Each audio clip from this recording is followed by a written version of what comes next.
Chapter 1. Past Life. In the late spring, the Song residents basked in the gentle embrace of the sun, which cast a warm, golden hue upon the trees and buildings in the courtyard. The melodious chirping of birds mingled with the distant murmur of conversation, carried into Xiaoxi's chamber by the spring breeze. She coughed softly, and a sharp pain seized her insides. The court physicians had declared that she would not survive this spring. A maid hurried in, shutting the window behind her. "Madam, that man is here again," she exclaimed, brandishing a broom in indignation. "Do not worry. I shall chase him away at once." Xiaoxi gazed calmly towards the door, her voice barely a whisper. "Let him be." "But madam," the maid protested, "he has wronged you so grievously, and now he brazenly seeks reconciliation. It is utterly shameless." Xiaoxi merely murmured in acknowledgement. As memories of cheese zipping flooded her mind like drifting willow catkins, Xiaoxi was the sole daughter of the wealthiest family in the capital, raised in a cocoon of affection. Her parents, reluctant to see her wed, intended to find a son-in-law to manage the family affairs. However, their fortune caught the attention of the court, and the emperor, seeking to exploit their wealth, arranged for Xiaoxi to marry Song Yu, the eldest son of General Song. Of the Ministry of War at that time, the imperial treasury was in dire straits, and this marriage was a convenient means for the ministry to siphon funds from the Liu family. Although it was considered a lofty match for a merchant's daughter to wed a general's son, Song Yu was an unusual Kasi who was disabled, unable to feel his legs, and confined to a wheelchair. Xiaoxi, youthful and naive, defied the imperial decree and, blind to her parents' concerns, resolutely refused to marry him, even choosing to create a scene at the palace gates. To her astonishment, her commotion resulted in the emperor revoking the decree, allowing her to wed the dashing Qi Zipping, the son of Minister Qi, who was renowned in the capital. It was only later that she learned this change of fate was not due to the emperor's sympathy for her youth, nor a request from the Qi family, but rather a sum of 1,000,000 taels of silver painstakingly amassed by her parents. Believing that marrying Qi Zipping would usher in a life of sweetness and stability, she was disillusioned on the very day of their wedding when she discovered the presence of a charming cousin in the Qi household. That night, Xiaoxi cried and protested, demanding an explanation from Qi Zipping. Initially, he pacified her with gentle words, but soon grew indifferent, leaving her to bear her solitude. It was not long before he took his cousin as a concubine, casting aside Xiaoxi with no regard for the Liu family's dignity. Meanwhile, the Liu family, anxious for their daughter's welfare, frequently sought excuses to send gifts to the Qi residents, hoping that their generosity would elicit better treatment for her. They became the subject of ridicule. Over the years, Xiaoxi experienced anger, despair, and compromise. She clung to the belief that the marriage bestowed by the emperor could not simply dissolve due to the sudden emergence of a cousin. However, 3 years ago, the emperor passed away, and chaos erupted as rebels rose and factions vied for power. The once prosperous Liu family became a coveted prize, with many eager to seize their fortune. Xiaoxi implored Qi Zipping for assistance to save her parents, but he hurried south with his cousin to evade the turmoil, disregarding her pleas. Ultimately, the wealth painstakingly accumulated by the Liu family was looted, and her parents perished in the ensuing chaos. It was then that she realized that the so-called imperial marriage and mutual respect were mere facades hiding the Qi family's avarice. Had Qi Zipping harbored any genuine affection for her, he would not have treated her with coldness, nor would he have blamed her when his cousin accused her.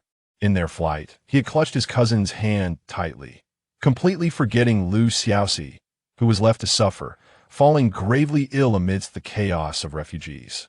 As noon approached, the sky began to darken. Clouds gathered, and soon a gentle spring rain began to fall. Xiaoxi lay in bed, feeling her strength waning. The door creaked open, and she beheld a young gentleman in a wheelchair, summoning all her energy to offer him a faint smile. And one could have anticipated that Song Yu, the man Xiaoxi had once rejected, who had become a laughingstock in court, would now rise to become the formidable regent of the great Liang kingdom. In her darkest hour, he had found her among the throngs of refugees, brought her back to his residence, and summoned the finest physicians to tend to her. Initially, she suspected this kindness was a form of retribution, and she lived in trepidation within his household. Yet, she soon discovered that Song Yu bore no malice. Rather, he devoted himself to her healing, caring for her with unwavering dedication, and eventually marrying her, indulging her with love and vengeance for 3 years. The reign intensified. Xiaoxi sensed her consciousness fading, realizing that her life was drawing to a close. She hazily observed Song Yu's lips moving, as if he were speaking, yet she could not discern his words. She believed she owed nothing to anyone in this life, save for her parents and Song Yu.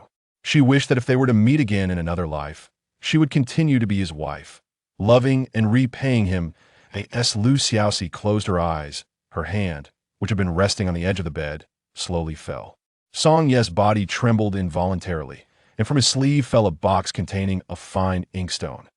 Throughout the 3 years of their marriage, he had personally drawn her eyebrows each day, without fail, through the changing seasons. Yet from this day forth, such tender gestures would no longer be needed. Chapter 2. A new beginning. On a late autumn afternoon, as shadows of clouds danced across the sky, Xiaoxi awoke in a daze, parched and desperate for a drink. She rose to sip from a cup of tea placed beside her bed. "Madam, you are awake. I was pondering how to rouse you." A voice, both strange yet familiar, called her from her stupor. Looking around, she realized that everything had transformed, yet felt strikingly reminiscent. The four-poster bed draped in curtains, the painted folding screen adorned with flying birds, and the yellow wooden vanity mirrored the very items she had cherished during her days in the boudoir. And the maid before her was none other than Ning Dong, who had perished 3 years prior due to the ravages of war. "Wait a moment," Xiaoxi exclaimed, hastening to the vanity to gaze into the bronze mirror. Her bright eyes sparkled like jade, her complexion radiant, her brows arched like distant mountains, her figure slender as a willow. This was not the fading, despondent version of herself from memory. She had returned to the age of 14, before any tragedies had unfolded. "Where are my parents?" Xiaoxi inquired urgently, yearning to know their well-being. Ning Dong replied, "The master and mistress are awaiting you in the main hall. Mr. Jiang from Hualin Academy has arrived, and they are in discussion without hesitation." Xiaoxi made her way towards the main hall. Rejuvenated in body, she moved with grace, her spirits soaring. Traversing the familiar garden, she entered the hall and immediately spotted her long-yearned parents.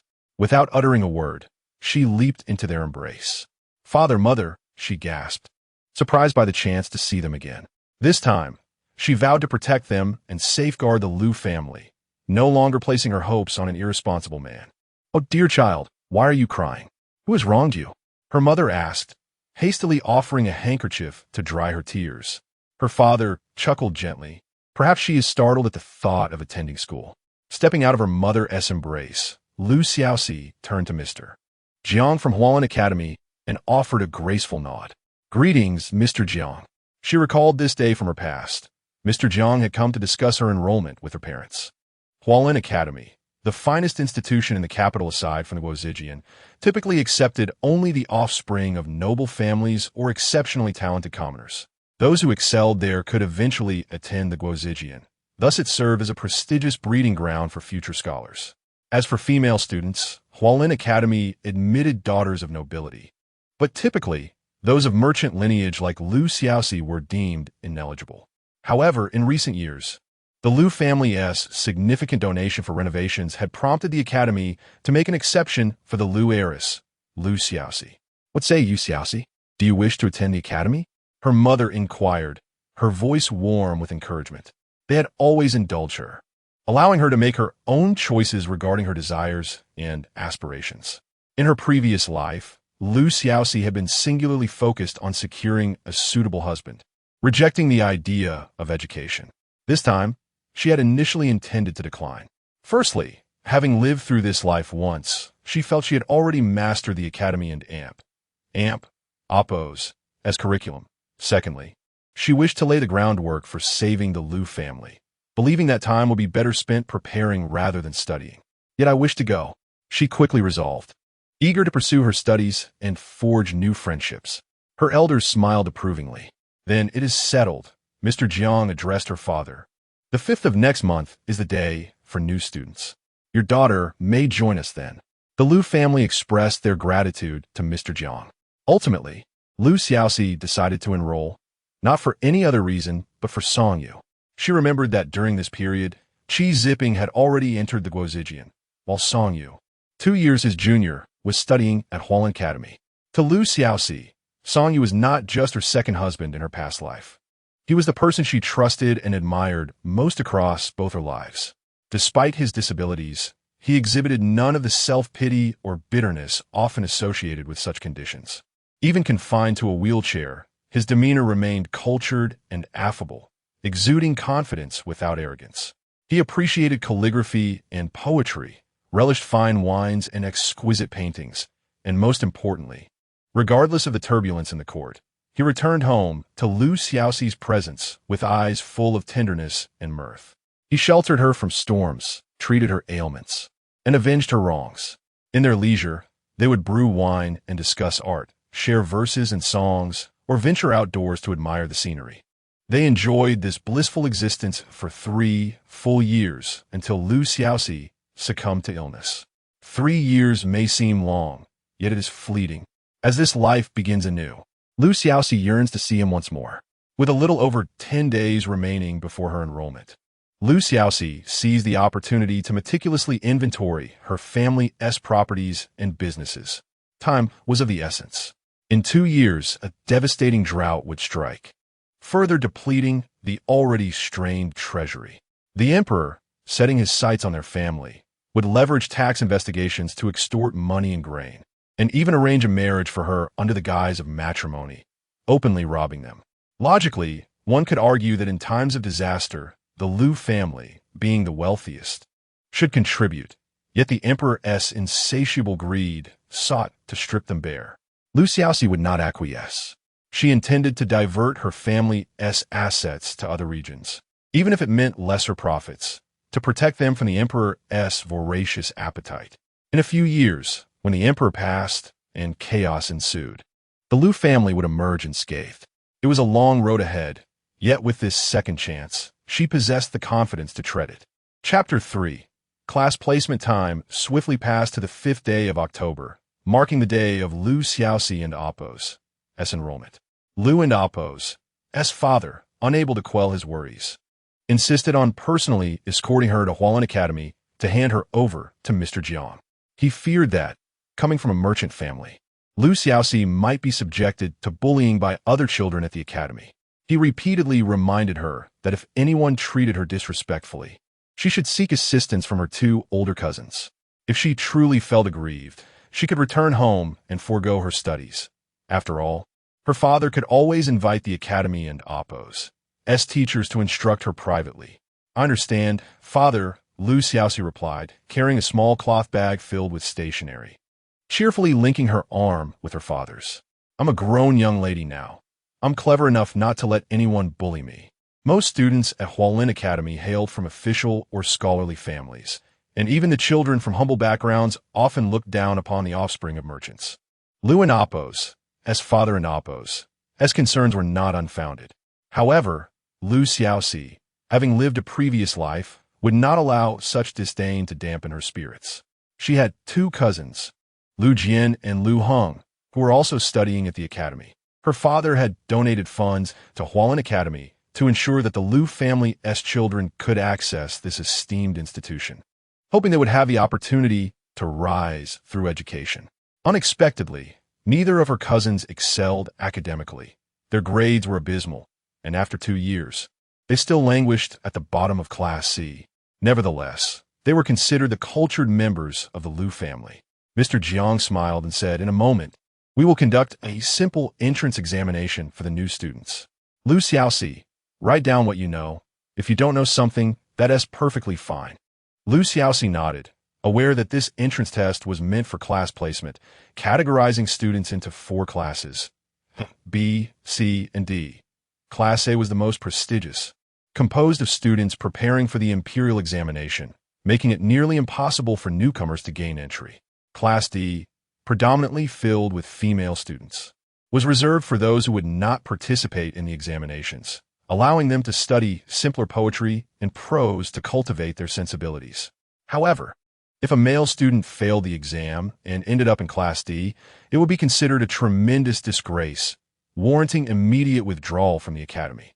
After bidding farewell to her father, Mr. Jiang led Lu Xiaoxi to a classroom on the west side, bustling with new students. Upon noticing the arrival of a teacher, the children instinctively quieted down. Upon seeing Lu Xiaoxi behind Mr. Jiang, whispers began to circulate among them. Who is she? Is she the one Mr. Jiang personally brought? She is incredibly beautiful, like a fairy stepping out of a painting. Her attire is made of the latest shoe brocade, something even the palace ladies might not possess. Lu Xiaoxi, naturally beautiful, had dressed with care today, instantly capturing the attention of everyone in the room, especially the boys, who stared at her in awe. However, she remained indifferent to their gazes. Her splendid attire was not meant for their admiration. After glancing around, she chose to sit beside a lively girl with her hair styled in twin buns. As Mr. Jiang organized the students and explained the purpose of their gathering, the examination papers were distributed. The students' expressions varied as they read the questions, some joyful and others disheartened, but all promptly began to write. Time flew during the exam, and after an hour, Mr. Jiang collected the papers, informing them that the results would be announced that afternoon, eliciting a chorus of lamentations from the children. Once Mr. Jiang left, the somber atmosphere in the classroom gradually transformed into a lively buzz. Many students, intentionally or not, gravitated towards Lu Xiaoxi, with the boys unable to tear their eyes away, while the girls were eager to learn more about her background. My family does not hold any positions in the court. Lu Xiaoxi replied candidly. I am Lu Xiaoxi, and my family is engaged in commerce. Upon mentioning the Lu family and Oppo's business, the crowd understood. The Lu children had gained entry into the academy through financial means.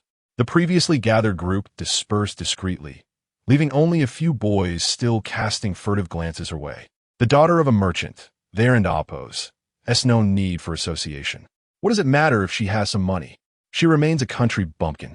Someone behind her made a pointed remark, the tone neither too loud nor too soft. Just thinking about being in the same class as her feels like bad luck. Whether we are in the same class is still uncertain. In her previous life, Lu Xiaoxi had been somewhat sensitive about her origins, compounded by her husband Qi Zipping and Oppo's deliberate undermining, which had left her feeling inferior. If someone openly belittled her, she would have been at a loss for how to react. However, the present Lu Xiaoxi was unfazed by such trivial gossip. In the past, Song Yu, despite his disabilities and immense power, had been the subject of countless disparaging remarks without it affecting him in the slightest. As the academy prohibited the presence of attendants and maids, the new students gathered for lunch in the communal kitchen before returning to the classroom to rest. In the afternoon, fatigue set in. Apart from a few students from humble backgrounds still engrossed in their studies, most others lacked motivation, some dozing at their desks, while others contemplated returning home. Finally, at the afternoon hour, Mr. Jiang reappeared. He announced the class placements based on the morning's test results. Holding a stack of papers, he began to read. The students assigned to Class D include Zhang Fei, Tan Shuxian, followed by the names for Class C and Class B. As the list for Classes B, C, and D were read, it became evident that Class D consisted entirely of girls, while the boys were placed in Classes B and C, except for one exception. A girl named Nie Yao was assigned to Class B, and when Mr. Jiang announced her name, the crowd initially thought they had misheard. Soon, praises erupted. Sister Nie Yao is truly remarkable. To be placed in Class B is an incredible achievement. Many boys have studied for years without being able to attain that level. Lu Xiaoxi cast a few more glances in Nie Yao and Oppo's direction, only to realize that she was the very person who had mocked her for seemingly wearing her entire fortune. Nie Yao gracefully rose to offer a polite bow, saying, "It's merely good fortune. Please, my fellow classmates, do not elevate me." At that moment, someone in the corner remarked, "Oh, why hasn't Lu Xiaoxi and Oppo's name been called?" This comment reminded everyone, yes, what about the daughter of the wealthy Lu family? Could it be that her grades are so poor she didn't even make it into Class D? It was important to note that the requirements for Class D were quite lenient. One only needed to recognize characters and be able to read and write. However, the current situation left many uncertain. When it came to merchants, they were often considered the lowest tier in society, and being illiterate was not particularly surprising. All eyes turned to Xiaoxi, seeking any hint of her feelings, yet they found her expression unperturbed, revealing no clues. Mr. Jiang, however, chuckled and said, "The announcement isn't complete yet. Xiaoxi, you have performed excellently on the test, and have been placed in Class A." "What? A new student placed directly in Class A? And she is a girl?" The astonishment was palpable, as if the sun were rising in the west. Such a scenario was utterly extraordinary. Chapter 4. The enchanting young lady. The expressions on everyone's faces conveyed disbelief, while Nye Yao and Appo's complexion fluctuated between crimson and pale. However, Mr. Jiang did not appear to be jesting. Could it be that this young lady from the Liu family was not only affluent, but also a genuine literary prodigy? "Well, all the class assignment lists have been read aloud," Mr. Jiang announced. "Now, please line up outside to collect your books, after which you may return home. Tomorrow, report directly to your new class." Turning to Xiaoxi, he added, "Miss Liu, please follow me." Amidst the uproar, Xiaoxi organized her belongings and trailed behind Mr. Jiang. His pace was steady, and, as they walked, he gently inquired, "Miss Liu, it is not that I doubt you, but your performance as a newcomer is rather exceptional. Do tell me honestly, were the exam questions shown to you in advance?" Faced with skepticism, Xiaoxi remained unperturbed, simply shaking her head. "No, today was my first encounter with them. And yet, you managed to answer them all? That final poem, was it your own composition?" Mr. Jiang pressed further. Xiaoxi replied, "Yes, I could answer them. My father once invited a tutor to our home, so I had some familiarity with the exam topics." "That is good to hear." Mr. Jiang appeared relieved. Perhaps this young lady was indeed a rare talent. He paused in front of classroom, instructing, "Wait here for a moment while I fetch something." Xiaoxi nodded in compliance. In truth, she was no extraordinary genius. Her family had never employed a proper tutor. Instead, it was during her previous life, after marrying Song Yu, that he shared his knowledge with her during leisurely afternoons. They would relax in the garden of their residence. With Xiaoxi nestled in Song Yu and Appo's embrace, her head resting on his shoulder as she twirled his long hair while he spoke of worldly affairs and governance. With his eloquence, he transformed dry knowledge into engaging narratives, and though she never endeavored to memorize them, she retained much. During those times, he cherished her dearly, holding her waist tightly and whispering how much he adored her companionship in reading.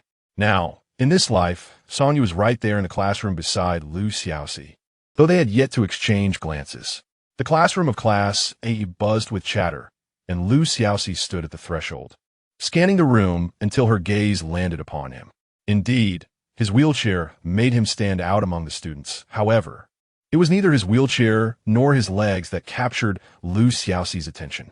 This was the youthful Song Yu. He did not blend into the noisy crowd, but sat quietly in the back, engrossed in a book. His countenance was handsome, with a natural grace. His eyes resembled distant mountains, and his demeanor was as vast as the sea. Compared to his later self, this Song Yu seemed to lack some maturity and elegance, embodying instead the clarity and vigor of youth. Ah, indeed, he was her future husband in this life. "Who is that? A new female student?" someone remarked, noticing her. Almost everyone turned to look, their expressions revealing varying degrees of surprise. They were astonished to learn that a girl had entered Class A, and even more so to find a beauty akin to a celestial being. The few class bullies who had boasted about testing the new student's mettle fell silent, their attention now captivated solely by Xiaoxi and Appo's enchanting beauty. Their cheeks flushed as they gazed at her. In the entire Class A, only Song Yu remained unaffected by her presence. Suddenly, a boy leaped down from his desk, landing in front of Xiaoxi. He was of similar height to her, yet wore a mischievous expression. He waved a sheet of paper filled with writing, her exam paper. "How?" Someone called from behind. "That was stolen from Mr. Jiang. We need to return it." "Be quiet." The newcomer did not turn around, but addressed Xiaoxi. "I have scrutinized your paper, and there are many questionable points. Confess, did someone leak the questions to you, or did someone take the exam in your stead?" Intrigued, Xiaoxi inquired, "Oh, what are the questionable points?" The boy earnestly began to analyze the paper. For instance, in the second question, and oppose, with no war, the way to govern remains. To kill the wicked and protect the good is the essence of diplomacy and oppose. It asks how to use diplomatic efforts to cease hostilities with the border tribes. As a young lady from a noble family, even if you were educated, how could you possibly grasp matters of the battlefield? And what else?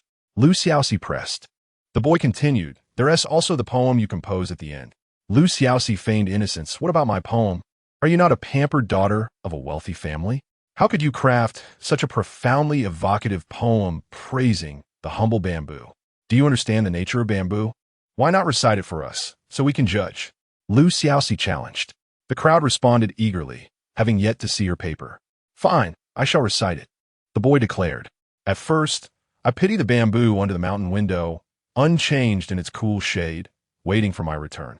The students began to murmur. Indeed, it did not seem like a poem typically penned by a woman. "But it feels unfamiliar," someone noted. "Is it possible that someone wrote it for her?" Xiaoxi paid little heed to the speculation, her gaze drifting over the throng to the back where Song Yu sat. This time, he looked up, locking eyes with her.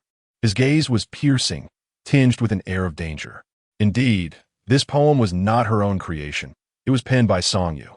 In her previous life, while rummaging through his study for leisurely reads, she had stumbled upon a poetry collection he had hidden away, filled with verses from his youth. He had initially forbidden her from reading them, but upon her coaxing, he relented. The line, "At first, I pity the bamboo under the mountain window, unchanged in its cool shade, waiting for my return," was among those verses.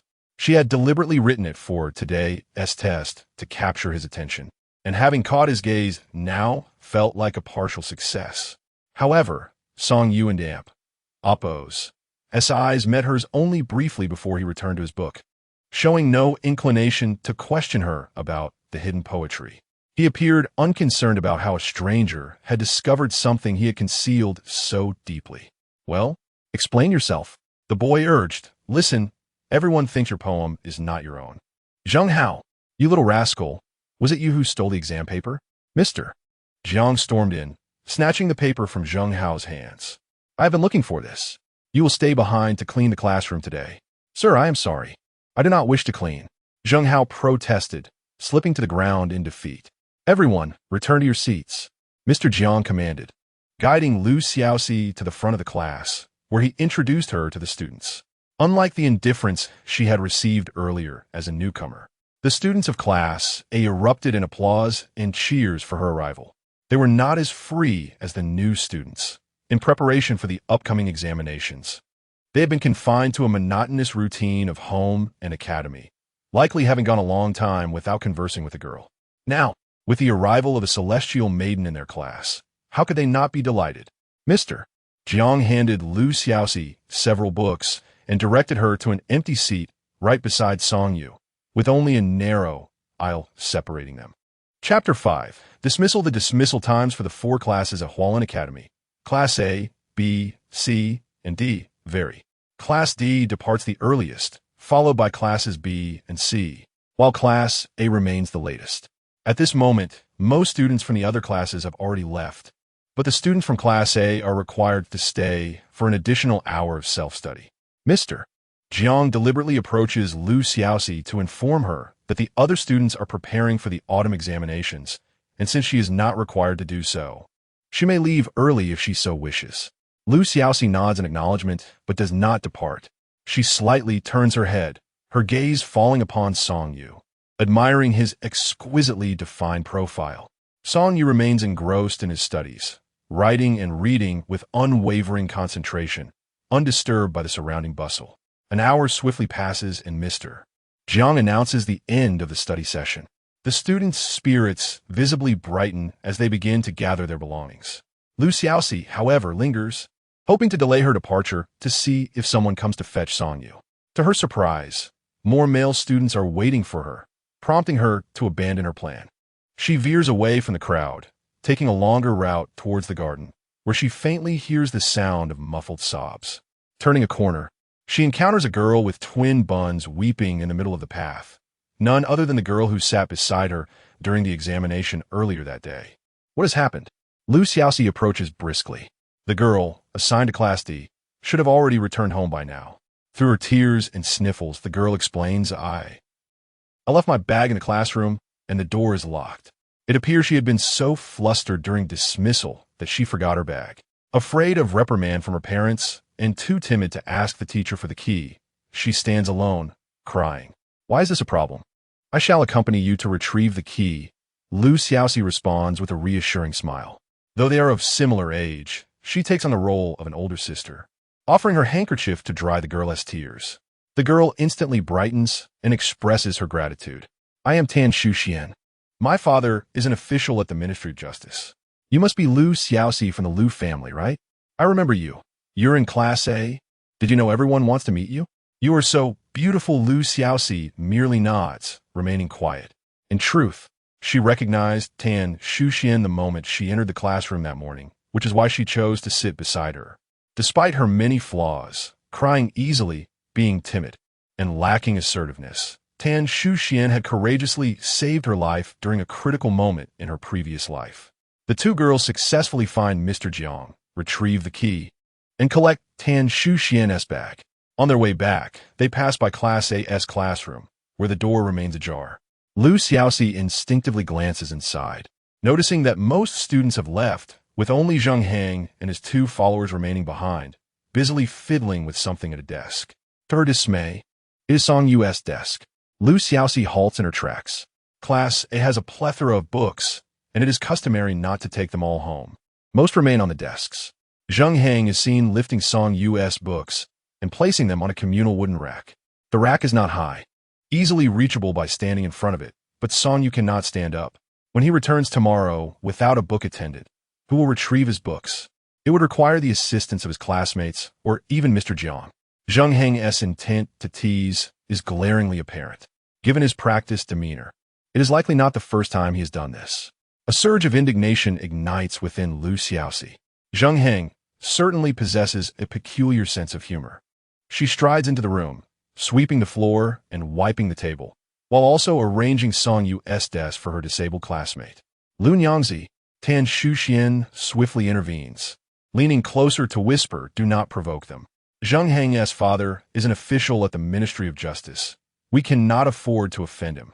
The Minister of Justice is a dignified third-rank official, and as such, Tan Shuxian avoids Zheng Hang, fearing this little tyrant. However, Xiaoxi is different. Her relatives do not hold official titles, and the absence of such connections instills a sense of fearlessness within her. It's all right, she reassures Tan Shuxian. You can wait for me outside. Oh, the new beauty wants to play the hero. Zheng Hang scoffs upon seeing Xiaoxi enter. Today, I shall see if you dare before he can finish his taunt. Xiaoxi takes the books from the wooden rack and places them back on Song Yu's desk. That indeed. What will you do about it? She retorts, glancing at him defiantly. Such audacity. One of Zheng Hang's followers steps forward, pointing an accusatory finger at her. You, a mere merchant's daughter, dare show disrespect to the son of a minister of justice. Indeed, what if I do? What significance does the son of a minister of justice hold? He is but an unaccomplished scholar at present, Xiaoxi replies lightly. Or perhaps you wish for me to visit the Imperial Academy and have a word with your elder brother regarding your behavior at the academy? Her voice, though soft, sent a shiver through Zheng Hang. He had been contemplating pulling a prank by placing insects in Xiaoxi's hair the following day. But the thought vanishes in an instant. What did you say about my brother? He stutters. You do not even know him. How could you speak to him? Xiaoxi responds. Finding someone is simple enough. I shall wait at the gate of the Imperial Academy until he is dismissed. At that time, I shall weep and recount how you bullied me and other students. Let's see how he deals with you. When did I ever bully you? Zheng Hang appears utterly flabbergasted. He is accustomed to teasing his classmates, and no one dares to report him. So how could anyone know about his greatest fear, his elder brother? Even his two followers are unaware. Moreover, while others might be indifferent, this delicate young lady, standing before him, tearfully recounting her grievances, would undoubtedly gain his brother's trust over his own. The thought of losing face before his brother in front of their classmates would surely result in severe repercussions for him. Realizing this, Zheng Heng immediately shrinks back, his bravado significantly diminished. His two followers, seeing their leader at a loss for words, dare not take any initiative. Satisfied with their reaction, Lu Xiaoxi nods and continues to tidy Song Yu's desk in their presence. Zheng Heng, bewildered by how a mere merchant's daughter could possess knowledge of such intimate family matters, finds himself rattled. In truth, it was Song Yu who had casually shared this information with her in a previous life, revealing that Zheng Heng, who fears nothing else, is indeed terrified of his elder brother. Zheng Heng's father and uncle had perished in the chaos of war and destabilized the Zheng family. The brothers had aligned themselves with Song Yu. However, Song Yu had never mentioned the bullying incidents during their school days, instead choosing to support the Zheng brothers. Chapter 6. Love at First Sight. After tidying up matters with Zheng Heng, Lu Xiaoxi exited the classroom. Just as she was about to step outside, she noticed Tan Shuxian huddled by the door, winking at her incessantly. Turning her head, she was taken aback to see a familiar figure outside. It was Song Yu. He was casually seated in his wheelchair, his expression inscrutable, regarding her with a detached demeanor. He hadn't left yet. He had heard everything. Their gazes met, and Song Yu's eyes were as dark as an unfathomable abyss, causing Lu Xiaoxi's heart to race uncontrollably. "No need to thank me," she spoke first. Beside her, Tan Shuxian remarked. They both awaited Song Yu and Appo's response, but he remained silent. His gaze shifted away from Lu Xiaoxi, and with a gentle push of his wheelchair, he began to depart, as if the earlier incident had no bearing on him whatsoever. "Hey, I haven't finished speaking." Lu Xiaoxi attempted to chase after him, but Tan Shuxian pulled her back. "Lu Xiaoxi, I think it's best you steer clear of this young master Song. I've heard he has a peculiar and gloomy disposition, and today's encounter certainly confirms that. You helped him, yet he didn't even utter a single thank you." Lu Xiaoxi did not respond, merely curling her lips into a slight smile. Was she seeking a mere thank you? What she truly desired was him. How utterly impenetrable he was. They had been married for 3 years in their past life, and during those moments of intimacy, she would often inquire of Song Yu how he had come to fall for her. Song Yu would always respond earnestly, "There's no reason." It was love at first sight. Yet, judging by the current circumstances, they had already encountered one another and shared a fair amount of interaction. And it seemed that the distance to Song Yu and Appo's affection for her was still quite vast. Indeed, those sweet nothings, especially during their tender moments, were utterly unreliable. But if it wasn't love at first sight, what had transpired back then that made Song Yu so enamored with her? Would he still harbor feelings for her in this lifetime, had that event not occurred? How vexing. In the days that followed, Lu Xiaoxi experimented with various styles of attire, from opulent to understated, from innocent to scholarly. She tried it all, attracting the attention of numerous male students, who would forsake their studies just to gaze at her, driving Mr. Jiang to the brink of exasperation. Yet, Song Yu remained indifferent, never casting a glance in her direction. Day after day, he diligently immersed himself in his studies. He was not the superficial type he claimed to be. However, Lu Xiaoxi was acutely aware that with Song Yu and Appo's innate talent, there was no need for him to toil so diligently just to participate in the imperial examination. His stature, which fell short of others, compelled him to excel in all other aspects to compensate for what he lacked. One day, as the academy took a break, Lu's father had business to attend to in several shops, and Lu Xiaoxi persistently begged to accompany him. Unable to refuse her, her father relented with a smile. The duo visited several prominent stores in the capital, where Lu's father reviewed the accounts while Lu Xiaoxi pretended to learn by his side. Thanks to her memories from her previous life, she grasped the intricacies of account management with remarkable speed, prompting both her father and the shopkeepers to commend her. Indeed, our Xiaoxi is remarkable, learning to manage accounts at such a young age. Imagine how exceptional she will be when she grows up, her father declared. The shopkeeper concurred. Indeed, one wonders which fortunate young man will have the honor of marrying such a beautiful and astute young lady. Nonsense. Who says she must marry out? Lu and Appo's father retorted. Our Xiaoxi will inherit the family business, and finding a suitable son-in-law to join our household is the way to go. Laughter ensued, yet Lu Xiaoxi lowered her head. Feeling discontented, After leaving the shop, she appeared sullen, which only worried her father further. What troubles you, Xiaoxi? Is it because I mentioned finding a son-in-law? He hurriedly clarified. Those were merely jesting words. You may marry whomever you choose in the future, all right? Listening to her father, Lu Xiaoxi began to cry softly, her voice neither loud nor soft. But, Father, I have heard that the emperor will soon bestow a marriage upon daughters, meaning I may not have the liberty to choose whom I wed. Her words startled Lu's father, who quickly hushed her and led her into a secluded alley. You need only tell me these things. Never speak of this to anyone else, not even your mother. Be admonished now, who told you such things? Wiping her tears, Lu Xiaoxi replied, it was Zheng Heng, a classmate from the academy. He claimed to have overheard his father, who is the Minister of Justice, discussing it. So it must be true. Did Zheng Heng actually say that? Of course not. Lu Xiaoxi merely sought to leverage a classmate and Oppo's name to alert her father. Zheng Heng was the perfect scapegoat for this. She had no fear of being found out, knowing her father would never genuinely seek out the Minister of Justice to verify such rumors.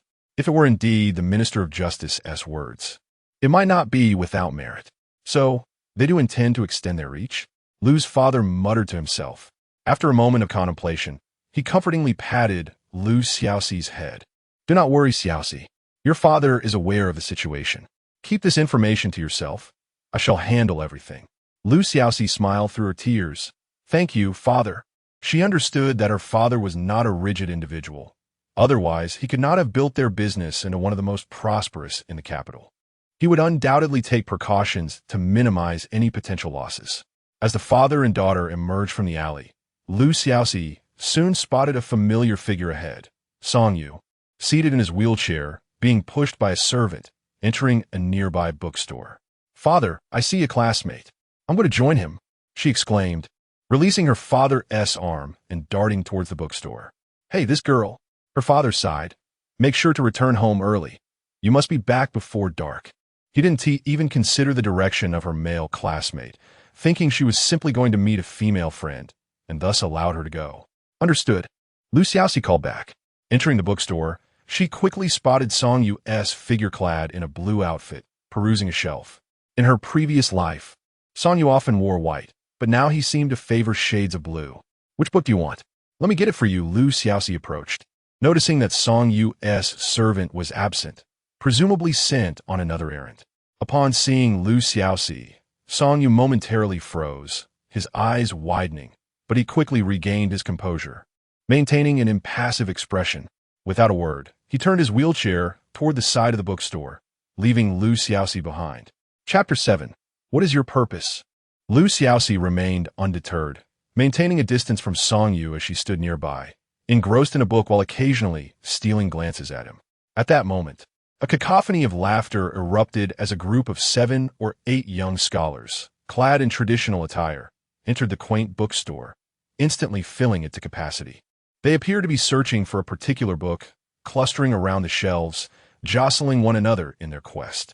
Lu Xiaoxi had no choice but to step back to avoid being jostled. However, for Song Yu, the situation was far more complicated. His wheelchair was too bulky, rendering him vulnerable to the throng, and the threshold at the entrance made it impossible for him to exit alone. With each shove, both his body and wheelchair swayed, his expression darkening with each disturbance. To facilitate their search, someone drew back the curtains of the bookstore. Sunlight streamed in, illuminating everyone present, yet only casting a shadow upon Song Yu in his wheelchair. Witnessing the scene, Lu Xiaoxi was struck by a wave of disorientation when she had truly come to know Song Yu in her past life. He had already ascended to the position of a powerful regent. No one dared to defy him openly, nor did anyone dare to mock his legs, even the privacy of their own homes, let alone touch his wheelchair. At that time, Song Yu had exuded an effortless charm, bolstered by his authority. Now, however, he possessed nothing, merely an unappreciated, nameless aristocrat with a disability. He was reclusive, taciturn, and even resistant to the goodwill of others. Lu Xiaoxi was reluctant to dwell on these thoughts any longer. Excuse me, she called out as she maneuvered through the young scholars, circling around to push Song Yu out of the crowd. Not only did she guide him out of the bookstore, but she also wheeled him onto the street, heading in a singular direction. What are you doing? Song Yu spoke for the first time to Xiaoxi. Unable to control the movement of his wheelchair, he gripped the armrests tightly, his knuckles turning white from the strain. Don and Oppos, to be anxious. I'm merely taking you somewhere, Xiaoxi replied slowly, noticing his displeasure. Relax. You want to fall. Her technique in pushing the wheelchair was steady, skillfully avoiding all the bumps along the way. Song Yu frowned. How could a sheltered young lady possess such proficiency in maneuvering a wheelchair? Xiaoxi, he called her full name. Xiaoxi leaned closer, a playful smile on her face. Oh, so you do know my name? We've been so close, yet said not a word. I thought you didn't recognize me. Song Yu did not find this amusing. He slightly turned his head, his voice low. What is your purpose? You have drawn near from the beginning, seeking attention, even coming to Class A. What is it you desire? Is there something about me that warrants such interest? Xiaoxi pressed her lips together. Song Yu, you've heard of Amp, Oppos, the legend of the white snake, and Amp, Oppos, haven to you? After a moment, she continued, a scholar saved a white snake, and a millennium later, the snake transformed into a human to repay his kindness. In truth, in my past life, I was a little rabbit saved by you. This time, I have come to repay that debt. And how might you repay this debt? Song Yu inquired, his tone skeptical. Well, just like the white snake with my body. Xiaoxi began, only to be interrupted by him. Enough. Song Yu interjected. Xiaoxi, you are a young lady now. Your words and actions must be proper. Xiaoxi exclaimed, completing his sentence with a loud voice. She was no longer the timid maiden of her previous life. She had grown a thicker skin. Song Yu fell silent, his gaze averted, choosing to ignore her as she continued to push him forward. Many passers-by cast curious glances at them, yet the pair seemed oblivious to the attention. Xiaoxi brought him to the front of a carpenter and Amp, Oppos' shop on the eastern edge of the city. She called for the shopkeeper, and together they assisted Song Yu into a nearby seat, after which she took out paper and pen to sketch and communicate her ideas with the carpenter. Before long, the carpenter fashioned 2 wooden attachments for the wheels of the wheelchair, each shaped like a triangle, complete with handrails. The contraptions appeared somewhat peculiar. Noticing Song Yu's disinterest, Xiaoxi decided to demonstrate. Look, after the modifications, the wheelchair can now navigate thresholds, she exclaimed, manipulating the attachments to raise the front wheels. By positioning the wheels on the threshold and pressing down on the attachments, the wheelchair effortlessly surged over the barrier with minimal effort.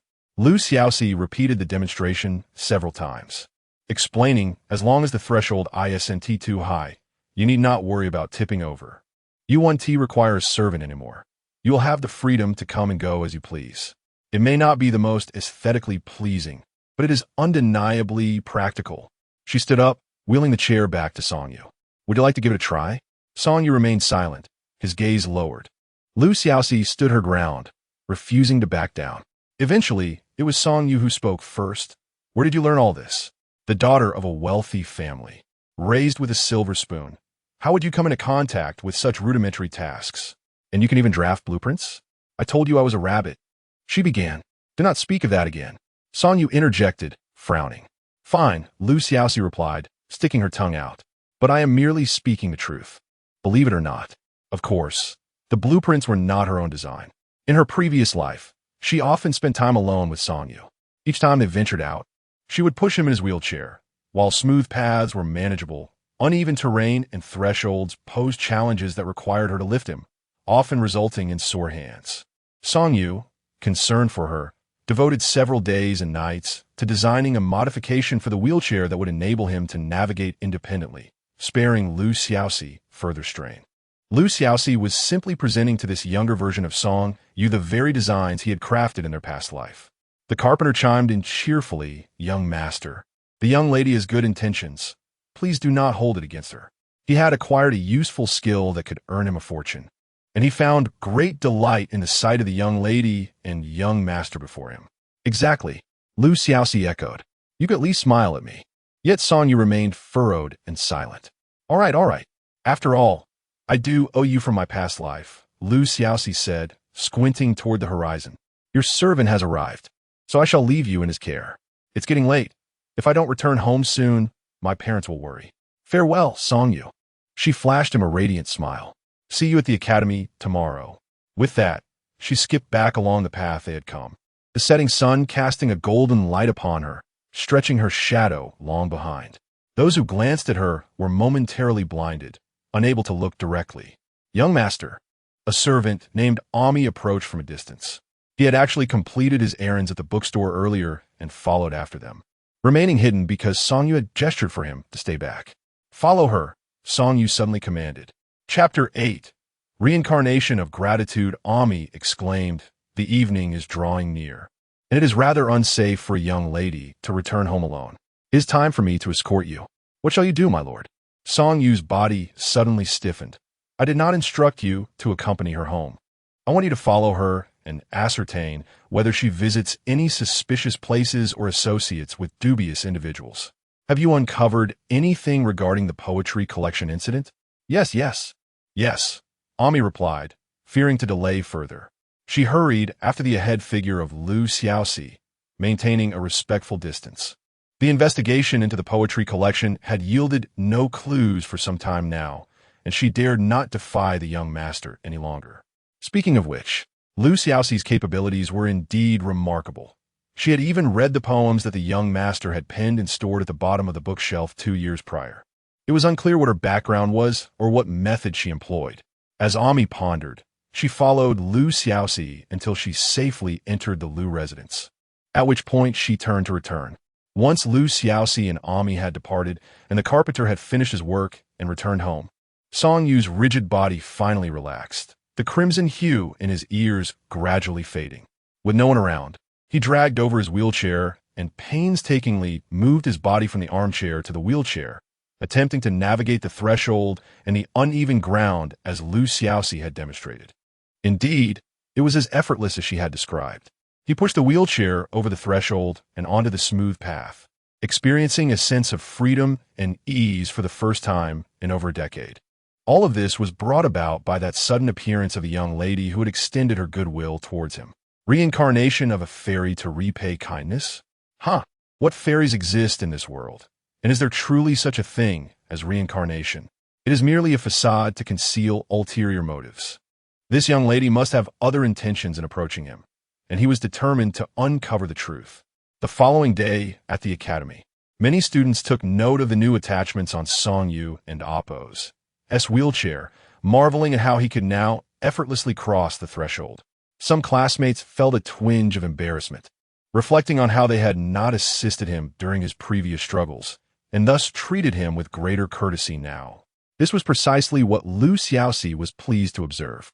In the days that followed, she greeted Songyu warmly every morning, yet he remained as indifferent as ever, seemingly oblivious to her presence. It was as if the person who had accompanied her to modify the wheelchair was a doppelganger of the young master. The most amused were Zheng Heng and his companions, who daily devised new ways to mock Xiaoxi, claiming that she was wasting her efforts on someone who was indifferent. However, Xiaoxi paid no mind to their jests. While others saw only Songyu and Appo's disability, she alone recognized his unique qualities. As early winter approached, the cold winds began to howl. Time at the academy seemed to fly by. That afternoon, the weather turned warm, and instead of classes, the academy held its annual tea tasting event, attended by all the professors and students. In the courtyard, the professors sat in the high seats, with Class A and Class D to the right, and Class B and Class C to the left. There were no assigned seats within the classes, and Xiaoxi deliberately chose a spot at the very end of Class A, so she could sit close to Tang Xuxian from Class D. The other students clustered together with familiar faces, while Xiaoxi noted that only Songyu remained solitary, leaving a space on either side of him. Tea tasting among scholars was not merely about drinking tea. It was an intertwining of tea and the arts. To put it poetically, it was an academic exchange. To be less charitable, it was an opportunity for students to showcase their talents. This year, however, there was a notable difference, as several professors from the Guozijian had been invited. The Guozijian was an official institution, unlike the private Hualin Academy, and its professors held positions within the court. some of whom might even oversee the upcoming autumn examinations. Making a favorable impression on the Guozijian professors could be advantageous for both the imperial examinations and future official appointments. Many students were eager to seize this opportunity. The game of Pass the Flower commenced as Mr. Jiang instructed. With the beat of the drum, a red fabric flower was passed among the students, soon landing in the hands of a boy from Class A. Elated, he stood and recited a 7-character poem about tea, earning praise from several professors. Those who received the flower afterward also showcased their talents, clearly having prepared in advance. Lu Xiaoxi, wishing to remain low-key, had no desire to steal the spotlight, and each time the flower came her way, she let the neighboring boy take it instead. Another round of drumming ceased, and all eyes turned to see that the flower had landed within Class B, resting in the hands of the only girl there, Nie Yao. What talent does Miss Nie wish to display? Mr. Jiang inquired warmly. Nie Yao expressed her desire to perform a dance in gratitude for the academy and the professor's guidance. As soon as she finished speaking, the students began to murmur excitedly, secretly thrilled. Nie Yao was already impressive in her studies, and to have talent as well. If she were a boy, she would surely be considered extraordinary. As they gazed upon her, they could not help but think of Lu Xiaoxi from Class A. While Lu Xiaoxi excelled academically and possessed a striking beauty, she had been more reserved of late. Unlike Nie Yao, who had recently been penning lyrics and composing music, often stirring the academy. Mr. Jiang remarked, a dance would certainly be lovely, but there are no musicians present today, nor any accompaniment. How shall you dance? Nie Yao recalled that the academy did possess a qin. Suddenly turning to face Lu Xiaoxi, she inquired, I have heard that the young lady from the Lu family is skilled in playing the qin. Might you accompany me, dear sister? Lu Xiaoxi raised an eyebrow. So this was the trap laid for her. The crowd buzzed with excitement. 2 talented young ladies performing together was a rare spectacle indeed. Zheng Heng and his friends, seeing Lu Xiaoxi remain silent, cheered loudly, eager for her to embarrass herself. Xiaoxi, what shall we do?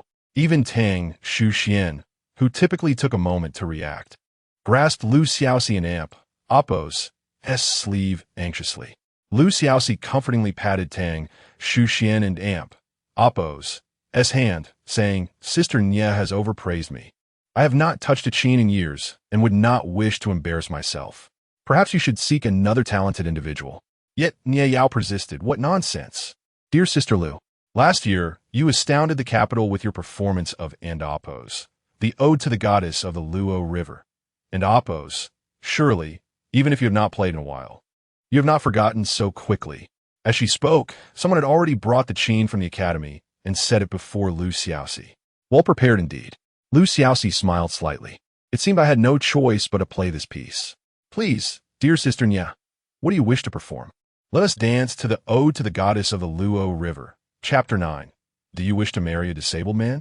Fingers danced gracefully, lightly plucking the strings of the zither.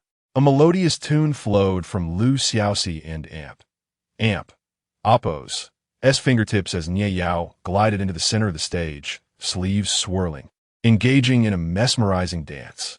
At first glance, Nie Yao and Amp, Oppo's attire appeared plain and unadorned, but upon closer inspection, the wide cuffs were intricately sewn with countless golden threads, shimmering as she moved, a clear indication of meticulous preparation. Almost all eyes were transfixed on Nie Yao, with the exception of Tan Shuxian and a few others, who paid little mind to Lu Xiaoxi. The two seemed to be in perfect harmony. However, after a while, those with a keen ear for music began to notice a discord. Nie Yao's dance was swift, while Lu Xiaoxi's zither played at a slower tempo. Initially, this discrepancy went unnoticed, but as the rhythm quickened, it became evident that Lu Xiaoxi could not keep pace with Nie Yao's movements. Under normal circumstances, the dance should adhere to the tempo of the music, with the movements flowing in accordance with the melody. Yet, Nie Yao's dance was so fluid and practiced that it appeared as though the fault lay with Lu Xiaoxi, a rendition of a new ode to the goddess of the Luo River. Tan Shuxian exclaimed, recognizing that Nie Yao was performing a modern adaptation, faster than the original. Xiaoxi, you must adjust your piece. Upon hearing Tan Shuxian and Oppo's words, Lu Xiaoxi let out a light chuckle, her hands never faltering, yet she did not alter her tune. She continued with her ode to the goddess of the Luo River, while Nie Yao danced to her new ode, and though neither faltered in their respective performances, the result was a cacophony rather than harmony. Neither girl showed any intention of yielding. It had transformed from collaboration to competition, each striving to remain unaffected by the other and to deliver a flawless performance. Mr. Jiang observed with a wry smile, shaking his head. The scholars from the Guozijian understood the situation well. One deliberately remained vague, while the other refused to compromise on the music. Yet, witnessing two young women, they opted not to dwell on who was right or wrong, instead eagerly awaiting the outcome of this unspoken contest. At that moment, a new, melodious tune suddenly emerged, drawing closer and rising in pitch, intertwining with the existing music. The sound was enchanting, reminiscent of meandering streams, blending seamlessly with Lu Xiaoxi's zither, creating a celestial harmony. The audience instinctively turned their attention to the source of the music, revealing a young man in a wheelchair, Song Yu. He was playing the xiao. His flute notes intertwined beautifully with Lu Xiaoxi and Amp, Oppo's zither, producing a sound that transcended the original score. Almost no one paid attention to Nie Yao's dance anymore. All were enraptured by the music. Even Zheng Hang was silenced, while the Guozijian scholars marveled at the duo's synergy. It has been ages since I've heard such a masterful interpretation of the end Amp, Oppo's ode to the goddess of the Luo River, and Amp, Oppo's, someone remarked. Indeed, their collaboration is impeccable, another added. Mr. Jiang, this was not a program prepared specifically for us, was it? Mr. Jiang chuckled, stroking his beard. How could it be? From my observations, this is the first time these two children have collaborated. As the piece concluded, applause erupted in appreciation. Amidst the accolades, Nie Yao's complexion paled, and she hurriedly adjusted her attire before exiting, head bowed. Had they started on equal footing, it might have been acceptable, but now, having been completely overshadowed, how could she maintain her dignity? It was fortunate that she did not have to face Lu Xiaoxi, but why had Song Yu suddenly appear to assist her? Lu Xiaoxi returned the zither and turned to Song Yu, noticing him calmly putting away his flute. His demeanor tranquil, as if the praise he had received had nothing to do with him. Surrounding students attempted to approach him with congratulations, but were repelled by his cold aura. Mr. Dong, please wait. After the tea gathering concluded, Song Yu pursued one of the departing Guozijian scholars in his wheelchair. Upon hearing his voice, Mr. Dong instinctively quickened his pace, but hesitated and eventually stopped. He turned to face Song Yu, letting out a soft sigh. I have already raised your case with the higher authorities, but they have stated it is impossible. You must accept this. Song Yu abruptly halted his wheelchair, gripping the armrests tightly. Was there truly no hope at all? Mr. Dong continued. You know the regulations. Those with disabilities cannot hold office. Participating in the imperial examination would only complicate matters unnecessarily. It is best to abandon this aspiration.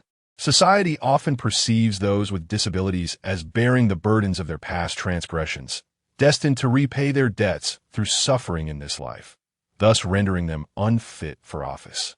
Mr. Dong opened his mouth to say more, but ultimately leaned down to pat Song Yu's shoulder before departing in silence. The courtyard gradually emptied, footsteps and voices fading away, leaving Song Yu alone in the corner, lost in thought. Ultimately, he had failed. No matter how many schemes he devised, how much effort he exerted, or how many people he sought help from, he had been unable to succeed. He could not participate in the imperial examination. No matter how many books he read or essays he wrote, he would never be able to prove his talent. A lifetime spent in the confines of his estate, gazing up at others, only to grow old and eventually perish. At that moment, a pair of small hands suddenly reached from behind to cover Song Yu's eyes. They were cool, blocking his line of sight entirely. Guess who I am? The voice chimed, laced with an unmistakable mirth. Song Yu pushed her hands away, furrowing his brow. Lu Xiaoxi's smile remained undiminished as she stepped in front of him. Why don't you guess? What do you want? Song Yu inquired. Of course. I'm here to thank you, Lu Xiaoxi replied, for helping me out during today's tea gathering. However, Song Yu had no desire for conversation. He sought only a quiet place to slowly process his frustration. He He attempted to push his wheelchair away, but Lu Xiaoxi firmly held onto the backrest, making it impossible to escape. "What do you truly desire?" he questioned, observing her smiling face and wondering why she always wore such a cheerful expression. Was this the reason her parents had named her Xiaoxi? "I wish to repay a favor," Lu Xiaoxi stated. "There's no need." Song Yu averted his gaze. "Today, I merely borrowed your name to gain some recognition before the Guozijian scholars." "I don't believe you, Song Yu." Lu Xiaoxi bent slightly, resting her elbows on the wheelchair and Oppo's backrest. Their music had resonated harmoniously, as if they had performed together countless times in a past life. His flute had deceived others, but not her. "Don't you think our melodies are particularly well-matched? Like a pair made in heaven," she continued. "Lu Xiaoxi." Song Yu leaned forward, turning to her. "Do you have any idea what others might say if they overheard you? They would accuse us of shameful behavior, lewd words, and even slander our honor. As a disabled man, he could bear it, but how would a woman like her ever find a suitable husband thereafter? Consequences?" Lu Xiaoxi laughed. "If the consequence is marrying you, I would invite more people to witness it." Song Yu and Oppo's anger simmered down. "You wish to marry a disabled man?" he rasped. "A person who is unqualified even to participate in the imperial examination?" Chapter 10. The treasure of the Lu family. The atmosphere had taken on an unsettling quality. "I do not wish to marry a cripple. I desire to marry you." Lu Xiaoxi gazed earnestly at Song Yu, asserting that there are more paths in life than merely the imperial examination. "If there ever comes a time when we find ourselves without prospects, we can still venture into the streets together, showcasing our talents in song and dance. Given our performance today, we would surely captivate the audience." Upon hearing this, Song Yu's fluctuating emotions settled once more.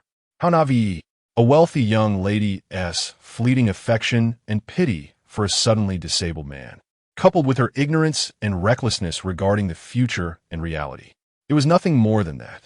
He abruptly propelled the wheelchair forward, causing Lu Xiaoxi to stumble and release her hold on him.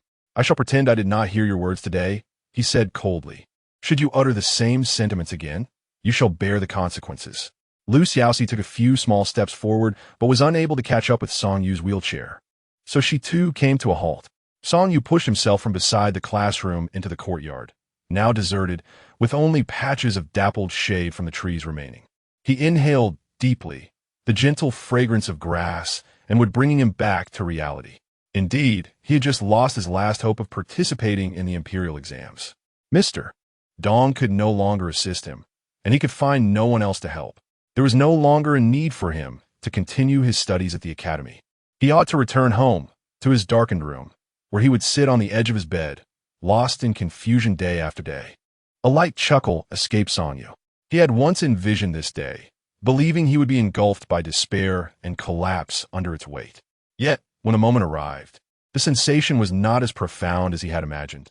Instead, it bore a sense of inevitable melancholy. Suddenly, he turned back, as if struck by an idea. The girl stood at a distance, her smile sweet, quietly observing him without approaching. The following day, Song Yu arrived at the academy as usual, as if nothing had transpired. Upon seeing the familiar figure, Lu Xiaoxi breathed a sigh of relief.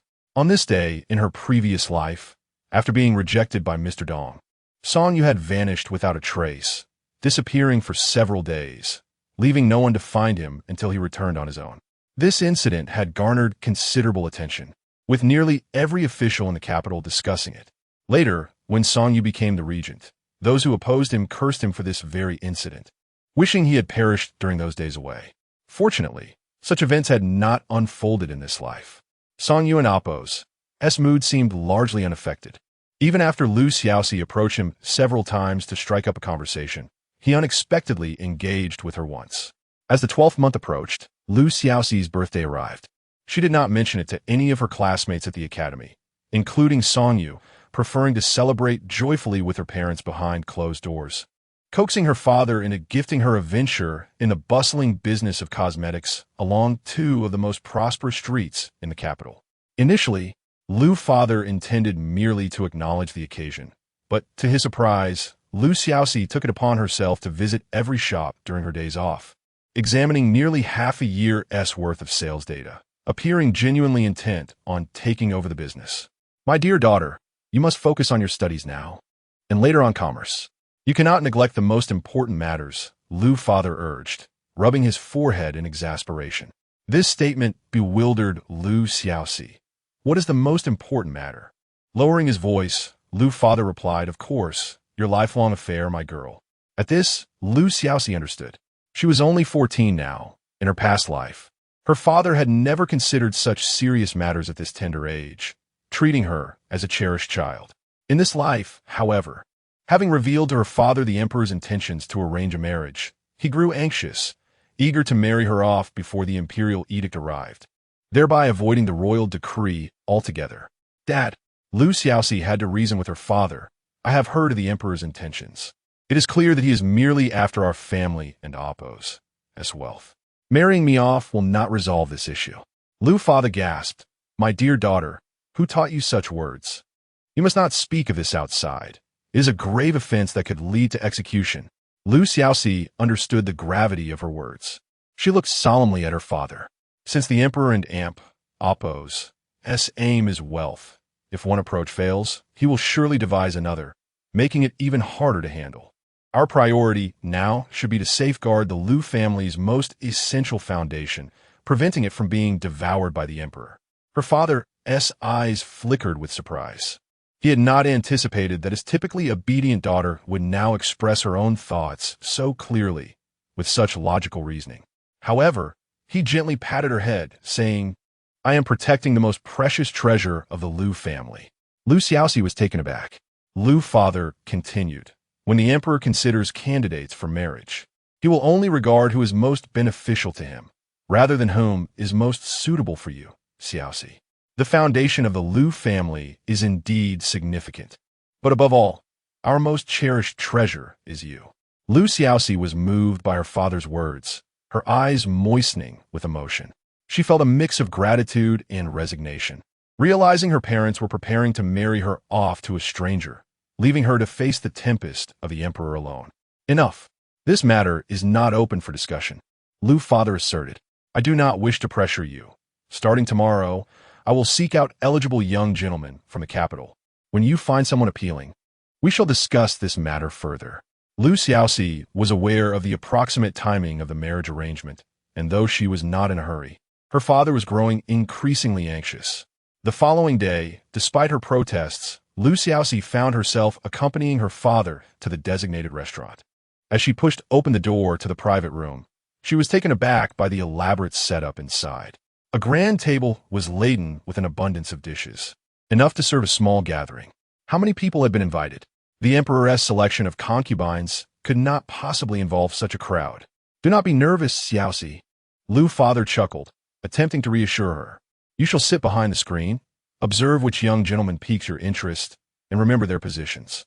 I will assist in making contact. He added, if you find several appealing, note them all down, and we shall take our time to choose. Lu Xiaoxi placed a hand on her forehead, pulling her father aside to a secluded corner. Father, even without the emperor and Appo's intentions, I do not wish to select a husband in this manner. I want to meet someone on my own.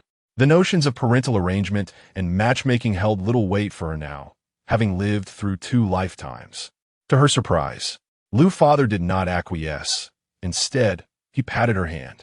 My girl, I can listen to your opinions on many matters, but marriage must not be taken lightly. In choosing a husband, one must not rely solely on fleeting attraction. It is essential to find a man of responsibility, a steadfast individual you can depend on. The candidates I seek for you may not be of the highest status or strikingly handsome, but they are all individuals whose character I have thoroughly vetted. Moreover, he should be devoted to you, cherish you, and be forgiving of your shortcomings. As she listened to these words, Lu Xiaoxi was suddenly struck by a sense of temporal dislocation. In her previous life, when she insisted on breaking off her engagement with Song Yu to marry Qi Zipping, her father had uttered the exact same sentiments, admonishing her that Qi Zipping was not a suitable match. Despite his countless entreaties, she had remained obstinate, ultimately leading to dire consequences that had harmed both herself and her family. As they heard Lu Xiaoxi and Lu father's footsteps fade away, the private room returned to silence. Song Yu, leisurely picking up his chopsticks, placed a few morsels into his mouth, chewing slowly, his movements elegant and composed, as if he had not just been holding his breath, attuned to the sounds outside. The young servant, Amy, begrudgingly poured a cup of tea for his master. This Lady Lu is truly something. She appears so infatuated before the young master, yet turns around to seek a future husband. Today and Oppo's outing was not of her choosing, and there is no need to dwell on it further. Song Yu raised the cup to his lips, yet it lingered there, unmoving for an extended moment. Chapter 11. The snowball fight. From the very beginning of the matchmaking banquet, Xiaoxi regretted her decision. She should have resolutely turned down her father's well-meaning intentions. Seated behind a screen, she observed her father and 9 young gentlemen engaging in lively conversation at the dining table, her head spinning with confusion. These 9 gentlemen were a varied assembly, each possessing distinct attributes. They hailed from noble families, yet their fathers held only modest official ranks, with the highest barely reaching the 6th grade, rendering them somewhat compatible with her status. As she watched, some were boasting extravagantly, others were composing poems on the spot, and a few were showering her father with flattery, delighting him thoroughly. Xiaoxi scrutinized them closely, even suspecting that several among them were not genuinely interested in marriage, but rather keen on befriending her father, the wealthiest man in the capital. After an exhausting half-hour, the young men took their leave, and her father, beaming with satisfaction, ambled over to her side of the screen. "So how is it, Xiaoxi?" he inquired, swaying slightly as if seeking praise. "I noticed a few promising young men. They are well-educated and articulate. Did any of them catch your eye?" Sensing the strong scent of alcohol emanating from her father, Xiaoxi playfully wrapped her arm around his and replied, "Father, we have only just met them. How can I possibly tell? Please don't rush me." "Ah, so you found none of them suitable," her father hiccuped, dismissively waving it away. "No matter, my girl. I shall arrange another round for you." With that, he leaned against a nearby soft seat and promptly fell into a deep slumber. Startled, Xiaoxi hastily summoned the inn servants to carry her father home and called for a doctor, who confirmed that he was merely inebriated and in no serious condition, allowing her to breathe a sigh of relief. As winter deepened, the days were marked by light snowfalls, and on this particular day, the snowflakes fell in thick, fluffy clusters. Lu's mother fastened Xiaoxi's cloak and, glancing outside at the muddy roads, could not help but grumble, "On such a snowy day, why must you go to the academy? Our Xiaoxi is not preparing for the imperial examinations. Let us skip it today." Concerned for her daughter's warmth, she bundled her up so thoroughly that she resembled a small ball. "Mother, that one tea do. The academy and Oppo's lessons move quickly. If I miss a day, I won't keep up." Xiaoxi replied with a cheerful smile. Her mother relented. "Very well, off you go, our talented daughter." As she stepped outside, the snow had already begun to accumulate on the ground, and Xiaoxi walked slowly. Along the way, she encountered her friend Tan Shuxian, and the two walked together. Just as they entered the academy gates, a sudden gust of wind blew behind them, and before they could turn around, a snowball the size of a palm struck Xiaoxi squarely on the shoulder. Turning swiftly, she recognized the culprits, Zheng Heng and his trio of followers. Only they would engage in such childish and irritating antics. "Come on, let us have a snowball fight," Zheng Heng called out, eagerly rolling up another snowball to hurl at them. Xiaoxi had no desire to engage with them, and she took Tan Shuxian's hand to leave. However, Tan Shuxian, frightened by Zheng Heng's snowball, panicked and ran away. Zheng Heng, who had been stationed at the entrance to ambush newcomers, grew even more excited upon seeing Tan Shuxian flee. "Throw her! Throw her!" he shouted, chasing after her and pelting her with snowballs. Tan Shuxian, already slow on her feet, was easily hit multiple times by Zheng Heng's precise throws, and soon she was in tears. Xiaoxi rolled her eyes at the scene, seizing a handful of snow and aiming for the back of Zheng Heng's head. With a satisfying thud, the snow slid down his neck, sending a shiver through him. "Who dares to ambush me?" Zheng Heng exclaimed, scanning the area. Upon spotting Xiaoxi, his face contorted with displeasure. "Ah, it's you again. Today, I shall turn you into a snowman. Let us see if you dare to complain. Come at me if you can." Xiaoxi taunted. sticking her tongue out before sprinting away, looking for opportunities to retaliate. She managed to hit Zheng Heng twice on the forehead, while he targeted her back and legs several times. Stop right there. Only a fool would stop. Xiaoxi was not foolish enough to confront a boy who had both strength and stamina. While throwing snowballs, she made her way to a larger crowd of students. The students, still young and playful, quickly joined the fray, throwing snowballs at one another. Many of those who had just been ambushed by Zheng Heng began to take the opportunity to aim their snowballs in his direction. Zheng Heng, caught in the crossfire, cried out, completely unable to focus on Xiaoxi and her friend. Seeing the chaos unfold and her chance for revenge realized, Xiaoxi quietly slipped away to escort Tin Shuxian back to their classroom. Once she returned to her own class, she was greeted by the warm embrace of the charcoal fire. Typically, the academy would not use such an abundance of charcoal during winter, but this year, the Liu family had generously donated a large supply to ensure that everyone could stay warm. The classroom was empty as the students were outside enjoying the snow. Upon entering, Xiaoxi removed her damp cloak and blinked, noticing someone in the corner. It was Songyu, seated in his wheelchair. His desk was cluttered, with his bag still hanging from his hand, suggesting he had just arrived like her. Songyu, Xiaoxi greeted enthusiastically, but he merely lowered his head to organize his books, seemingly ignoring her presence. Unperturbed, Xiaoxi took advantage of the deserted classroom to hang her wet cloak at the back, and then pulled a stool closer to the fire to warm herself, eager to rid her body of the chill. Although it wasn't excessively cold, her past experiences with poor health made her particularly cautious in this regard. As one tidied up the desk, and the other warmed by the fire, the only sounds in the classroom were the soft rustle of pages and the gentle crackling of the fire. Songyu felt an unsettling irritation. The tranquil solitude did not bring him comfort, but rather intensified his restlessness. He despised snowy days and rainy ones. In truth, he disliked any weather that was not sunny, for the dreariness of such days only served to highlight his differences from others and his own inadequacies. He believed he had matured enough not to feel the pangs of sorrow, like a child unable to join in the fun with others. Yet today, he was reminded that the feeling of loneliness bore no relation to age, especially when he thought of Zheng Heng, and, at that moment, he quickly pushed those thoughts aside. His father was right. Marriage was no trivial matter, and one must seek a man of responsibility and reliability, a pillar of strength. A person like him, lacking a future and merely existing day by day, had no place in such considerations. Yet, the most absurd part was his own folly. What had he done to deserve the fleeting compassion of a rich girl? He had allowed it to seep into his heart, and it lingered stubbornly for many days. No more would he permit such indulgence. Chapter 12.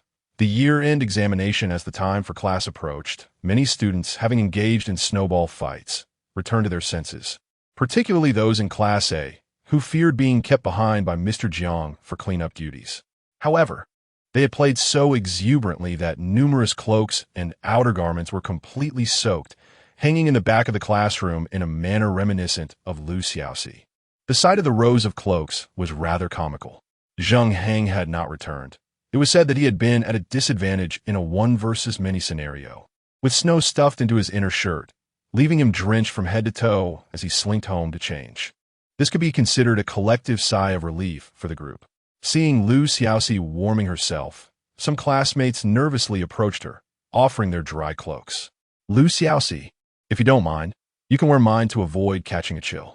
Before she could respond, another student hurried over, insisting no, Xiaoxi wear mine instead. It nappos, as clean. He sweats a lot and smells terrible. How can you speak like that? Who smells? Oh, you can't even smell yourself. But I certainly don't sweat in this freezing winter.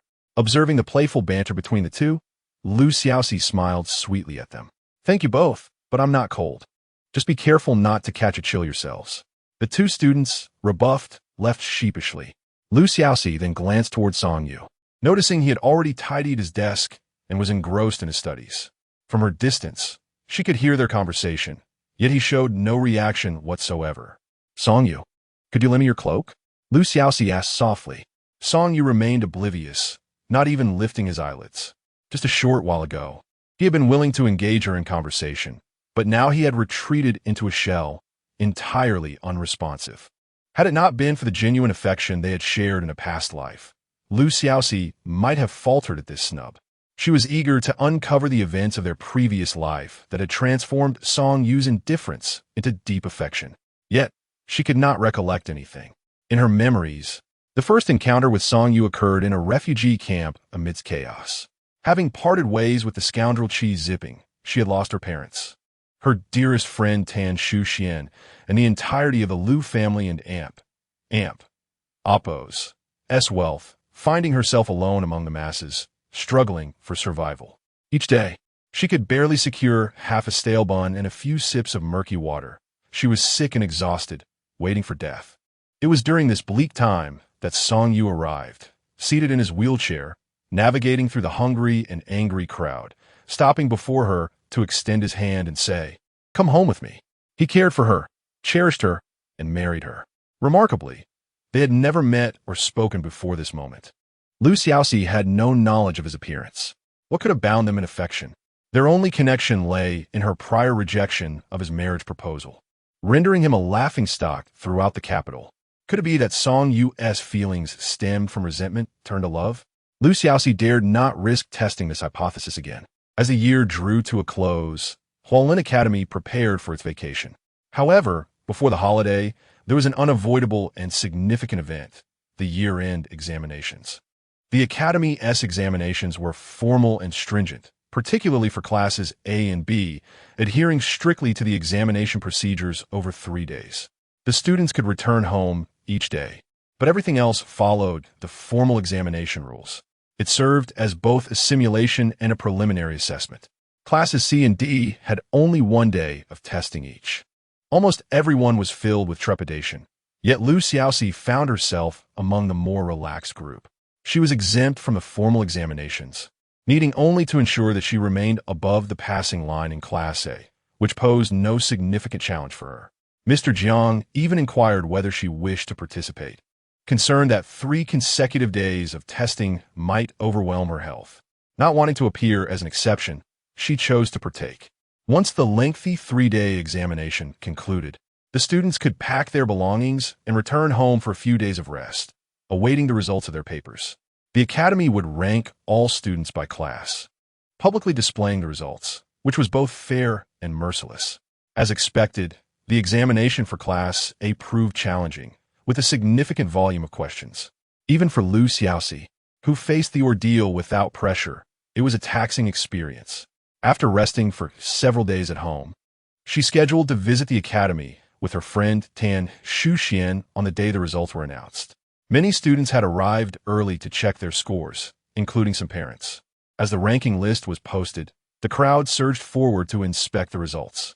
Tan Shuxian eagerly pulled Xiaoxi to the back, beginning with the results for Class D, which consisted solely of girls. 1, 2, 3. She counted silently before letting out a sigh of relief.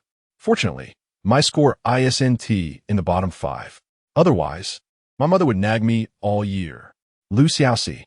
The surrounding students Kuden and Appo's helped but chuckle. Tan Shuxian's results were decent, placing her in the upper middle tier, yet her timid nature and lack of confidence often led to humorous mishaps. After reviewing Class D, the 2 friends continued to examine the scores.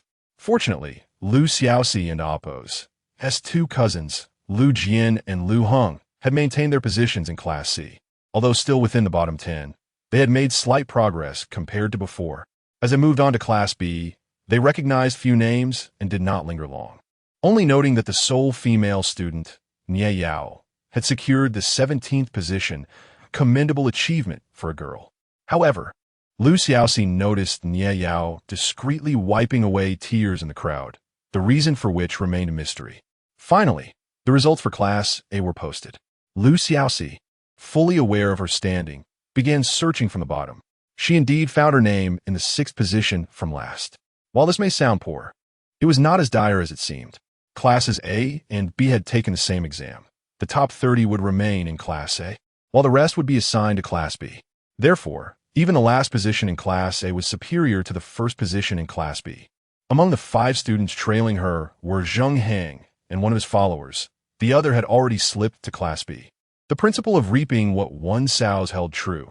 Those who squandered time on pranks naturally had less time for study.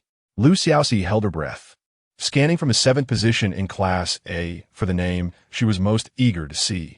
2019, 1211. She continued to search through the top 10 and then the top 5, but did not find the familiar 2 characters. Finally, abandoning any semblance of order, she directly glanced at the top of the list. Indeed, first place was none other than Songyu. Chapter 13. The person I wish to meet is Yu Hualin Academy, stands as the 2nd most prestigious educational institution in the capital, following only the Imperial Academy. What does it signify to be the top scholar? In previous years, each first-place holder, let alone merely achieving the rank of Jinshi in the autumn examination, has effortlessly secured success in the spring palace examination, with 2 of them even attaining the title of Zhuangyuan. The prestige of this top rank is undeniably significant. However, Xiaoxi was not at all surprised that Songyu had achieved this honor. He was innately intelligent, remarkably perceptive, and possessed an extraordinary memory. Coupled with a diligence that surpassed that of ordinary individuals, it would have been ludicrous had he not claimed the top position. Yet, as Xiaoxi surveyed her surroundings, she noticed the conspicuous absence of Songyu and his parents. It seemed as though this family was indifferent to Songyu's accomplishments. Upon reflection, such apathy was not entirely unexpected. After all, what value could exceptional talent hold for someone unable to participate in the imperial examinations? The recess at Hualin Academy is rather prolonged, spanning from the 10th day of the 12th lunar month to the 15th day of the 1st lunar month, granting over a month of respite. This period is also the busiest for the Liu family. As the wealthiest family, the Lius have always maintained a low profile and worked diligently. Approaching the new year, the Liu family not only offers discounts in their business, but also engages in charitable activities, such as providing support to impoverished farmers and caring for the populace, thus cultivating their reputation. This commitment to community welfare is one of the reasons for the Liu family and Oppo's enduring prominence. Xiaoxi, too, remained industrious. Under the guise of aiding the populace, she assembled a group of youthful and energetic individuals, equipping them with supplies, and sent them southward to develop towns in that region. Although the Liu family's business flourished predominantly in northern towns, the capital remained their core. Xiaoxi's intention was to shift the commercial center southward, ensuring that in times of turmoil, they would not suffer total devastation. This, however, was merely her first step. Although Liu and Oppo's father considered Xiaoxi and Oppo's ambitions somewhat fanciful due to her youth, he nonetheless supported her endeavors without much obstruction. On New Year and Oppo's Eve, Liu and Oppo's father dismissed the household servants, allowing them to return home for the celebrations, and closed the door to enjoy a private evening with his family. Liu's father warmed himself by the fire in the courtyard, while Liu's mother busied herself in the kitchen preparing dinner. Xiaoxi stealthily entered the kitchen. "Mother, do we have any leftovers? I wish to send some to my classmates," she said, wrapping her arms around her mother's.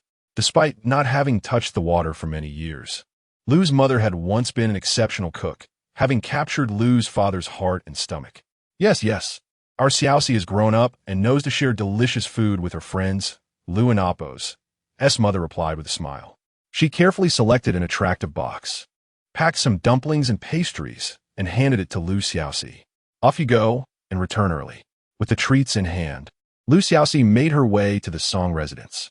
The Song Manor is situated in the northern part of the capital, distant from the bustling marketplaces and closer to the imperial palace. As a general's household, 2 grand stone lions adorned the entrance, exuding an air of magnificence. Xiaoxi knocked on the large door, and a servant promptly opened it. Initially stern-faced, the servant was taken aback by her appearance and hurriedly lowered his head. "This is the general's residence. May I inquire whom the young lady seeks, and the purpose of her visit?" asked the servant. Xiaoxi smiled. "I am Liu, a classmate of Master Song at Hualin Academy. On this New Year's Eve, I have brought some pastries for him. I kindly request that you inform the master and mistress." She refrained from directly requesting to see Songyu, as it was evening and propriety dictated that men and women should not meet directly. Furthermore, given Song Yu and Amp, Oppo's temperament, he might have declined her visit, making an audience with his mother more likely. As expected, it wasn't Amp, Oppo's tea long before the servant returned, stating that the mistress had consented to her entry. A maid awaited her at the door to guide her inside. Xiaoxi followed, taking in her surroundings. The current Song residence bore a striking resemblance to her memories from her past life. The same architectural layout, the same rocks and water features. Yet it was more vibrant and full of life than she recalled. In her previous life, when she visited the Song residence, the house was deserted, with only Song Yu and a few confidants remaining. Other than Song Yu and Oppo's quarters, the rest of the estate felt desolate. As she traversed the garden, she encountered a tall young man striding toward her. Clad in a brocade robe, he wielded a long sword, evidently having just returned from martial practice. Upon spotting Xiaoxi, he momentarily froze, and, as he opened his mouth to inquire, the maid swiftly interjected to clarify Xiaoxi and Oppo's identity. The young man nodded and stepped aside, allowing her passage. Xiaoxi inclined her head in apology and continued to follow the maid. However, even after walking a considerable distance, she could still feel a scorching gaze lingering on her back. This young man was unfamiliar with Xiaoxi, yet she recognized him from her previous life. His name was Song Qi, the biological brother of Song Yu. Tall and robust, he was reputed to be both scholarly and martial, having received commendations from the emperor. Currently studying at the Imperial Academy, his future prospects were boundless, making him the pride of the Song family. In terms of appearance, Song Qi resembled their father, with a broad forehead and a serious demeanor that commanded respect. In contrast, Song Yu bore a striking resemblance to their beautiful mother, possessing the charm of a refined gentleman. Upon entering the reception hall, Xiaoxi beheld a stunning woman adorned with exquisite makeup seated at the head of the table. Lady Li, the mother of the Song brothers. I have had the pleasure of meeting you, Lady Li. Xiaoxi greeted with a respectful nod. Ah, Lady Lu, please do not be so formal, Lady Li replied, her gaze appraising Xiaoxi with a hint of surprise that she quickly concealed. This young girl is undeniably beautiful. Thank you for your kindness. I thought to bring some pastries for our Yu and Oppo's, Lady Li said as she accepted the food box. Upon seeing the simple pan-fried dumplings and delicately crafted pastries inside, she promptly closed the box. Xiaoxi replied, Master Song is exemplary in both character and scholarship, often guiding us in our studies. We are all immensely grateful. Today, as we prepared some treats at home, I thought to share a portion with Master Song for him to enjoy. Lady Li smiled modestly. Lady Lu, you flatter him. You and Oppo's academic performance is average. Should he encounter difficulties, he ought to consult his teachers rather than being misled by his peers. She handed the food box to a maid, instructing her to deliver it to Song Yu while it was still warm. Xiaoxi nodded in gratitude. Lady Li was exceedingly humble. However, despite her modesty, it was inconceivable that she would speak of her son's top rank at Hualien Academy as merely average. Such words would be a disservice to the institution. A mere few sentences inadvertently revealed her ignorance regarding her son's academic achievements. It seemed that the Song family and Oppo's disregard for Song Yu was even more profound than Xiaoxi had anticipated. Noticing that Xiaoxi stood firm without any intention of departing, Lady Li inquired, Lady Lu, do you wish to see Song Yu? He may not be available at the moment. Xiaoxi shook her head. No, Lady Li. The person I wish to meet today is you. Chapter 14. The crime of deceiving the Emperor. Madame Li, having spent years as a general and Oppo's wife, felt an ominous undertone in Xiaoxi and Oppo's words. In her perspective, allowing a commoner and Oppo's child into the general and Oppo's residence and personally receiving her was already a considerable favor. The audacity of the visitor and Oppo's remark struck her as somewhat unreasonable. Furrowing her brows, she inquired, to see me? What do you mean by that? Xiaoxi replied, I merely wish to ask if young Master Song intends to participate in next year's autumn examination. Madame Li's frown deepened. With her son Yu suffering from a disability that rendered him incapable of holding an official position, his participation in the imperial examination would be futile. Once he graduates from Hualien Academy next year, he could pursue any path he wishes. Suppressing her irritation, she retorted, "What does it matter to you whether Song Yu participates in the examination? Perhaps it is of little consequence," Xiaoxi acknowledged. But considering he achieved first place in the Academy's annual assessment, it seems a pity for him not to partake. Madame Li observed with satisfaction the shock that swept across the features of Xiaoxi. "My dear, while a disability may preclude one from holding office, there is no explicit decree barring the disabled from participating in the imperial examination. These are two separate matters. Song Yu possesses the qualifications to showcase his talents through the examination. Moreover, should he indeed reach that stage and participate in the palace examination, it remains uncertain whether he could eventually hold an official position." Madame Li's anger flared. "There are no surprises in life. What good is it to pursue a career one cannot attain? And besides, this matter is none of your concern." Before she could finish her dismissal, Xiaoxi interjected, "No surprises? I would have thought young Master Song Qi and Appo's direct entry into the Guozijian was quite unexpected." Xiaoxi maintained her tone, yet the essence of her words shifted.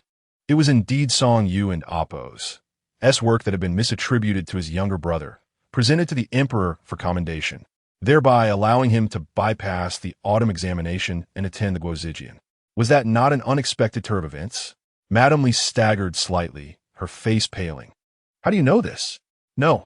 From whom have you heard such rumors?" She quickly clenched her jaw. "Did Song Yu tell you?" "That is a misunderstanding. In truth, is Song Yu aware of this matter? Surely he must be oblivious at present. Or do you wish for him to find out?" Xiaoxi interrupted, shaking her head. "If one wishes to keep a secret, one must refrain from wrongdoing. Madame Li, this is indeed a grave crime of deceiving the emperor." In truth, Xiaoxi had no means to uncover the private affairs of others. Her knowledge stemmed from overhearing a confrontation between Song Qi and Song Yu in her previous life. At that time, Song Yu had long since disregarded such superficial accolades, but both had endured great hardships in their past lives, and she wished to alter Song Yu's fate. Beginning with his parents. Did his parents love him? Undoubtedly, love is a universal sentiment among parents. They sought the finest doctors for his care, ensured he was well fed and clothed, and facilitated his education at the academy. Yet this love felt insubstantial. They did not believe that a son with disabilities could achieve anything significant, nor did they inquire about his aspirations, choosing instead to invest all their resources and hopes in their younger son, Song Qi. They even went so far as to take his meticulously crafted political essays and have Song Qi transcribe them, presenting them as his own to the emperor for accolades. They believed they had done nothing wrong. By cloaking the younger son in the elder and Appo's literary talent, they aimed for him to secure a government position, hoping that he would, in turn, care for his disabled brother. What a perfect solution, they thought. However, Madame Li was now in a state of panic. The crime of deceiving the emperor, the fire in her demeanor had cooled, and she nervously clutched her handkerchief. "Madame Lu, apart from you, who else knows of this? If word gets out, it would be detrimental for Song Yu as well." Indeed, her concern was valid. Should this matter spread, not only General Song and Song Qi would be implicated in the crime of deceiving the emperor, but Song Yu would also face consequences, as no one would believe he was entirely ignorant of the situation. Yet, Xiaoxi was unperturbed by her distress. "Rest assured, few are privy to this knowledge," she assured Madame Li. "I bring this matter to your attention not to instill fear, but to convey that Song Yu is a person in his own right, with aspirations and ambitions. Thus, I hope that before he relinquishes his pursuits, you and the general will not abandon him." With that, Xiaoxi inclined her body slightly in farewell and departed from the Song residence. She refrained from glancing at Madame Li's expression. Yet she was confident that Song Yu and Appo's participation in the examination was now virtually assured. In truth, if Song Yu desired to take part in the imperial examination, the person he ought to approach first was not Mr. Jiang or Mr. Dong of the Guozijian, but rather his own father, the general. If even his biological father opposed the idea, how could anyone else intervene? Ultimately, the resolution of this matter lay with his parents. But the situation was far from resolved. Xiaoxi recalled that in her previous life, Song Yu had ultimately discovered a way to participate in the autumn examination 3 years later, only to find himself unsuccessful. There must be more to this tale. Meanwhile, is everything you said true? Are you certain you didn't mishear? Song Yu asked the young servant, Ami, for the third time, tightening his grip on the armrests of his wheelchair. Absolutely. I heard it clearly. Ami nearly rolled in the snow to prove the authenticity of his claims. Madame Liu said they stole your political essay and used it for the second young master, which is why he received the emperor's commendation and was admitted to the Guozijian. The madam even admitted it. Madame Liu is using this to coerce them into resolving your examination situation. I have never seen anyone so audacious in seeking justice for you. In Napo's, as quite exhilarating. Song Yu, however, remained troubled, his brow furrowed. This does not add up. How could she know such details about something I had no knowledge of? Could it be that the news leaked from my younger brother and was picked up by the Zheng family, eventually reaching Xiaoxi? He could conceive of no other possibility. I cannot fathom it either, Ami concurred. And regarding the poetry collection, I can assure you that it has remained untouched in our study and Oppos, as cabinet. How could it have made its way into Madame Liu's possession? Ami added, in my humble opinion, Madame Liu might genuinely be a celestial being returned to seek you out for gratitude. Otherwise, how could she be so extraordinarily well-informed? Ouch. Song Yu retracted his hand from Ami and Oppos' head, falling into deep contemplation. Ami rubbed his head and suggested, if you can end Oppos, figure it out. Perhaps it an Oppos, best to set aside for now. Why not enjoy the delicacies that Madame Liu sent over? They might get cold if you wait too long. Only then did Song Yu suddenly remember the food box that the maid had delivered earlier. Upon opening it, he found it meticulously wrapped in multiple layers to retain warmth. Inside were golden, glistening fried dumplings and an assortment of exquisite pastries. He picked up a dumpling with his chopsticks and placed it in his mouth. It was still warm, crisp, and fragrant, filled with a seafood mixture he had never tasted before. It was akin to the sense of the unknown that Xiaoxi had consistently brought into his life. Chapter 15, Is It Truly for Him? Regarding the imperial examination, Song Yu had contemplated seeking assistance from his parents. However, each time he received responses akin to today's, it is ultimately futile to pursue an official career. Participating in the examination matters not. He was reminded to be sensible and not squander his father's resources in seeking help. In due time, when younger brother Song Chi secures a position, he will naturally look after his elder brother. We are, after all, family. To his astonishment, it was an unexpected outsider who would ultimately facilitate this matter. Song Yu sought to concentrate on how Xiaoxi had come to know the intricacies of his family's affairs, but his mind, at this moment, proved uncooperative, yielding no clarity. Instead, he found himself mulling over her motives, why she would take such actions. Was it truly for him? Master. Ami's voice broke through his reverie, urging him to eat more lest his meal grow cold. The packaging had been opened, and the chill in the air had left the dumplings only partially warm. Song Yu set down his chopsticks and offered the food box to Ami. The taste is acceptable. Please take it. Ami hesitated, shaking her head vigorously. This was sent by Lady Liu from afar. It is her heartfelt gesture, and I cannot accept it. Song Yu narrowed his eyes. Who is your master, she or I? Surprisingly, Ami continued to shake her head, withdrawing as if retreating from a confrontation, and fled with a swift turn. This Ami. Song Yu slammed his chopsticks down, his emotions tangled and unresolved. He fixated on the neatly arranged dumplings, as if seeking some revelation from them. Then, almost instinctively, he picked up his chopsticks again and consumed one, followed by another.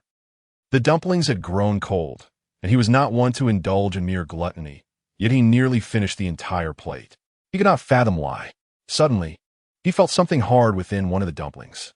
Upon extraction, he discovered it was a copper coin. Ah, indeed. Placing a coin within a dumpling symbolizes good fortune and prosperity. Was this her intention? Song Yu maneuvered his wheelchair to the water tank in the courtyard, rinsing the coin clean, and then noticed that someone had inscribed the words peace in an uneven script upon it. This year, Xiaoxi was experiencing a profound sense of contentment. In addition to ensuring Song Yu's participation in the imperial examination, she relished the time spent with her parents. Recently, she had refrained from worrying about others, dedicating herself to her family, a luxury she had never dared dream of in her past life. In her previous existence, the mere act of closing her eyes conjured images of her parents being slain by bandits while fleeing, accompanied by screams and cries. Nightly, she was haunted by nightmares until she found solace in Song Yu's embrace, gradually alleviating her fears. Resting her head on Song Yu's shoulder, nestled in the crook of his neck, she allowed him to gently pat her back, enveloped in the protective strength of his arms, while listening to his reassuring words. "Do not worry, I shall handle everything." Before long, the New Year festivities had passed, and it was time for the opening of Hualin Academy on the 15th day of the first month. On that morning, Xiaoxi arose early, consuming a hearty bowl of rice balls prepared by her mother, savoring every drop of the soup. "You child, if you cannot eat anymore, be cautious not to overindulge," her mother remarked with a smile. "I'm perfectly fine. I can eat." Xiaoxi, having experienced hunger in her past life as a refugee, had developed a habit of not wasting food, a practice she maintained to this day. She slung her small bag over her shoulder. "I'm off to the academy. I'll be out for dinner with my classmates this evening." "Very well, do return early," her mother replied gently. Every lantern festival, a grand celebration, took place in the capital, featuring elaborate performances, street food stalls, riddle guessing, and lantern releases. Not only the students of Hualin Academy, but even those slightly older from the Guozijian found it hard to resist the allure of the festivities. Thus, when Xiaoxi expressed her desire to attend, her mother did not oppose. The rare occasion stirred excitement among the students of Hualin Academy as they gathered to discuss plans, with even the teachers showing leniency, permitting the students from classes A, B, and C to dismiss early alongside Class D. Students deliberated on which streets to explore, some still seeking companions, while others hastily made arrangements on the spot. The young ladies of Class D became highly sought after, with the young gentlemen from classes A, B, and C eagerly approaching in groups, some bolder than others, proposing outings. Lady Lu, one of her male classmates, ventured closer. "Would you care to join us for the Lantern Festival after class today?" "Not just us. Lu Yiqing from Class D will be there as well." "The more, the merrier." Xiaoxi, blessed with beauty, drew the attention of many eager suitors from Class A, and upon hearing this invitation, all eyes turned to the first brave soul to approach her. Xiaoxi offered a friendly smile. "I'm sorry, but I've already made plans with a friend." Laughter rippled among the group, and the young man pressed on. "You can bring your friend along. We can guess riddles together. I appreciate the offer, but my friend prefers a quieter gathering. Perhaps another time?" "Another time," they echoed, "but how many next times can we have?" It was evident to everyone that this was merely Xiaoxi's polite excuse, and the young man retreated, somewhat disheartened. Song Yu set down his pen, a hint of displeasure crossing his features. What was the purpose of attending the Lantern Festival? The throngs of people, the noise. Although his wheelchair had been modified, he would still be jostled about. The performances were mediocre and the riddles uninteresting. Surely, it was better to stay home and study. Yet, upon reflection, Xiaoxi had just rendered him a significant favor. To refuse her again might seem excessively ungracious. Should he seek a reasonable excuse to decline, or should he resign himself to accompany her? Song Yu felt perturbed, unable to concentrate on his studies, preoccupied with his dilemma throughout the afternoon. Ultimately, after much contemplation, he resolved not to attend. The debts he owed would be repaid in due time. His principles should not be compromised, nor should he place himself in a position of obligation. Once he made this decision, a weight lifted from his heart, yet a flicker of doubt remained. If he drew closer, might he uncover her true intentions? Soon, the end of the afternoon classes arrived. It was a rare occurrence for classes B, C, and D to be dismissed early together, and spirits were high among the students. Many of them showed no inclination to retrieve their bags, opting instead to leave their belongings behind and venture out lightheartedly. Song Yu took his time packing his things.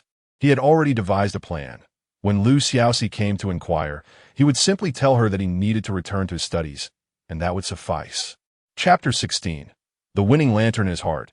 Song Yu prepared 1,000 words, awaiting Lu Xiaoxi and Appo's inquiry. He watched as Lu Xiaoxi tossed her bag beneath the desk and, without sparing him a glance, skipped out the door. After a prolonged wait, she did not return. It dawned on him that Lu Xiaoxi might have arranged a gathering with a friend who preferred solitude, and that friend was likely not him. Indeed, there could be another person involved. He felt a wave of embarrassment and anger wash over him, realizing he had been foolishly deluding himself all afternoon. Just because Lu Xiaoxi often gravitated around him, he had naively assumed that she must be referring to him when she mentioned friend. Absurd. How laughable. What a humiliation. Of course, Lu Xiaoxi had contemplated inviting Song Yu to the Lantern Festival. However, she quickly dismissed that notion. Song Yu was not fond of crowded places, and tonight, the streets of the entire capital would be teeming with people. Even with the assistance of a servant, navigating in a wheelchair would be perilous, making injury a likely outcome. The person she had arranged to meet was Tan Shuxian, who felt uneasy in close proximity to strangers, becoming reserved, yet relaxed in the company of Lu Xiaoxi. Even before dusk, the streets began to fill with people. Vendors selling snacks and performers showcasing their talents lined the thoroughfare. The two girls each purchased a serving of fried sugar cakes and lotus root balls, sitting inside the shop to eat while they waited. Xiaoxi, shall we try our hand at guessing lantern riddles later? Tan Shuxian tugged at Lu Xiaoxi's sleeve. I must tell you, I am quite adept at riddle guessing. I'll help you win a lantern. Absolutely, Lu Xiaoxi replied eagerly, but given the crowd at Jixiang Tower, let's play nearby instead. Jixiang Tower was the grandest and most opulent restaurant in the capital, known for its lavish celebrations during festivals and the most generous prizes for riddle guessing. Tan Shuxian and Appo's expression flickered with disappointment, yet she quickly acquiesced. All right, I will follow your lead, Xiaoxi. Lu Xiaoxi silently squeezed her hand. As it turned out, Lu Xiaoxi's decision was indeed wise. The throng at Jixiang Tower was overwhelming, and the riddles were answered almost instantaneously, leaving no room for the soft-spoken Tan Shuxian. Instead, the nearby stalls offered a more engaging experience. Each person focused intently, ready to shout out an answer. What is it? The vendor inquired. The perfect answer is the word in Appo's, Appo's. Tan Shuxian eagerly raised her hand. One black, one white, a battle of wits, what object am I? It is go. Tan Shuxian answered swiftly, winning several exquisite lanterns. The onlookers praised her intellect, bringing a rosy hue to Tan Shuxian and Appo's cheeks. Lu Xiaoxi clapped alongside her, while keeping a watchful eye on the surroundings. Her caution was not unwarranted. The anniversary of a profoundly significant day in her past had not only altered their fates, but had also marked the beginning of tragedy. In this lifetime, she would not allow such events to recur. Oh dear, young lady, you are quite impressive. At this rate, all my lanterns will be won by you. The vendor chuckled, proposing, how about this? I shall present 3 more riddles, and if you answer them all correctly, I will gift you and your friend the finest rabbit lanterns in my shop. But if you fail, you cannot attempt my riddles any longer. Is that acceptable? Not a problem. Tan Shuxian had long coveted those rabbit lanterns, eagerly awaiting the vendor's words. Then listen closely, the vendor continued. First riddle, what do cats and dogs resemble? Answer with a phrase. Tan Shuxian pondered briefly and exclaimed, like wolves and tigers. Round and plump, often hiding in the mud. With a honeycomb-like appearance, it could be enjoyed both raw and cooked. What food am I? It is lotus root. Bravo, correct again. Now for the third riddle, the vendor grinned. This one is from the end Appo's, Mencius and Appo's, and Appo's, easily taught and guided, and Appo's. This time, Tan Shuxian was stumped. She had not memorized and Appo's, Mencius and Appo's in its entirety, and guessing was beyond her reach. The onlookers murmured their discontent with the vendor, accusing him of deliberately posing a tricky question to perplex the young lady. But he remained unfazed. Tan Shuxian's face flushed in desperation. Xiaoxi, you excel in your studies. Do you know this answer? Lu Xiaoxi could only shake her head. Although she was well-versed in and Appo's, Mencius, and Oppos. She had no clue regarding the riddle. The answer was selecting a guest as the host. At that moment, a voice, rich and melodious, resonated behind the two girls. A tall figure approached, casting shadows over them in the light. "I'm a classmate of the two young ladies. May I offer an answer?" The voice inquired once more. Tan Shuxian turned to look, momentarily taken aback. Lu Xiaoxi stood still, not glancing at the person. A chill enveloped her, as if her very blood had turned to ice.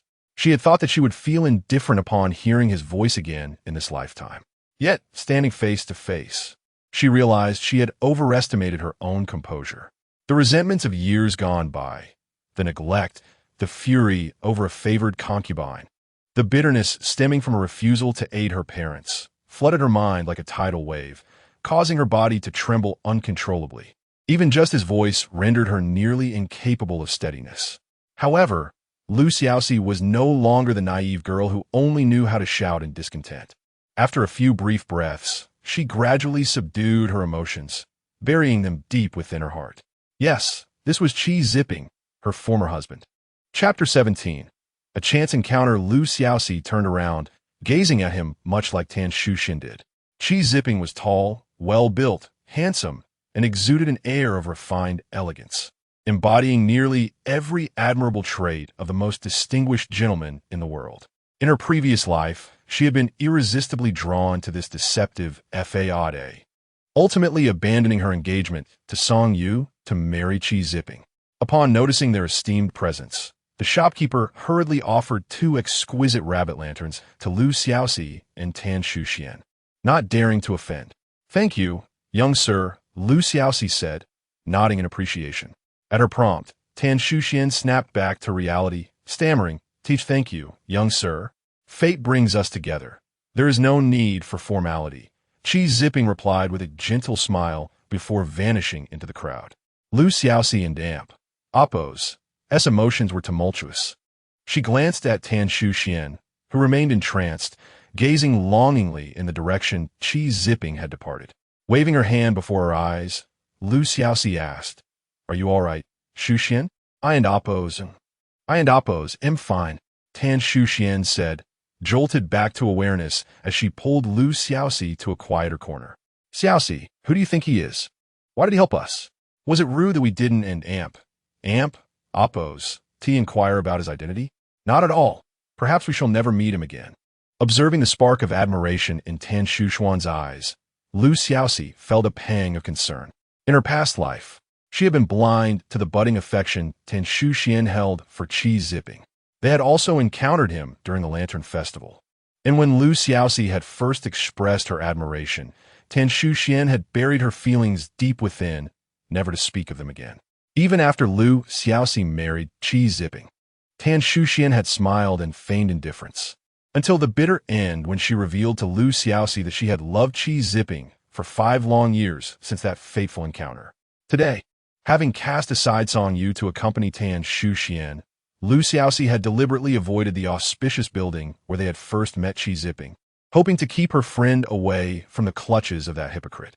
Yet, fate had intervened, and Qi Zipping had not gone to the auspicious building, but had instead stumbled upon them in this secluded corner, suggesting that this was no mere coincidence, but rather the first step in Qi Zipping and Oppos' scheme to win her over and seize the Lu family fortune. Wherever she went, Qi Zipping seemed to appear, indifferent to time, place, or the presence of others. What sort of woman could possibly be worthy of someone like him? Tan Shuxian mused. "Perhaps he is not worthy of you," Lu Xiaoxi replied resolutely. "Shuxian, you deserve far better." As they released lanterns into the night sky, Tan Shuxian remained distracted, her gaze wandering in hopes of another encounter with Qi Zipping. To Lu Xiaoxi's relief, however, he did not reappear. That night, Lu Xiaoxi lay awake, tossing and turning. She called out to her maid, "Ning Dong, are you resting?" "Not yet, my lady. What do you require?" Ning Dong replied promptly. "Would you keep me company?" Lu Xiaoxi requested. "I recall hearing something about the ranking of the young masters in the capital a few days ago. What is it, and who ranks first?" Ning Dong smiled shyly. "It's merely a ranking of the distinguished young masters in the capital, not something we devised. It's just what people say. The first place, of course, goes to the son of the minister, Qi Zipping. Lu Xiaoxi frowned at this. Why him?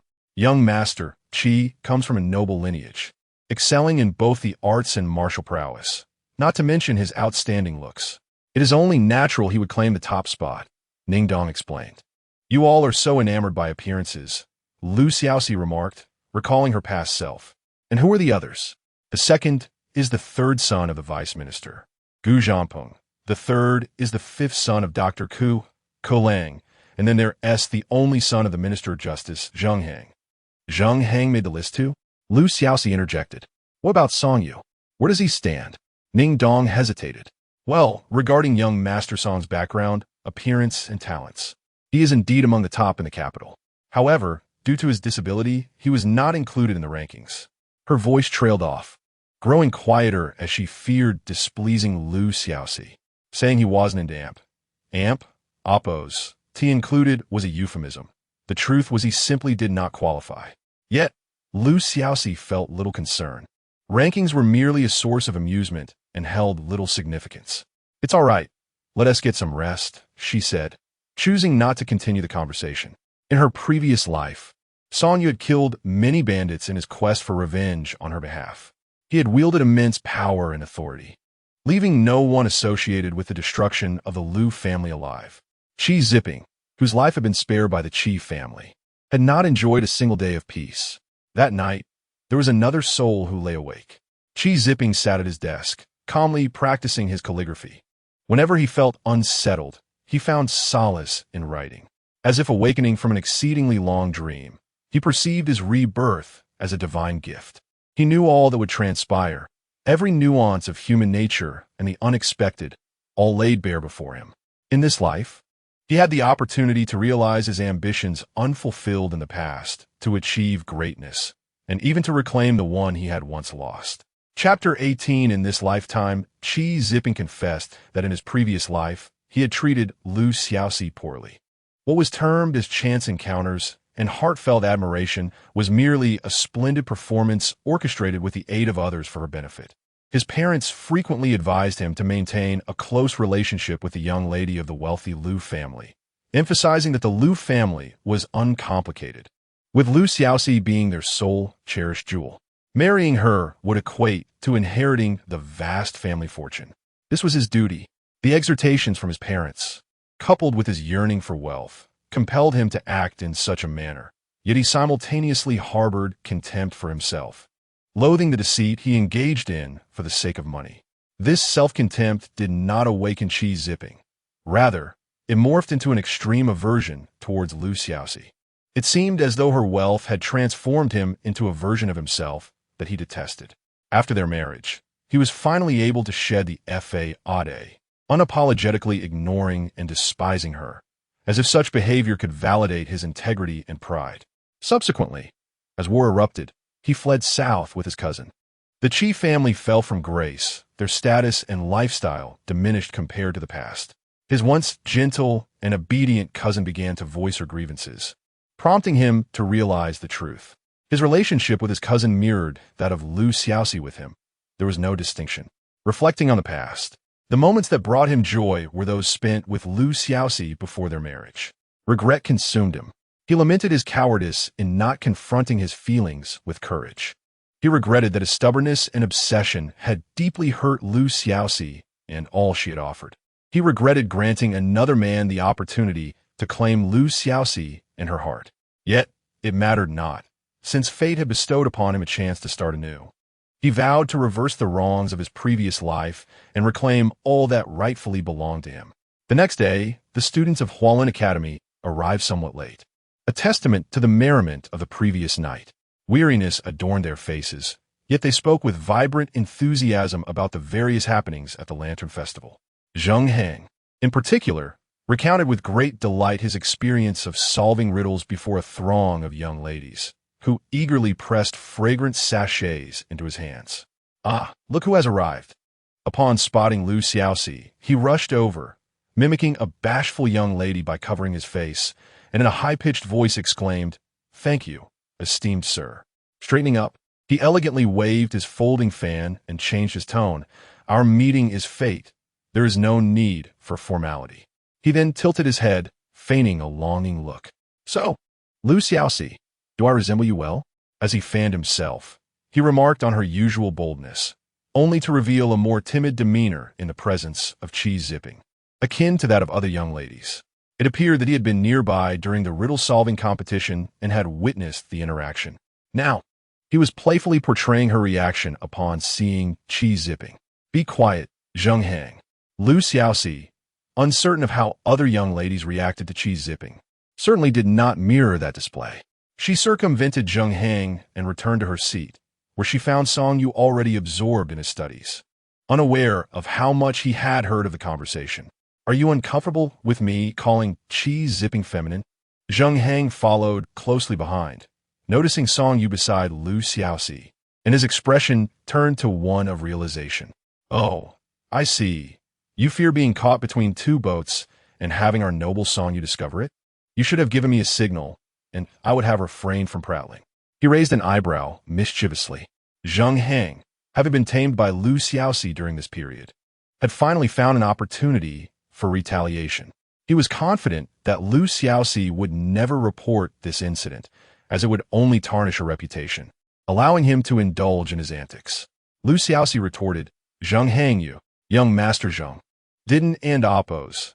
You teased the young lady from the Zhang family to tears last night? Why did you not signal us to keep quiet? To everyone in oppose, as surprise, it was Song Yu who spoke up from the side.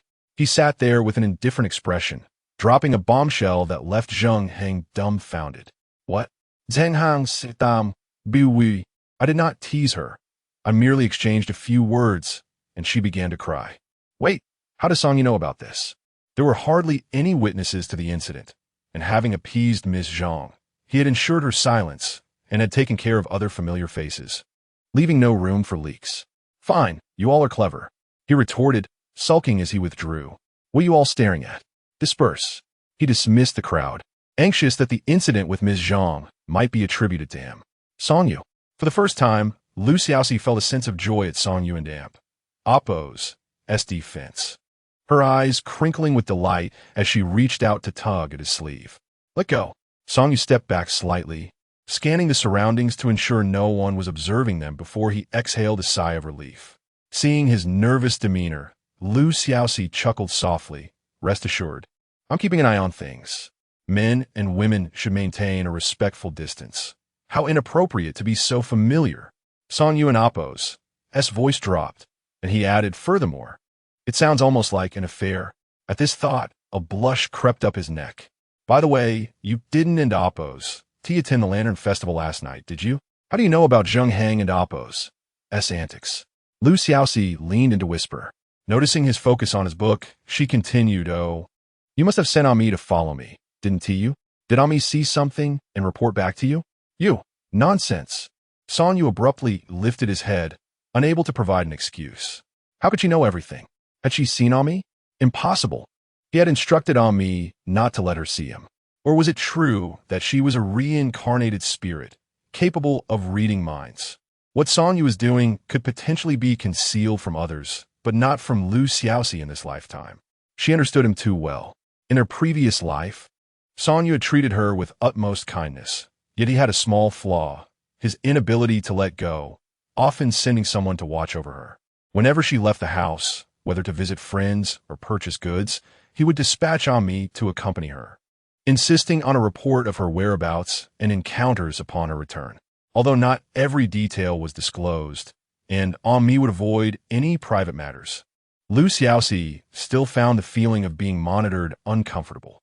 She had spoken to Song Yu several times about it, employing her charms to persuade him to trust her completely, eventually helping him overcome this bad habit.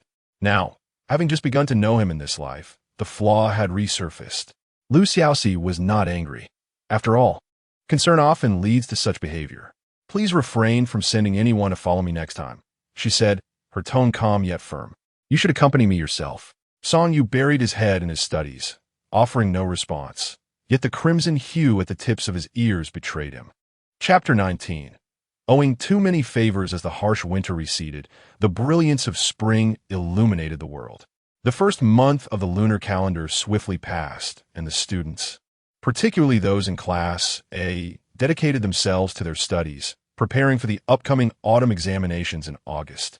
Many students chose to remain in the classroom after classes, finding the atmosphere there more conducive to learning. To encourage them to venture outdoors, the Academy introduced a hunting course, allocating half a day each month for excursions to the countryside, thus balancing work with leisure. The hunting grounds were conveniently located at the back mountain of the Academy, a mere incense stick and Oppo's length away from the classrooms. There, various birds and beasts could be hunted with bows and arrows or ensnared in traps, providing a playful diversion. The students were elated to have the opportunity to unwind in nature. Each participant received a bow and arrow along with a trapping cage before entering the mountains. Mr. Jiang took the lead in organizing the group, emphasizing the importance of safety, particularly to avoid injuries. On this day, students from both Class A and Class B participated in the hunting lesson, including Xiaoxi. She maneuvered her way through the crowd to Mr. Jiang and Damp, Oppo's side. Sir, I'm feeling unwell. May I skip the activity and return to the classroom to study? Unwell? Would you like me to call a doctor or send you home to rest? Mr. Jiang inquired kindly. There and Amp, Oppo's. No need. It and Amp, Oppo's. Not serious. A bit of rest will do. Xiaoxi quickly replied. Very well, you may head back. Please inform me of any concerns. Mr. Jiang agreed without hesitation. It was prudent for a girl to rest instead of risking injury while handling a hunting bow. Elated, Xiaoxi returned, only to notice a shadowy figure before the classroom door. Upon closer inspection, she recognized Songyu. He was struggling in his wheelchair, attempting to navigate over the wooden threshold of the classroom door. Songyu, Xiaoxi called as she hurried over. Her sudden appearance startled him, causing him to lose his grip and retreat after nearly crossing the threshold. Is your wheelchair malfunctioning? Xiaoxi knelt to inspect it, discovering that the additional parts she had installed had come loose, preventing him from pushing himself over the threshold. When did it break? Xiaoxi asked, recalling that he had not moved from his seat all morning. This morning, Songyu replied after a moment in Amp, Oppo's silence, looking down at her. Have you not eaten lunch yet? She inquired. This time, Songyu chose not to respond.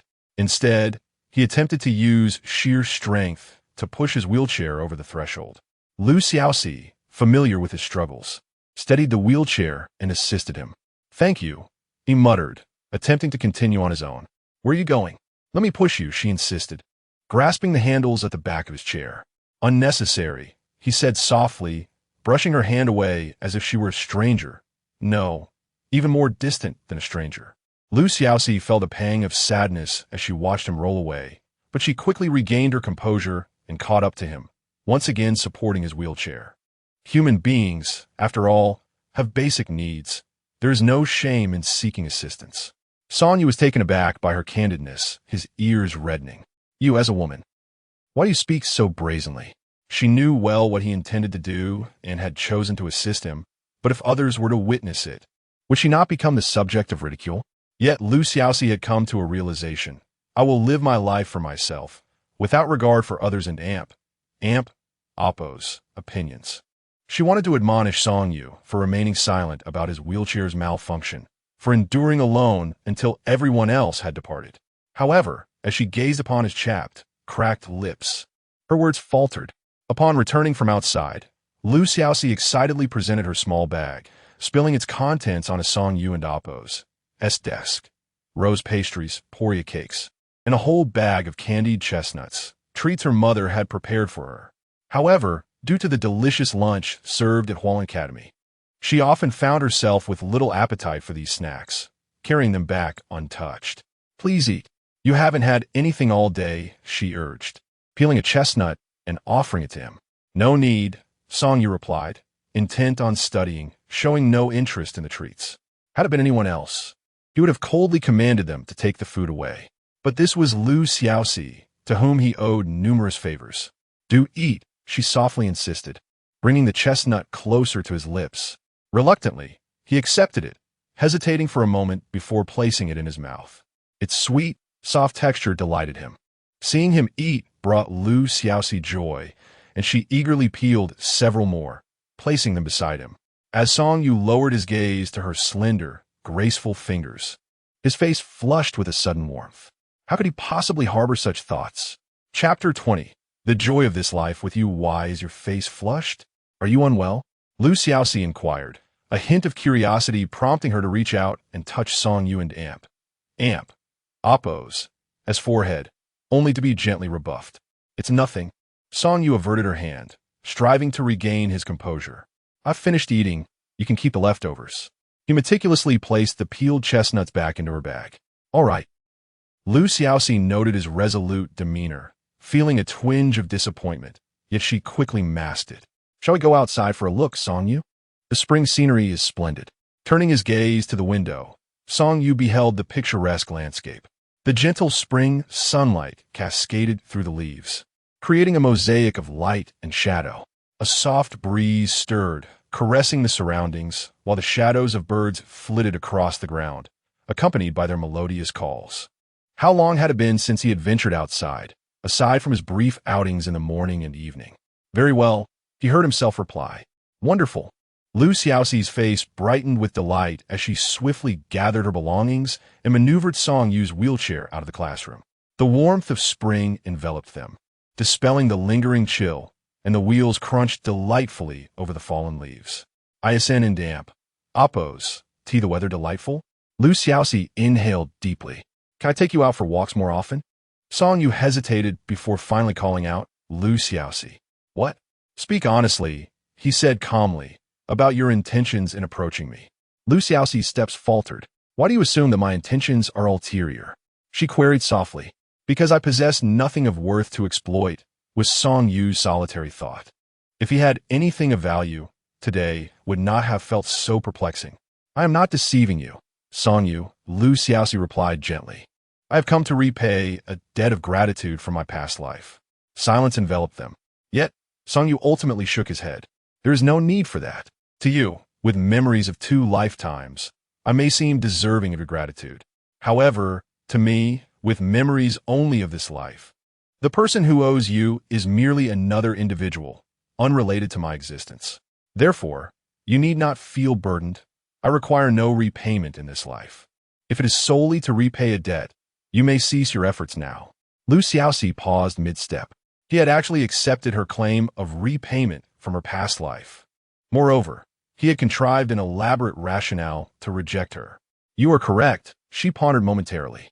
You are entitled to refuse me, but I too have my own convictions. Emotions cannot be deceitful. I am drawn to the you of this life, the one I cherish. This was the first time she had uttered the words cherish in reference to Song Yu. Even with her usual bravado, her cheeks flushed slightly. She could hear her own heartbeat, faintly registering Song Yu's shallow intake of breath. Was this, perhaps, a confession? Lu Xiaoxi longed to gauge Song Yu's reaction. She stealthily shifted to the side to glimpse his expression. But at that moment, a woman in Oppo's shrill scream pierced the air. Ah! Lu Xiaoxi abruptly halted Song Yu beneath a tree and hurried forward, realizing the scream emanated from a small cliff on the nearby hill. Upon approaching, she discovered that the source of the commotion was Nie Yao, the sole young lady of Class B. Somehow, she had slipped down from the cliff in Oppo's edge and was now precariously clinging to an outstretched tree branch halfway up the slope, desperately trying to maintain her grip. Help! Someone, please save me! Nie Yao cried out in terror. Hold on! Lu Xiaoxi turned and searched the ground for a sturdy branch, extending it toward Nie Yao. Quick, grab it! This won't work. You can't pull her up. Song Yu advanced his wheelchair, instinctively wishing to assist, but his presence only hindered. I can manage, Lu Xiaoxi asserted. Having been in delicate health in her previous life, she was now especially attentive to her well-being and had developed considerably more strength. Down below, Nie Yao was frantic, clutching the branch with both hands and tugging it toward herself with all her might. What are you doing? Don't pull, just hold on, Lu Xiaoxi exclaimed, nearly losing her grip as Nie Yao yanked fervently. However, Nie Yao and Oppo's condition was far worse than Lu Xiaoxi had anticipated. She was sobbing uncontrollably, tears blurring her vision, while the branch had become her lifeline. Xiaoxi dared not release her hold, contemplating how to instruct her on leveraging the branch, when suddenly, a crack echoed from below, a tree branch snapping. To her horror, she saw that the very tree Nieyao was clinging to had broken, and she began to slide downward. Xiaoxi instinctively let go, but in the chaotic moment, she too lost her footing and slipped down. Xiaoxi. Songyu reached out in a desperate attempt to catch her. Despite his quick reflexes, his movements were a moment too late. And all he could do was brush his fingertips against the hem of her clothing as he watched the girl who had just confessed to him tumble down the slope. Two girls, along with a cascade of broken branches, plummeted from the cliff, landing precariously on the forest floor. Nieyao wept inconsolably, while Xiaoxi quickly rose to assess their conditions. She was largely unharmed, save for some scrapes on her arms and hands. Nieyao, however, was in a more serious state, unable to move one leg, uncertain if it was broken. The area around them was desolate, devoid of any signs of life. "I'll look around for a path," Xiaoxi declared, rising to her feet, but Nieyao clutched her skirt, pleading, "Please don't leave me. I'm scared. It hurts." Her face was smeared with mud, the tears flowing freely. Seeing Nieyao in such distress, Xiaoxi realized leaving her alone in this wilderness could lead to dire consequences, and thus she relented. She knew the hill was not particularly large, and Songyu would surely assist in finding help. It was only a matter of time before Mr. Jiang discovered their whereabouts. With that thought, she settled down against an old tree nearby. Nieyao, noticing she had not departed, eventually quieted her sobs. "What were you doing behind that tree earlier? How did you fall?" Xiaoxi questioned, her tone cautious. Nothing much," Nieyao stuttered in response. Xiaoxi recalled the earlier scene and felt something was amiss. "Were you eavesdropping on us?" Her inquiry was meant to be a probe, yet she noticed Nieyao's complexion pale, her hands trembling. Xiaoxi's expression darkened. "Why were you eavesdropping? What did you hear? Speak. If you don't tell me the truth, I'll leave you here and inform them not to look for you." I didn't hear anything. I just saw you two together and came to see." Nieyao began to cry again, and then I slipped. "I realized my mistake. Please don't go." Xiaoxi observed her demeanor and saw no signs of deceit, so she refrained from further threats. Unexpectedly, Nieyao and Appo's, as cries grew louder, her once adorable attire and makeup now smeared with mud and tears. "But this is all your fault. If not for you, I would have been first. No one could compare to me. My mother wouldn't blame me. I studied so hard." Xiaoxi frowned. "Is this why you dragged me into accompanying you during that dance? To overshadow me and prove yourself superior?" Nieyao seemed oblivious, her voice dwindling. "And as for Songyu, your close relationship with him means I have no chance. I wish you weren't here studying." She abruptly halted mid-sentence, but her words had already caught Xiaoxi's attention. Feigning ignorance, Xiaoxi continued to ponder the implications. What connection could this possibly have with Songyu? Nieyao's family background was modest, yet her grandfather had once held a high-ranking position, earning the emperor's trust over the years. Even though Songyu and Appo's father is a great general, there is no need for him to rely on the younger generation to forge connections, especially considering that Songyu himself is disabled and holds little favor at home. If connections were to be made, it should be with his brother, Songqi. "Do you not regard me as a rival at all?" Nieyao pressed her. Xiaoxi shook her head from the very beginning. Her purpose in coming to the academy was solely to meet Songyu. "It is not that I look down upon you. Rather, I never even considered competing with you." She gazed at Nieyao, reflecting on the brevity of life, which is fraught with unforeseen events. It is far better to spend time with cherished individuals than to squander it in rivalry with others. Chapter 21. Return with me after years of diligent study. Words fail to capture the tumult of emotions coursing through Songyu at this moment. Just moments ago, he was engaged in a conversation about a cherished young lady, only to witness her fall from the precipice. Even with his typically composed demeanor, it is challenging for Songyu to maintain his poise in the face of such chaos. "Mr. Jiang," he cried out, fervently propelling his wheelchair towards the direction where the other students were hunting. His palms rubbed vigorously against the rough wheels, quickly wearing the skin raw. Yet, the damaged wheelchair could not navigate the rugged mountain path swiftly. With a jarring thud, he stumbled and fell from his chair. Song Yu. Fortunately, Mr. Jiang was returning and spotted Song Yu sprawled in the mud, rushing over to help him up. He had never seen Song Yu, usually so poised and reserved, in such a disheveled state. What happened? Song Yu swiftly recounted the incident of Lu Xiaoxi and Ye Yao and Amp. Oppo's fall to Mr. Jiang, who immediately mobilized personnel to search for them. Song Yu contemplated descending the mountain to assist, but realized his wheelchair would only hinder the others. As he observed the preparations underway, his racing heart began to steady, though he could not recall the last time it had raced so fervently. Upon noticing the mud and blood staining Song Yu's hands, Mr. Jiang intended to suggest he attend to his wounds, but Song Yu insisted on remaining nearby to wait. Mr. Jiang did not press further. They waited in silence for what felt like an eternity until they finally heard commotion. A group of students returning from the search shouted that they needed a stretcher, causing everyone into Oppo's hearts to leap into their throats. Eventually, they saw the group carrying Ye Yao on a stretcher. Ye Yao, surrounded by so many boys for the first time, blushed deeply, burying her face in her hands. Too embarrassed to look up, the group sighed in relief upon seeing she was unharmed, merely having twisted her ankle. However, Lu Xiaoxi did not appear with them. It seemed that only Song Yu noticed this detail, as the others were preoccupied with inquiries and concerns for Ye Yao, forgetting that Lu Xiaoxi had also fallen. Just as Song Yu was about to voice his concern, he saw two male students approaching, laughing, one of them holding a white hare. The hare, gripped by its ears, remained utterly still. Song Yu and Oppo's heart sank once more. Could it be that this hare would become our evening and Oppo's feast? One of the students remarked, "We and Oppo's take it to our usual tavern to have the chef prepare it. This wild hare from the forest must taste far better than those raised in captivity." Indeed, it and Oppo's a rare occasion to finish classes early today. Let us enjoy a few drinks. The other chimed in eagerly. Before the first could continue, a sharp voice interjected, "Stop." The two boys jumped in surprise, turning to find the usually stoic and unapproachable Song Yu standing before them. "Why not?" they stammered, their confidence wavering in the presence of the top student. Song Yu, momentarily at a loss for words, simply replied, "It is not permissible." His gaze fell upon the unfortunate hare, his brow furrowed. "Give me the hare."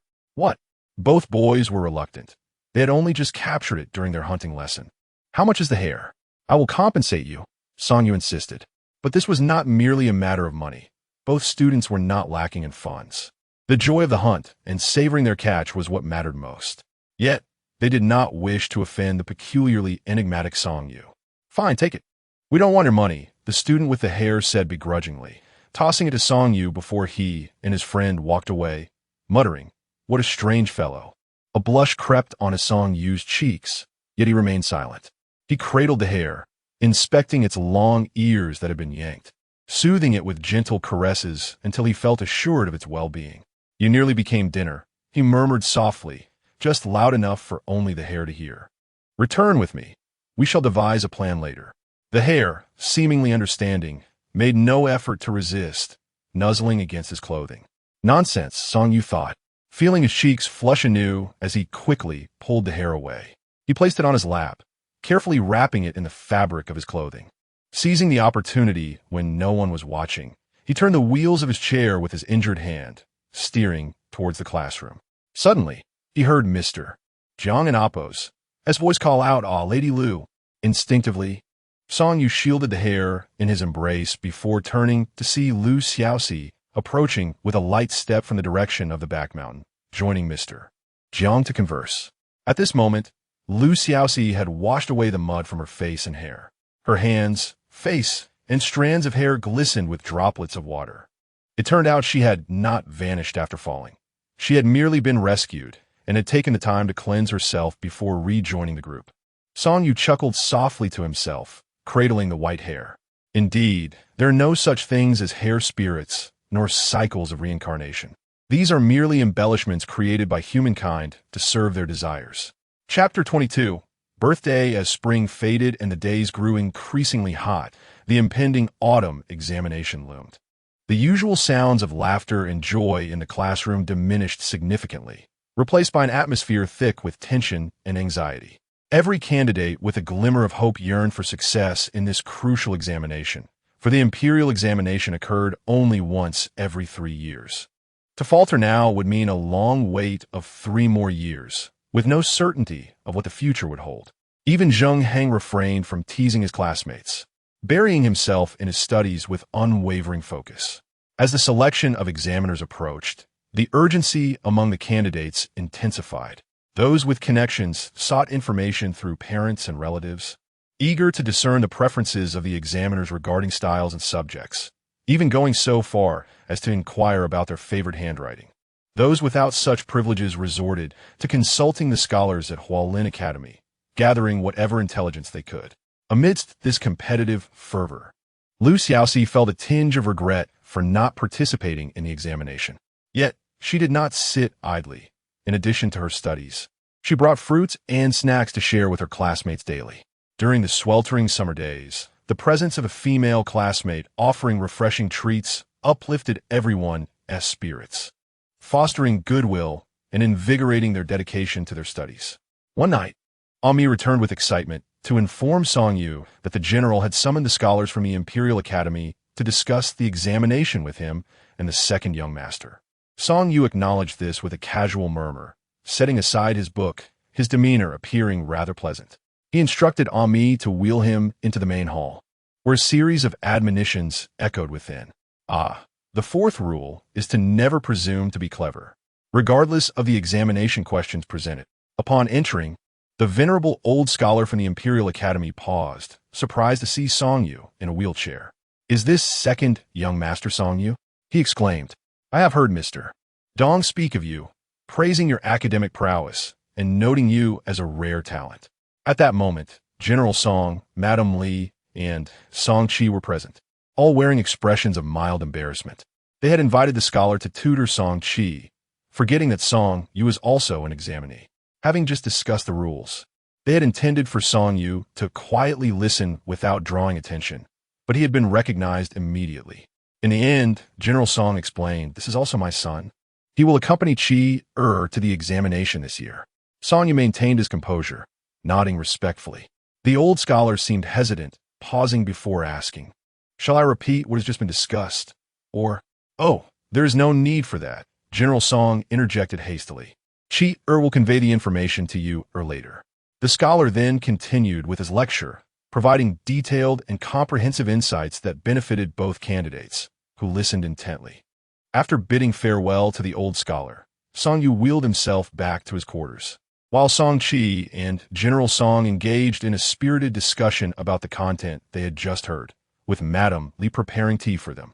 No one remembered to relay the part Song Yu had missed. As soon as they exited, Ami anxiously explained, "Young master, I swear. I rushed over as soon as I heard from the master, without delay." Song Yu pressed his lips together. "I understand. There is no need for further explanation." Ami hesitated, wanting to voice his grievances about the tardiness of the other party, but refrained upon seeing Song Yu's expression. They had experienced far too many such incidents. Upon returning to their quarters, Song Yu suddenly uttered, Ami immediately reacted, grabbing a stick from the corner and rushing forward. "Who goes there?" The commotion attracted several servants from the estate, who rushed to find a shadowy figure perched atop the garden wall. "Aha, a thief! Ami shooted. Bring him down and deliver him to the authorities." "Have mercy," came a delicate voice from the shadow. Ami squinted, realizing the figure was none other than Xiaoxi, a familiar face. "Oh, it's you. But why are you perched on our wall? I can't get down. Please help me." Xiaoxi pleaded, her voice filled with urgency. Song Yu closed his eyes and took a deep breath before instructing the other servants. "You may leave now. Whatever you have witnessed tonight must remain a secret. Otherwise, you will face the consequences." The servants nodded awkwardly and departed. Who would dare speak of it? After all, it was an unmarried young lady sitting on their young master's wall. Utterly scandalous. Once the others left, Ami wasted no time in setting up a ladder to help Xiaoxi down. She was clad in black attire, carrying a dark bundle. Without her face, one might easily mistake her for a thief. "Leave now. You are unwelcome," Song Yu declared, issuing an immediate dismissal. He turned his wheelchair away, not sparing Lu Xiaoxi a glance. Lu Xiaoxi was taken aback. Wait, don't you want to know why I'm here? With an eager demeanor, she approached, presenting her face before Song Yu. I have come to celebrate your birthday. Song Yu's expression, typically devoid of emotion, shifted noticeably in surprise. Celebrate what? His birthday? How long had it been since he had heard that term? Celebrate your birthday? Ami scratched his head awkwardly.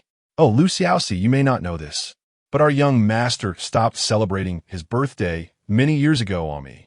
Song Yu frowned at the thought of such personal matters being divulged. Though he had once celebrated his birthday as a child, each occasion had been overshadowed by an atmosphere of melancholy. His parents would express their woes about failed treatments and height concerns, lamenting the futility of celebrating.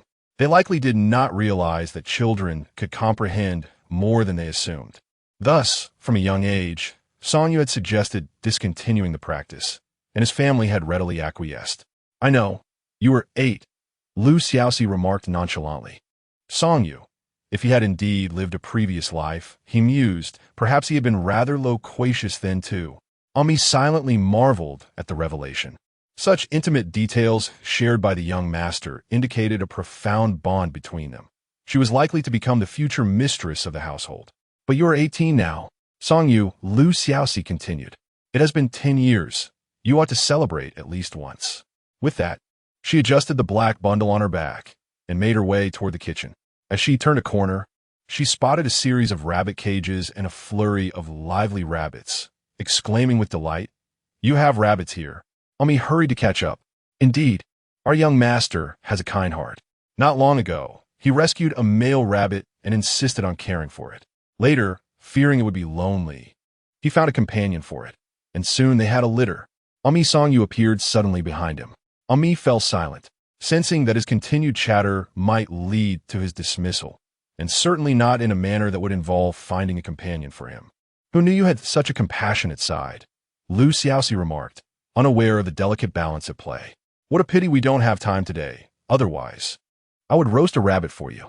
Song Yu, Lu Xiaoxi entered Song Yu's small kitchen, setting her bundle down and deftly utilizing the pots and pans, creating a delightful clatter. Song Yu rarely cooked for himself, and the kitchen seemed to have been untouched for quite some time. But the layout and utensils were far more familiar to Lu Xiaoxi than to Ami. With deft hands, she kneaded the dough, her movements fluid and practiced, betraying none of the privileged upbringing of a young lady from a wealthy family. At last, she placed a bowl of longevity noodles before Song Yu. The noodles were perfectly distinct, adorned with a single egg and sprinkled with vibrant green scallions. Do take a taste, Song Yu, she whispered gently at 18.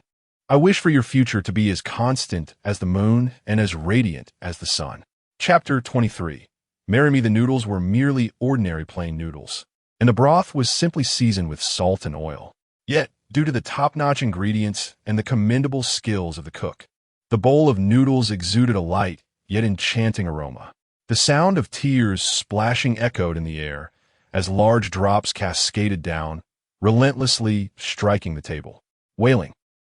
Ami cried as if it were her own birthday, overwhelmed with emotion, for in all these years, no one had ever celebrated the young master and Appo's birthday. Lu Xiaoxi. Song Yu. You may leave now. Ami Song Yu finally could no longer contain himself and issued the command.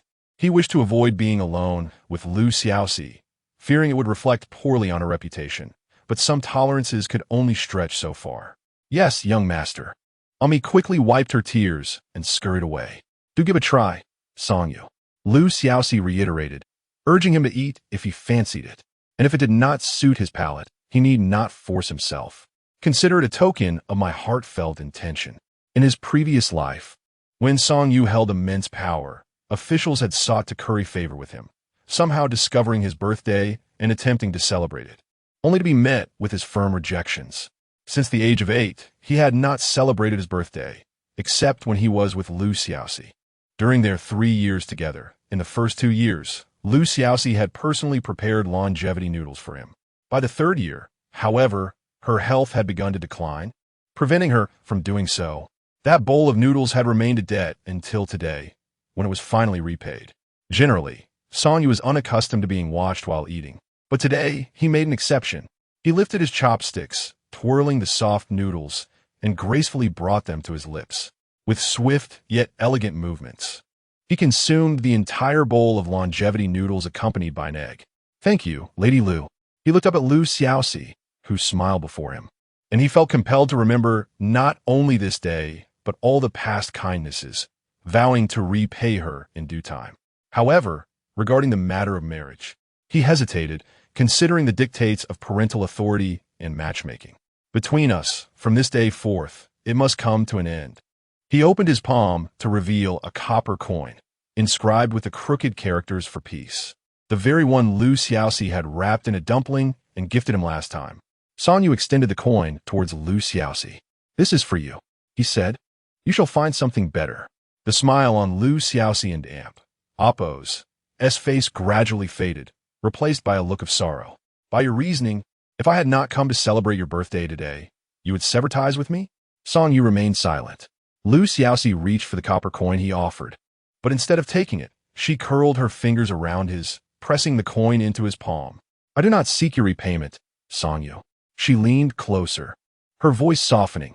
"I want you to marry me." "You." Song Yu and Oppo's body stiffened abruptly. He had never imagined a young lady could speak so boldly. Yet before he could fully comprehend, he felt Lu Xiaoxi's smiling face draw nearer, and then warmth enveloped his neck. Lu Xiaoxi had wrapped her arms around him, resting her chin upon his shoulder. She hugged him. Song Yu had never even brushed a finger against the girl before. At this moment, a tingling sensation surged from their shoulders and necks, leaving him utterly bewildered. The loneliness of his birthdays past and the bitterness of neglect, which he had long since learned to disregard, were magnified and then dissipated in that instant. The fragrance of the girl and Oppo's hair was intoxicating. Lu Xiaoxi straightened, her cheeks slightly flushed, yet she summoned the courage to remain bold. She pushed Song Yu and Oppo's outstretched hand back. "I do not care why you have not yet come to like me. Even if you do not like me today, or tomorrow, I will find a way to make a place for myself in your heart. In any case, you have been preemptively claimed by me." She gazed at the astonished Song Yu, slowly retreating a few steps to climb the ladder against the wall. "I am leaving now, Song Yu. Do not forget my words today." She ascended the ladder, peering outside to ensure all was clear before departing from the Song residence. Upon witnessing Lu Xiaoxi and Oppo's departure, Song Yu finally grasped the gravity of what had transpired. "Ami," he called for his servant.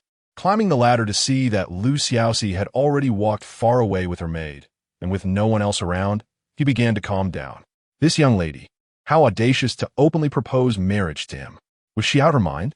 Did she not comprehend the implications of marrying a cripple? Song Yu and Oppo's heart raced uncontrollably, thoughts spiraling beyond his control, and her words, questioning why he had not yet developed feelings for her. Feelings? Did he even have the right to entertain such a luxurious notion? Had he not long resigned himself to a life of solitude? "Young master," a voice from behind broke through his reverie. It was Ami, who seemed to realize that Lady Lu had forgotten something. Chapter 24, the final encounter. Song Yu forcibly collected his thoughts and glanced in the direction indicated by Ami, discovering that Lu Xiaoxi, this careless girl, had indeed forgotten the bundle she had just brought here.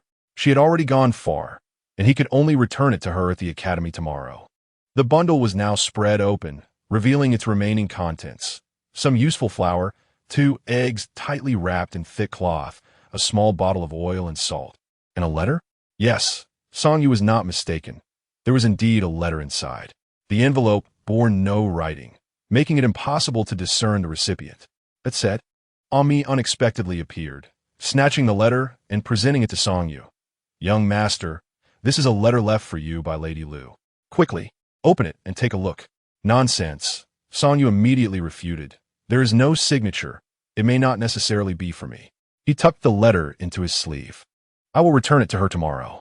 "Ah, young master," Ami exclaimed with exasperation. "The bundle contains items prepared specifically for you. If the letter isn't for you, who else could it be for?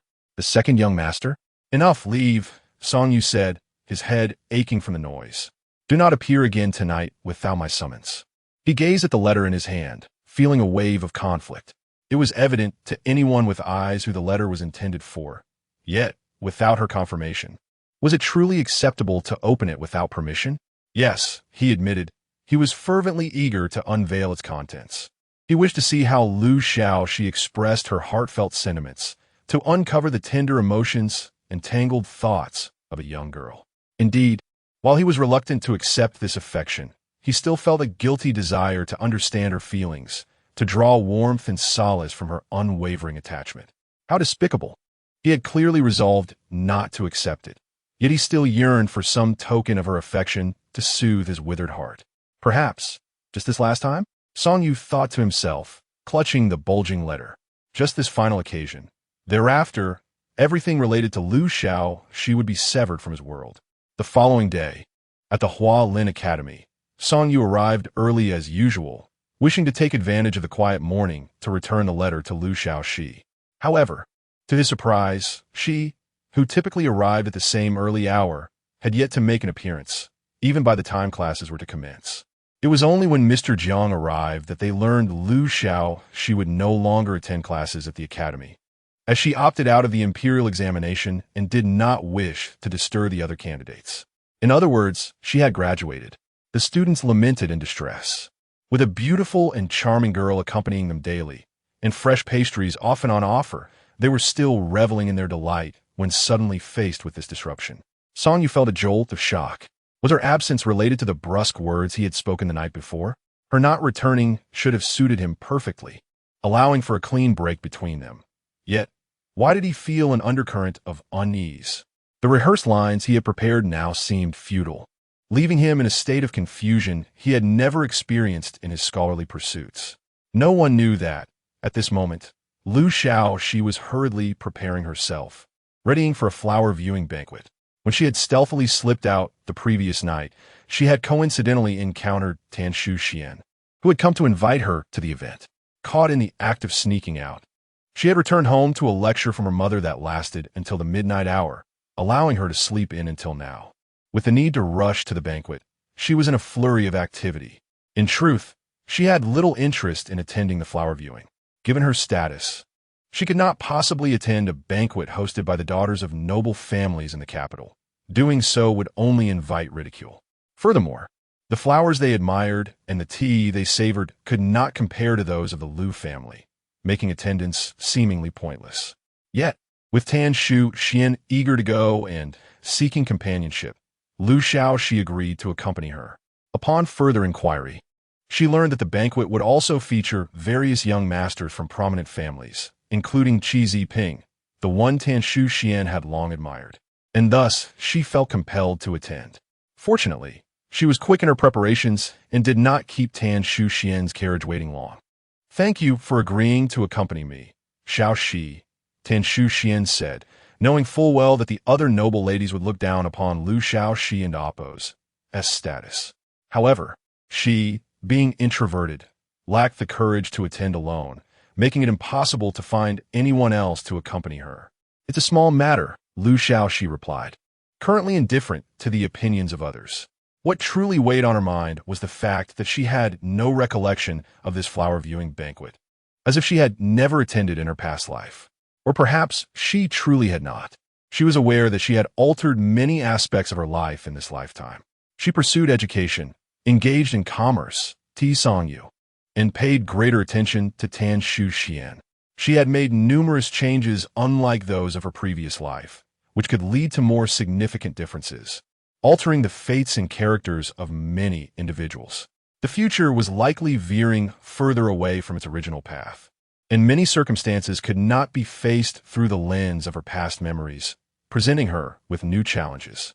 But Qi Mansion, Qi Ziping and Appo's flower viewing banquet, Xiaoxi and Appo's gaze fell upon the residence where the carriage was parked, and she could no longer turn a blind eye. If it was indeed a banquet hosted by Qi Ziping, her past self would never have missed it, even if she lacked the standing to attend. She would have found a way to drag other noble ladies along. It was unthinkable that she now had no recollection whatsoever. "Yes, he even sent an invitation to my family," Tan Xian said, a hint of shyness on her face. "Of course, Many of the young ladies in the capital received one as well. After pondering, Xiaoxi decided to be resolute. Shu Xian, listen to me. She stopped Tan Shu Xian at the entrance of Qi Mansion, speaking in a hushed tone. I heard Zheng Heng mention in class before that Qi Ziping has a cousin whom he adores and intends to marry, so you. Oh dear, Xiaoxi. What are you saying? Tan Shu Xian exclaimed, covering her face with her hands. What is my status, and what is young Master Qi and Damp? Oppose S. How could I ever dare to dream of marrying him? Xiaoxi was momentarily speechless. In any case, he is not a good man. Tan Shu Xian sighed silently. I understand. The two entered Qi Mansion. Upon stepping into the unfamiliar yet familiar estate, Xiaoxi felt a wave of discomfort wash over her. She had spent the darkest years of her life here previously, and every brick and tile filled her with disdain. Xiaoxi, are you all right? Her unease quickly caught the attention of Tan Shu Xian. I'm fine. Xiaoxi quickly composed herself. Today and Oppo's theme for the flower viewing was the fragrant color sparrow and the pine leaf peony. The fragrant color sparrow was delicate and charming, while the pine leaf peony was resplendent and colorful, both rare blossoms of summer. As anticipated, upon Xiaoxi and Amp, Oppo's arrival, the noble ladies present were captivated by her beauty, eagerly inquiring about her family background. However, once they discovered she was the only daughter of the wealthiest Lu family, they were reluctant to associate with her. Their beauty paled in comparison, and it did little to aid their established social circles in the capital. Fortunately, both Tan Shu Xian and Xiaoxi were unfazed. One was there to see her beloved young master, while the other was on guard against her own affections for a different young master. The young gentlemen have arrived. It is uncertain who uttered those words, but the noble ladies present promptly set aside their tasks, glancing around with keen interest. Indeed, from the direction of the eastern chamber, a group of youthful gentlemen approached, engaged in lively conversation and laughter.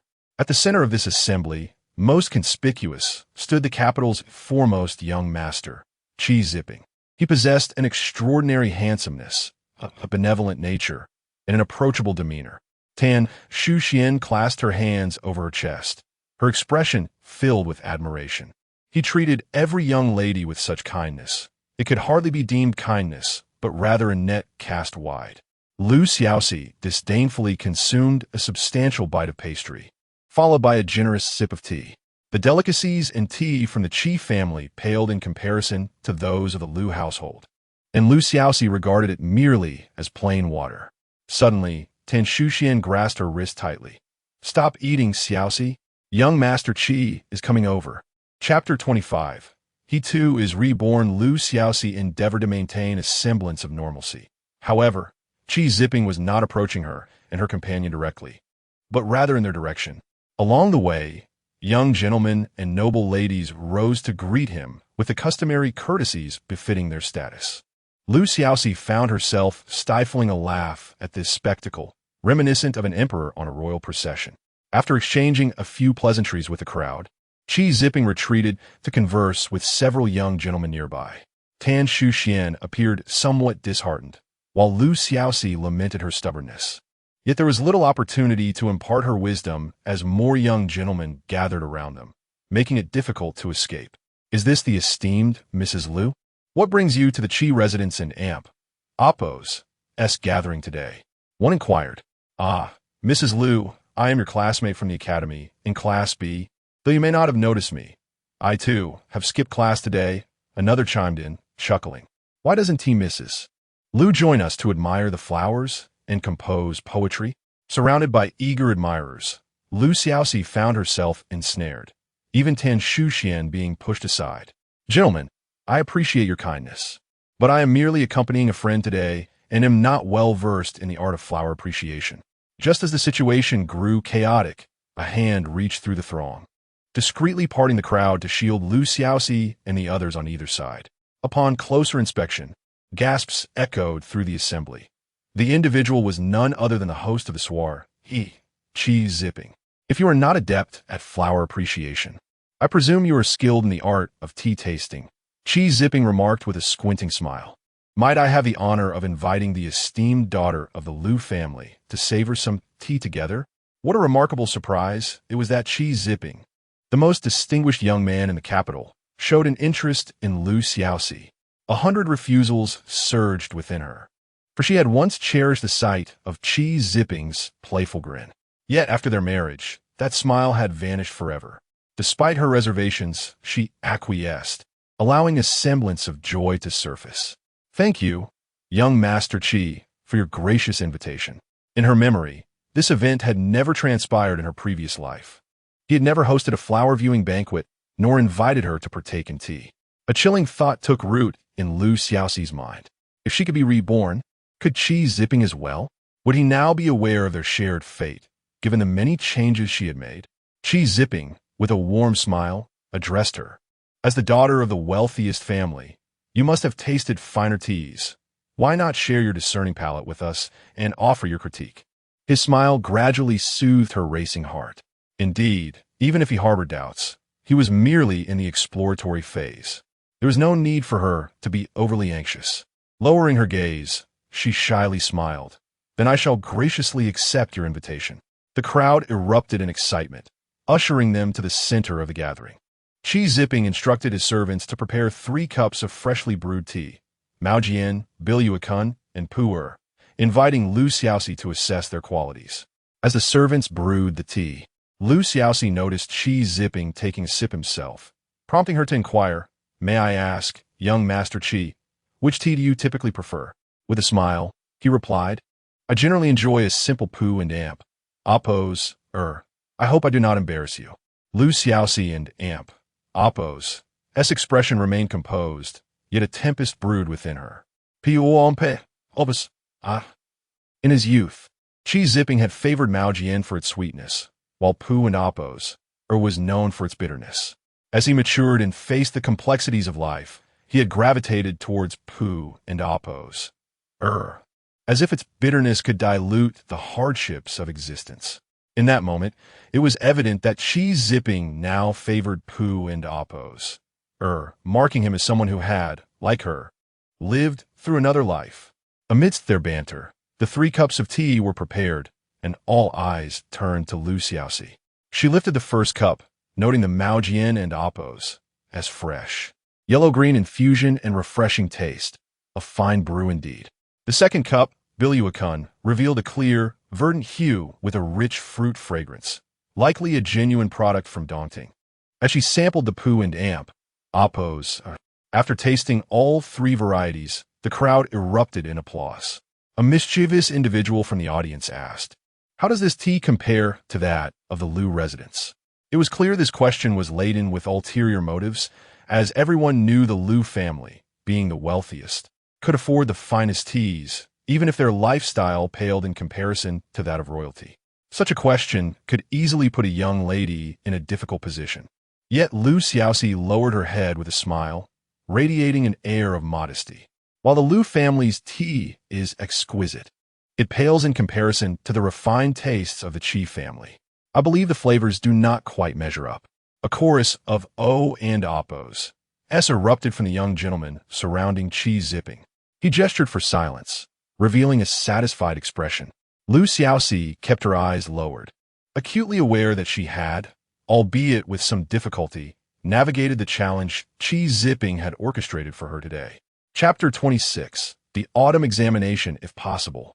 Liu Xiaoxi would prefer to never smile at Qi Ziping in this lifetime. However, she understood that the current circumstances were exceptional. Bowing her head did not signify surrender. Both she and Qi Ziping had been reborn, and it was evident that those lurking in the shadows held a distinct advantage. Therefore, she must conceal the truth of her reincarnation at all costs, even if it meant adopting a lowly demeanor. She had to portray herself just as she had in her previous life, avoiding any suspicion from him. In the departing carriage, Tan Shuxian kept her head down, appearing rather glum. Liu Xiaoxi realized that evasion was futile and said, "About today," but was unexpectedly cut off by Tan Shuxian. "Xiaoxi, you must honestly tell me, do you harbor feelings for young Master Qi? You've refrained from speaking about it all this time because I mentioned it first, haven't you? Don't deny it. I saw how you acted today." You are not nearly as bashful around young Master Song. Lu Xiaoxi. Was her performance truly that convincing? Nevertheless, it was reassuring to hear Tan Shuxian say this. It seemed she had successfully deceived Qi Zipping. She grasped Tan Shuxian into Amp, Oppo's hand earnestly and said, Shuxian, I do not wish to lie to you. So remember, every word I am about to say is the truth. I am indeed indifferent towards Qi Zipping. My pretense today was due to unavoidable circumstances, which I cannot disclose now, but I promise to explain it clearly to you later.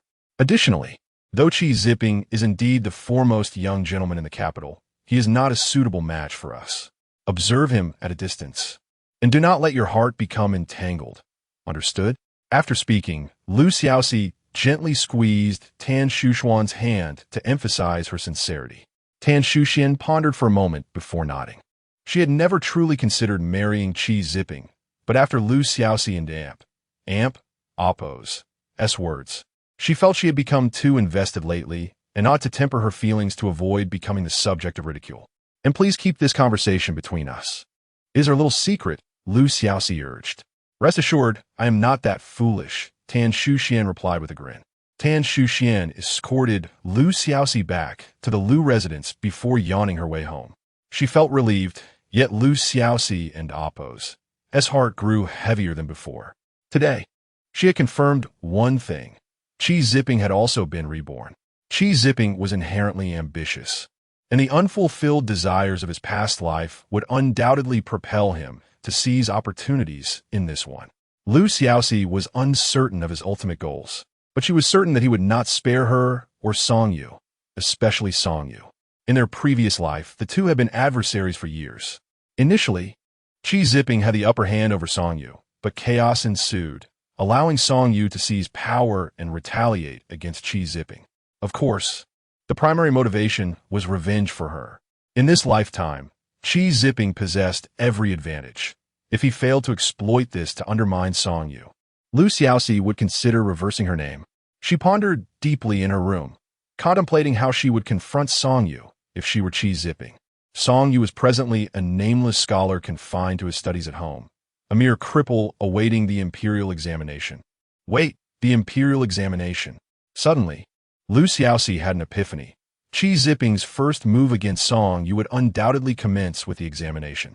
Given Song Yu's disability, his eligibility was procured through his father's connections. Qi Zipping and Oppo's family was in control of the Ministry of Rights, which oversaw the examination process. Manipulating the examination papers to suppress Song Yu would be alarmingly easy. Recalling their previous life, where Song Yu, despite his exceptional talent, had inexplicably failed, she was certain that Qi Zipping was behind it. With this realization, she immediately penned a letter, urging Song Yu to ensure that his father solidified every connection before the examination.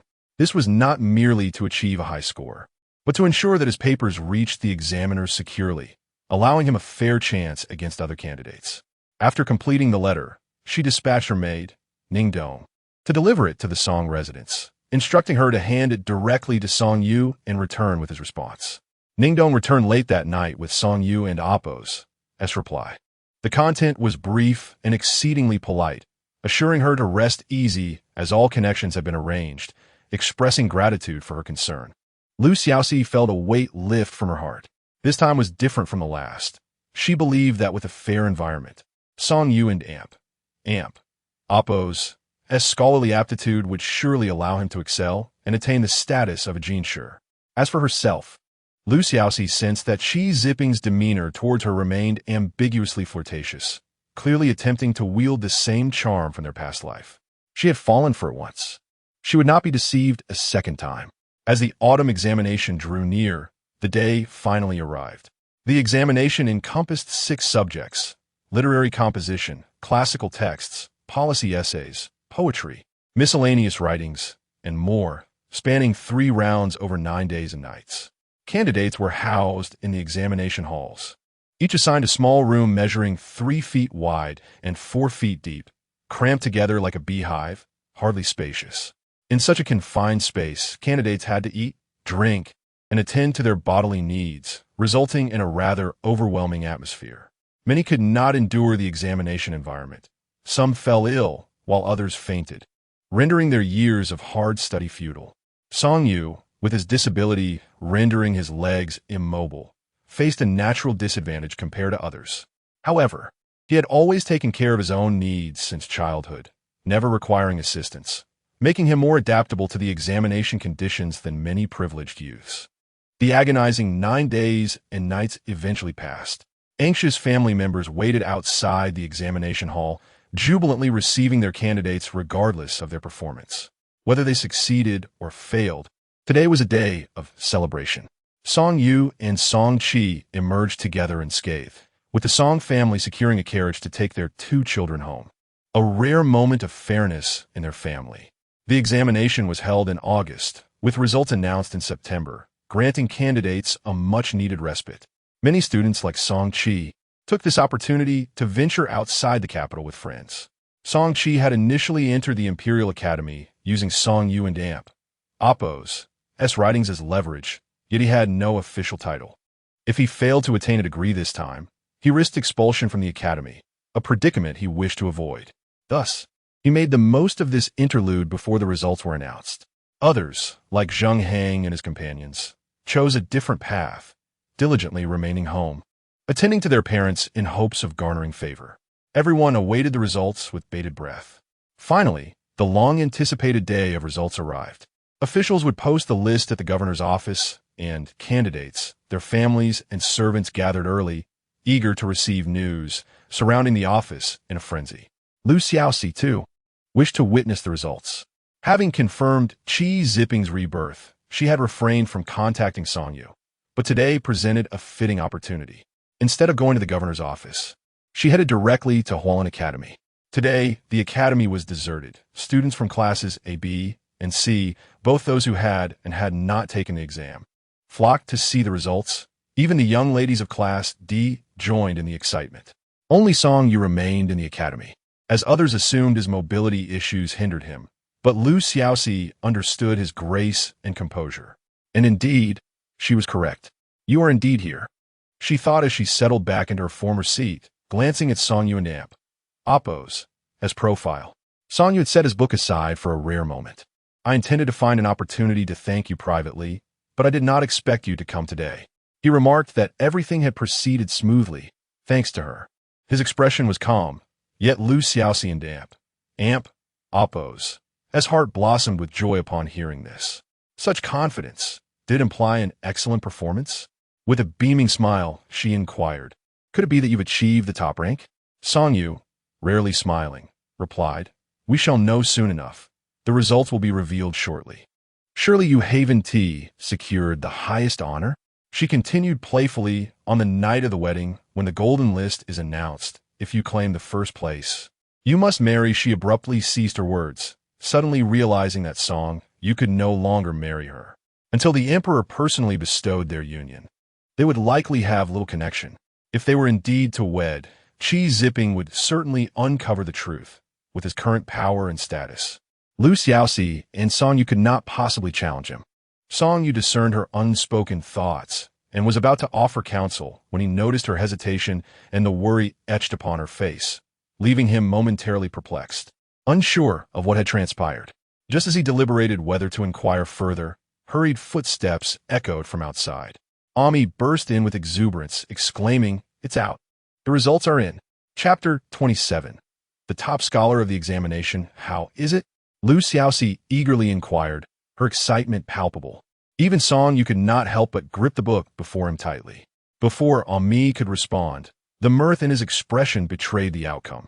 First place, he exclaimed exuberantly. Our young master has achieved the title of top scholar. Truly, he is number 1. Top scholar. How wonderful, Song Yu.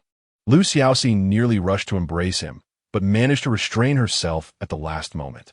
She understood Song Yu well, knowing that he had toiled for years, enduring hardships to showcase his talents in the imperial examination, aspiring to a life of service and to fulfill his ambitions. Today marked a significant first step in that journey. Xiaoxi felt that titles such as regent or power over the court were insignificant in comparison to the countless sufferings he had overcome. If given the choice, She would forego high office and wealth, wishing only for Song Yu to gradually realize his dreams, provided he could avoid further hardships. A smile finally graced Song Yu's features. Although the future remained uncertain, at least his talents had received recognition for the first time. Achieving first place meant he had the qualification to continue his pursuit in the examinations. If he were to reach the final palace examination, perhaps a turning point lay ahead. His progress was attributed not only to his own efforts, but also to the support of the young lady before him. What of others? Did Song Qi and the rest succeed? With satisfactory news in hand, Lu Xiaoxi began to indulge in her joy. Young Master Qi has also passed. Though his rank is not as high, Ami noted. By the way, can you guess who placed last among those who passed? It is young Master Zhenghang from the Dali Temple. He is utterly ecstatic, crying out with joy, and everyone can hear him. Last place of all things? That fellow truly has struck it lucky. Lu Xiaoxi chuckled for a moment. She wished to converse more with Song Yu, but recognizing the time, she bid farewell to him and Ami. Indeed, as she walked a short distance away, she observed a throng of people returning to the academy. Congratulations, Song Yu! Someone shouted from afar. What a ruckus! He is no longer just Song Yu. He is now Song Scholar. Someone else laughed heartily. Indeed, Song Scholar. Next time for the spring examination, he shall be Song Zhuang Yuan. Everyone rejoiced in congratulating Song Yu. Hearing these voices, Lu Xiaoxi surmised that Song Yu might feel somewhat helpless amidst the accolades, yet his spirit remained joyous, and she had no intention of stepping forward to assist him. Honor, applause, praise, he had long been deserving of such recognition. At that moment, General Song's family arrived at the academy to personally escort Song Yu home. You have endured much over the years, my son, General Song said, his eyes filled with regret. I never anticipated your extraordinary talent. If only it were not for your leg. Alas. Dear husband, why dwell on sorrow on such a joyous occasion? Lady Li gently caressed Song Yu's head. My son, you have worked diligently over the years. It is our oversight as parents that we fail to see that. Indeed, big brother, you have finally emerged. Song Qi chimed in. It was merely luck, Song Yu replied modestly. Song Qi circled behind him. Do not be humble, big brother. Allow me to push you. The family returned to the Song residence in high spirits. After returning, Lu Xiaoxi enjoyed a rare period of tranquility. She spent several days meticulously organizing everything she had altered since her rebirth, categorizing what Qi Zipping undoubtedly knew, what he might know, and what he certainly did not. The results provided her with some reassurance. Based on Qi Zipping and Oppo's current attitude towards her, she remained within a safe range. As long as she maintained the upper hand. With him in the light and her in the shadows, there remained a possibility for a turning point, regardless of what transpired. Madam, Ning Dong suddenly rushed over, breathless with urgency. This is grave. Madam, young Master Song and Oppo's servant me just came to relay a message. It is said that young Master Song and Oppo's examination essay has been accused of plagiarism and that he is to be detained for questioning. Officials are already on their way. What did you say? Lu Xiaoxi and Oppo's mind spun. Plagiarism? Song Yu would never commit such an act. She quickly donned her outer garment and dashed out to find Ami.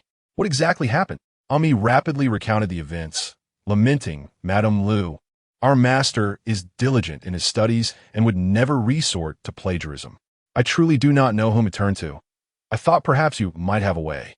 Lu Xiaoxi sprinted to the Song residence, disregarding formalities, and burst inside.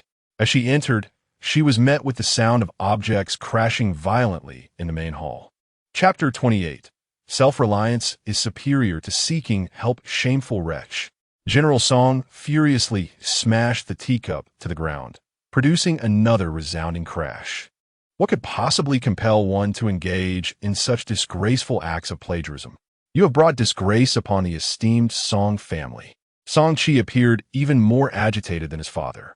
With his towering stature, he pointed a trembling finger at Song Yu and Oppo's nose. Elder brother, you vowed to take the examinations honestly. Should you fail, our family would naturally support you for life. Why resort to such vile actions?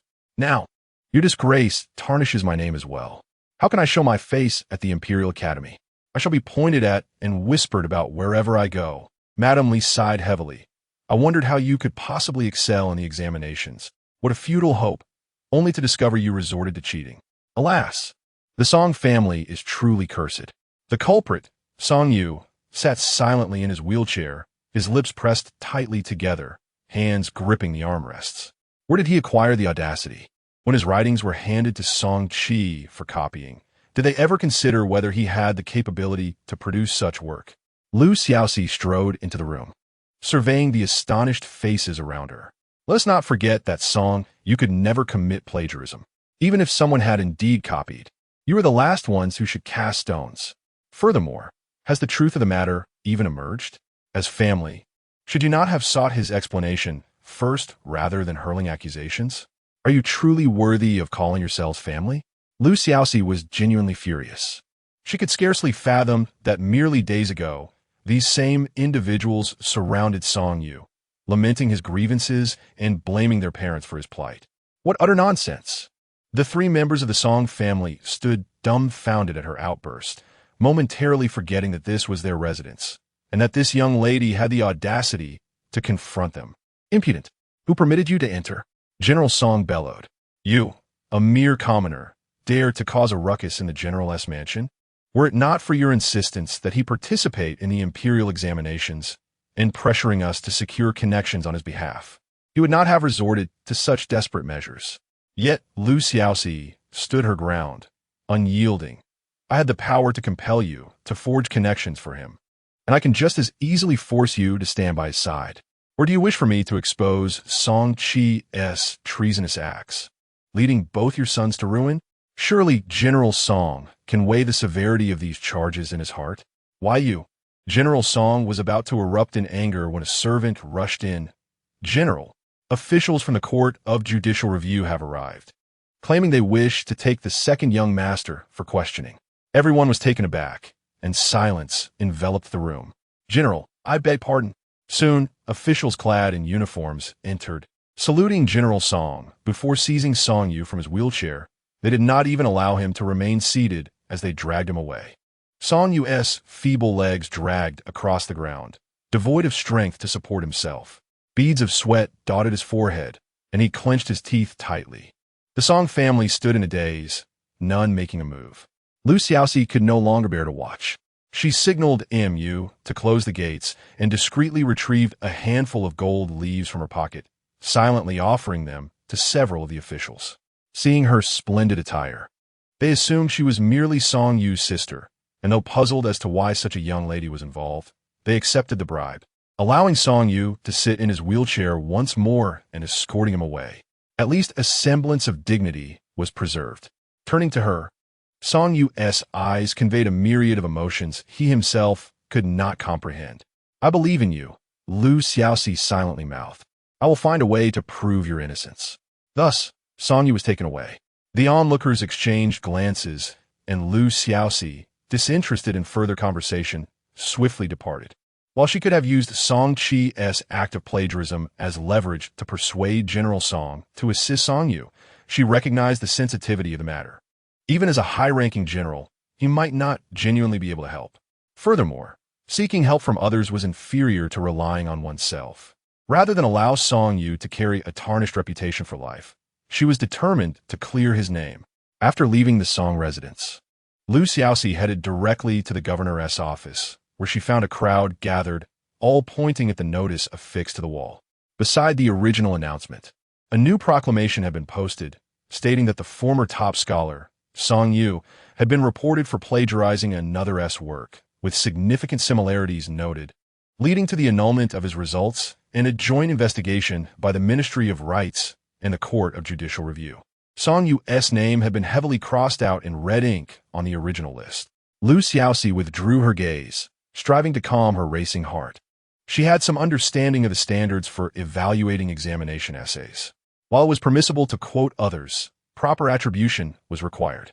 If similar viewpoints were expressed, the degree of similarity must not exceed a certain threshold. If it did, the origins of the works would be traced to determine who published the idea first. The later author would be deemed to have plagiarized. If neither had left written works, no judgment of plagiarism would be made. However, the greatest obstacle now was that Despite possessing a fortune in gold and silver, she could do little more than assist Song Yu with the officials, lacking sufficient connections to comprehend the details of the case. She was oblivious to the degree of similarity in the works, the identity of the alleged victim of plagiarism, and had no evidence to vindicate him. Standing on the bustling street, Lu Xiaoxi halted, biting her lip deeply. In her previous life, she had faced far more perilous situations. Yet Song Yu had traversed mountains and rivers to find her. This time, she too must succeed. A sudden thought flashed through her mind, and she turned to run in a specific direction. Ah, look who has graced us with her presence. Am I mistaken, or is our Lady Lu Xiaoxi actually here, humbly seeking assistance? Truly, the sun must have risen in the west today. A figure reclined on an ornately carved bench, propping his head with one hand while plucking a grape with the other, gazing at Lu Xiaoxi with a smile. Lu Xiaoxi approached directly, swatting the grape from his hand and into his mouth. Get up, Zheng Hang. Goodness, you shrew. Zheng Hang nearly choked on the grape, sitting up to spit it onto the ground. When will you ever act like a lady around men other than Song Yu? Lu Xiaoxi placed her hands on her hips. Is this really the time for jokes? Zheng Hang, do you honestly believe Song Yu would commit plagiarism? Of course not. Zheng Hang straightened. Having been his classmate for over a year, I know full well what a principled and reclusive individual he is. It would be a wonder if someone like him were to cheat. He waved his fingers dramatically. As for restoring his reputation, that burden falls squarely on me. Lu Xiaoxi smiled. You're quite capable, Zheng Hang. I knew you wouldn't disappoint me. Zheng Hang was the only son of the Minister of Judicial Review, often emulating his father in pursuing cases, even trivial matters. When Lu Xiaoxi had entered the top class, he had stolen her exam paper, questioning whether she had truly earned her place. He enjoyed solving cases and sought personal gain, thus making him her first choice for assistance. This time, they would make a significant impact. Did you say something? Lu Xiaoxi asked, having missed his words. Nothing, Zheng Hang replied, just don't fret. This matter can only be investigated tonight. Just wait for my brilliance to shine. That night, Zheng Hang and Lu Xiaoxi stood outside the Court of Judicial Review, both clad in black attire suitable for stealth. No, I am here at the Dali Temple to investigate. What brings you here? Are you trying to steal my thunder? Zheng Hang glared at Lu Xiaoxi with annoyance. Don't worry, I'm just here to assist you. Lu Xiaoxi gestured for him to lower his voice. Rest assured, I am quite adept at climbing walls. I won't be a hindrance to you. Zheng Hang sighed, his head aching. It's not that I don't trust you, but you're just a young lady. What if someone sees us together tonight? If we're caught, it would be one thing, but what about your reputation? Will you still be able to marry afterward? I'm not afraid, Lu Xiaoxi replied resolutely. What if someone sees you with me and rumors start spreading? Are you not concerned? I fear nothing. I am pursuing justice, Zheng Hang declared. Then let us proceed, Lu Xiaoxi said, swiftly climbing over the wall, leaving Zheng Hang momentarily stunned. As no one was willing to divulge the details of the matter to the two young individuals, they stealthily infiltrated the Dali Temple, seeking all evidence pertinent to the case at hand. Chapter 29, Deadlock infiltrating the Dali Temple, retrieving evidence, unraveling the case, and vindicating the wronged. These scenarios may sound exhilarating and straightforward in the script, yet their execution proves to be an arduous challenge. After all, this is the heart of the Imperial Court. Permitting indiscriminate access to strangers would render the entire investigation a mere farce. Fortunately, Zheng Hang, the sole heir of the Dali Temple and Amp, Oppos, as chief, had often sneaked in as a child, becoming intimately acquainted with the narrow, concealed passages of the temple. The duo skillfully evaded the guards on night duty and approached the main building of the Dali Temple. The evidence lay within. Zheng Hang produced a key and deftly unlocked the door to the main structure. Goodness, Lu Xiaoxi whispered. Where did you get that key? Zheng Hang, Zipli. I swiped it from my father. He snored louder than thunder. So he didn't amp? Oppos, hear a thing. For the sake of Song Yu, he even deceived his father. Lu Xiaoxi felt a surge of gratitude. You and Amp, Oppos, a good brother. If we succeed, I and Amp, Oppos, LL treat you to a grand feast. Just a trifle, Zheng Hang said as he led Lu Xiaoxi inside, locking the door behind them. The two rummaged through the main building, and suddenly Zheng Hang exclaimed, Found it! It's right here! Lu Xiaoxi leaned closer and discovered two stacked sheets of paper on a table in the center of the inner chamber. One was Song Yu's examination paper, while the other, a somewhat aged piece of ordinary paper, was similarly filled with text. They lit an oil lamp and quickly scanned the pages, realizing that Song Yu's prose bore an uncanny resemblance to the writing on the other sheet. Indeed, they appear to be cast from the same mold. "This is troubling," Zheng Heng muttered. "Lu Xiaoxi, it seems your Song Yu has genuinely committed plagiarism." "How could that be?" Lu Xiaoxi retorted. Zheng Heng cautiously extracted the old paper, carefully analyzing it with her. "Observe this paper. Its surface is creased, and its color has yellowed, clearly indicating its age. Furthermore, the ink varies in depth. The handwriting oscillates between neat and hasty, and there are signs of corrections. It and amp, oppose, it's evident that this was not written in haste. It likely underwent careful deliberation and revision over several months. Song Yu is the top scholar. His examination paper will be publicized, but only 5 or 6 days have passed since its announcement. There has an amp, oppose, been sufficient time to forge such a document. Even if the Ministry of Rights obtained the paper at once, they would have lacked the time to fabricate it." Lu Xiaoxi inquired. "Is it not possible that the paper was artificially aged? According to procedure, it should have been sent to the Ministry of Justice for examination. If they had detected any signs of forgery, we wouldn't be where we are now, so it's highly unlikely." Zheng Heng looked at her. "Lu Xiaoxi, it's not that I am unwilling to assist you. This is a deadlock." Indeed, it was a deadlock. Lu Xiaoxi remained silent, already grasping the gravity of the situation. From beginning to end, there had been no plagiarism in this case. The only plausible explanation was that someone, well in advance of the imperial examination, had known the questions and anticipated the answers that Song Yu would write, preparing an identical, aged manuscript with the intent to harm him during the examination. Undoubtedly, that person was Qi Zipping, who had lived again. Only he possessed the means to orchestrate such a scheme.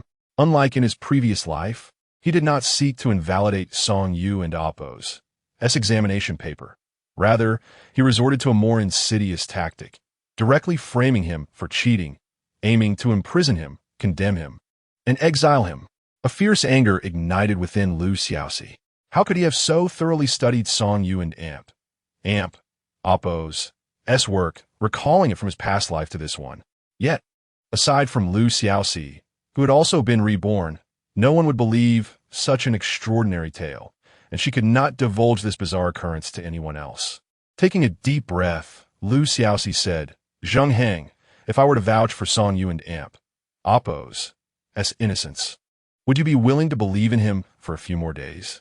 Zheng Heng hesitated, yet from my perspective, this matter seems beyond redemption. Unless Song Yu produces an earlier identical piece, Song Yu could not possibly produce such a document, for this examination paper was his original work. "A case requires multiple pieces of evidence," Lu Xiaoxi stated, "and as of now, the matter is not yet conclusive. There remains a possibility for a turnaround." "That is true," Zheng Heng murmured. "Very well. I shall pursue further inquiries on his behalf until the truth comes to light." "Thank you, Zheng Heng." Lu Xiaoxi expressed her heartfelt gratitude.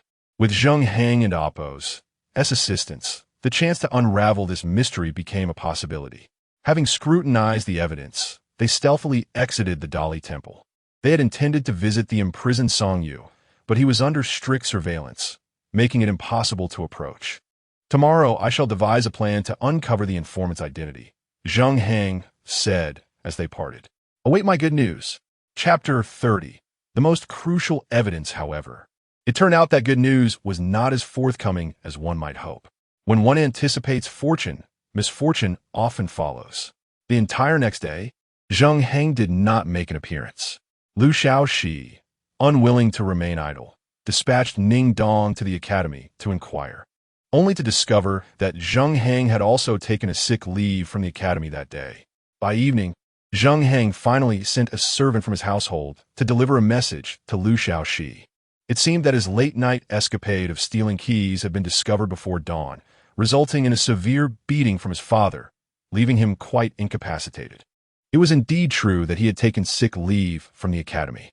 The servant reported nervously to Xiaoxi that Zheng Heng, in a show of loyalty, had not revealed her identity. However, he might be unable to leave his bed for days. Any movement caused him great pain.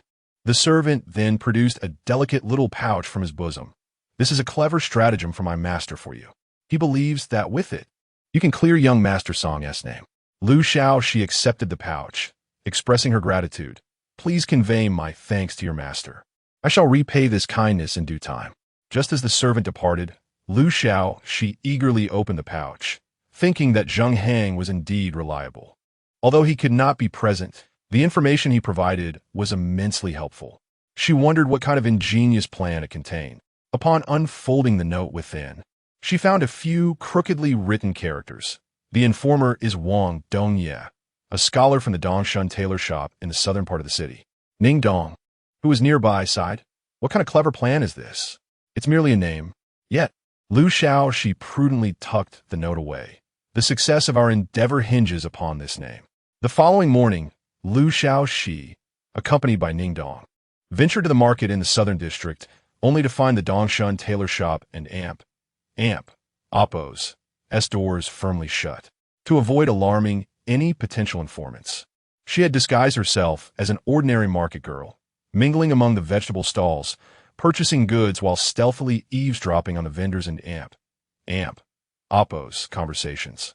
Fortune favored her, as discussions regarding Song Yu and Wang Dong were the talk of the day, with everyone animatedly sharing their thoughts. Oh, that scholar Wang Dong? I know him well. A vendor and Oppo's wife exaggeratedly raised her voice, drawing customers to her stall. He's in his 30s now, having taken the scholar's exam every 3 years since he was 20, yet he's never passed.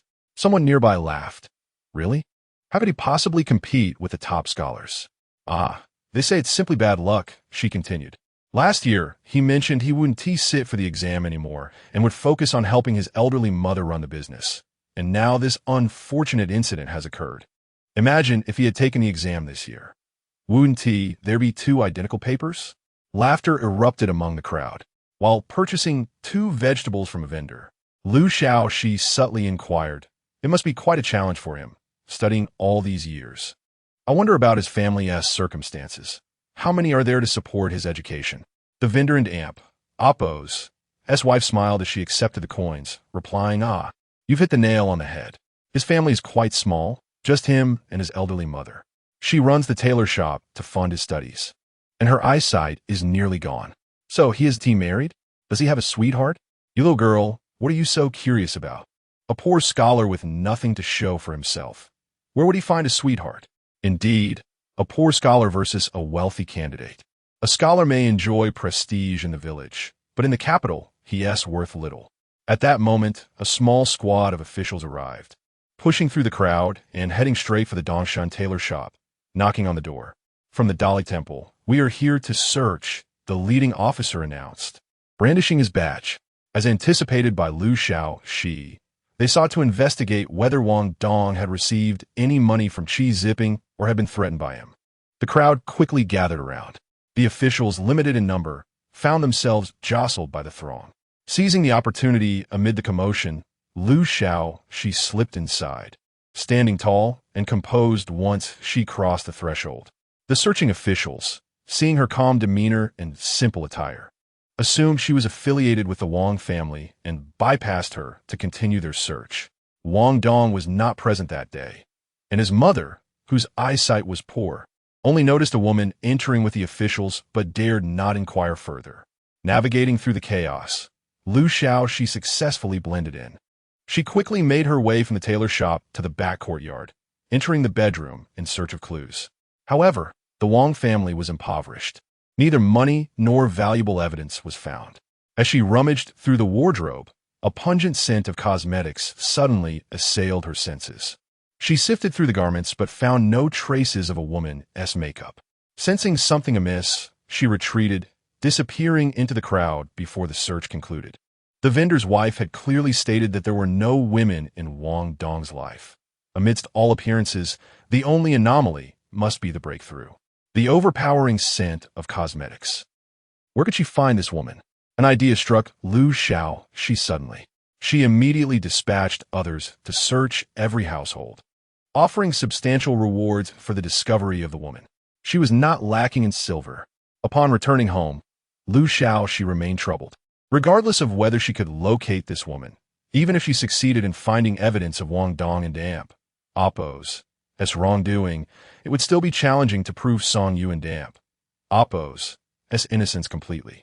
The most critical point remained: why did Wang Dong's essay precede Song Yu's, with both nearly identical? This was an explanation that could not be easily clarified. As long as Wang Dong clung to his story, and Qi Zipping concealed himself well, conviction would remain elusive. Xiaoxi sighed deeply. Xiaoxi, why the sigh? Her mother's gentle voice suddenly broke her reverie. Ah, mother, it's nothing, Xiaoxi replied, attempting to slip away.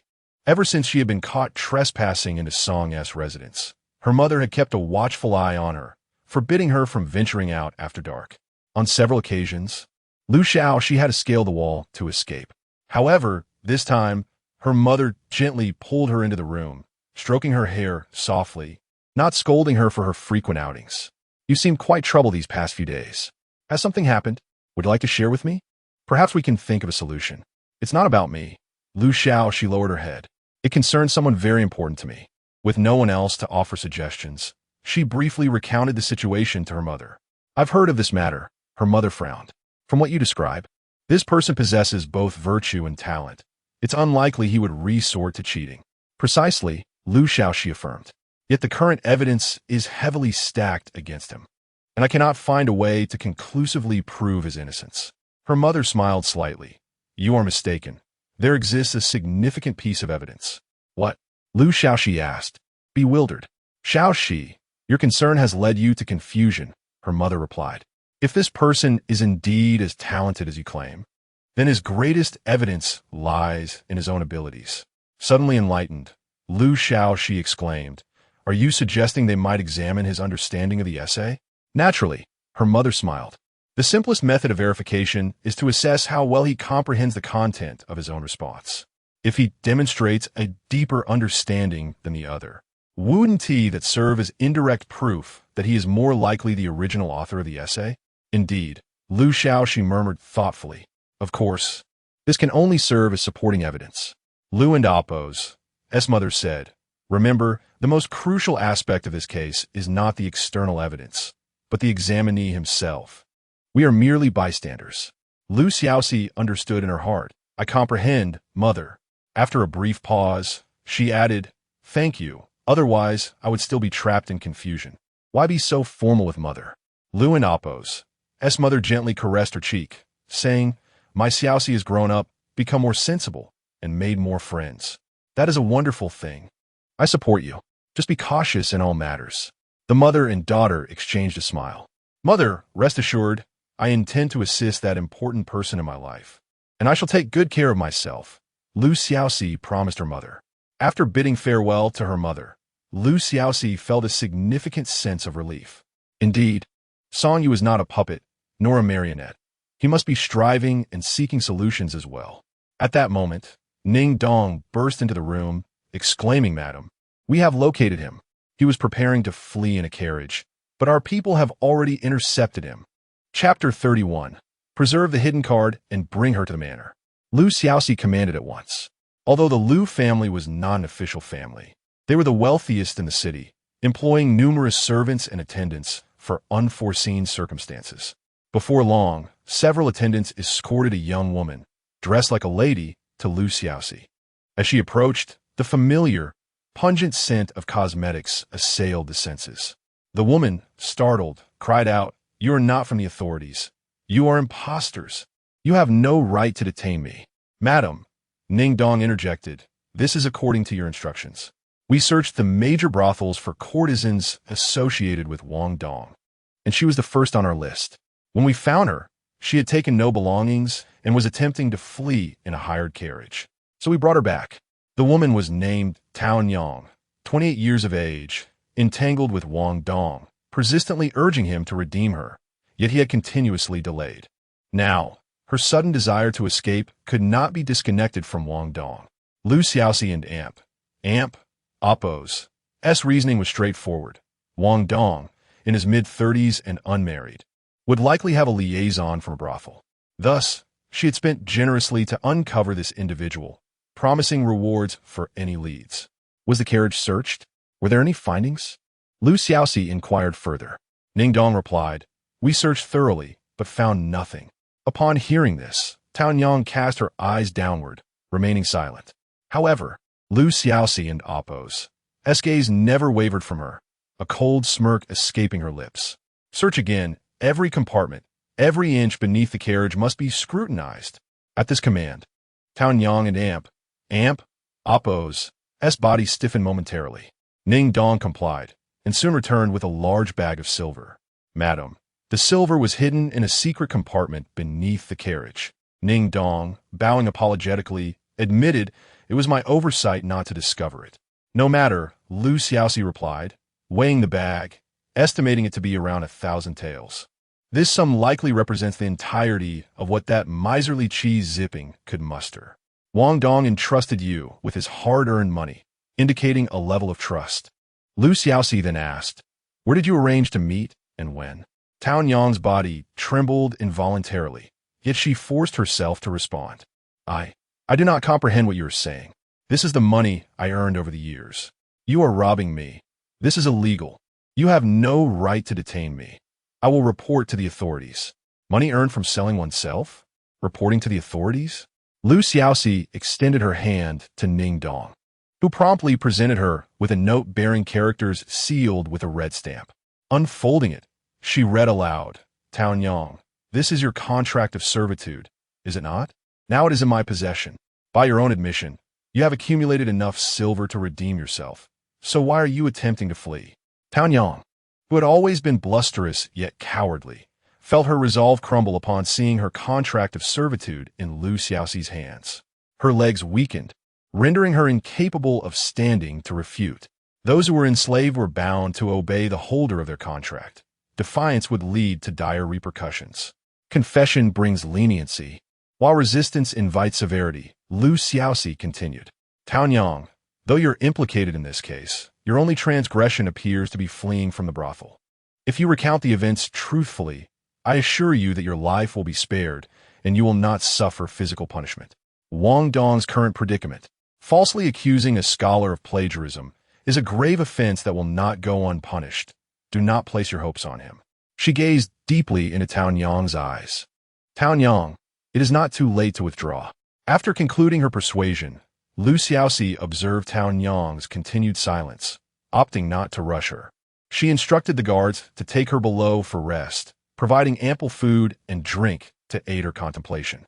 As anticipated by the late hours of the night, Tao Yang confessed. It turned out that a year prior, Wang Dong had informed her of a nobleman promising him a significant task with a substantial reward upon completion, which he would use to redeem her. Though initially elated, she remained anxious and persistently inquired about the nature of this task. Wang Dong, in a drunken stupor, eventually divulged that it involved forging an article and later announcing it as his own original work. He was unaware of the motivations behind this or who had arranged it, as each communication had come from different messengers, shrouded in mystery. They had agreed that Wang Dong would entrust his silver to Tao Yang for safekeeping, while she would depart first with the money, later reuniting with him. Everything aligned with Lu Xiaoxi's deductions. "Excellent. Madam, this means we can clear young Master Song's name."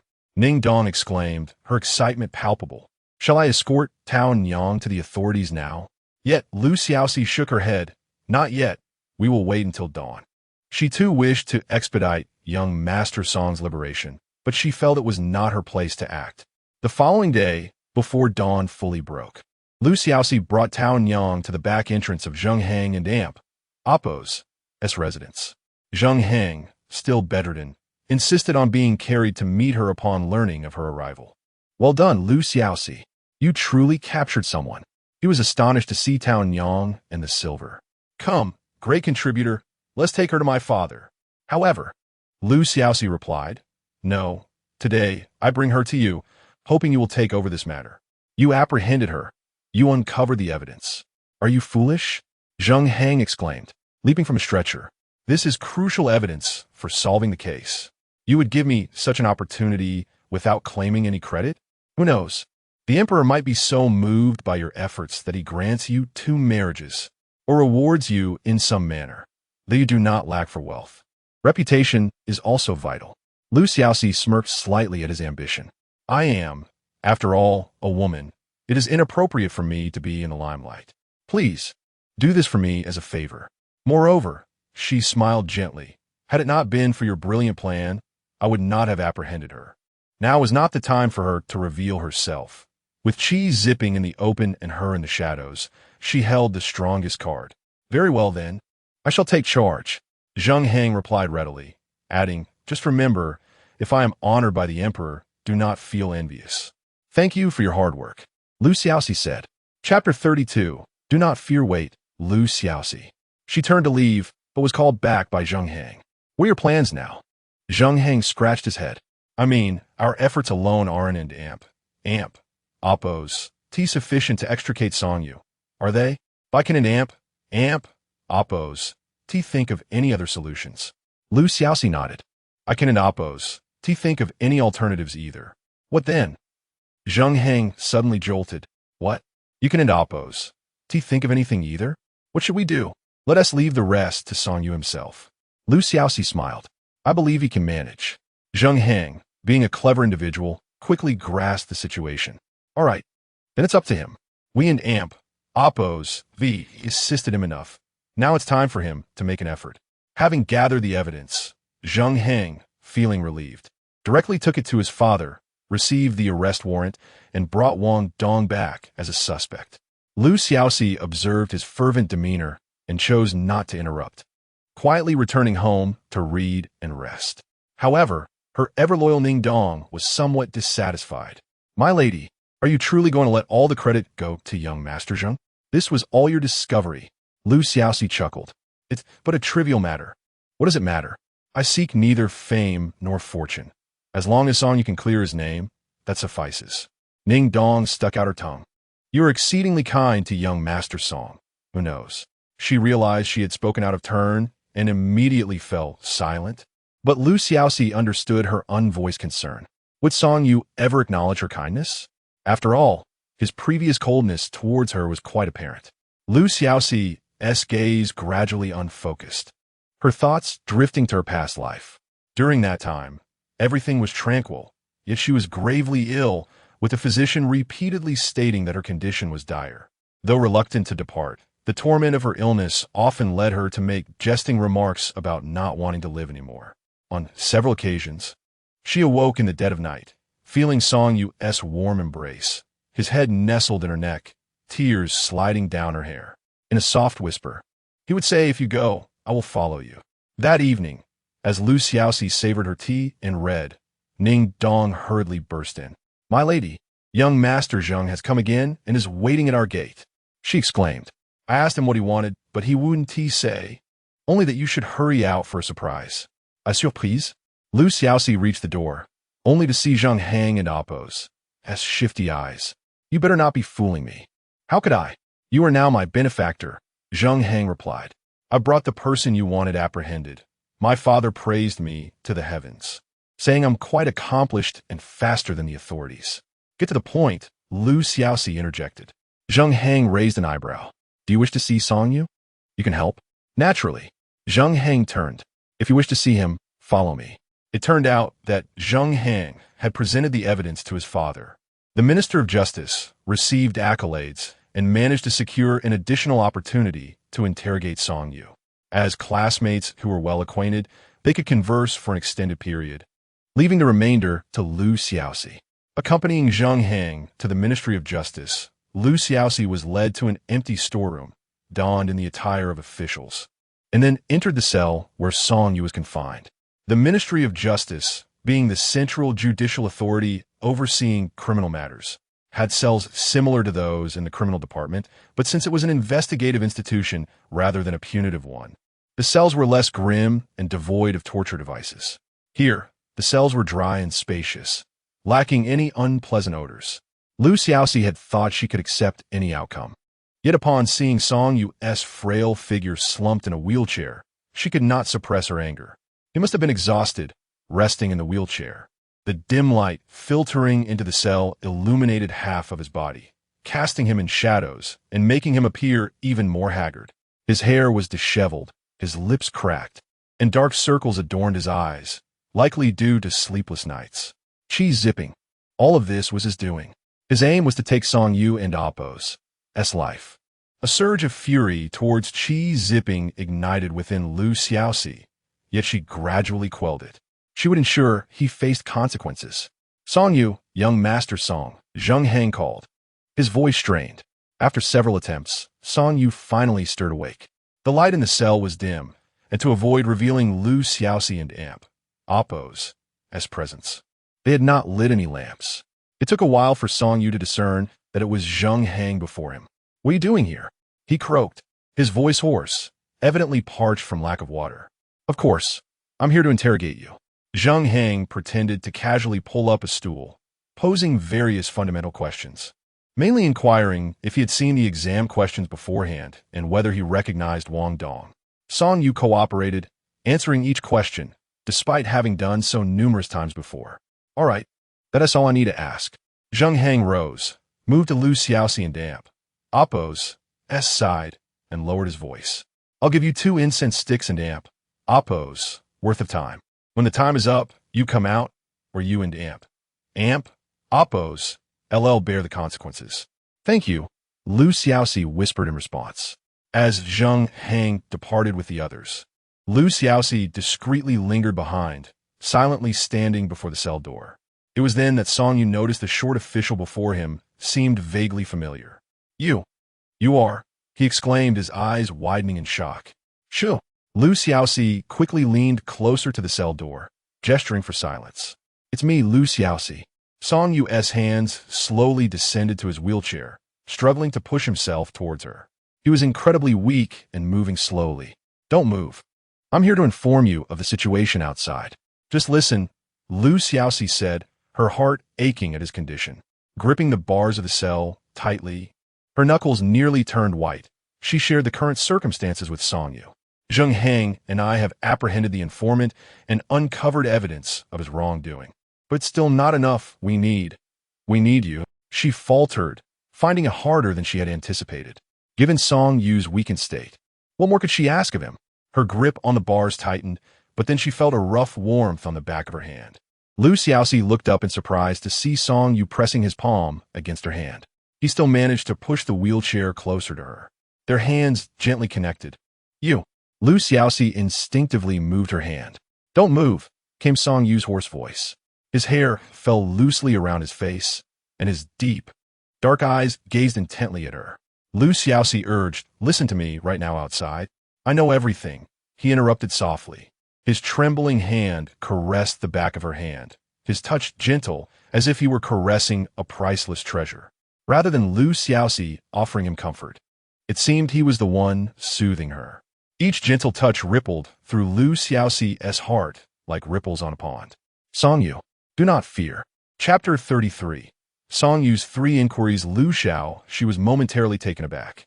She yearned to convey to Song Yu that she was not afraid and had come to assist him, yet found herself at a loss for words. His gentle caress on the back of her hand felt akin to a tender rabbit being stroked. It was warm and soothing. "Rest assured, all is well with me." Very well." This tender exchange seemed to transcend lifetimes, as if they had shared it countless times before. After the passage of 2 incense sticks and Appo's worth of time, Lu Xiao she departed from the prison cell, saying nothing, yet possessing a newfound confidence greater than when she had arrived.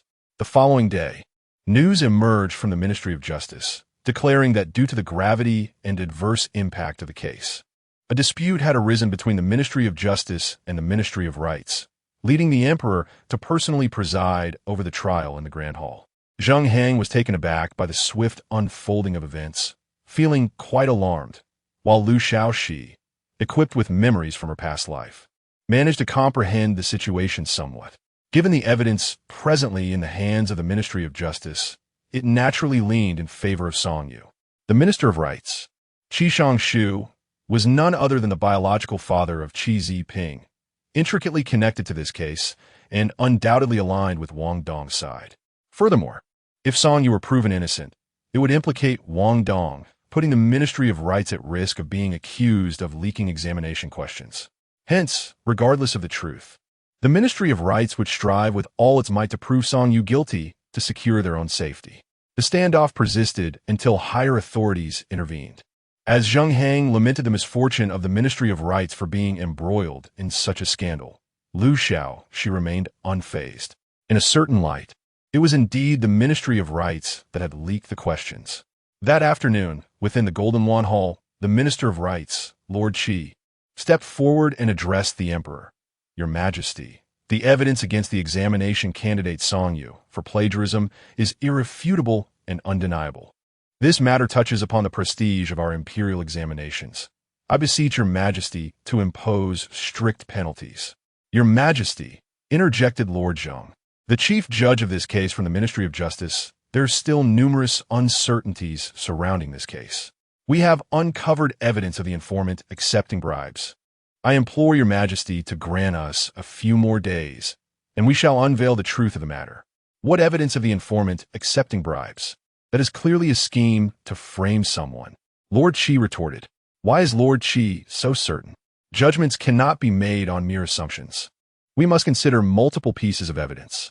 What assumptions? Lord Qi replied. The evidence is right before our eyes. It is impossible for two individuals to produce identical essays.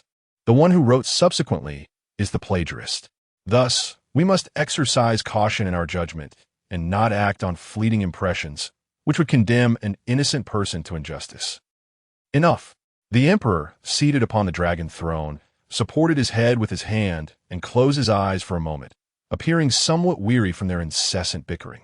The young emperor, at merely 22, was diligent and devoted to his duties, often working late into the night, eschewing frivolities. Bring forth both the informant and the candidate. I wish to question them personally. Before long, Song Yu and Wang Dong were brought before him. Both had groomed themselves meticulously for the audience with the sovereign. Song Yu remained seated in his wheelchair, exuding an air of elegance and composure, while Wang Dong appeared visibly anxious, trembling and struggling to maintain his footing. The commoners Song Yu and Wang Dong pay their respects to your Majesty. Be at ease, the emperor replied, taking a sip of tea. Please recount the contents of your essays and the reasoning behind your writings. Each of you shall speak, beginning with the informant. Everyone was taken aback. They had anticipated the emperor would inquire about the case itself, but he seemed more intrigued by the essays. Wang Dong, now consumed by guilt and trepidation, stammered and struggled to articulate a single coherent sentence when questioned about his essay. The emperor grew impatient. Let the candidate speak first. Yes, your Majesty. Song Yu inclined his head respectfully. The topic I wrote on for the examination was in the Tang dynasty. External strength overshadowed internal weakness in the Qin and Wei dynasties. The reverse was true, each with its gains and losses and oppos. The troubles of the world arise from inconsistency. Only those adept at governance can discern the trends of the world, assess the present circumstances, and devise strategies to counterbalance its biases, thus preventing unforeseen calamities. His eloquence and clear reasoning caused even those in the court who had previously doubted him to nod in agreement. His analysis was astute, encompassing both ancient and modern perspectives, far beyond the capabilities of a mere plagiarist. Meanwhile, Wang Dong gradually regained his composure. He had been following Xi Jinping's orders, not only fabricating an earlier version of the essay, but also absorbing the underlying meanings during their discussions.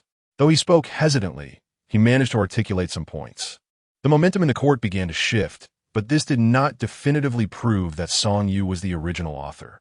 It remained plausible that Wang Dong had built upon the foundations laid by others. The emperor rubbed his temples, visibly troubled. Both Lord Qi and Lord Zheng were anxious. The current course of events was untenable, and with the trial now underway in the Grand Hall, a resolution was imperative to preserve the emperor and Oppo's dignity. Your Majesty, Song Yu suddenly interjected, I wish to pose a few questions to the informant, if I may. Proceed, the emperor permitted, his eyes remaining shut. Turning his wheelchair to face Wang Dong, Song Yu stated, I have 3 inquiries for you, young sir. First, in your essay, when you wrote, amidst the tumultuous clouds and winds. The calamity of the late Tang dynasty remains unresolved. What calamity do you refer to? Wang Dong, drenched in sweat, stammered. It refers to the chaos of the late Tang dynasty. Incorrect, Song Yu replied calmly. It pertains to an external focus overshadowing internal neglect, leading to consequences that the court cannot manage. Second question. At the inception of a nation, one cannot foresee the future calamities to take preventive measures. How can one prevent such calamities? Third question. The so-called mutual punishment for the sake of personal gain inevitably leads to a cycle of calamity that cannot be resolved. How does this cycle manifest? Wang Dong was at a complete loss for words for the latter two questions. The onlookers recognized that these three inquiries were particularly incisive, drawn directly from the essay, yet lacking in elaboration. If Wang Dong were indeed the original author, he would not struggle to articulate the examples mentioned within the text. In terms of familiarity and comprehension, Wang Dong fell far short of Song Yu's capabilities. The emperor nodded with an air of indifference. Chapter 34. Next time, do not cooperate. The emperor nodded slightly, and all present comprehended the implication. Wang Dong and Appo's already fragile spirit shattered in an instant. Your Majesty, I was compelled, he cried, collapsing to his knees. That person said if I did not comply, my mother and I would be unable to remain in the capital. I truly had no choice.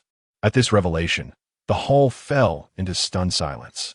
Had Wang Dong remained silent, the incident could have been dismissed as mere coincidence. But now that he had confessed, did it not imply that there was indeed a puppeteer behind the scenes? Such a matter would be grave. With a resounding slap, the emperor struck the table before him. Nonsense, he bellowed. If you are coerced, you report it to the authorities. There is no such thing as no choice. Is it possible that, under my very nose, there exists collusion among officials to oppress innocent citizens? It is nothing but a desire for profit. Your Majesty, Wang Dong lamented, his face a mask of despair.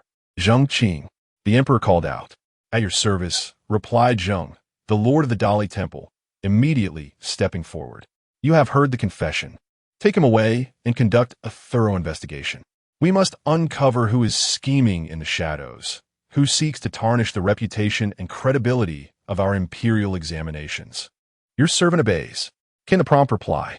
As for, the emperor's voice softened again, Qi Aiqing, Lord Qi of the Ministry of Rights, now pale and drenched in sweat, responded at your service. There were certainly forces manipulating this case. Whether the truth could be uncovered remained to be seen. But the charge of leaking examination questions would likely stick. Silence enveloped the emperor for a long moment. Half a year and Appo's salary will be deducted. Return and reflect in solitude. He abruptly rose and exited the court. Lord Qi's racing heart finally found some semblance of calm. For now, the emperor did not seem inclined to take action against him. News from the court spread rapidly. Before Song Yu had even left the palace, his inquiries had reached the ears of Lu Xiaoxi and Zheng Hang. Brother Song is indeed quite remarkable, Zheng Hang remarked, usually indifferent to the world, but now impressed by Song Yu and Appo's eloquence that left Wang Dong speechless in the court. He continued in a hushed tone, if I had gone up there, I wouldn't have been able to utter a word in front of the emperor. Lu Xiaoxi was equally pleased, praising him. How could that be? You are quite clever. The two stood at the palace gates, eagerly awaiting Song Yu's emergence. When they spotted a palace servant pushing him in a wheelchair, and they waved enthusiastically from a distance. Upon noticing them, Song Yu's lips curled into an uncommon smile. Yet, there was a hint of something unspoken. The servant had been instructed to deliver Song Yu to his family, but had instead encountered two exuberant young individuals. Who are these two? He wondered hesitantly. Please take me to the spot. I must trouble you, Song Yu said. They are my classmates from Hualien Academy. Very well. The servant then handed the wheelchair to Zheng Hang. I will rely on you too. Zheng Hang, suppressing his excitement, pushed Song Yu aside and exclaimed, Congratulations, Brother Song. Your name has been cleared. Indeed, I owe much to Brother Zheng for his assistance in gathering evidence against Wang Dong. Otherwise, I would not have had the opportunity to defend myself in court, Song Yu replied. Lu Xiaoxi was delighted to see them growing closer. Once, Zheng Heng delighted in teasing Song Yu, but now their friendship blossomed. Zheng Heng continued excitedly. It wasn't an oppose. Just my doing. It was our teamwork, strategically coordinated. A feint to the east, while striking in the west. Your collaboration was excellent, Song Yu interjected. Next time, do not cooperate. What? Zheng Heng was taken aback, unsure if he had misheard. Let us depart, Song Yu said to Lu Xiaoxi. Zheng Heng quickly chimed in. Indeed, we must celebrate Brother Song's return. How about Wanfu Tower? I shall treat you. Lu Xiaoxi replied with resignation. Zheng Heng, Song Yu hasn't had a decent meal in days. We can't indulge in extravagant dishes. But, farewell, Zheng Heng. Until we meet again, Song Yu said, clasping his fists in farewell before allowing Lu Xiaoxi to push him away. As they departed, Zheng Heng felt a sense of fullness despite having eaten nothing. After bidding Zheng Heng goodbye, Lu Xiaoxi steered Song Yu toward the Song residence. First, let us not return home, Song Yu suddenly declared. Accompany me to a place. I wish to treat you to some snacks. Of course, Lu Xiaoxi readily agreed, thrilled that Song Yu had initiated conversation. As a man and woman walked together, it might have been deemed inappropriate, but Song Yu remained silent, and Lu Xiaoxi paid it no mind. Guided by Song Yu, they navigated the winding streets of the capital until they arrived at a modest establishment. Oh my, young master Yu? An elderly woman emerged from behind the door, her eyes widening in surprise upon seeing him. Song Yu exclaimed, astonishing Lu Xiaoxi. I apologize for not visiting in over a year. So this was Song Yu's wet nurse. Oh, young master Yu, please do not say such things. It is already a blessing for this old servant to see you, considering your difficulties. Do not speak so, Song Yu replied, adjusting his wheelchair to face Lu Xiaoxi. This is someone very important to me. Her name is Lu Xiaoxi. Greetings, Lu Xiaoxi and Oppos, as heart raced. It was the first time Song Yu had referred to her in such a manner, suggesting a deep connection. She surmised that this wet nurse must hold significant importance to him. Otherwise, he would not have taken such a detour to visit her. Suddenly, Lu Xiaoxi found it curious that Song Yu had never mentioned his wet nurse in their previous life, but then understood. During their time together, the war had left the capital in ruins, with few survivors left to tell their tales. Though they claimed to have known each other for 2 lifetimes, many aspects of his life remained shrouded in mystery. Ah, it is you, Lady Lu. Please come in, come in. The wet nurse gestured for them to enter. Song Yu whispered, does not read, so she is unaware of the recent events. Let us avoid discussing them. Lu Xiaoxi recognized his intention to shield his wet nurse from worry and nodded in agreement. He leaned closer, his breath brushing against her hair as he spoke softly. Before long, the wet nurse brought out 2 servings of flaky pastries and soup. The soup, a comforting old duck broth perfect for autumn, paired harmoniously with the simple yet delectable pastries adorned with a piece of winter melon candy, sweet without being cloying. The ingredients were unremarkable, but the skillful preparation made the flavors exceptional. This is all homemade. I hope Lady Lu finds it to her taste, the wet nurse said, her hands nervously wringing together as she noticed Lu Xiaoxi's fine attire. It's delicious, Lu Xiaoxi declared, taking a hearty bite of the pastry. I'm glad you enjoy it. Song Yu replied, sipping the duck soup. When I was a child and my legs were injured, took care of me. Today, I long for her pastries. So I brought you along. Lu Xiaoxi paused, her chopsticks faltering. Song Yu's legs, were they injured later in life? She distinctly remembered him claiming they were congenital in their previous life. If they were acquired, what had caused the injury?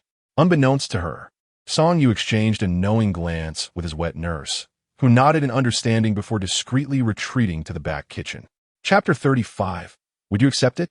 Lu Xiaoxi softly inquired of Song Yu, is your leg a result of a postnatal disability? Could you share what transpired? Postnatal conditions often do not possess the severity of congenital ones. Whether due to a fracture or another cause, there remains a possibility of treatment. Song Yu responded with a casual acknowledgement. It is nothing particularly remarkable. I felt ill and lost sensation in my leg. What did the doctors say? Lu Xiaoxi asked, her anxiety palpable. I have consulted numerous doctors, Song Yu replied, gripping the spoon tightly. They all declare that there is no hope for recovery. I am so sorry, Lu Xiaoxi said, realizing she had touched upon his sorrowful matter. Song Yu shook his head. It is of no consequence. Rather, his voice trailed off, leaving the sentence unfinished. A heavy silence enveloped them. At that moment, the wet nurse returned and, noticing Lu Xiaoxi lost in thought, swiftly placed something into her hands. Madam Lu, please take this. What is this? Lu Xiaoxi looked down to find a beautifully white jade pendant in her palm. The pendant was no larger than a palm, intricately carved with delicate patterns. Its texture was fine and smooth, exuding an elegance as if it were imbued with water. It is an exquisite piece of mutton fat jade. What is the meaning of this, wet nurse? Lu Xiaoxi hurriedly attempted to return the pendant. This is far too precious. I cannot accept it. However, the wet nurse continued to retreat, glancing at Song Yu for assistance. Song Yu slowly accepted the pendant from Lu Xiaoxi's hands, rubbing it gently. This is a pendant left to me by my grandmother. She treated me with great kindness during my childhood. After her passing, I could not bear to keep it, so I entrusted it to the wet nurse for safekeeping. Lu Xiaoxi gradually understood. Then today, I wish to gift this pendant to you. Song Yu stated earnestly. My leg has no chance of recovery. Would you be willing to accept it? Though the two sentences seemed illogically connected, Lu Xiaoxi comprehended his meaning. A mix of sweetness and sorrow welled up within her, tears threatening to spill. I would be honored to accept it. She replied, Thank you. Song Yu. Her hand rested atop his, and upon touching the pendant again, it felt entirely different, infused with the warmth of Song Yu's palm. At that moment, her devoted efforts and heartfelt emotions had finally found their resonance. Although she still did not fully grasp the reasons behind Song Yu and Appo's affection for her in their past life, this present acknowledgement sufficed. She clutched the pendant tightly in her palm. Observing her, Song Yu appeared somewhat relieved, a faint joy illuminating his expression. This was the first time Lu Xiaoxi had witnessed such an emotion on his face. Oh, this is truly wonderful. The wet nurse exclaimed, her joy surpassing all. Allow me to fetch you both a couple more dishes. Please wait. Both felt uplifted and indulged in more food, only leaving the wet nurse and Appo's establishment as twilight approached. You may leave me here. Song Yu gestured for Lu Xiaoxi to stop at the roadside. But this is still quite far from your residence, Lu Xiaoxi protested. The streets ahead are crowded, and it would be inappropriate for us to remain together in the dark, Song Yu replied. Trust me, let Appo's end our journey here. The wheelchair you modified for me is perfectly fine. Very well, do take care, Lu Xiaoxi conceded, not lingering. She watched as Song Yu maneuvered the wheelchair around the corner before she returned home. The entire Song household was in a state of frenzy. Everyone was aware that Song Yu had been brought out from the palace, and their disbelief led to frantic discussions on how to proceed. By the time they arrived, he had vanished. After numerous inquiries, they learned from the attendant who had escorted him that he had been taken away by a classmate from the academy, only to hear from Zheng Heng that he too was unaware of Song Yu's whereabouts. Yet, someone who had exited the palace had seemingly disappeared without a trace, leaving them to bear the heavy burden of this responsibility. General Song even dispatched undercover agents to search everywhere, yet Song Yu remained elusive. Thus, when they finally saw him return, they collectively sighed with relief. Where on earth have you been? General Song nearly admonished, but considering his earlier misjudgment, he could not bring himself to voice such accusations. Song Qi, who had been anxiously following the events, was equally irate. You go off without a word. Do you have any notion of how worried your family was? It and Appo's. It's not as if you were forbidden from going out. Was it so difficult to send a message? Lady Li remained silent, merely sighing in dismay from the sidelines. Seated in the wheelchair, Song Yu raised his hand toward Ami, who promptly brought him a cup of water. He took a sip, clearing his throat. I have an announcement to make. Chapter 36. The proposal upon hearing this. General Song was consumed by rage. Unfilial son, have you become both paralyzed and deaf? Can you not hear my questions? He violently seized the teacup from which Song Yu was drinking and smashed it onto the ground. Lady Li was startled by the noise and burst into tears, lamenting. Oh dear, raising a son has brought forth so many troubles. With his palms empty, Song Yu let his hands fall naturally. I intend to propose to the only daughter of the Lu family in the capital, Lu Xiaoxi. He spoke indifferently, seemingly unaffected by the anger and tears of the two before him, merely informing them of his decision. General Song thought he had misheard. What did you say? What do you mean? Propose? How can you go alone to propose? Indeed, there is no need for my father to worry about the proposal, Song Yu replied. Preposterous. Marriage is a significant matter, dictated by the orders of parents and the words of matchmakers. You cannot simply marry whomever you wish. This is a disgraceful union without proper mediation. General Song and Amp, Oppo's, words grew increasingly harsh. Song Yu frowned. Enough. You need not interfere. I am merely notifying you. General Song grasped his son's collar, raising his hand to strike, only to be met with Song Yu's cool gaze, which revealed no trace of the fear and timidity he once had, only an overwhelming indifference and chill. He suddenly realized that the Song Yu before him was no longer the child he could reprimand at will. He was a man who had just emerged from the palace, having proven his innocence before the emperor with 3 questions. Gently, Song Yu pushed his hand away and maneuvered his wheelchair. Right? He paused. The items left to me by my grandmother have long been in my mother's possession. It is time they are returned. You have become quite strange. Lady Li faltered. We are family. Why this division? Song Yu seemed amused by her words. When my grandmother passed, the distribution of her estate was clearly documented. Perhaps you should revisit those records. As for my living expenses at home, you may deduct them from that portion of the estate. I doubt it amounts to much. After saying this, he pushed his wheelchair away. Ami hurried over to assist, guiding Song Yu and Oppo's wheelchair. The duo soon vanished from the sight of the Song family. I am furious, utterly furious. General Song seethed, glancing at Lady Li. How could you raise a son with such a disposition? What good is merely excelling in the examinations if he is unfilial? Now he wishes to find a wife on his own.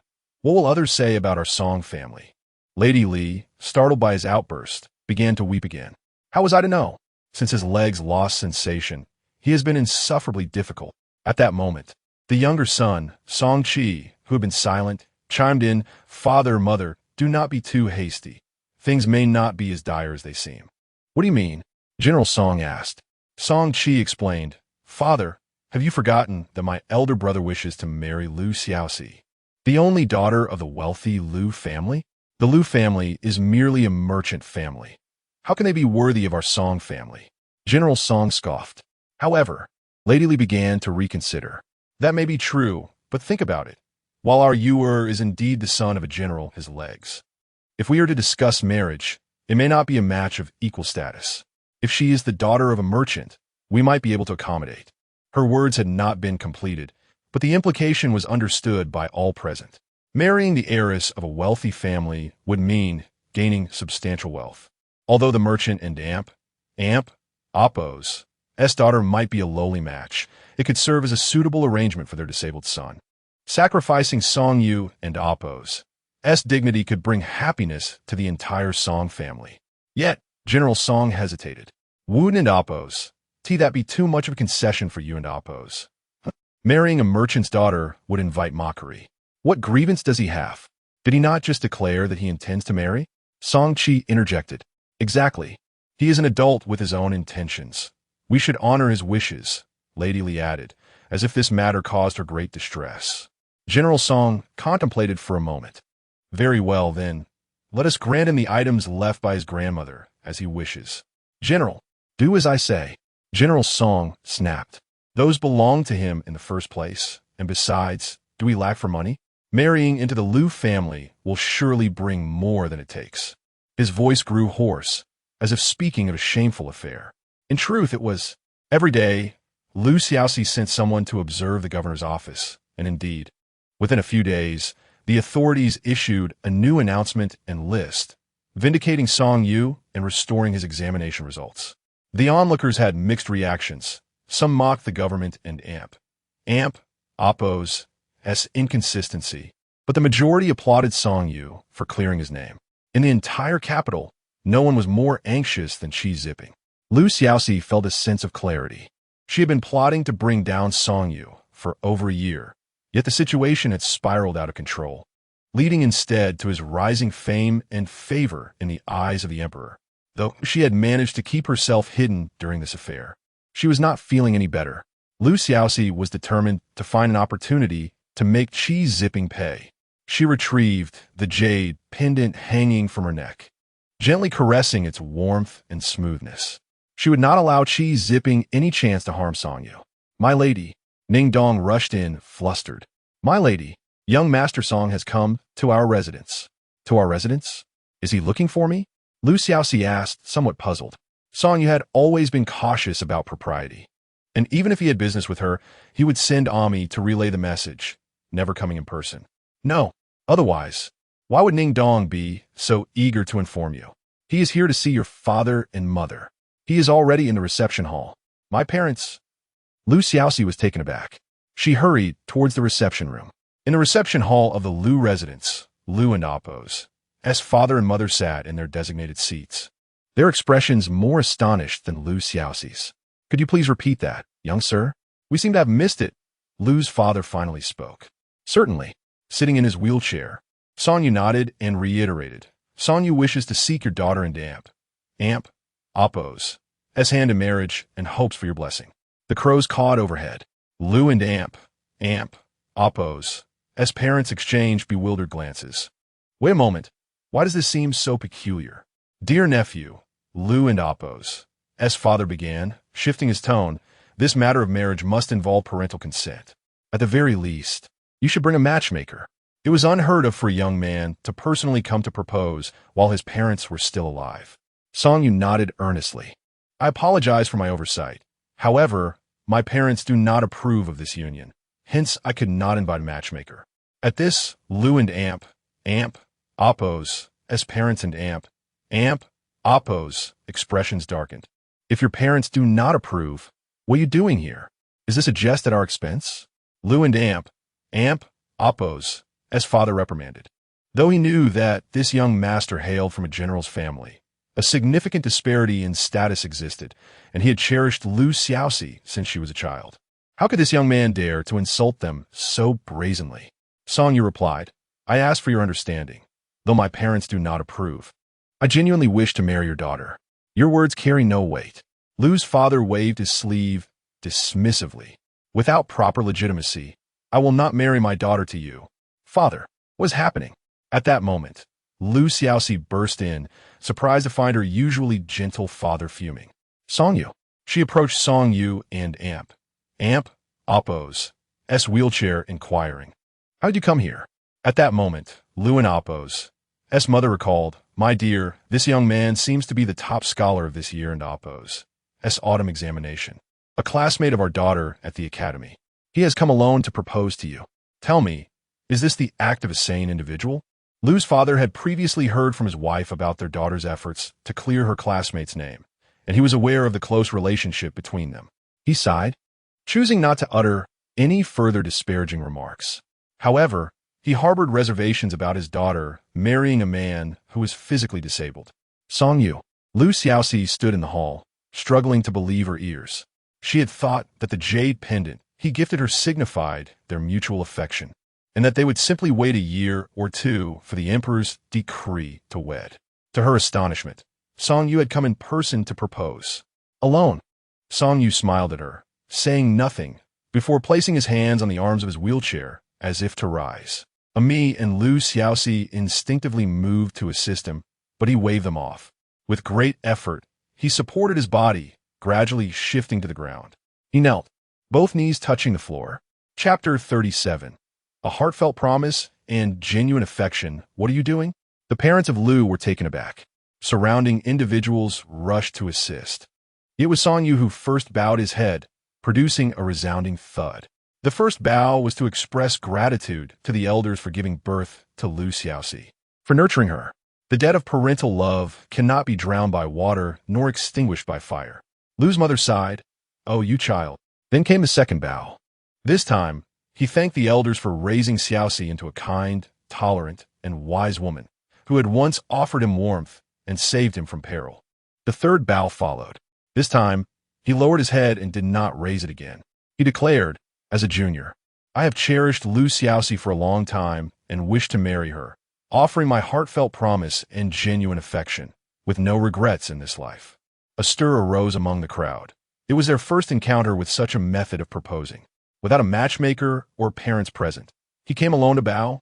Xiaoxi held her breath. She noted that Song Yu spoke of his unreciprocated feelings, sparing her the awkwardness of a mutual affection, thus granting her dignity. She suddenly recalled a moment from her past life, when Song Yu had proposed to her in the absence of her parents. At that time, she stood while he sat in a wheelchair, reverently holding her hand and tenderly kissing her fingertips, asking if she would marry him.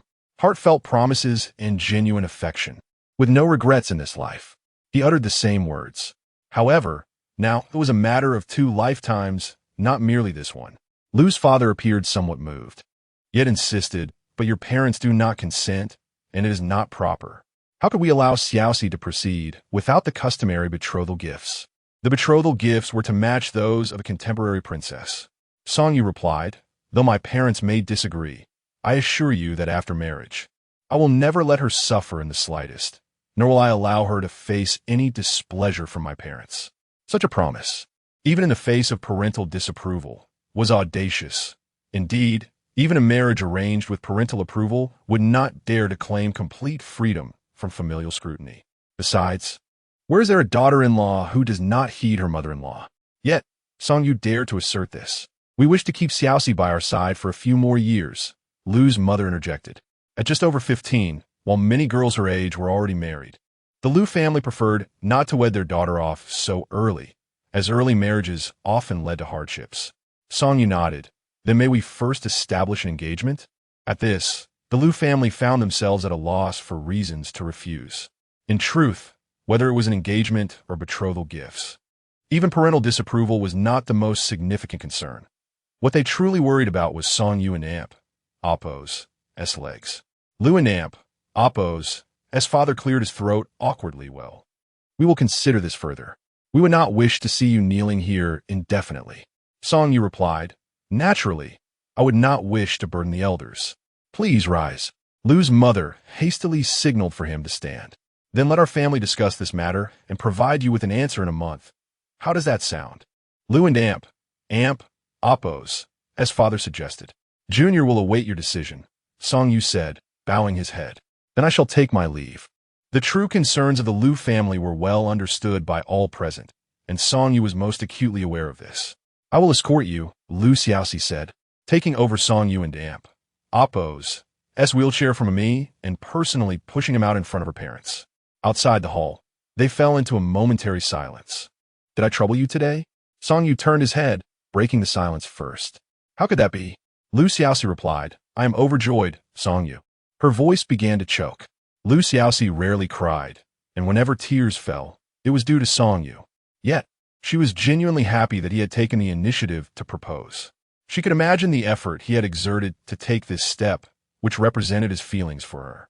"That is good," Song Yu said, looking at her with a smile in his eyes.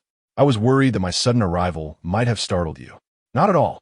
I've startled you plenty in the past," Xiaoxi replied, her tears turning into laughter. They exchanged a few casual words, but Song Yu, concerned about overstaying and displeasing her parents, decided to leave. As soon as Xiaoxi returned, her parents pulled her into the room and firmly shut the door. "Xiaoxi, tell us the truth. What is your true sentiment towards this young master song? He came to propose today, and what are your thoughts?" her mother asked. "Yes, please speak candidly. We respect your feelings," her father added.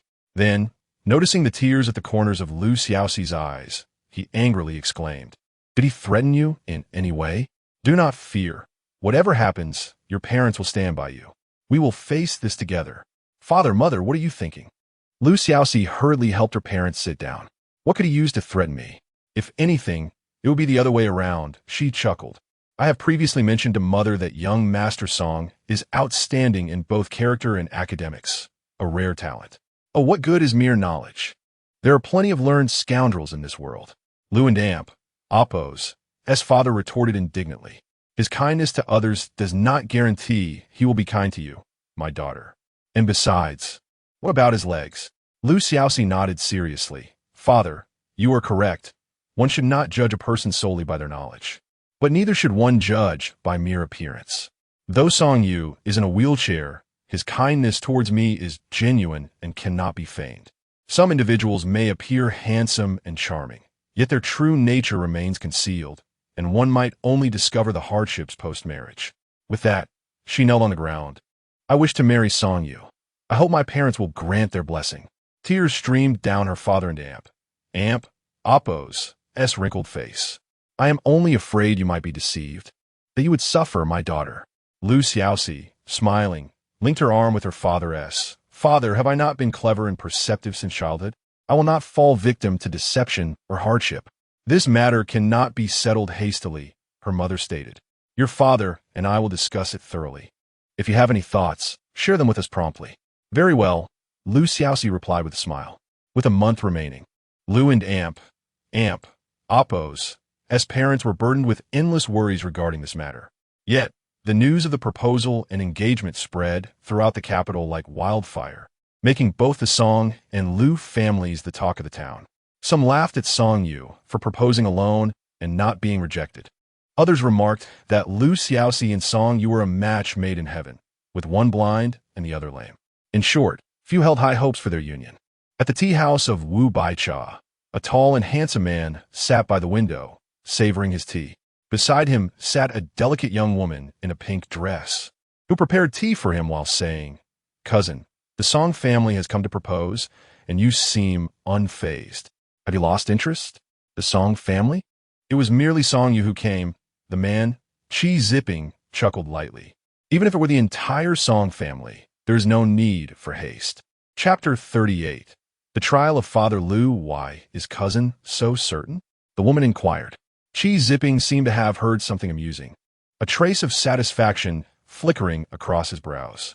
Xiaoxi, well, he couldn't and Appo's know her any better. She would never agree. No one understood Xiaoxi and Appo's sentiments better than he did, especially her younger self. At 15, Xiaoxi, much like her sister Tan Shuxian, was consumed by love, lost in daydreams, and deeply devoted to him. In her past life, she had defied royal orders to reject marriage for him. What was a mere proposal in this lifetime? Cousin, about the autumn examination last time. That autumn examination was merely a stroke of luck for Song Yu. He swiftly interrupted his cousin, of course. If he succeeds again this time. He tightened his grip on the teacup. Then I shall regard him with new eyes. His cousin exclaimed. So cousin plans to do nothing and wait for the outcome? Indeed, zipping narrowed his eyes. But what schemes are you plotting? The conditions for you to stay by my side have already been discussed. A concubine is simply a concubine. His cousin pouted in discontent. What is so special about Xiaoxi? Why does cousin care for her so? Is it possible that cousin is truly enamored with her meager wealth? I refuse to believe that. A flicker of darkness crossed zipping's expression. And what of me? If I lacked wealth and status, would you still choose to follow me?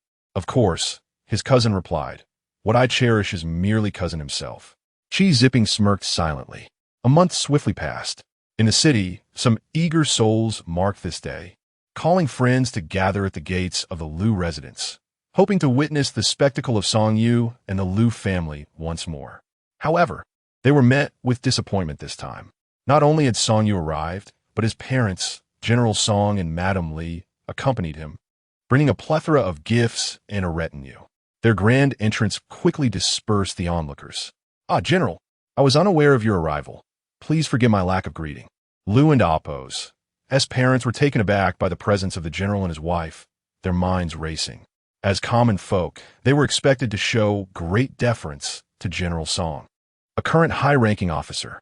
Yet, today, General Song displayed no airs, greeting Lu with a warm smile. Now that we are practically in-laws, why act so formally? Shall we go inside? Please, after you.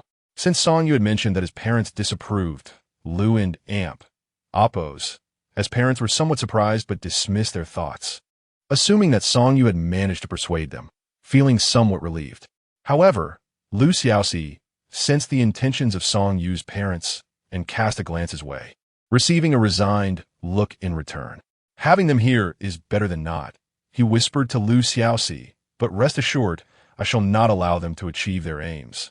I trust you, Xiaoxi replied, smiling secretly behind him.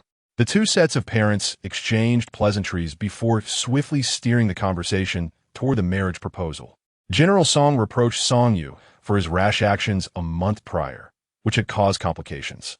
"We are here today with sincere intentions," he declared. "Your daughter is gentle, filial, astute, and intelligent. I wish to ask for her hand in marriage. What does Brother Lu think?" "Such a title as Brother Lu is too much for me," Lu's father replied. "To be honest, even if the general had not come today, I would still have discussed this marriage with your son. After all, it is a matter concerning the two young ones. I wish to speak with your son privately. May I have your permission, General?" Father-in-law and son-in-law. What is there to permit?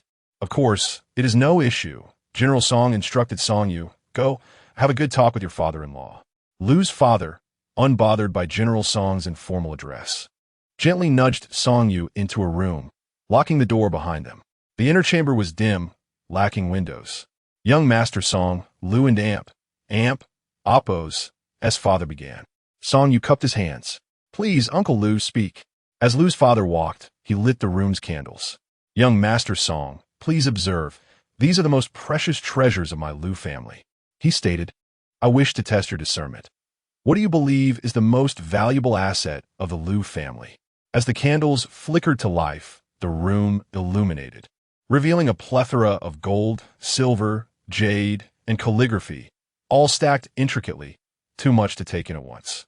In the center stood a tall display, housing various exquisite trinkets. Atop it rested a palm-sized orb, emanating a soft, ethereal glow. It was undoubtedly a fine, luminous pearl. "This is the Lu family and Appo's treasure vault." Song Yu carefully examined everything. "Well, young Master Song, have you discerned anything?" Lu's father inquired. "I have." Song Yu turned to face Lu's father. "And what is it?" "The most precious treasure of the Lu family," Song Yu declared, "is your daughter, Lu Xiaoxi." Upon hearing this response, Lu and Appo's father froze in disbelief. He had answered correctly. This test, designed for potential sons-in-law, had been in preparation for years, and this very treasure vault was constructed for this purpose. He only had one daughter, and his greatest fear was that someone would covet their wealth and, upon their passing, mistreat her. The more discerning the suitor, the less suitable they were. He had prepared himself for no one to answer this question correctly. Yet, was there truly someone who had not been blinded by riches, who valued his daughter above wealth? Are you truly so astute, or is it genuinely the case? Lu and Amp, Appo's father murmured. "Uncle?" Song Yu asked, not clearly hearing. Nothing. Congratulations on your correct answer." Lu's father sighed. "I hope you will indeed cherish my daughter as a treasure, placing her above these mundane possessions." "I shall certainly honor my promise," Song Yu replied solemnly. "However, my trial is not yet complete." Lu and Appo's father frowned. "There is one final test. If you can accomplish this, I will consent to the marriage of Xiaoxi to you." "Please, uncle, proceed." Lu and Appo's father pointed to the luminous pearl atop the pedestal.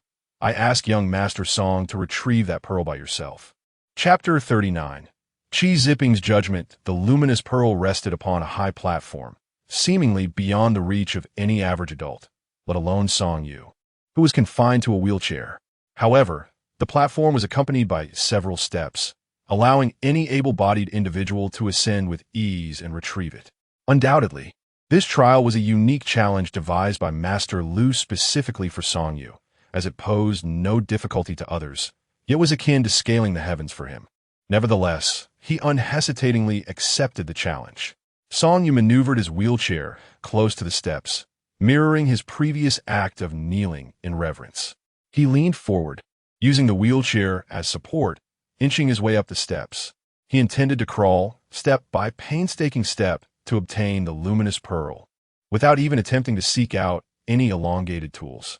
He understood well that Master Lu and Appo's trial was meant to assess the lengths he would go for Lu Xiaoxi. Observing this, Master Lu swallowed hard, remaining silent. Song Yu had to first hoist his upper body onto the upper level, then use his arms to drag his unfeeling legs up. Though he was the son of a great general and the top scholar of the autumn examination, he resorted to such comically humiliating actions to win the hand of Master Lu and Appo's daughter. As he ascended the steps, he suddenly slipped, his calf striking the edge of the stairs with a resounding thud. Young Master Song. Master Lu could no longer bear to watch and rushed over to assist him. Young Master Song, it is my trial that is lacking in consideration. Please come down immediately. There is no need to continue. Yet, Song Yu merely smiled. Since I have agreed to partake in this trial, I cannot abandon it midway. But your legs, it matters not. They are insensate, and I feel no pain. Song Yu raised a hand to graciously decline Master Lu and Appo's as assistants. With great effort, he continued to scale the steps, finally clutching the luminous pearl tightly in his palm. All right. Master Lu hurriedly assisted Song Yu back down. Uncle recognizes your intentions. From now on, you shall be our Lu family's son-in-law. Thank you, Uncle, for your acknowledgement. Song Yu replied earnestly. I hold Xiaoxi as my most cherished treasure, and I vow to love and protect her throughout my life, ensuring she suffers not a hint of grievance. Excellent. Uncle did not misjudge you. Master Lu sighed. In truth, I did not wish to impose such a difficult trial. Yet Song Yu shook his head. No, in this treacherous world, the Lu family, blessed with wealth, is coveted by countless eyes. Everyone desires a piece of the pie. Without such trials, how could one discern the true nature of the hearts? Song Yu understood. Master Lu, momentarily moved, was filled with tears of gratitude. Good son-in-law indeed. Together, they returned to the main hall. In the main hall, the guests engaged in awkward small talk. Upon seeing Master Lu and Song Yu return, with Master Lu and Appo's eyes still glistening red, they knew this marriage was a done deal. The two families convened to discuss various details, settling on a wedding date in May of the following year, 3 months after the spring examination, allowing Lu Xiaoxi to mature a bit without hindering Song Yu and Appo's participation in the next round of imperial examinations. Song Yu, what did my father say to you? Lu Xiaoxi could no longer contain her curiosity. They sat together, whispering secrets. In Lu Xiaoxi and Appo's heart, her father had always been indulgent, never uttering harsh words. She could not fathom what they had discussed that led him to so swiftly endorse a son-in-law, even moved to tears. Nothing much, he asked me a few questions. Song Yu replied. All right then. Lu Xiaoxi observed his expression, which suggested he would not divulge more, and thus suppressed her curiosity. After finalizing the details, the families engaged in idle chatter until mealtime arrived. They all sat together for a meal, after which the Song family returned home. Upon their return, the Song household no longer concealed their intentions, openly acknowledging the union with the Lu family. The news spread even faster than before, soon reaching the entire capital. And even the emperor had heard of it, praising it as a splendid match. Qi Zipping sat in the shadows, toying with his wine glass. His cousin, Yin, noticed his glass was empty and reached for the wine jug to refill it. Unexpectedly, Qi Zipping's hand withdrew suddenly, causing the wine to spill onto her sleeve. Brother, I apologize. Yin hastily took a cloth to wipe it off. Yet, Qi Zipping abruptly pulled back his sleeve, leaving her empty-handed. Brother, speak, Qi Zipping prompted. How could the wine that was destined to fall change its course mid-journey? Yin pondered, wishing to argue that wine could not change direction, but dared not voice her thoughts. Observing her hesitance, Qi Zipping felt a twinge of annoyance and gestured for her to leave. Upon hearing of the union between the Song and Lu families, he felt not anger, resentment, or anxiety, but rather a sense of tranquility. Since his rebirth, he had altered many circumstances. He assisted his father in advancing his career, helping him evade numerous traps within the bureaucratic realm. He had also paved his own path, composing poetry and painting, becoming the most renowned young gentleman in the capital. He was acutely aware of the interconnectedness of events. Unless absolutely necessary, he would refrain from making drastic moves to avoid unforeseen consequences beyond his anticipation and control. However, he had not paid much heed to smaller changes, attributing them to the gradual shifts brought about by his return. Now, however, he found it imperative to take notice. Song Yu at first adeptly unraveled the traps he had set during the examination, transforming adversity into advantage, gaining favor before the emperor. Then he had proactively sought a marriage proposal from the Lu family, even securing their agreement. These two significant developments compelled Qi Zipping to draw a conclusion. Song Yu, too, had been reborn. Chapter 40. Rumors otherwise, it would make no sense for everything to go so smoothly. The initial doubts were validated. Although Qi Zipping felt discontent, the heart that had been hanging in uncertainty was surprisingly set at ease. As long as he could ascertain what the other party knew and could do, knowing both himself and his adversary, there was little left to fear. Since fate had arranged for them both to be reborn, it was destined that they would clash once more. And this time he vowed not to lose. A few days later, in the capital, inexplicable gossip began to circulate. It was said that Xiaoxi was actually reluctant to marry the useless Song Yu. Her affections, it was claimed, lay with Qi Zipping, the most esteemed young master of the capital. Out of frustration for unrequited love, she had engaged herself to Song Yu, but now she regretted her decision. Accompanying these rumors were supposed evidences. It was said that in a painting shop there hung a portrait of two figures, depicting the scene of Qi Zipping and Xiaoxi enjoying tea together at the flower appreciation banquet. This painting was rich in artistic expression and remarkably lifelike, evidently crafted by a master artist, evoking the image of a pair of immortal lovers. Then, others chimed in, asserting that there was indeed truth to the matter, as the two had indeed displayed affection for each other at the banquet.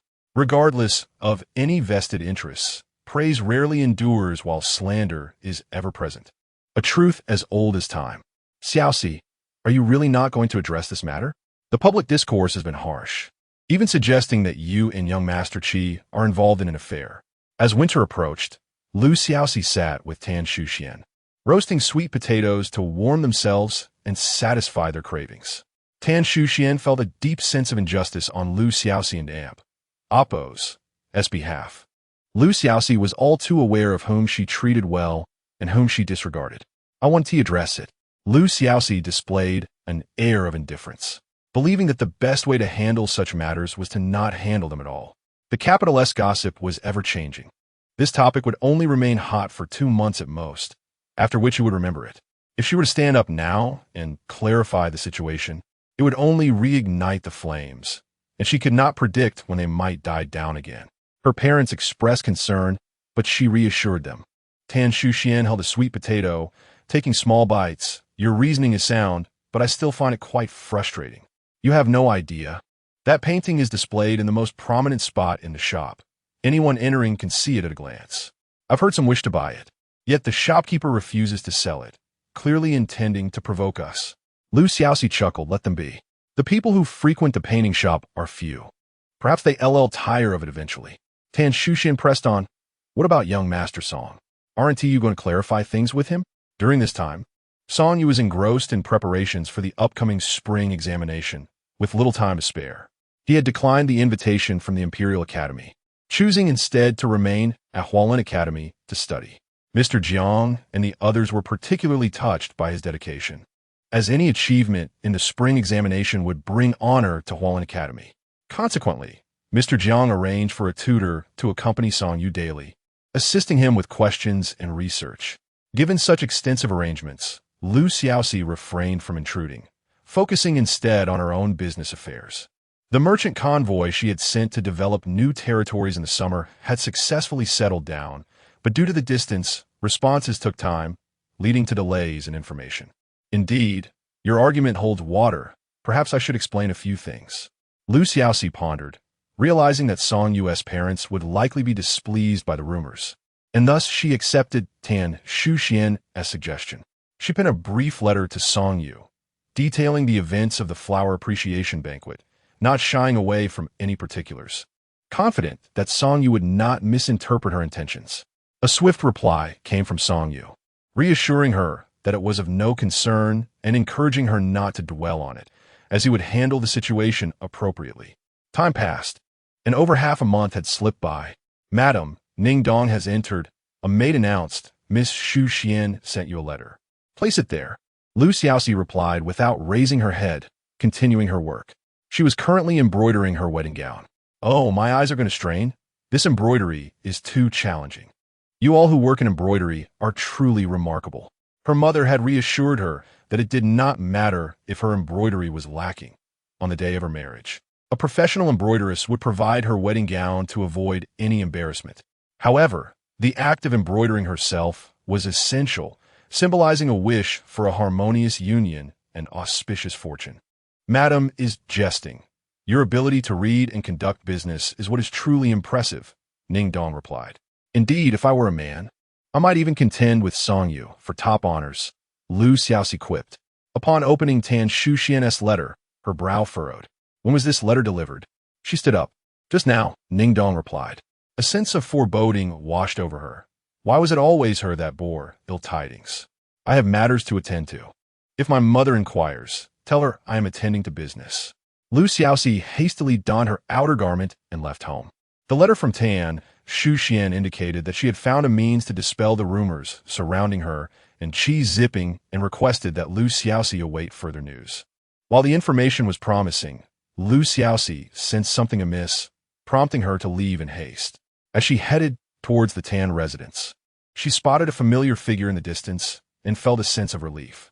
Tan Shuxian, clad in an unusually drab gray outfit, clutched a dark fabric bag, appearing as though she were up to no good, visibly anxious. The bag's outline suggested it contained silver ingots, causing Lu Xiaoxi to feel both amused and exasperated. It seemed Tan Shuxian was about to be swindled. Just as she prepared to intervene, Tan Shuxian turned and slipped into a nearby tavern, disappearing from sight. Shuxian, Lu Xiaoxi called out, rushing after her. Once inside the tavern, she found no trace of her. Excuse me. She grasped a passing server. Did you see a girl in gray just come in? About this tall? Perhaps she went upstairs to a private room? The server replied, though he couldn't say for certain. Lu Xiaoxi felt a wave of anxiety wash over her, following him upstairs, but the corridor on the second floor was empty. She had no choice but to check each room, peeking through the cracks. Hand over your silver, all your money. Suddenly, a loud shout erupted from across the way, and several nondescript middle-aged men drew short knives, bursting into a private room. The shrill scream of a woman followed, and Lu Xiaoxi instantly recognized it as Tan Shuxian's voice. Shuxian! Lu Xiaoxi rushed closer, concealing herself, and witnessed the chaos unfolding within.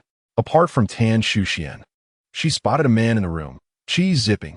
He stood in the center, his face a deep shade of anger. Oh no, this cannot bode well.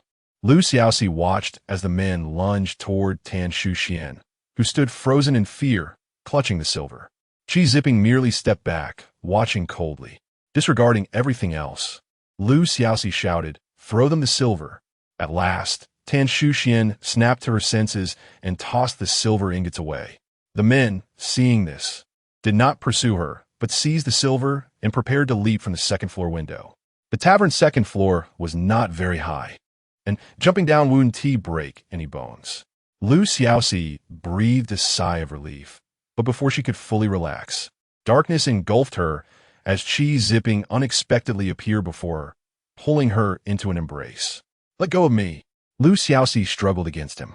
However, Qi zipping did not release her. He held her tightly, repeatedly assuring her, do not be afraid, Xiaoxi, do not be afraid.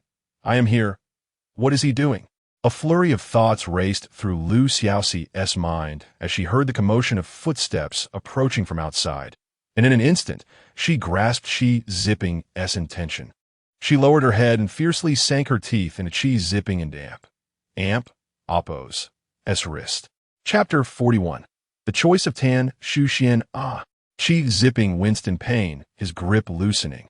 Lu Xiaoxi seized the opportunity to roll away, stumbling a few steps before falling to the side.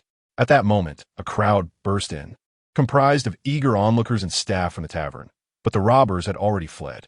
Had it not been for her quick reflexes, everyone would have witnessed her being held by Qi zipping. What is happening?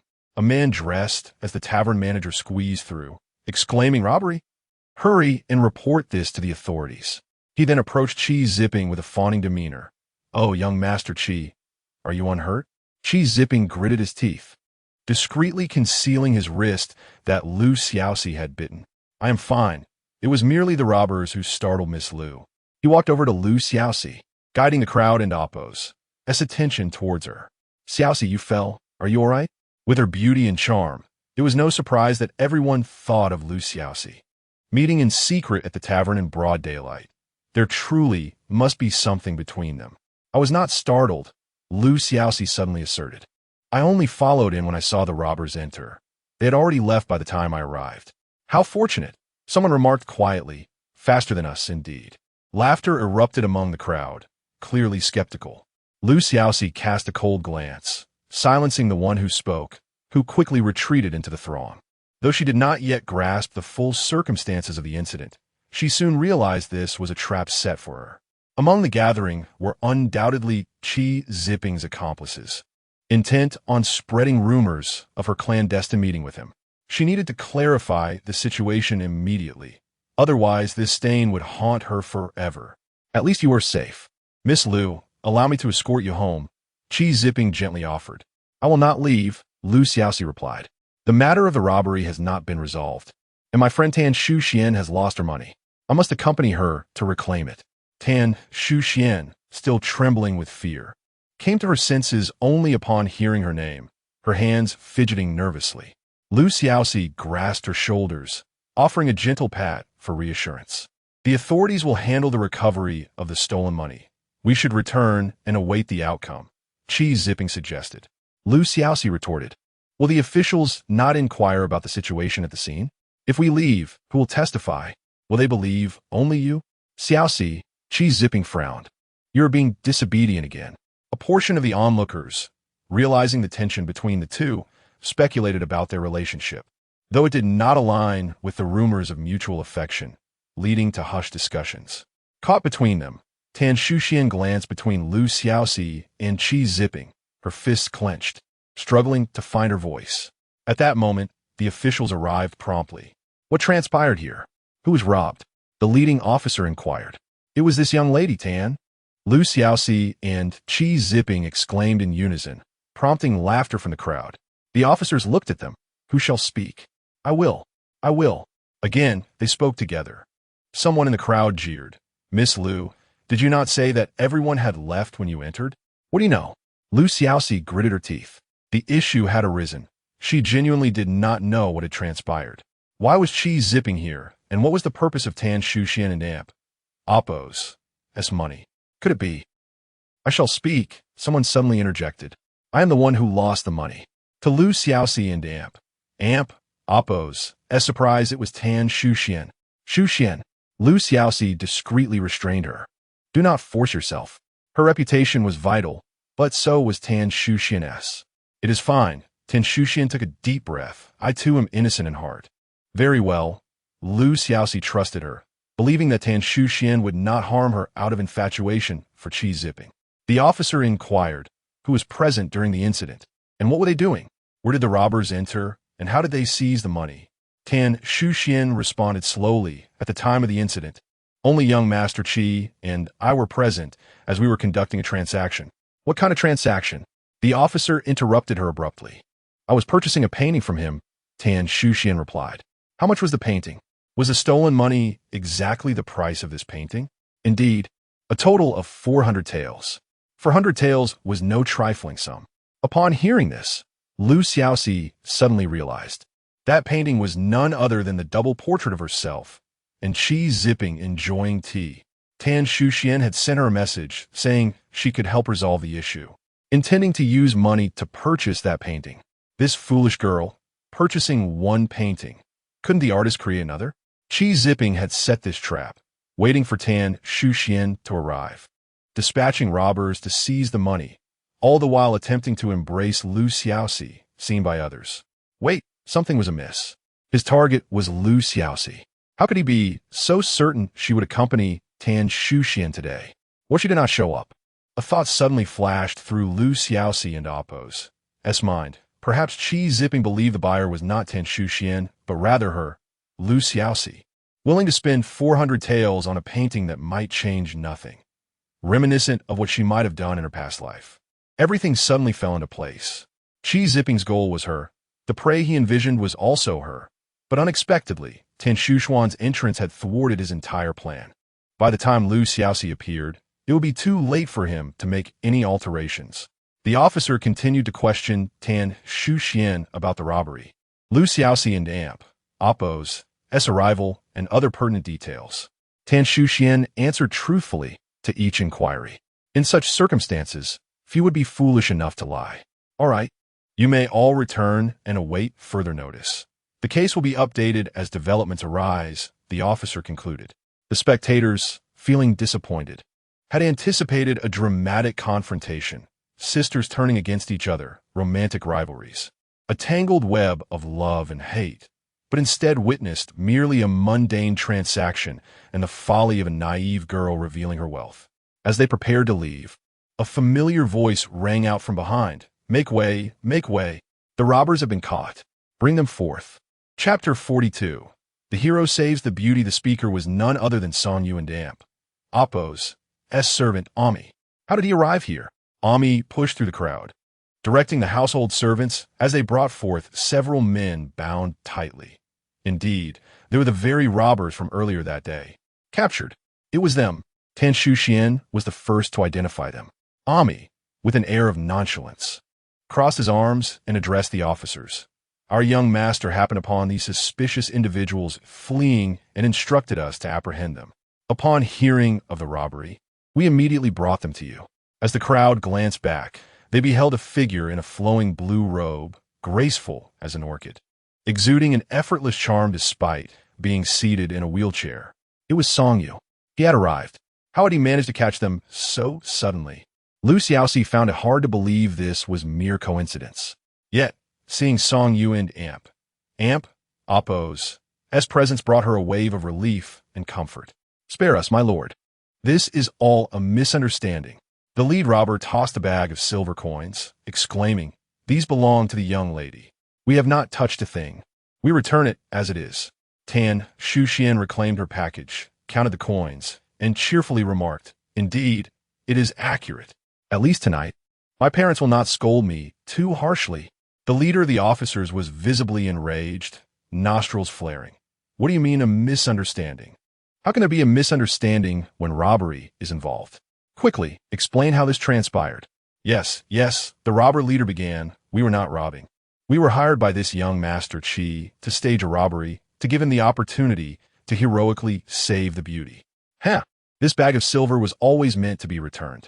With a sudden burst of laughter, someone led the crowd in mirth. Young Master Qi and Oppo's face darkened instantly. What nonsense! What did I have any dealings with you? Hero saving beauty? Such utter nonsense. The robber leader countered. Young Master Qi, given the urgency of the situation, do not make it difficult for us out of pride. If this were a real robbery, we would be facing serious consequences. That is not true. Qi Zipping flung his sleeve. Who instructed you to slander me? It was Song Yu, wasn't it? The officers interjected. Young Master Song. We must adhere to the principles of evidence in our proceedings. These robbers claim innocence, but mere words hold no weight. Song Yu nodded. The officer is correct. Fortunately, we have found witnesses. He turned his wheelchair, and the crowd followed his gaze to see two robust women escorting a young lady clad in a pink dress. This is the cousin of young Master Qi. She has informed us of the entire situation. Song Yu presented a signed testimony for the officer's review. Qi Zipping was momentarily speechless with rage. I am sorry, cousin, the weeping Yin family member lamented, looking pitiful. She wished to express that she felt deceived by Song Yu. But in this environment, she feared causing further trouble for Qi Zipping. In just a fleeting exchange of glances, the onlookers grasped the unfolding drama and erupted in laughter. It seemed this entire uproar was not about robbery, but rather a tangled web of jealousy. Indeed, this is utterly hilarious. I told you, young Master Qi, winning a lady's heart requires gifts and charm. Being stingy won't work. Qi Zipping's face shifted through shades of color, but he refrained from further argument. The officer, having read the testimony, nodded. The evidence is compelling. Take them all away for further investigation. Cheers erupted from the crowd. Some of Qi Zipping's lackeys attempted to salvage his reputation amidst the revelry, but they were drowned out by the jubilant crowd. It was clear that for a long time to come, Qi Zipping would be the subject of laughter throughout the capital. Even if he later found a way to clear his name, it would hardly matter. Qi Zipping leaned closer to the officer, whispering, Sir, I am Qi Zipping, son of the Minister of Rights. Might I request a favor? I know you are the esteemed young Master Qi, the officer replied, but this is the capital, where the emperor detests collusion among officials. You should understand this. Of course, Qi Zipping conceded. I merely wish to speak privately with young Master Song and the others for a brief moment. Very well. I shall grant you 1 incense stick and amp, oppos, as worth of time. The officer agreed, soon leading the others out of the room while remaining outside himself. Inside, only Qi Zipping, Song Yu, Lu Xiaoxi, Ten Shu Xian, and a few servants remained. Let us converse, young Master Song. Qi Zipping turned toward Song Yu, a hint of hostility etched on his handsome features. What is it that young Master Qi wishes to discuss? Song Yu responded calmly. Can we not speak plainly? You are the person I envision, are you not? Qi Zipping spoke slowly. At this, Lu Xiaoxi felt a sudden jolt. The Oppos, person in Oppos. Qi Zipping referred to, could it be? Indeed, Song Yu affirmed. Young Master Qi is remarkably perceptive. Given how today's events unfolded, if I were still oblivious, I would indeed be blind. Qi Zipping declared, it is good to clarify matters today. Remember, since fate has granted us another opportunity, I shall not lose to you again. Lu Xiaoxi and Oppos' heart raced. He truly believed Song Yu had been reborn. If Song Yu were to deny it now. Very well, Song Yu nodded. I shall certainly triumph over you once more. Then let us wait and see. Qi Zipping retorted, sweeping his sleeve as he departed with the officers. As the crowd gradually dispersed, Lu Xiaoxi called out, Song Yu, wait for me. Noticing Song Yu nod, she hurried over to Tan Shuxian. Thank you for coming to my aid today, Lu Xiaoxi expressed. What are you saying, Xiaoxi? Tan Shuxian replied, her face drawn with worry. I caused you great trouble today. Blame me if you wish, it was all my folly. I knew they would likely think you were here to purchase the painting. I know, it is all right, Lu Xiaoxi reassured her, gently patting Tan Shuxuan's head. You're simply a bit naive. But promise me, should anything arise in the future, let us discuss it beforehand. All right? Yes, I merely wish to surprise you today, Tan Shuxian replied. Shuxian, Lu Xiaoxi said softly. I must also thank you for decisively speaking the truth earlier. Tan Shuxian sighed quietly. Today, I have finally come to terms with things. Young Master Qi. He is far too scheming. He is indeed not a good man. That is for the best. Our Shuxian deserves better, Lu Xiaoxi affirmed. She borrowed a couple of women from Song Yu to escort Ten Shuxian home, while she, along with Ami and the other servants, assisted in pushing Song Yu down the stairs. By this time, night had fallen, and the two found a secluded spot to converse. Song Yu, today. Both spoke simultaneously. You go first, Song Yu smiled. Lu Xiaoxi, brimming with questions, inquired, Song Yu, what did Qi Zipping mean when he said, and Oppos? You are the person I envision in Oppos. Chapter 43. The Unknown, Lu Xiaoxi paused, puzzled as to why you would still respond, and even refer to him as an Oppos. Insightful. And Oppos. Song Yu smiled faintly. It is precisely because I do not know that I must respond. Let him believe that his conjecture is correct. If I were to question him back, it would only place me at a disadvantage and grant him time to harbor suspicions. At that moment, Lu Xiaoxi realized, Song Yu, you are quite cunning. Cunning? Song Yu and Oppos' smile widened, seemingly delighted to hear Lu Xiaoxi use such a term to describe him. Though she was uncertain of his intent, since he harbored animosity towards us, allowing him to mistakenly believe in erroneous answers was indeed the best response. So how did you know we were at the tavern today, and that you captured his cousin? Lu Xiaoxi inquired eagerly. Song Yu turned the wheels of his chair. I began to pay attention to him when he spread rumors of your flirtation. Initially, I planned to resolve the matter through the sale of paintings, but unexpectedly, your friend's desire to take the lead prompted me to adapt my strategy. It turned out that upon witnessing those robbers jump from the upper floor, Song Yu promptly dispatched men to capture them. Noticing Qi Zipping's cousin, Ms. Yin, appearing anxious nearby, he surmised she was hiding something and sent 2 women to detain her, deceiving her into believing that the robbers had already confessed to being instigated by Qi Zipping. Left with no choice, Qi Zipping's cousin concocted a tale of heroism to mitigate her culpability. Song Yu cleverly utilized this fabricated narrative to publicly humiliate Qi Zipping. And how did you persuade those robbers? Lu Xiaoxi asked, curiosity piqued. I promised them that if they complied with my instructions, I would ensure they would not face imprisonment. Song Yu replied. Lu Xiaoxi gazed at him. You did not fully expose Qi Zipping and Appo's scheme today, which means he will not receive the punishment he deserves. Can you blame me? Why would I blame you?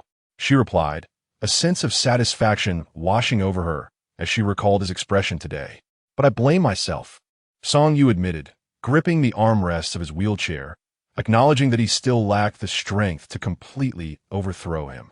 Bending closer, Lu Xiaoxi reassured him, do not think that way. We remain at a disadvantage. Even if we possess evidence against him, we cannot fully bring him down. Patience, for there will be opportunities ahead. Besides, you're already doing remarkably well. Song Yu shook his head with a smile. You have a talent for comforting me. Please, do not bend down like that. It is tiring. It matters not. Besides, this is hardly comfort, Lu Xiaoxi retorted playfully. In the absence of others, she reached out and gently grasped the tips of Song Yu's fingers. His fingers were long and fair, and in her previous life, she had delighted in teasing him, prying his fingers open one by one before bringing them back together. Song Yu would always watch her with a smile, then entwine their hands. But this time, Song Yu swiftly withdrew his hand. What is it? Lu Xiaoxi asked, taken aback. We have not officially wed yet, Song Yu stammered. A rare occurrence for him. Fearing the implications of being seen, Lu Xiaoxi covered her mouth with a laugh. What does that matter? Did we not already touch in the Dali Temple prison? Though they merely held hands, his words carried an unintended implication. Her keen gaze fell upon Song Yu's hand and noticed his thumb was gently rubbing against her palm. She recognized that the area was calloused from his frequent use of the wheelchair. As Lu Xiaoxi's attention landed there, Song Yu promptly halted his movement, appearing as wary as an injured wolf. That is different, he averted his gaze. The environment had shifted, and so had his mindset. I apologize. It is quite all right, Lu Xiaoxi reassured him, guiding him into the light. I will wait for you. In the following days, Lu Xiaoxi found immense joy in hearing the myriad jokes circulating in the capital regarding Qi Zipping. Tales of failed heroics and petty theft abounded. Although Qi Zipping was taken to the magistrate that very day and released without charge, the rumors continued to cling to him. The more he sought to clarify, the more exaggerated they became. Consequently, his father, the minister Qi, erupted in fury, declaring that he would confine him to their home for 2 months. On a sunny winter day, the cold wind blew gently. On the day of the winter solstice, Song Yu, adhering to tradition, brought gifts to visit his future in-laws. Lu Xiaoxi cheerfully went to the door to greet him and pushed him towards her father and aunt. Appo's study. Lu and Appo's father's study was exquisitely decorated, filled with various books and paintings, giving it an air of cultured sophistication, though in truth he had not read extensively. He simply held a great admiration for scholars. Father, Song Yu has arrived, Lu Xiaoxi announced, pushing the door open and ushering Song Yu inside. Upon the door and Appo's opening, they found Lu and Appo's father hastily concealing a letter behind his back. Chapter 44. The most suitable candidate, what has happened? Lu Xiaoxi inquired anxiously. If her father hadn't and Appo's made such a commotion, she might not have noticed that something was amiss. Oh, it's nothing, Lu's father replied, attempting to conceal a letter within the drawer. Father, really it's nothing. If it's truly inconsequential, why then hide it so deeply? This is a love letter from an outsider. I refuse to believe that. Lu Xiaoxi exclaimed as she lunged forward and snatched the letter from him. If they could fabricate something as absurd as a love letter, then the contents of the letter must be of even greater significance than the woman outside. Dear daughter, please return the letter to your father. Not a chance. Watching the interaction between the two, Song Yu was initially taken aback. After all, in his own family, neither he nor Song Qi had ever experienced such warmth with their father. Yet, he soon realized that it was precisely this nurturing family environment that allowed a young lady like Lu Xiaoxi to grow into such an independent and opinionated individual. As Lu Xiaoxi skimmed through the letter while running, her pace gradually slowed. The southern business has incurred losses, a significant loss at that. We need to adjust our funds for support. She could hardly believe her eyes. The letter she received just last month indicated that the business was functioning normally. How could it suddenly be suffering such tremendous losses? The southern business was merely a small facet of the Lu family enterprise, but in the hands of ordinary merchants. It represented a substantial portion that could not simply collapse overnight. Moreover, Uncle Zhang had his leg broken by their rivals. Rage surged through Lu Xiaoxi. Uncle Zhang was the leader she had personally selected, and she never imagined he would be bullied in such a manner. Lu and Appo's father hesitated, struggling to find words, not because he was unable to concoct a plausible excuse, but simply because he had never lied to his daughter in his life. He found it impossible to utter a falsehood. Yet, Lu Xiaoxi was no longer the naive girl from her past life. She quickly pieced the puzzle together. It has been consistently losing money, has and amp, Appo's. It? She questioned. The letter that reached me and the one that reached you depict entirely different realities. The one you received reflects the actual situation, while mine merely conveys good news without mentioning the troubles. Lu's father sighed. I shouldn't have raised such a clever daughter. This was tantamount to an admission. Father, Lu Xiaoxi urged, the southern business is my responsibility to manage. How can you not inform me of the losses? Lu and Appo's father glared at her. Nonsense. What do you mean your responsibility? This is the business of the entire Lu family. The responsibility lies with all of us. I must go to the south to assess the situation, Lu Xiaoxi declared without hesitation. See, this is precisely why I hesitated to share this matter with you, her father lamented. Rest assured, I will find a way to handle the southern business. You should focus on your embroidery for your wedding. Even if we were to suffer complete losses, it would not significantly impact our family, Lu Xiaoxi retorted. How could it not have an impact? Our family and Appo's business is almost entirely concentrated in the north. If chaos erupts in the north, we will have no means of retreat. Besides, we cannot let Uncle Zhang's injury go unavenged. Do not pay heed to those tales, Lu's father countered. Our borders are secure, and the emperor is in the prime of his life. Even if conflict arises, it would be unlikely to reach the capital. Lu Xiaoxi felt helpless. How could she convey to her father that in a year's time, a great drought would devastate the land and the state treasury would face shortages? And in a few years, the emperor might unexpectedly pass away? Father, please allow me to go. Without a strong leader, the situation there will not improve. She resorted to coaxing. If you fear for my safety, then provide me with 60, 80, no, 100 bodyguards.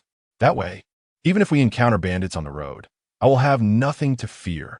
This is not merely a matter of bandits. Lu and Appo's father was resolute. You are a young lady, and in a few months, you will be married. Can and Appo's, you be a bit more composed? Have you finished embroidering your wedding gown? Have you counted your dowry? As he continued, he suddenly noticed Song Yu listening intently, seemingly amused. To avoid affecting his daughter and Appo's impression on her fiancé, he quickly fell silent. Song Gongzi, why don't you persuade her? Lu and Appo's father urged, desperate to ensure their marriage went smoothly. Song Yu nodded thoughtfully. Can the Lu family truly dispatch 100 loyal bodyguards? He asked. Of course, not just 100, but even 200 or 300 loyal guards. We can arrange that, Lu's father began, only to realize that this was not the crux of the matter. Song Yu smiled and said, Uncle, my thought is this. Since you can dispatch 100 bodyguards, why not allow her to embark on this journey? Song Yu, Lu Xiaoxi joyfully circled around him. I knew you would support me. Song Gongzi, whose side are you truly on? Lu and Appo's father lamented. Of course, I am on her side, Lu Xiaoxi replied. Yet, Song Yu replied earnestly, Uncle, my perspective is as follows. I'm not sure if you are aware, but while studying at Hualien Academy, Xiaoxi consistently achieved exceptional results, maintaining her position in the top class, excelling even beyond many of her male peers, regardless of age. If she were a male, she would certainly possess the capability to compete in the imperial examinations. As it stands, her gender prohibits her from participating. If she can showcase her talents in commerce, it would not squander her innate gifts and abilities. Upon hearing these words, Lu Xiaoxi and Appo's father hesitated for the first time. He was well aware of his daughter and Appo's talents in this life. Merely in academics, she surpassed her two inept cousins by 1,000-fold. In terms of business acumen, she possessed unique insights on how to conduct business and manage affairs, often surprising her father, who had decades of experience. It would indeed be a pity to confine her to the boudoir. However, he was concerned about her safety, and without a reliable companion, he felt uneasy. Furthermore, this rare opportunity to venture out could expose a young lady to the world, which could be beneficial. As Song Yu spoke, a look of longing gleamed in his eyes.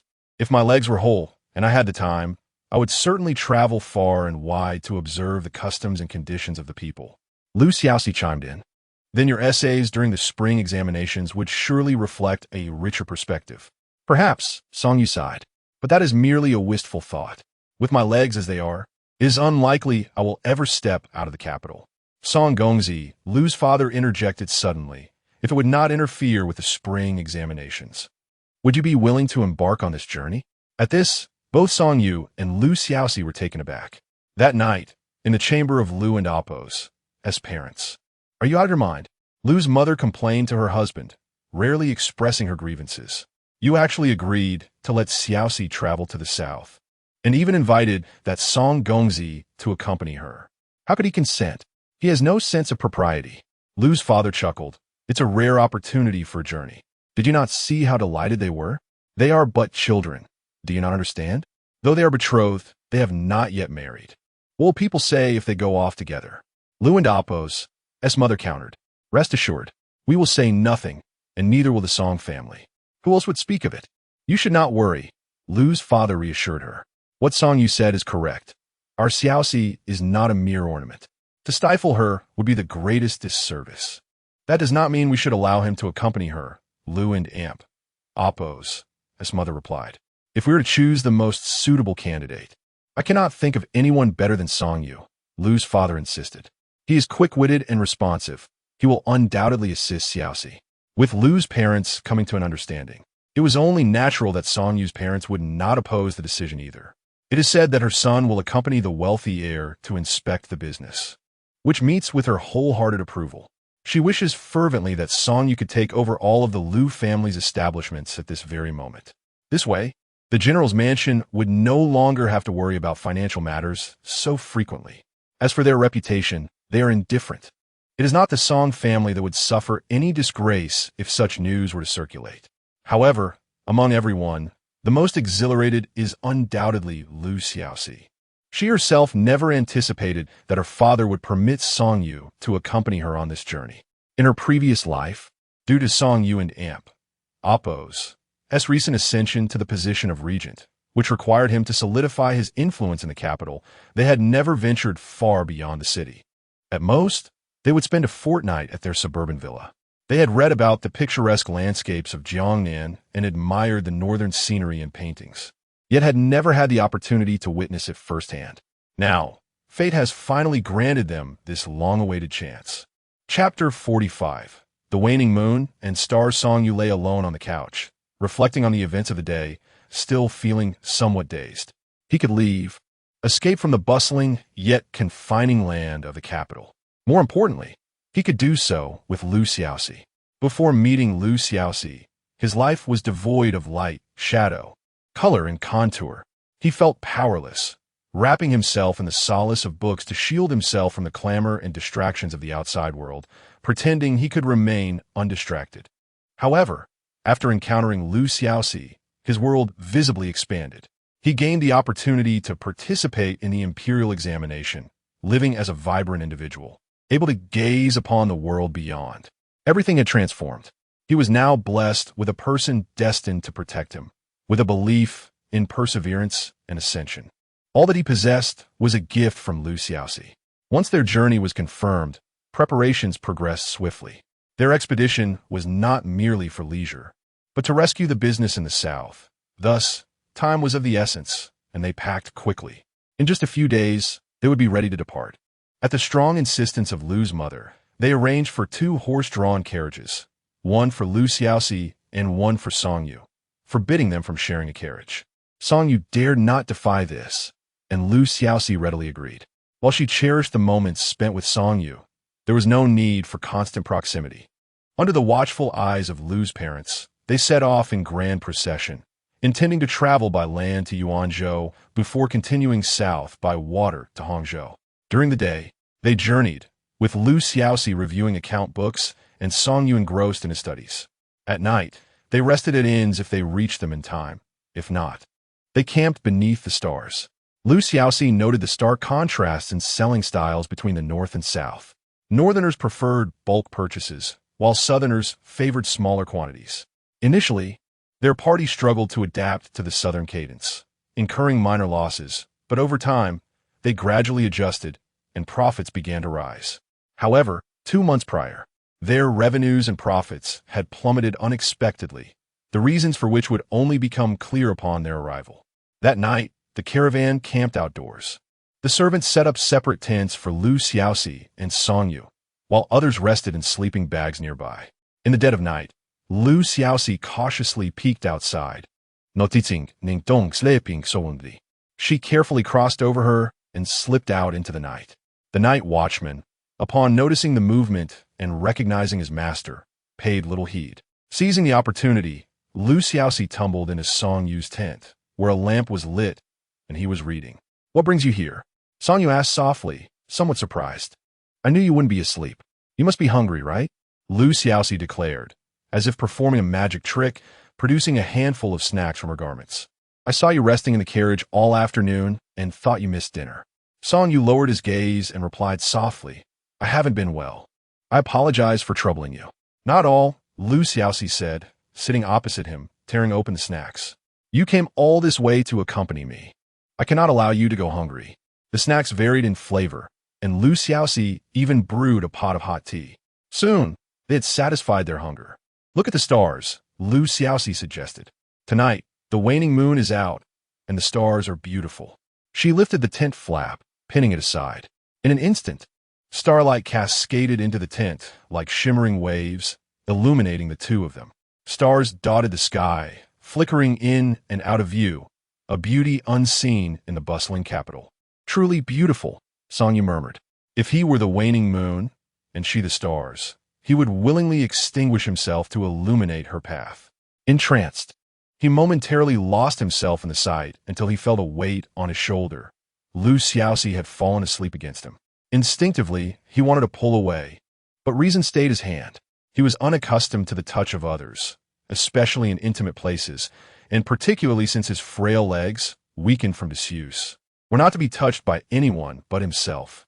Carefully, Song Yu eased Xiaoxi down onto a soft mat, covering her with a thick, warm quilt. He then sat beside her, reading through the night. Before long, the caravan arrived at Yuanzhou, preparing to switch to water travel. The Liu family possessed several idle merchant ships at the wharf, perfectly suited for their needs. While loading the cargo, they noticed a large ship also being loaded with exquisitely crafted redwood boxes. Curiosity piqued, Xiaoxi gazed a moment longer. "Miss Liu, done an amp." "Amp? Oppos. T stare too long," chuckled Uncle Wang, who had accompanied them. "Do you know what those boxes contain?" "What are they?" Xiaoxi inquired, genuinely unaware. "Those are dowries. The family aboard that ship is marrying off a daughter," Uncle Wang explained. "If you keep looking, others might think you're eager to marry." "Oh, I see," Xiaoxi said, embarrassed as she averted her gaze.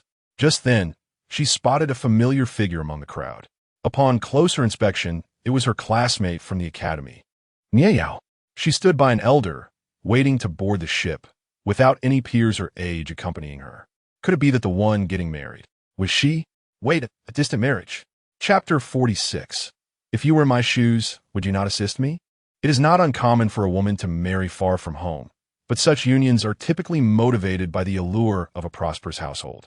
However, to journey from the capital, the most bustling city in the realm, to a distant land for marriage is a rarity that one seldom hears of. Nieyao, renowned as a gifted woman of the capital, is an unexpected candidate for such a fate. Xiaoxi pondered this briefly before relinquishing the thought, deciding against initiating conversation. After all, it was not her place to interfere in another and amp, oppos, as life. Once they set sail on the river, the great vessel glided smoothly downstream, sparing them the rigors of a long trek. As winter deepened, the air grew crisp, yet the waters remained unfrozen. Song Yu admired the picturesque scenery along the banks, while Xiaoxi sat at the edge of the boat, engaged in fishing. As night fell, They succumbed to the gentle sway of the waves, drifting into slumber. That night, a sharp sound sliced through the air, rousing Xiaoxi from her sleep. "Be careful. Protect the young lady and the young master." The clamorous shouts and hurried footsteps outside jolted her awake. Just as she was about to step outside, she saw Song Yu entering, pushing his wheelchair and locking the door behind him. "Do not move," he whispered. Song Yu, an avid reader who often stayed up late, was fully clothed and alert, indicating he had not yet succumbed to sleep. "What is happening outside?" Xiaoxi inquired urgently. "There are water bandits on the river," Song Yu replied. "I have arranged for Uncle Wang and the others to guard the ship from the east and west sides. We should be fine." Xiaoxi nodded, expressing her gratitude. While she had not anticipated the bandit threat, she had prepared for it in advance. So although she felt a twinge of anxiety, it was tempered by a sense of readiness. Their guards were numerous and well-armed. Even if the bandits approached, it would surely result in a fierce battle. As expected, the noise outside soon diminished. "Miss Liu," came Uncle Wang and Amp, Oppo's voice, knocking at the door. "Miss Liu, are you all right?" "I am fine," Xiaoxi replied loudly. "What is the situation outside?" Uncle Wang responded, "The bandits and Oppo's target is not us, but a ship not far from ours. We are uncertain if they will turn their attention to us." "A ship not far away? Could it be the Nie family's vessel?" Xiaoxi wondered aloud. They had been sailing alongside the Nie family ship for several days, and it was unclear where it was headed. "Send some men over. The cargo can wait." "But saving lives is paramount," Xiaoxi swiftly concluded. It was unconscionable to stand by while others were in peril, especially when the threat of the bandits loomed. "Understood," Uncle Wang affirmed before hastily departing. The dark cabin was left with only Xiaoxi and Song Yu. "Wait here. I will go take a look," Xiaoxi stated. "It is I who should go." "This is your boudoir," Song Yu countered, apologizing for his earlier intrusion. In the dimness of the cabin, their voices were soft, and they could barely discern each other's expressions. Xiaoxi chuckled. "What does it matter? Circumstances dictate actions. Besides, this hardly qualifies as a boudoir." "It's fine. We shall go out together," she said, reaching for Song Yu's wheelchair, only to grasp something stiff and coarse. Hearing Song Yu's soft exclamation, she quickly withdrew her hand. The cabin fell silent, save for the sound of their heartbeats. "I apologize, Xiaoxi, usually unflappable, felt a blush rise at her unintended touch. "No harm done." Song Yu cleared his throat. "I can manage on my own." He maneuvered his wheelchair toward the door and soon opened it. As the door swung wide, the light from the torches outside illuminated their flushed faces. Xiaoxi noticed that Song Yu and Oppo's shirt was slightly askew, likely the result of her earlier mishap. Seizing the opportunity while no one was watching, they hurriedly made their way onto the deck, where Song Yu discreetly adjusted his clothing. "Miss Liu," Uncle Wang arrived with urgency. The bandits did not harm anyone. They merely threw the crew into the water before seizing the ship. Most had been rescued. Xiaoxi was taken aback. It seemed the bandits employed such tactics. Thankfully, their own crew was numerous enough to withstand such an assault. The crew from a Nie family ship was being brought on board from small boats, and upon recognizing familiar faces, Song Yu retreated back into the cabin. Xiaoxi approached and found her closest acquaintance from that vessel, Nie Yao. Trembling from the cold, Nie Yao was wrapped in thick blankets. She neither cried nor screamed, only murmured incessantly, "It's over, it's over." Xiaoxi felt a pang of annoyance at her incessant lamentations. She summoned a couple of women to assist Nie Yao into the empty cabin, where they helped her change into dry clothes before Xiaoxi entered to check on her. Upon entering, she was greeted once again by the familiar refrain of "It's over, it's over." "What is over?" Xiaoxi retorted, exasperated. "Your dowry may be lost, but at least your life is intact." Nie Yao paused, seemingly contemplating. After a long silence, she replied, "How could you possibly understand the heartache we endure? What sort of man will you marry?" Xiaoxi inquired, pulling up a chair to sit before her. "I am to be wed to the governor of Hangzhou as his second wife," Nie Yao answered flatly. "He is 36 years old enough to be my father." No wonder it was a distant marriage. The governor held a third-grade official rank, and while marrying at such an age might seem excessive, it indicates a promising future. The Nie family was indeed reaching high by aligning with the governor. If there are ways to change your fate, then pursue them. If not, face it head on. Constant lamentation will only worsen your situation, Lu Xiaoxi advised. How easy it is for you to say, Nie Yao scoffed. If you were in my position, you would not utter such cold words. Indeed, I suppose it does sound rather callous, Lu Xiaoxi shrugged, but in truth is not my concern. Nie Yao lamented. Now that I've lost my dowry, what will others say? They will claim I was captured by bandits. Just think of the shame. Lu Xiaoxi frowned, recognizing the validity of her concerns. Society would not spare a woman tarnished by association with outlaws, and if her betrothed were to hear of this, he might refuse to accept her. Being returned to the capital under such circumstances would be more unbearable than death. Fear not, I shall testify on your behalf, stating that it was my people who rescued you, and that you are unharmed. Would that not resolve the matter? Lu Xiaoxi offered. Though her family was not of noble birth, they were well regarded, and providing a testimony would not pose a problem. Would you truly help me? Nie Yao exclaimed, rising to her feet. After all I have done to you, you would still extend your hand? Time and again, Nie Yao had belittled her at the academy, mocking her status and attempting to humiliate her during performances. Yet Lu Xiaoxi had repeatedly come to her aid, once rescuing her from a cliff and now again in this dire situation. Lu Xiaoxi merely scoffed. This is hardly an act of assistance. I am merely stating the truth. Nie Yao's lips moved, but she remained silent for a long while. Lu Xiaoxi, puzzled, scratched her head. What is the matter? If our positions were reversed, would you not assist me? Nie Yao fell silent. And if it were you, would you send someone to rescue me from the water? Still, she did not respond. Ahem, ahem. Lu Xiaoxi coughed in frustration. It seemed she was saving an ungrateful wretch. Pray tell, do you harbor a deep-seated grudge against me that you would allow my life to be forfeit? Nie Yao retorted. There is no deep-seated grudge between us. It is merely that you obstructed my path, Lu Xiaoxi. What path did I obstruct? Lu Xiaoxi replied, unable to recall any prior interaction with her. Indeed, you are utterly oblivious. Nie Yao suddenly clutched her garment tightly. Very well, I shall inform you now. As a token of gratitude for your assistance on 2 occasions. Pay close attention, for I may soon regret this. Chapter 47. The tool, what do you mean? Lu Xiaoxi furrowed her brow. Nie Yao slowly responded. I wish to express my genuine envy for your status as an only child, free from the burden of siblings. Why do you say that? Lu Xiaoxi inquired. Surely, you understand that for women like us, our existence is often intertwined with the prospects of our brothers? Otherwise, I would not have to travel so far to marry the governor of Hangzhou. Lu Xiaoxi nodded contemplatively. While this notion was not universally applicable, there was indeed a semblance of truth in it. In the capital, daughters of noble families seemed to serve as mere pawns in the game of marriage alliances, with their elders prioritizing familial gain over their daughter's happiness. In this regard, she was undeniably more fortunate than Nie Yao. But why do you say that I have obstructed your path? Lu Xiaoxi pressed. Who do your parents wish for you to marry? Could it possibly be Qi Zipping? Nie Yao's voice softened. You would never guess, but it is none other than Songyu. Songyu? Lu Xiaoxi was taken aback. While Songyu was indeed the son of a great general, his disability rendered him an outcast within his family, a mere discarded pawn. What benefit could he possibly bring to the Nief family? If she had mentioned Songyu and Appo's brother, Song Qi, Lu Xiaoxi might have understood better.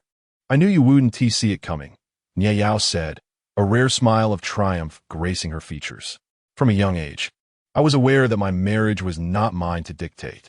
Thus, I dedicated myself to my studies, striving to become a celebrated talent in the capital, so that I might secure a better match. I entered Hualin Academy, believing I would stand out as its brightest female scholar, only to be overshadowed by your sudden emergence, standing in my way and surpassing me by leaps and bounds.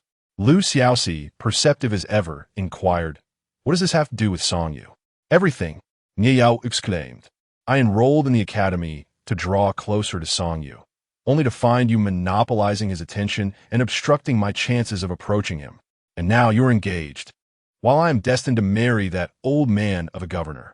Without you, marrying Songyu would have been far preferable to this fate. At least I would remain in the capital. She paused to sip her tea, regaining her earlier sense of satisfaction. Has Song Yu never mentioned how he came to be disabled? Nie Yao continued. Allow me to enlighten you.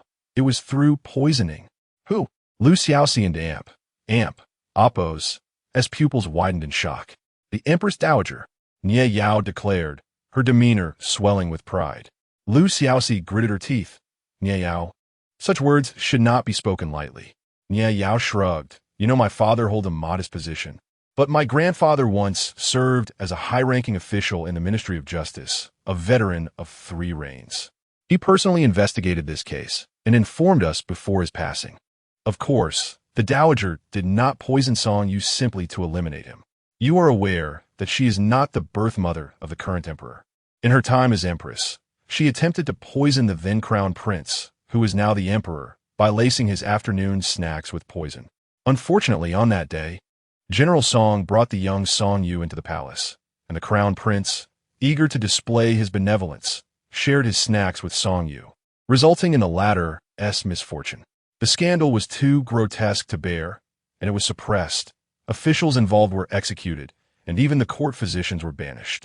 Song Yu's parents were left unaware, told only that he had fallen gravely ill in the palace.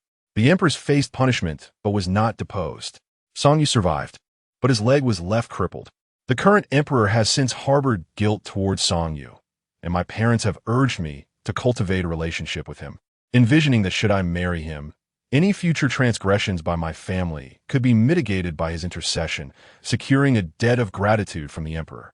What irony, is it not? My parents believe that should I wed Song Yu, even if my family were to commit grave offenses, his plea on our behalf would surely avert disaster. They see my marriage as a means to acquire a get-out-of-jail-free card. Quite a valuable exchange. Wouldn't you agree? Nie Yao sank into a deep melancholy, while Lu Xiaoxi was overwhelmed by the weight of this revelation. The backstory behind Song Yu's disability was far more intricate than she had ever imagined. He had unwittingly become a pawn in the power struggle between the Empress Dowager and the Emperor. The recent examination case, which the Emperor personally oversaw, was likely tied to Song Yu as well. More critically, the Empress who had once attempted to poison the crown prince was now the Empress Dowager, maintaining a facade of maternal affection for the Emperor, a convoluted web indeed. If news of Song Yu's plight were to spread, he would inevitably be ensnared in court intrigues, and the Dowager would certainly seek to eliminate him without delay. How many are aware of this matter? Lu Xiaoxi asked. Few, Nie Yao scoffed. My parents, myself. And now you. None of my siblings know. Isn't it amusing? Lu Xiaoxi released a brief sigh of relief. The Nie family would never disclose such information, as it would only serve to harm them. This is of great consequence. You must not share it with anyone else. Do you understand? She admonished. I'm not foolish. Nie Yao retorted, pouting. You expect me to reveal this secret to you and receive such treatment? Lu Xiaoxi nodded and briskly made her way out, intent on informing Song Yu. Halfway there, she hesitated, pondering whether Song Yu might recall the events of their childhood, perhaps aware of the underlying truth, yet chose to shield her from it. If that were the case, how awkward would it be to confront him with this information? However, she quickly dismissed this thought. She could not make assumptions. Regardless of the reality, Song Yu had the right to know the truth of that fateful day. Chapter 48. Do you seek revenge? I am unaware, was Song Yu and Appo's immediate response. He furrowed his brow, recalling the events of his childhood. He vaguely remembered having entered the palace once, but the details of that incident, and whether it was connected to his legs, had long faded from his memory. However, he swiftly concluded that many years had passed since then, and the Empress Dowager had no intention of harming him. As long as nothing extraordinary occurred henceforth, there would certainly be no cause for alarm. Why are you trying to comfort me instead? Lu Xiaoxi asked, bemused. Song Yu, this is your affair. I worry about how you will cope with it. Yet, she firmly believed that he had the right to be informed. Thank you for conveying this to me at the earliest opportunity. Song Yu smiled lightly. In truth, I have perused numerous medical texts. There are very few ailments that could result in the paralysis of one's legs, and I have ruled them all out. I have also pondered external causes. He had not merely pondered. Each sleepless night was consumed by the same thought. Why him? Why was he the one afflicted? If his legs had been whole, would his life have transformed dramatically? Why? had that person treated him in such a manner? Upon learning the true reason, his confusion was supplanted by an overwhelming emptiness. Do you wish for revenge, Songyu? Lu Xiaoxi gazed at him with concern. They were both powerless, aspiring to avenge the Empress Dowager, a feat even the Emperor had failed to accomplish. Yet, upon hearing the word revenge, Songyu's emotions remained unperturbed. Fear not, I shall exercise discretion. Though he did not answer directly, Lu Xiaoxi felt a wave of relief. Songyu and Appo's sense of discretion was undoubtedly superior to hers, or anyone else in Appo's. Yes. Above all, do not disclose this matter to anyone else. The more people who know, the more perilous it becomes for us. Songyu rested his chin on his hand. I apologize, Xiaoxi, for involving you in such a troublesome affair so soon after our engagement. He hesitated for a moment. Alternatively, if you feel uncomfortable, you may choose to withdraw. Don't. Lu Xiaoxi hurriedly interrupted. I have no intention of breaking off our engagement. You are not going to distance yourself from me. It is my fault for always dragging you into my troubles, Songyu replied. Not at all. We shall face it together. The two exchanged glances and shared smile. By the way, Songyu, once we arrive, we shall interact as siblings, Lu Xiaoxi declared. From now on, you shall be known as Lu Yu, not Songyu. Songyu nodded in agreement. This had been their prior arrangement, as it would be rather inappropriate to venture out together under the title of fiancé. Shall we practice a little in advance? Let me try calling you, Lu Xiaoxi teased, sweetly calling out, brother. With a helpless expression and a faint blush creeping onto his face, Songyu replied, I shall not call you and Appo's, sister and Appo's, Xiaoxi and Appo's will suffice. Ah, you are being unreasonable. Indeed, I am being unreasonable. Nian Yao dispatched someone to send a letter home, recounting the events that had transpired. Lu Xiaoxi inquired whether her family would send a dowry, to which Nian Yao replied unhappily that she was unsure, and it was likely they would not. The boat sailed southward, finally arriving in Hangzhou. As the saying goes, in June, Hangzhou and Appo's myriad flowers bloom. The slender lake glistens, resembling a painting. Although it was not yet June, the beauty and warmth of Hangzhou were palpable, uplifting one's spirits. Upon their arrival in Hangzhou, they joined forces with local attendants for lodging. Their next important task was to send Nian Yao off. This burden they had carried for some time. During this period, Nian Yao had repeatedly praised the cuisine of the Lu family while lamenting her apparent weight gain, showing no sense of being an outsider. Finding someone in Hangzhou could be challenging, but locating the magistrate was straightforward. One simply had to go to the yamen. That afternoon, Lu Xiaoxi and her companions arrived in a carriage, having just presented their visiting card and awaited outside the yamen. Although the local government in Hangzhou did not match the grandeur of the capital, the yamen and Appo's exterior was still impressively imposing. At that moment, a middle-aged man clad in purple garments emerged from within. Lu Xiaoxi instinctively assumed he was the magistrate and was about to approach him when she overheard an officer nearby say, President, please take care. She halted in her tracks. Purple was an exceptionally noble color, typically worn only by those within the court. Thus, this individual, being a president, must possess considerable status. Unlike the chaotic mix in the capital, Hangzhou appeared to have its own established connections. Goodness, how old and unattractive he is. Thankfully, he is not my future husband. Nian Yao muttered beside her. Lu Xiaoxi retorted, if you utter one more word of nonsense, we shall leave you here, and you can meet your future husband all on your own. At that moment, the officer turned to them, addressing young Master Lu, young Lady Lu, and young Lady Nian. Please come inside. The magistrate is awaiting you. The magistrate, also known as the Appo's, Sishi and Appo's, was historically responsible for inspection and inquiry, later evolving into a local official. The magistrate of Hangzhou was the highest-ranking official in the region.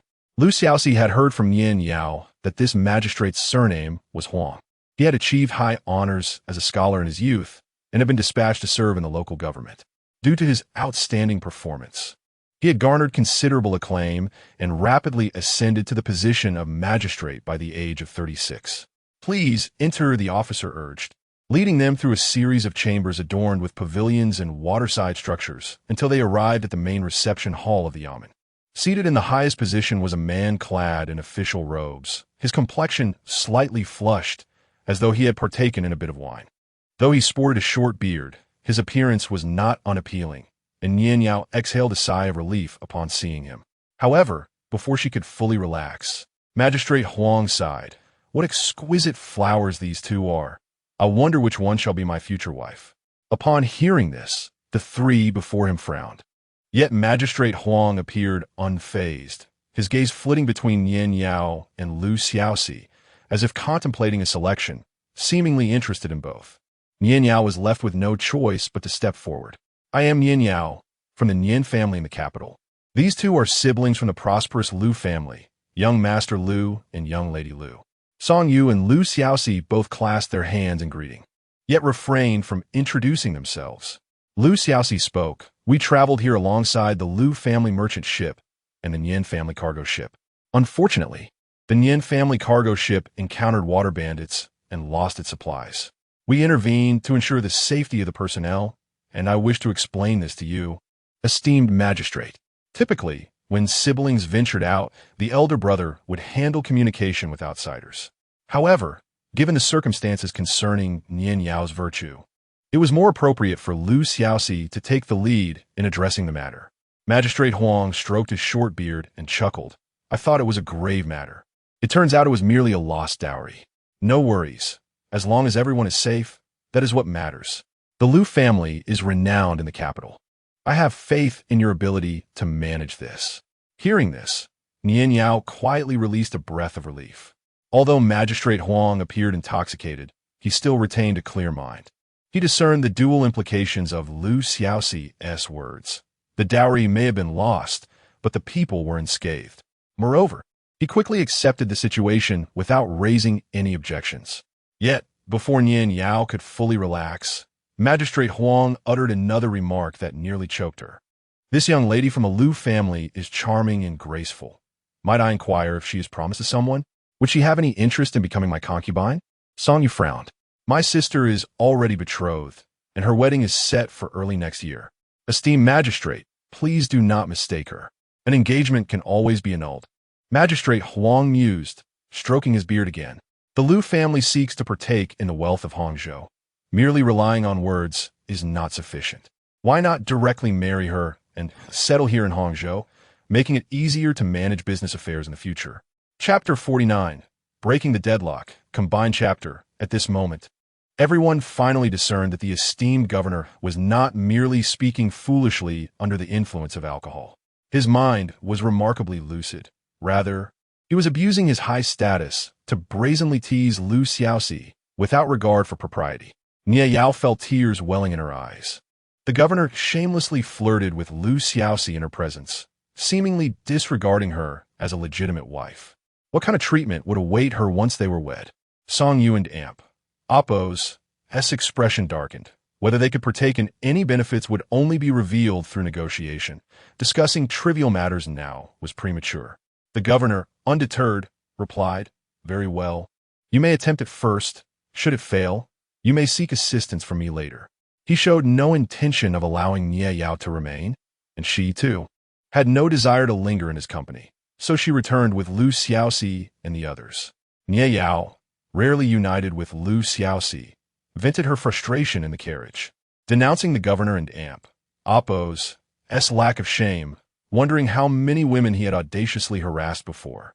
Lu Xiaoxi, however, remained calm, thoughtfully analyzing, upon reflection. He may not have intended to provoke me. He is acutely aware that our Lu family has not fared well in Hangzhou and may have ulterior motives in seeking our assistance. If it were merely a matter of money, it might not be so difficult.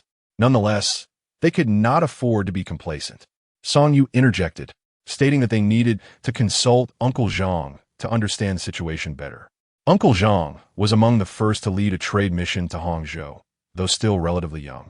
In his early 30s, he had been personally chosen by Lu Xiaoxi. Upon his arrival in Hangzhou, business had not only faltered, but he had also suffered severe injuries, leaving him bedridden. When he finally met Lu Xiaoxi, he appeared aged by a decade, filled with guilt for having let her down. Forgive me for betraying your trust. My lady, I feel deeply remorseful for troubling you with this journey. Uncle Zhang lamented. Lu Xiaoxi consoled him, feeling equally guilty for having sent him alone into unfamiliar territory. Please, tell me what has transpired here and how matters have deteriorated to this point. Initially, everything had gone smoothly when Uncle Zhang led the expedition. The economy was flourishing, with competition far less fierce than in the capital. The shop quickly established itself, yielding promising returns on investments. However, things took a turn. A group called the Qian Family Commerce approached us, claiming to be the largest merchant association in Hangzhou. They invited us to join, but demanded nearly 60% of our profits as membership fees, Uncle Zhang explained. 60%? Is that not extortion? Lu Xiaoxi frowned. Uncle Zhang nodded. Naturally, we declined, stating we needed to consult the capital first. They left courteously, but soon after, many of our shops encountered problems. The meat shop faced a disturbance, with claims that customers fell ill after consuming our meat, despite it being fresh and slaughtered that very day.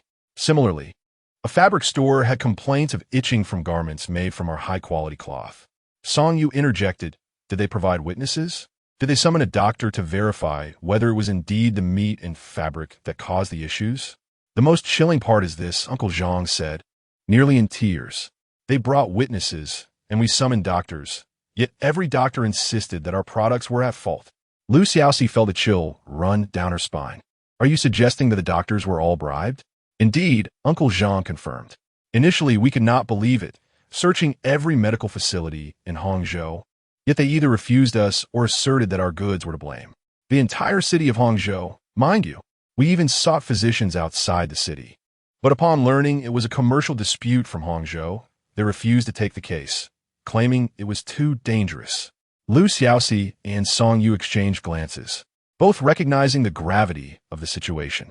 It seemed the entire city was under the thumb of the Qian family commerce. This is not merely a common commercial dispute. Lu Xiaoxi noted, it is alarming that even the medical professionals are compromised. The puppet masters behind this are truly terrifying. Indeed, and it is undoubtedly linked to that Governor Huang, Song Yu added. Such collusion between officials and merchants could not have escalated to this outrageous level without the government and oppos as complicity. No wonder the governor's office is so grand and opulent. In the dead of night, they dispatched individuals to break Uncle Zhang's legs, leaving no evidence behind. After reporting the incident, the authorities remained unresponsive. Following this, Uncle Zhang fell gravely ill, leaving the Lu family leaderless and unable to stir up any significant resistance. After absorbing this information, the group fell into a heavy silence. Their predicament was exceedingly dire, seemingly insurmountable. Both Uncle Zhang and Uncle Wang contemplated returning home to the capital, but hesitated to voice their thoughts, fearing it might provoke Lu Xiaoxi and Oppos, his ire. Yet, Lu Xiaoxi herself harbored similar doubts. Paying the 60% fee was utterly out of the question. It would render the Lu family mere laborers for the commerce, leaving them with no foothold in Hangzhou. Seeking help from the authorities? That was equally implausible with Governor Huang's involvement. But should they retreat to the capital now? Where would the Lu family seek refuge when chaos erupted in the future? I have a plan, Song Yu suddenly declared. While it may not directly alter our current circumstances, it might provide an opportunity for equal negotiations. What scheme do you propose? Lu Xiaoxi inquired eagerly. Song Yu outlined his strategy, and everyone deemed it feasible, quickly setting preparations in motion. The following morning, the Lu family meat shop reopened. Previously known for its quality and affordability, the business had suffered a significant blow to its reputation following the recent incident. Nearby, the Qian and Zhao meat shops boasted long lines, while the Lu shop stood desolate, with only a handful of hurried customers purchasing a few of the freshest cuts. However, trouble soon followed.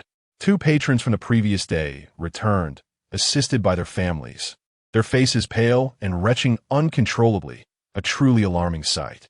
Lu family meat shop, what is the meaning of this? Are you selling spoiled meat again? Our family fell ill after eating your products, and we have consulted doctors from the Hangzhou Medical Center, confirming it is your fault. Some shouted, hurling stones at their shop. The onlookers murmured, questioning how the Lu family meat shop could reopen after the recent illnesses, with rumors suggesting the customer had even died. Is it true? Someone died? We must not buy from them. As the rumors escalated, Xiaoxi leisurely emerged from the shop, calling out, "Who claims our meat has caused illness? Step forward and face me." The crowd, taken aback by the sight of a young girl confronting them, parted to reveal the accusers. Observing their pallor, one could almost believe they were on the verge of expelling their bile. Xiaoxi, noticing their genuine distress, couldn't help but smirk inwardly, reflecting on their audacious investment in theatrics. "And what of the physician from a clinic? Can you ascertain that it was indeed our meat that caused this vomiting?" she inquired. At that moment, two young doctors with medical kits stepped forth from the crowd. "We are the diagnosing physicians, and it is true that these individuals have indeed consumed contaminated meat," one declared with conviction. "Are you certain?" Xiaoxi pressed. "Absolutely," the young doctor replied firmly. "Could it not be that they dined on meat from another vendor?" Xiaoxi inquired deliberately. "By heaven's virtue," someone interjected, "we purchased meat solely from your establishment yesterday. We have never bought from others."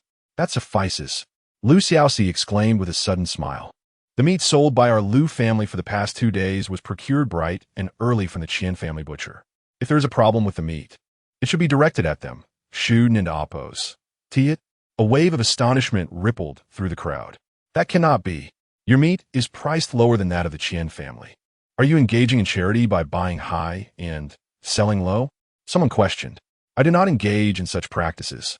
The blame has been unjustly placed," Xiaoxi retorted, producing a receipt from her pocket. "Ladies and gentlemen, behold, this is the receipt for the meat we purchased from the Qian family yesterday morning. It is authentic." Then someone shouted, "Does this imply there is an issue with your meat storage?" Xiaoxi laughed lightly. "We have sold merely 20-odd pounds of meat, and before it could even cool, it was all sold out.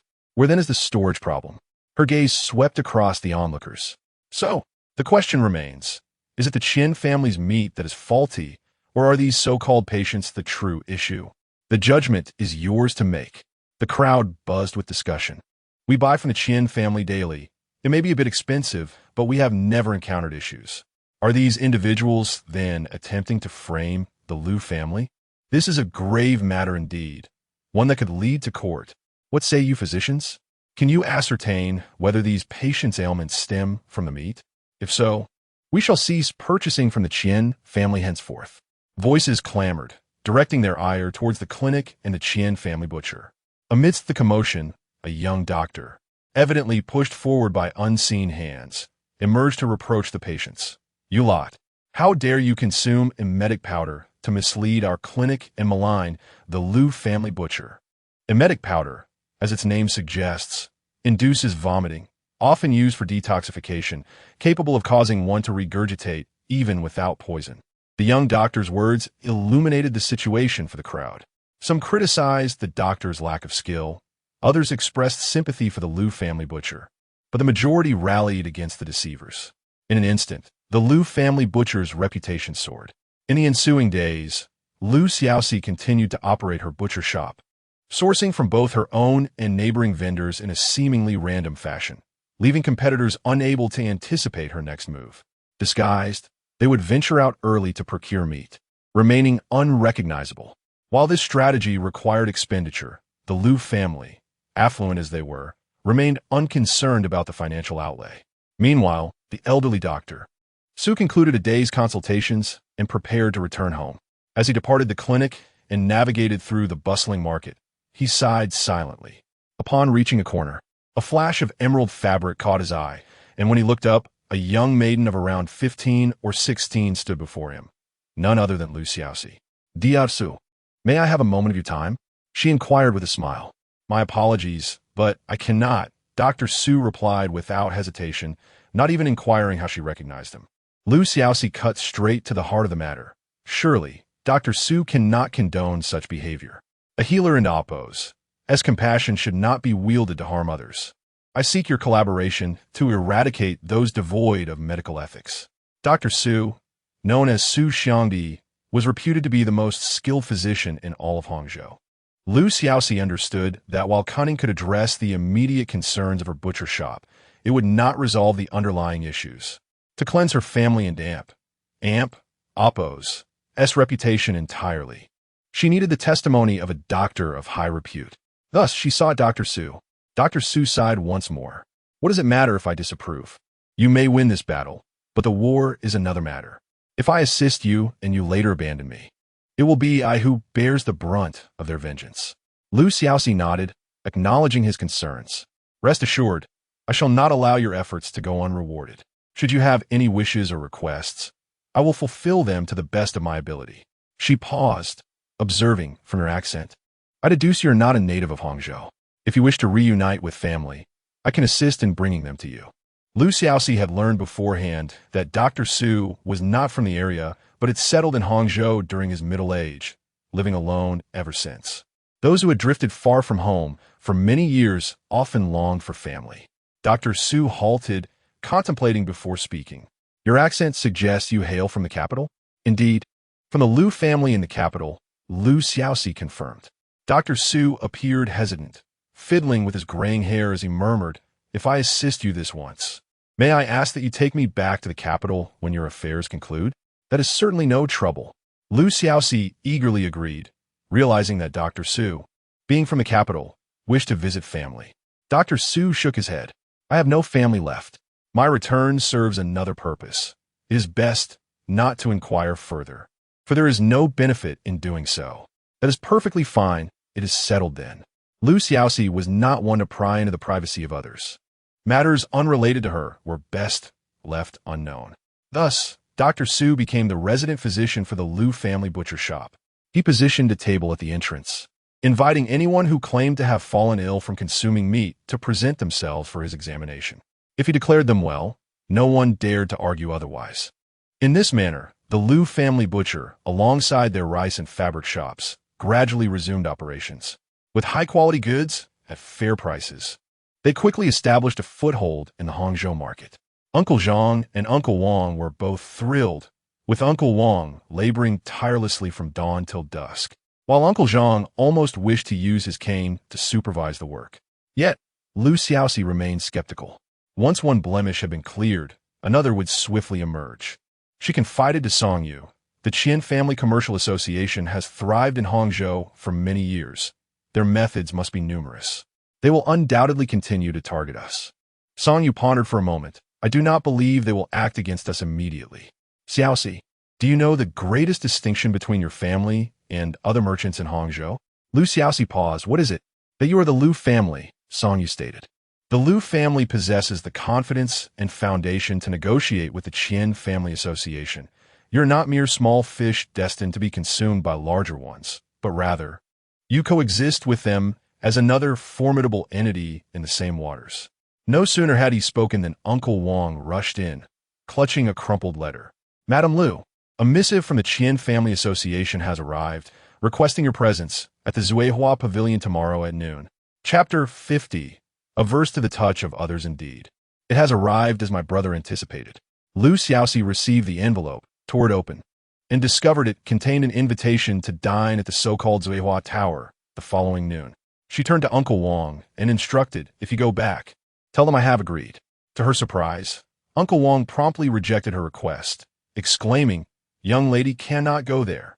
Zuihua Tower is not a respectable place. What do you mean? Lu Xiaoxi asked, momentarily perplexed. Is the largest brothel in Hangzhou. Uncle Wang blurted out. Lu Xiaoxi chuckled lightly. I thought it was some other place. Brothels do not concern me. Uncle Wang insisted. How can you go to such a filthy establishment? You should ask them to change the venue or let us choose a place instead. It matters not. They merely wish to intimidate me, Lu Xiaoxi maintained.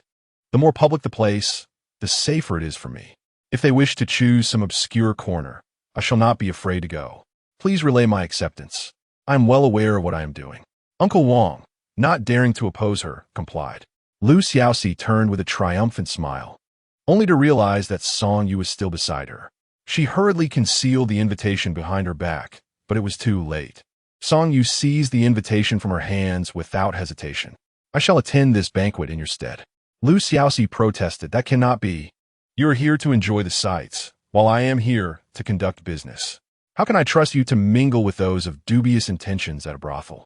Song Yu frowned. Yet you are aware of the business situation of our Lu family, Lu Xiaoxi and Amp. Appo's voice dwindled as she spoke. She understood that for this negotiation to succeed, it must be her alone. Song Yu gazed at her and said, "Then it is settled. We shall go together."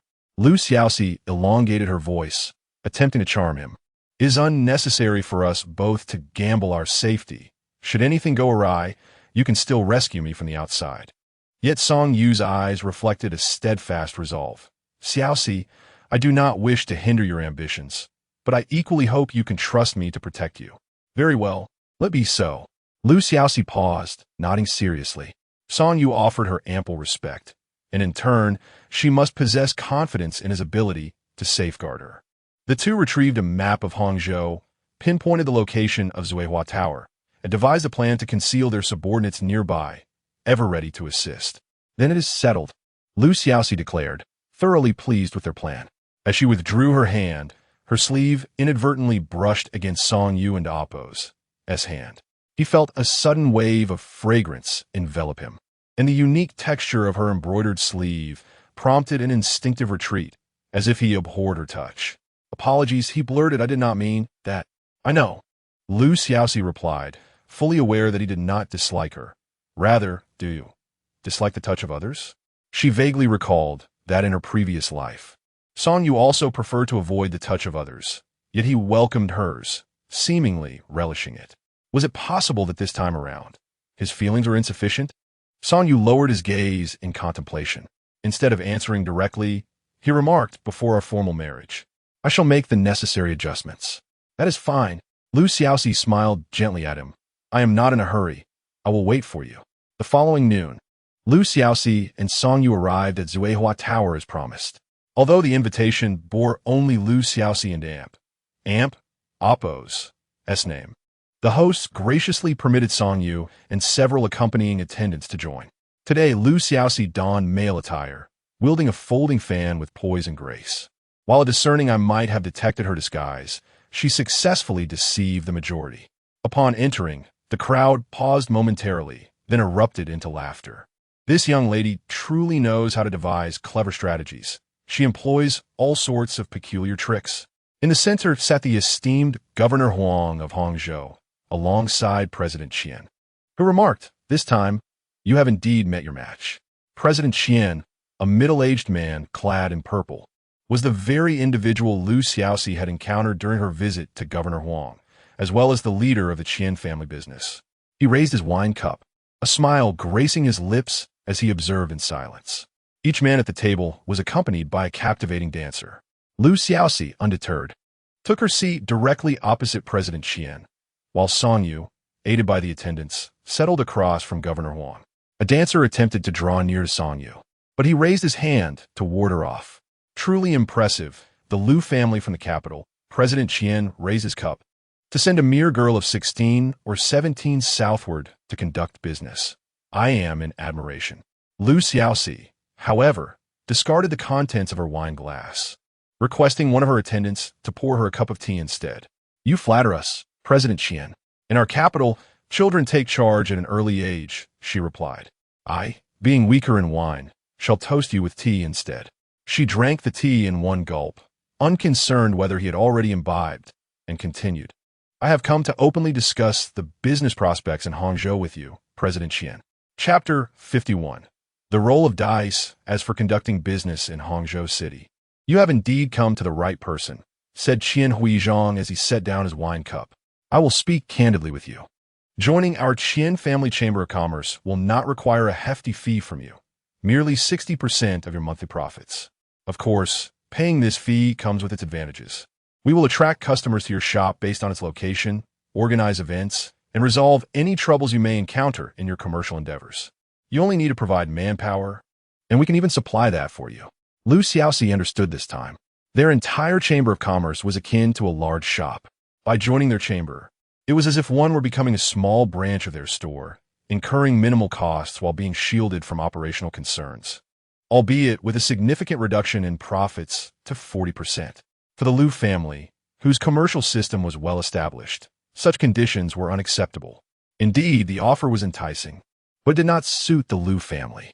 Xiaoxi replied without hesitation, stating that a mere 10% fee would suffice, as they could bring far richer resources to Hangzhou City, stimulating a more vibrant market. She raised her hand, and a servant quickly presented her with a ledger-like book. According to our manpower and Oppo's investigation, the population of Hangzhou City has been slowly increasing over the past 5 years. Yet the taxes submitted by merchants have been on a steady decline. Xiaoxi remarked, "What does this signify?" It indicates that the spending of the citizens in Hangzhou City has been diminishing year by year. How many issues can be traced back to the Qian Family Chamber of Commerce? Under this model, how long can the Qian Family Chamber sustain its operations? As she spoke, Qian Huizhang and Oppo's expression grew increasingly grim. Xiaoxi had indeed struck a nerve. "Then tell me, what changes can your Liu family bring?" "Firstly, we can." Xiaoxi stood up and spoke eloquently. These insights were inspired by her conversation with Song Yu the previous day. The Liu family had advantages. They were never the small fish to be swallowed, but rather a large fish capable of coexisting with, or even engulfing, the Qian family. "We do not need to attract customers, nor do we require the chamber to solve any of our problems," Xiaoxi asserted, "a 10% fee, merely to foster friendship." After hearing this, Qian Huizhang fell silent, while Inspector Huang scoffed and laughed. "Miss Liu has quite the audacity. Do you even know who rules Hangzhou City?" Xiaoxi discerned that Inspector Huang was even less inclined than Qian Huizhang to see their business deal materialize today. For while Qian Huizhang might benefit from collaborating with Xiaoxi, Inspector Huang stood to gain nothing at all. Suddenly, the previously silent Song Yu spoke up. "Who rules Hangzhou City?" "Hangzhou City belongs to our Huaxiao land, and thus it is under the name of our emperor." "Do you expect it to bear your name, Inspector Huang?" A rebellious label was hastily affixed. "You insolent child, how dare you speak here?" Inspector Huang retorted angrily. "Why not? That is well said." Laughter erupted from outside as a young man strode in with confidence. He had a square face and prominent features, exuding vitality. Everyone was taken aback, but Inspector Huang quickly rose. "Ah, young Master Huang, what an unexpected honor. Why didn't you give us a heads up?" Even Inspector Huang treated him with such deference. Who was this person? A relative of the Huang family? Xiaoxi instinctively cast a questioning glance at Song Yu, only to find him engrossed in his tea. The young man said, "I happened to be passing by the famous Zuihua Tower and thought I'd drop in for a visit. I didn't expect to find Inspector Huang here as well." "Aha!" Inspector Huang appeared flustered, struggling to maintain composure as he introduced the young man to the others. "Esteemed guests, this is young Master Huang from the capital." The exact identity of young Master Huang was unclear to him. He simply knew he was the son of a prominent official from the capital, who had been cautioned to receive him warmly and not to treat him lightly. "Greetings, young Master Huang," the others echoed. Upon entering, young Master Huang naturally took the seat of honor. "I have heard all your discussions," young Master Huang remarked. "Since we find ourselves at an impasse, how about I propose a solution?" He suddenly produced several dice from his sleeve and tossed them onto the table. "Here, I have a few dice. I will roll them again. If I roll an odd number, we shall follow Inspector Huang's proposal of a 60% fee.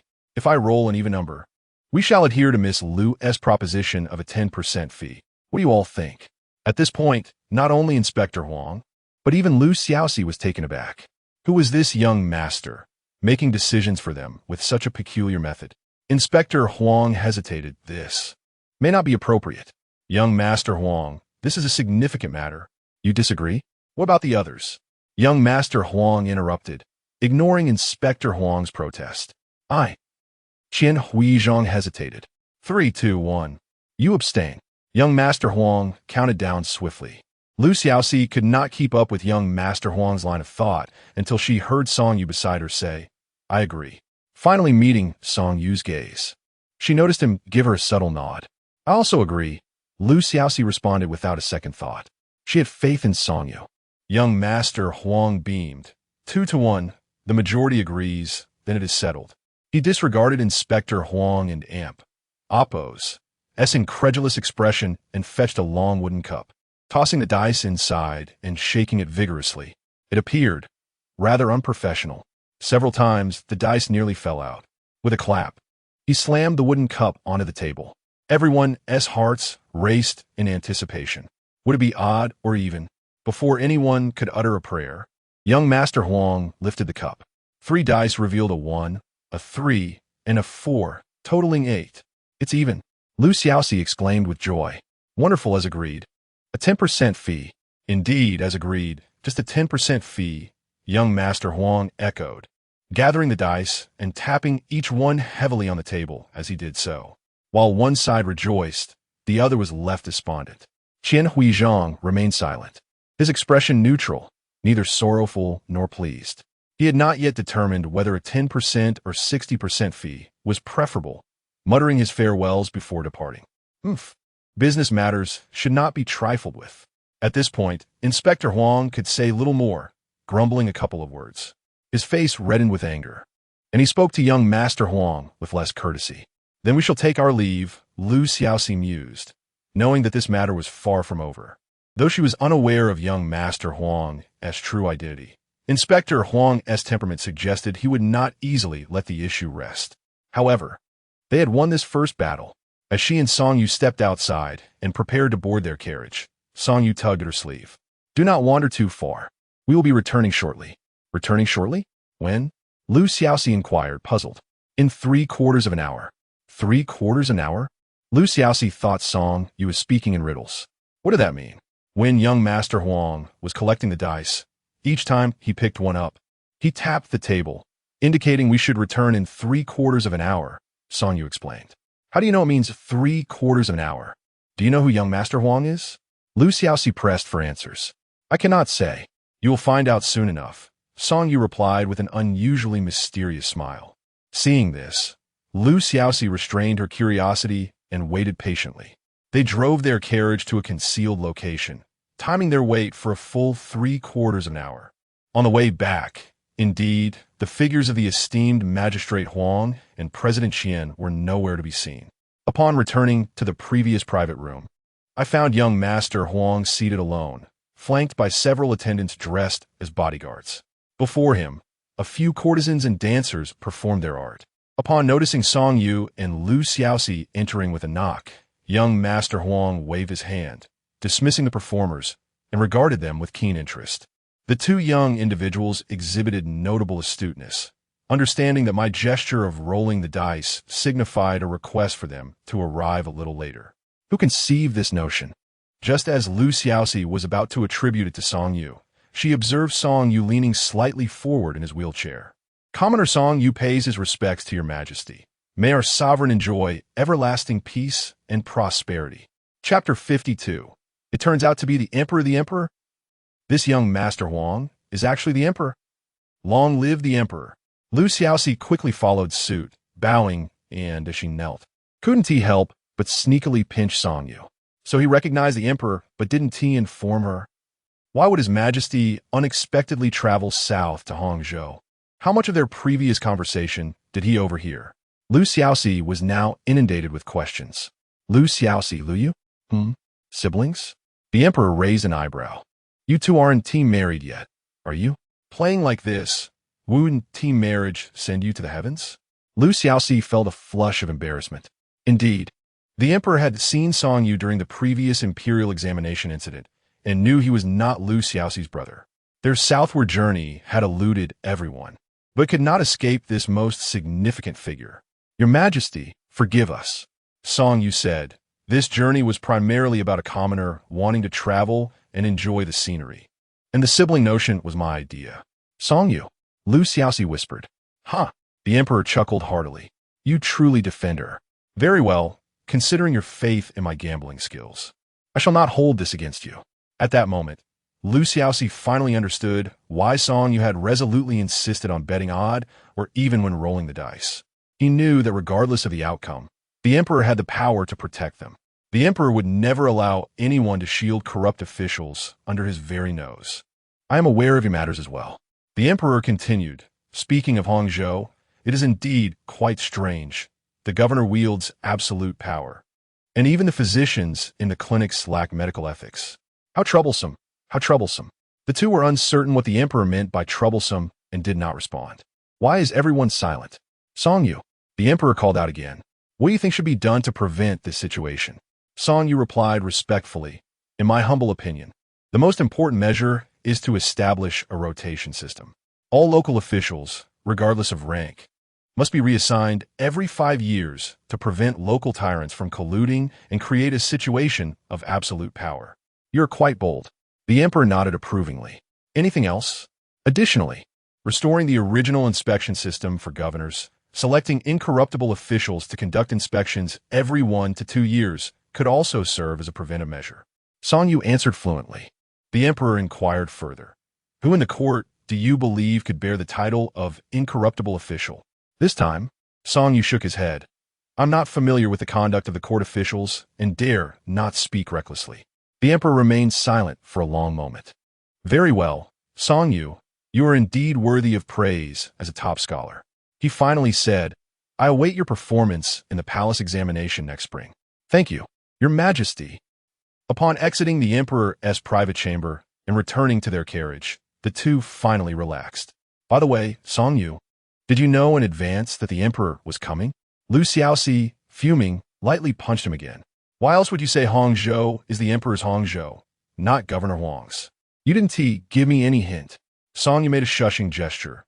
Before entering, I caught a glimpse of someone resembling the emperor next door. At the time, I wasn't certain, merely assuming someone bore a striking resemblance, and what I said was just a desperate gamble. Xiaoxi stuck out her tongue. Even if it was a desperate gamble, Song Yu and Oppo's ability to seize that opportunity to provoke the emperor was rather impressive. It was just unfortunate today. She sighed, resting her chin on her hand. Why do you say that, Xiaoxi? Song Yu asked. We missed the chance to use the emperor and Oppo's influence to deal with that Governor Huang. He will undoubtedly target us again. Xiaoxi fiddled with the patterns on Song Yu's sleeve. Song Yu smiled. No worries. Now that the emperor has taken interest, he won't let this matter rest. Otherwise, where would he save face? He might just be waiting for us to provide an opportunity. He usually appeared serious and meticulous, rarely joking, yet his words made Xiaoxi chuckle. Aren't you afraid the emperor might send someone to follow us? If overheard, that would be a grave offense. Xiaoxi remarked, suddenly realizing how close she had leaned towards Song Yu, and quickly withdrew a bit. Her abrupt movement caused Song Yu to blush slightly. They had been close moments ago, yet he felt no discomfort. It was inexplicable. In the following days, the weather grew increasingly cooler as the year-end approached. The number of people purchasing New Year goods surged, and Lu's family shop decided to sell off their stock without hesitation, resulting in a substantial profit. However, the Qian family's business association would not allow them to sell so freely, and soon, they came knocking again. The doctor at Lu and Oppo's shop has caused a death.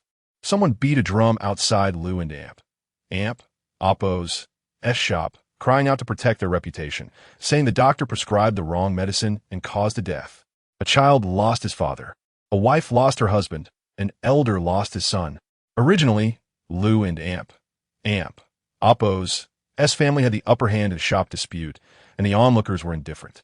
Yet, when a life was lost, they quickly gathered around. Xiaoxi stepped out of the shop, witnessing the body wrapped in white cloth on the ground. Surrounded by grieving elders and children, her heart sank in shock. The Qian Family Association had indeed gone so far as to cause a death to tarnish their name. It was evident that Governor Huang was behind this, instigating the situation. Young Lady Lu, Dr. Su, the one who treated the patient, was nearly in tears now, exclaiming, "What shall I do? You must help me. I've never faced such injustice in my life." Dr. Su, do not panic. Xiaoxi replied.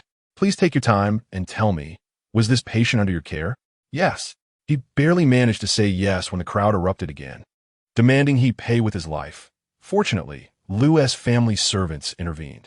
I treated him, but he was indeed just suffering from a common cold. Such a simple ailment, I could never misdiagnose it. Dr. Su insisted in desperation. It's all right.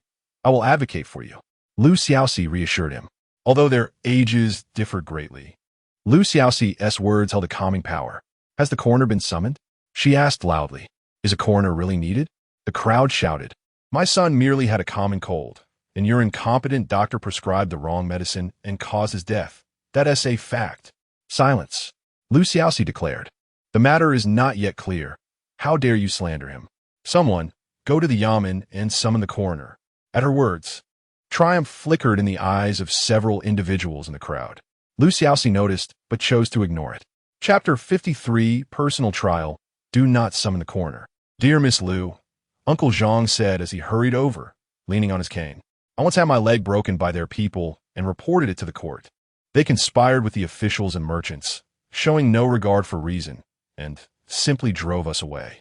If you ask me, it is better to settle this privately, perhaps with monetary compensation. The issue remains, even if they were willing to settle, would the other party agree? I do not believe it, Xiaoxi declared loudly. How can the authorities allow such wrongful accusations? Is there no law in this world? Report it, report it. Miss Liu, Uncle Zhang, seeing her refusal to heed his advice, began to sweat nervously. Upon hearing the call to report, the crowd became animated, abandoning their shopping, pressing forward to witness the commotion. Xiaoxi, accompanied by Dr. Su and several servants, marched forward, with the instigators carrying the corpse, a procession moving swiftly towards the court. At that moment, in the study of Prefect Huang, report, a soldier rushed in. Sir, there's a Miss Liu outside beating a drum and crying for justice, claiming that someone has falsely accused her doctor of murder. Prefect Huang leisurely sipped his tea. This Miss Liu is quite amusing. While others have lost their loved ones and have yet to report to the authorities, she is ahead of them, fearing that I would neglect her case. Someone nearby flattered. After all, she is merely a naive child, too young to grasp the complexities of officialdom. Let's meet her, Prefect Huang scoffed, setting down his teacup. He strode to the main hall of the court, only to be met with a cacophony of voices. Frowning, he approached quickly and barked, silence.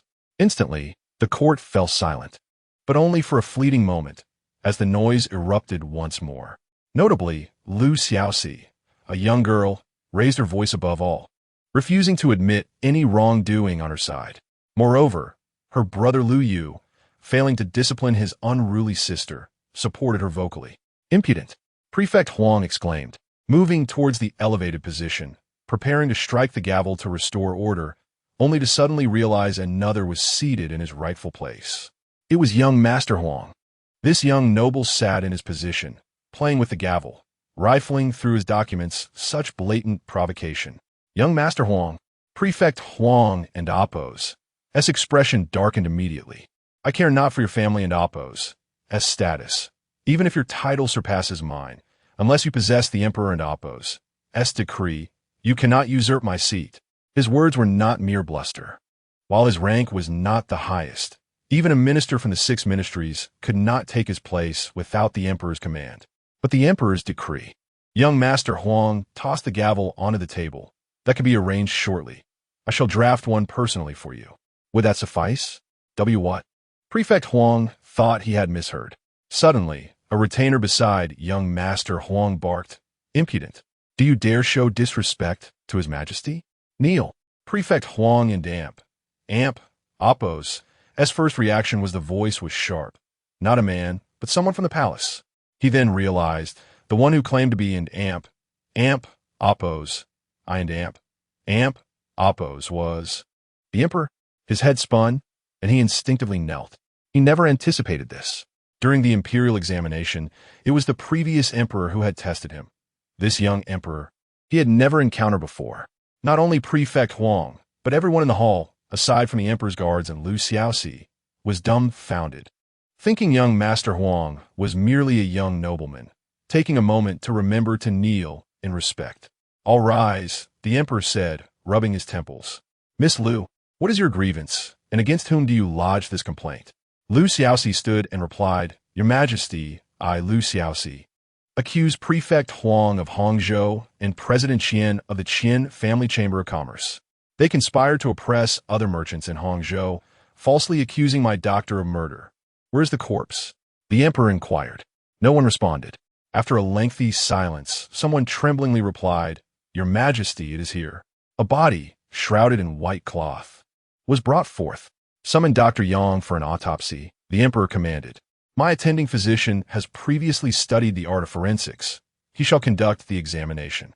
Who would dare to refute the physician's findings? A middle-aged doctor stepped forward to inspect the body, quickly concluding, "The deceased exhibits a rigid countenance, clenched jaws, and tightly held fists with a purplish tongue, indicative of an overdose of strychnine." "Why was strychnine consumed?" the emperor asked. Dr. Su trembled as he bowed. "Your Majesty, the deceased was afflicted with a cold, suffering from ulcers and a sore throat. Thus I prescribed a remedy containing strychnine. While it alleviates pain and reduces swelling, excessive amounts can lead to convulsions and sudden death." "This doctor speaks the truth." Dr. Yang nodded in agreement. "Where is the prescription? Do you have a copy?" The emperor seemed intrigued, asking pertinent questions as if it were his first trial. "Your Majesty, I keep a copy of every prescription I write," Dr. Su said, retrieving the prepared document from his robes and tremblingly handing it to Dr. Yang. Dr. Yang examined it carefully and nodded once more. "This prescription is indeed sound." "And what of the patient and Oppos? As prescription, is there residue from the medication?" The emperor counted on his fingers, observing the fearful glances exchanged by the deceased and Oppos' family, and admonished, "If there is no prescription or residue to provide evidence, you will be charged with defamation." Upon hearing this, the family immediately fell to their knees. With the emperor and Oppos' arrival, their courage waned, and upon witnessing Prefect Huang and Oppos' bewilderment, they lost all resolve, quickly pleading for mercy. "Your Majesty, we were compelled by the prefect. We did not wish to consume strychnine, nor did we wish to cause death. Your Majesty, he is the pillar of our family. We implore your forgiveness." Upon hearing the family and Oppos' admissions, the emperor and Oppos' initial interest waned, and he began to support his head wearily. "Let these individuals be taken down for a thorough examination." He waved his hand dismissively, muttering under his breath, "Such a simple case, utterly lacking in intrigue. Now, let us address the serious matter." The emperor struck the gavel again. "Prefect Huang Qinghu of Hangzhou and Qianji, president of the Qian Family Chamber of Commerce. You both have exploited the common folk and oppressed merchants, one receiving bribes while the other colludes with local officials, creating chaos in Hangzhou. What punishment do you deserve?" Chapter 54. The dismissed imperial physician. At this moment, Inspector Huang felt utterly despondent. Throughout the time young Master Huang had been visiting, he had diligently hosted him, hoping to cultivate a beneficial relationship. Although the clandestine dealings had not been fully exposed, the connections with the Qian family's merchant association were already partially known. Given the emperor's temperament, there was no doubt he would face dire consequences. But how could it be? Why would the emperor travel all the way to the Jiangnan region? Surely it could not be solely to apprehend him. "Qianji," the emperor proclaimed, "for your own selfish interests, you have long formed cliques and acted with impunity, falsely accusing others and disregarding human life. You are now apprehended to face justice. And once all evidence is gathered, you shall be held accountable." "Huang Qinghu," the emperor called to another. "As a court official and a dignified inspector, how could you be so corrupt, turning a blind eye to justice and acting as the tyrant of Hangzhou? You are to be taken back to the capital for proper punishment." As the emperor's words fell, a group of guards stepped forward, dragging the two subdued men away. It turned out that at some point, all personnel in the Yamen had been replaced by the emperor and Oppos' men. Not only the bystanders, but even Inspector Huang had been completely oblivious. "And where are your little companions?" the emperor then inquired, turning his gaze toward Lu Xiaoxi and Songyu, his expression shifting to one of warmth. "You two have played a significant role in this case. What rewards do you desire?" Lu Xiaoxi was about to decline the honor, insisting on not seeking rewards, when the emperor interjected, "Your Lu family is wealthy beyond measure. I presume you would not covet this modest reward. How about I bestow upon Lu Yu a complete set of the imperial 4 treasuries as he prepares for the upcoming imperial examination?" The two quickly responded in unison. "Thank you, Your Majesty, for your grace." In her heart, Lu Xiaoxi mused that the emperor was rather stingy. Clearly, the royal treasury was lacking funds, and rather than offering silver or treasures, he chose to bestow a mere tome, all while putting a charming spin on it.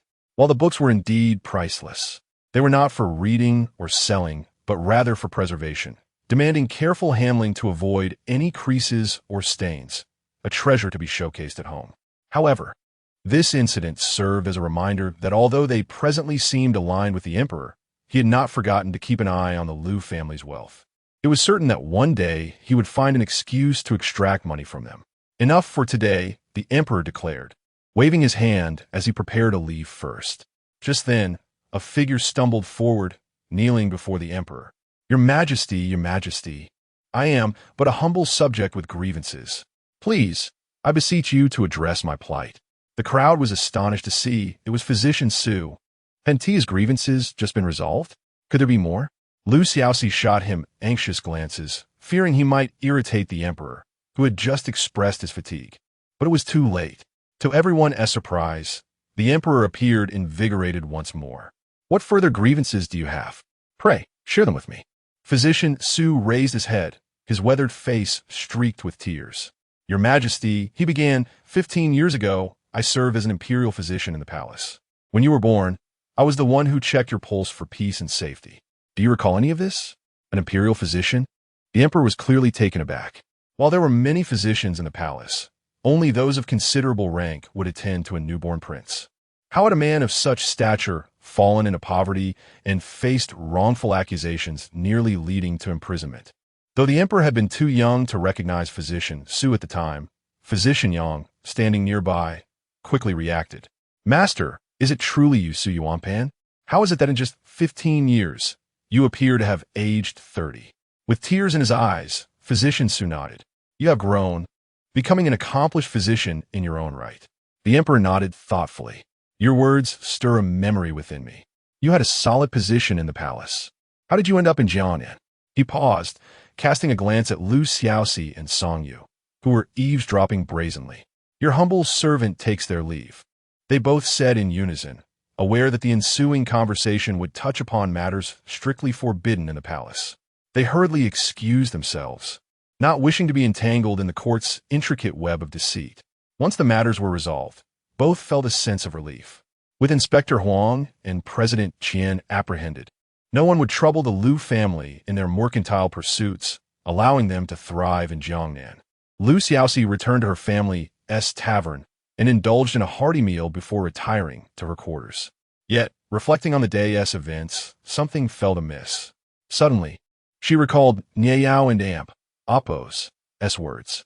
On their journey, Niao had mentioned that the incident involving Song Yu and Appo's poisoning implicated the empress in poisoning the crown prince, leading to the execution of the investigating officials and the expulsion of the imperial physician. Song Yu was 18 this year, having been poisoned when he was 3 or 4, exactly 15 years ago. Could it be that the dismissed physician was none other than Physician Su?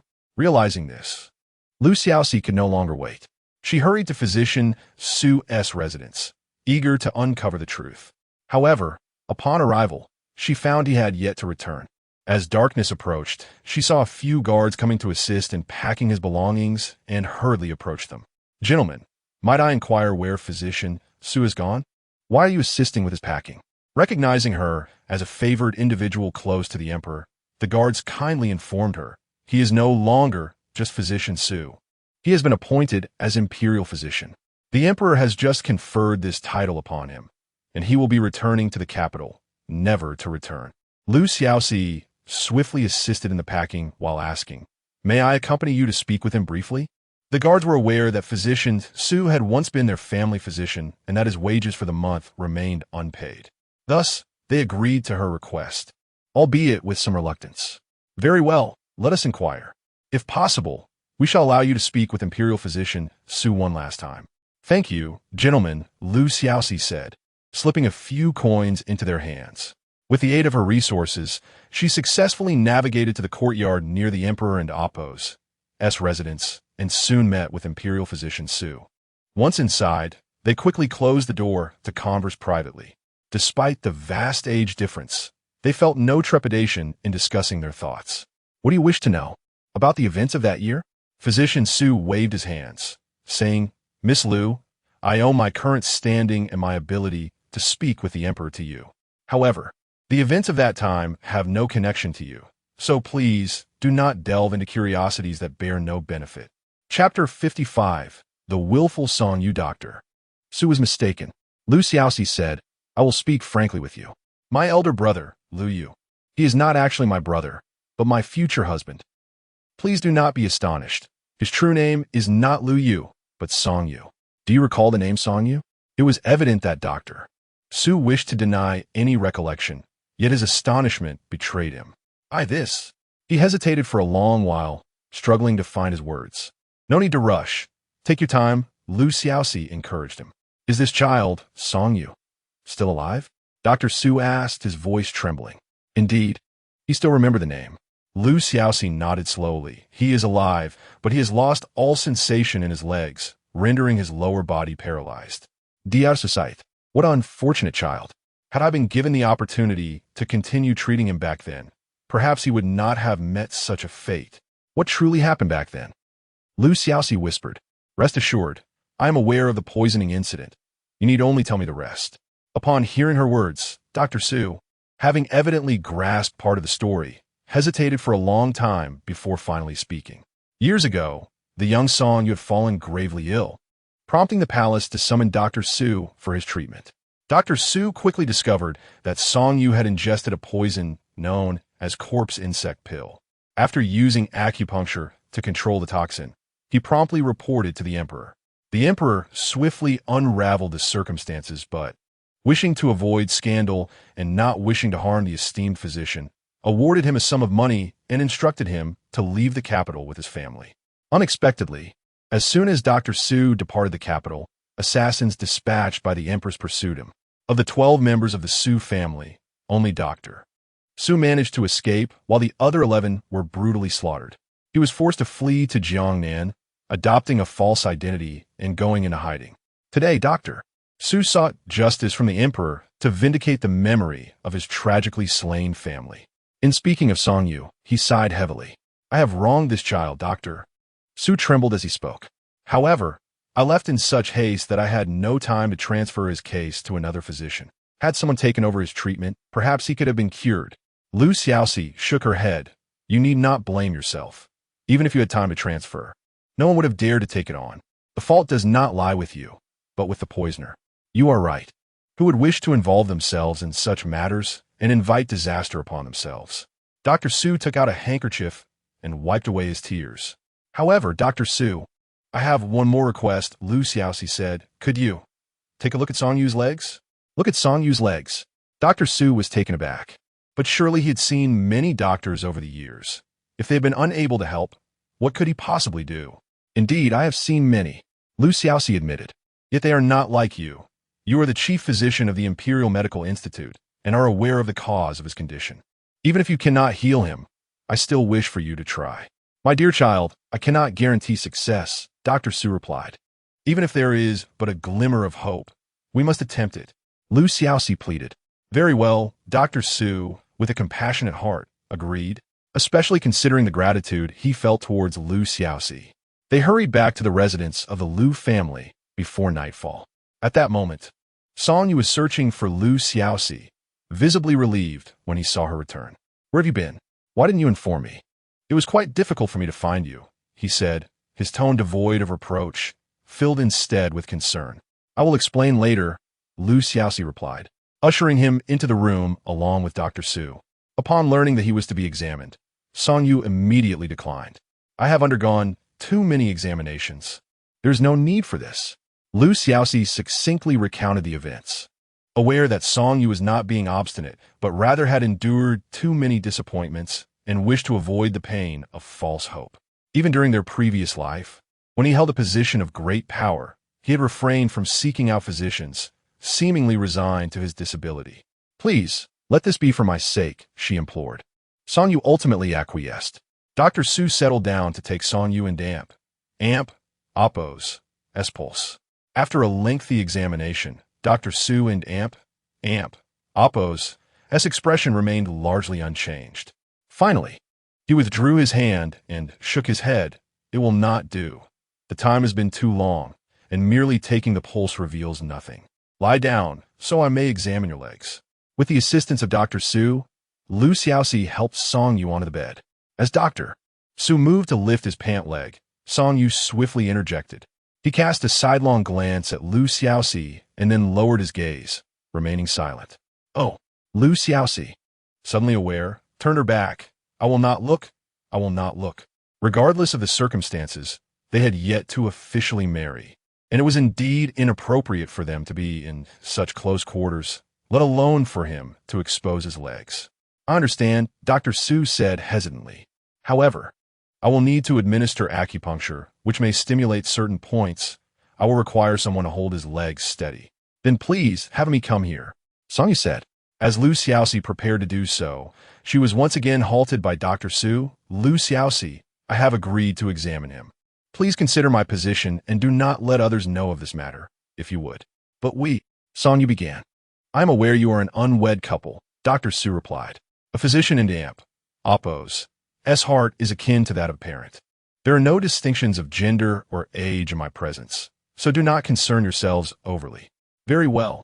Lu Xiaoxi, not wishing to search for someone else, sat by the edge of the bed and reached out to roll up Song Yu and Oppo's pant leg, only to be halted yet again. There is no need. If it must come to this, then I will not be examined. This time, a flicker of coldness crossed Song Yu and Damp, Oppo's eyes, a sentiment he had not shown to Lu Xiaoxi in quite some time. Child, do not be willful, Dr. Su urged, glancing at the darkening sky. We must hurry. It is when night falls that trouble may arise. Lu Xiaoxi understood that Song Yu was not being capricious. He genuinely despised having others see his legs. Due to the prolonged lack of sensation, he was confined to a wheelchair, unable to walk or run like others. His legs, deprived of exercise, were not robust like a normal person in Amp. Oppo's, but rather thin and frail. Song Yu felt shame for this. In their previous life, even when they were inseparable, Lu Xiaoxi had scarcely had the opportunity to see his legs, not even during their most intimate moments. Chapter 56, Awakening Song Yu, believe me. Despite knowing that Song Yu could not feel, Lu Xiaoxi gently placed her hand on his knee. His legs were indeed somewhat slender and feeble compared to those of an ordinary man. Yet Lu Xiaoxi and Oppo's expression remained resolute, and her gaze held none of the fear or revulsion he feared. Perhaps he could truly trust her. She would not look away with a sigh like his father, nor would she recoil in disgust like his mother. She was unlike anyone else. After a long moment, Song Yu nodded. Dr. Su rolled up his pant leg, and Lu Xiaoxi discovered that his legs were not as delicate and pale as she had imagined. They were marred with scars and bruises.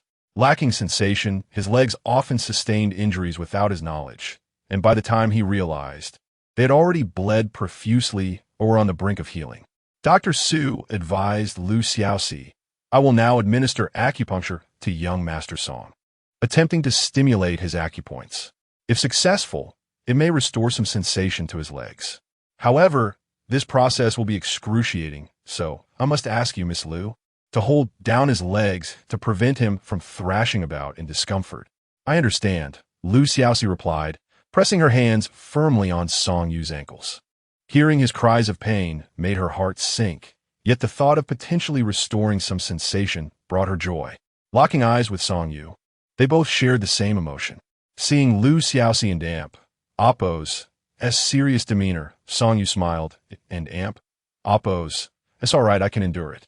Once you and Amp, Oppo's, ready, please begin. Dr. Su produced the silver needle and inserted it into Song Yu's leg. There was no response. Again, he tried with another needle, and still there was nothing. Soon, Song Yu's legs were covered with silver needles, yet he felt not a hint of sensation. Dr. Su, what is the reason for this? Taking advantage of Dr. Su's momentary pause to wipe his brow, Lu Xiaoxi voiced her inner turmoil. Dr. Su Said. Young Master Song's legs lacked sensation because the toxins from years past were not entirely purged, accumulating in his lower body and blocking the acupoints. My aim with this acupuncture is to temporarily expel some toxins. If we can achieve even a brief restoration of sensation, it signifies hope.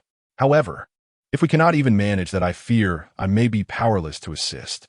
What is the current status? Lu Xiaoxi inquired anxiously. Most acupoints have been attempted. Dr. Sulementiv. Only the Zhusanli, Yanglingquan, and Yinlingquan acupoints remain untested, and ironically, these are the most prone to toxin accumulation. The outcome rests solely on fate. Please, do your utmost to try, Lu Xiaoxi urged. If success is achieved, it would be wonderful. If not, We shall not hold you accountable in the slightest. With your reassurance. I feel at ease, Dr. Su said, inserting another needle, yet still there was no response. Next, he opted for the strategy of enduring short-term pain over long-term suffering. Inserting 2 more needles, but still there was no sign of sensation. All acupoints had been tried. Hope seemed lost. A heavy silence enveloped the room. Dr. Su let out a long sigh, remaining silent, while Song Yu lowered his gaze, quietly observing his legs adorned with silver needles, his eyes devoid of focus. Xiaoxi recognized that both of them were in low spirits and realized she could not allow herself to crumble. Thank you, Dr. Su, she said, regaining her composure. Song Yu, do not be disheartened. We will seek other methods in the future, all right? It in amp, oppos. As fine, I and amp, oppos. Am not upset. Song Yu quickly raised his head. He had endured similar situations too many times before. Yet this time, it was before Xiaoxi.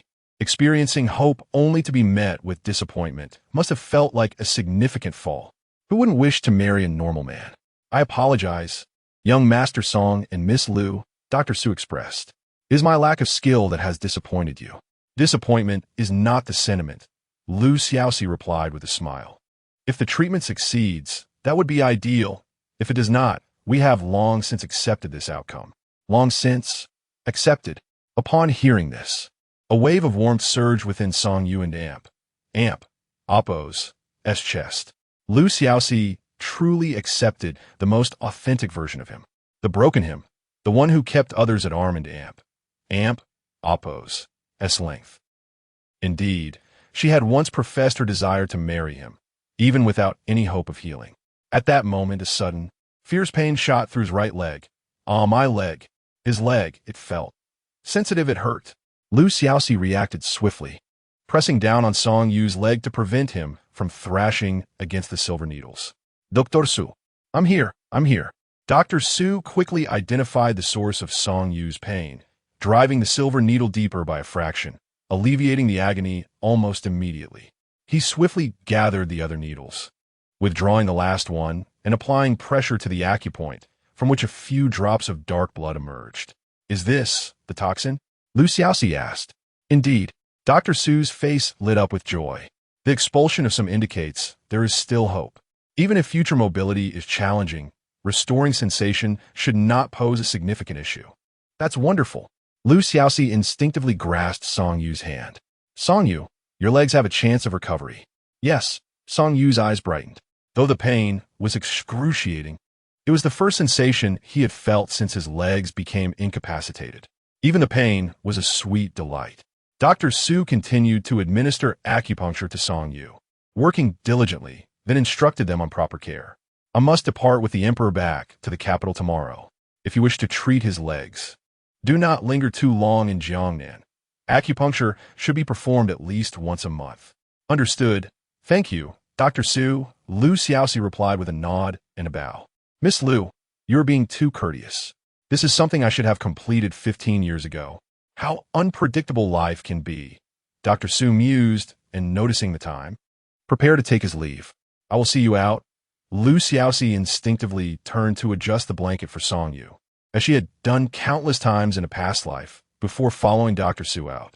The fragrance of the young woman lingered in her hair, brushing against Song Yu's nose, leaving him momentarily dazed. If he were to divide his life into 2 halves, it would be the mundane and bleak first half, followed by the vibrant and hopeful latter half. All the colors and hopes had been bestowed upon him by Xiaoxi. How could he, unworthy as he felt, possess such a perfect and kind-hearted girl? A girl who would willingly stay by his side, regardless of whether he was healed or not. Song Yu sat quietly on the bed for a long while, suddenly hearing hurried footsteps outside. Ami burst in without knocking.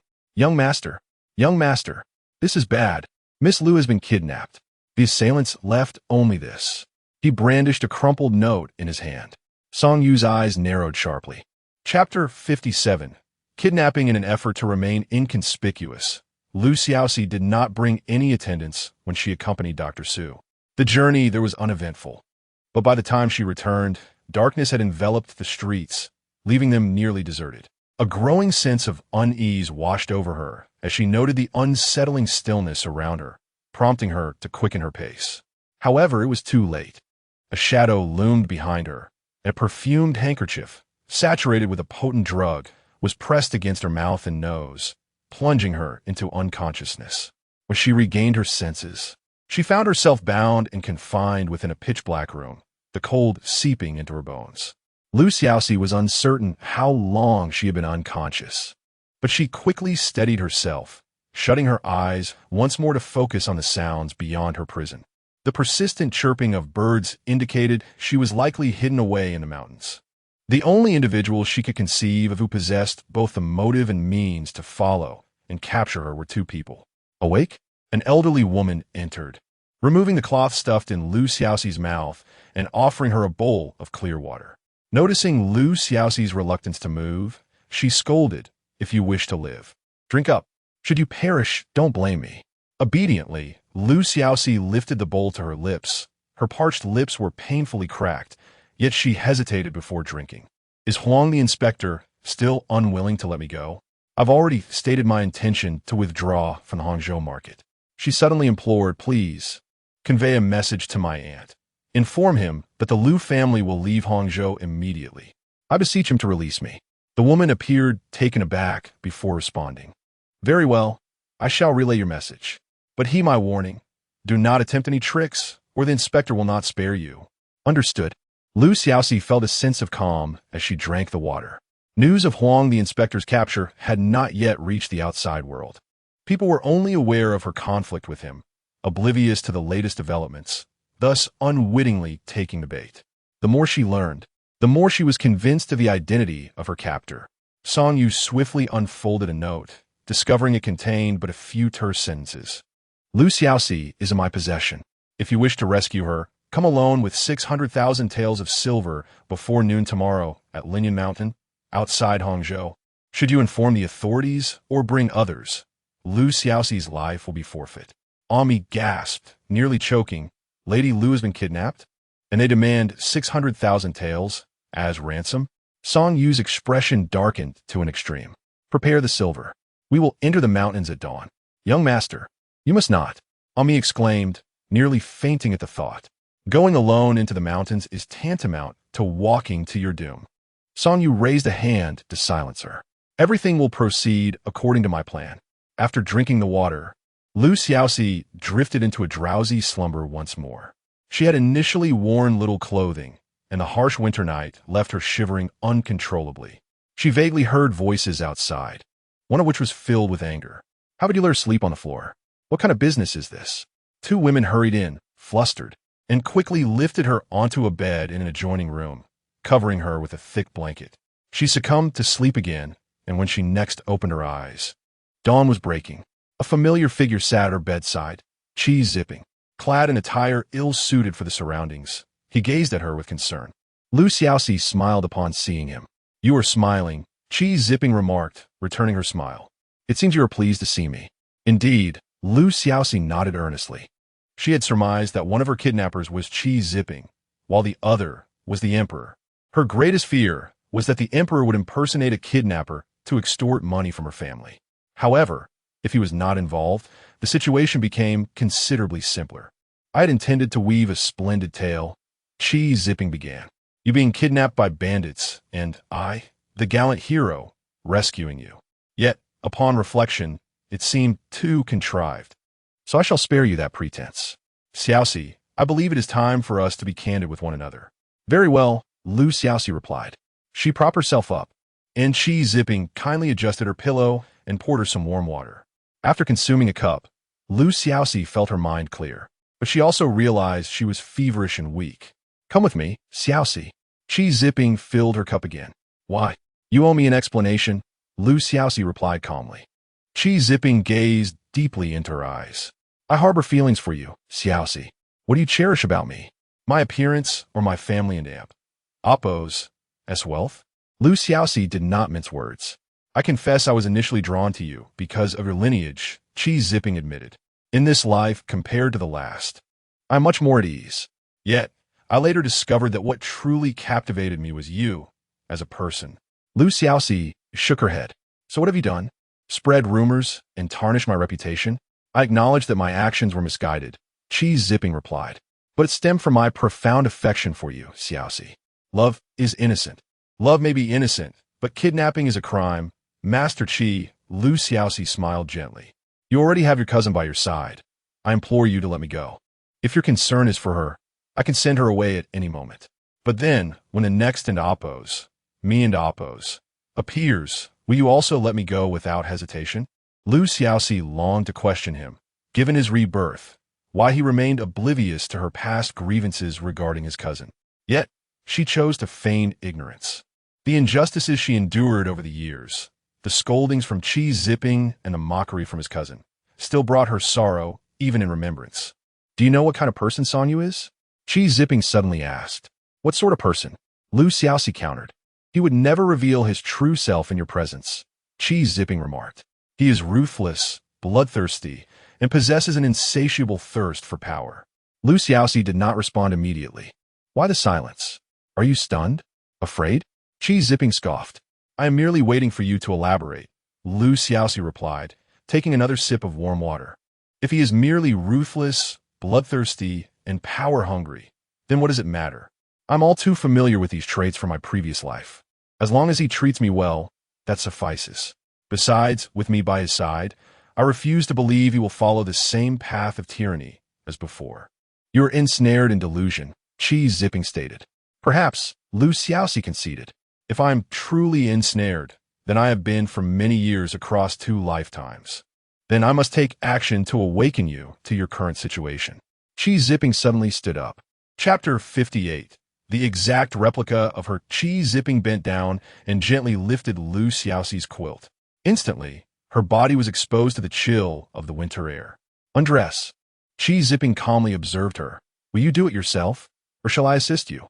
Lu Xiaoxi narrowed her eyes defiantly, Don and Amp, Oppos, to even think about it. If you dare to force me, I want and Amp, Oppos, to hesitate to tear a piece from you. You are overthinking. Cheese Zipping seemed to relish her current reaction. Do you truly believe I would touch you now? You underestimate my intellect and restraint. Noticing Lu Xiaoxi's immobility, he did not press further, but instead clapped his hands. The door to the small room creaked open, and a woman of similar stature to Lu Xiaoxi entered. Her head bowed respectfully as she carried a bowl of ginger soup. Cheese Zipping accepted the soup from her hands and placed it on the low table beside the bed. He then gently lifted the woman's chin and asked, What do you think? Surprised? Lu Xiaoxi furrowed her brow, and upon seeing the woman, she was momentarily stunned. This woman bore an identical resemblance to her. Every feature, from the shape of her face to her eyes, nose, and lips, mirrored her own, save for the vacant expression that rendered her lifeless. How is this possible? She exclaimed. Who is she? Is she my sister? No, my parents only ever had me. There have never been any reports of lost or deceased siblings.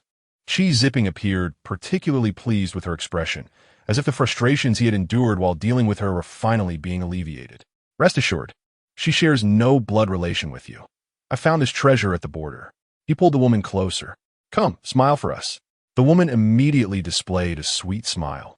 The curvature of her eyes and lips identical to Lu Xiaoxi and Amp, Oppos. Yes. What do you think? I have trained her well. Haven Ti. Seeing this, Lu Xiaoxi couldn't help but laugh, albeit with disdain. Is this your secret weapon? Raising a self-deceiving puppet? Since you have her, why capture me? I am not doing this for self-deception, Cheese Zipping replied. You must understand, my beloved has always been you. Soon, you will grasp my intentions. Before he could elaborate further, Lu Xiaoxi realized, You intend to substitute me with this impostor? The thought of binding her and returning the false Lu Xiaoxi was outrageous. Is it feasible? We shall see, Cheese Zipping replied nonchalantly. Do you think Sonyu genuinely cares for you? He merely seeks a woman who does not despise his disability. Who you are is inconsequential. Later, join me to witness the outcome. First, drink your ginger soup. He summoned 2 maids who forcibly made Lu Xiaoxi drink the ginger soup, then stripped her of her outer garment and dressed the other woman in it, before stepping outside to attend to other matters. What is your name?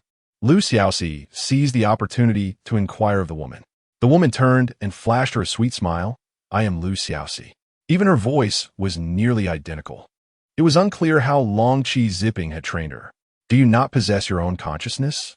Lu Xiaoxi pressed. Of course I do, the woman responded candidly, her voice regaining a higher pitch, likely her true voice. But do you think I would prefer to be a lifeless puppet in the hands of young Master Qi, rather than being the esteemed lady of the wealthy Lu family? How sincere of you, Lu Xiaoxi replied, unperturbed. What gives you the confidence to deceive everyone? In truth, upon closer inspection, we do not resemble each other as closely as you might think.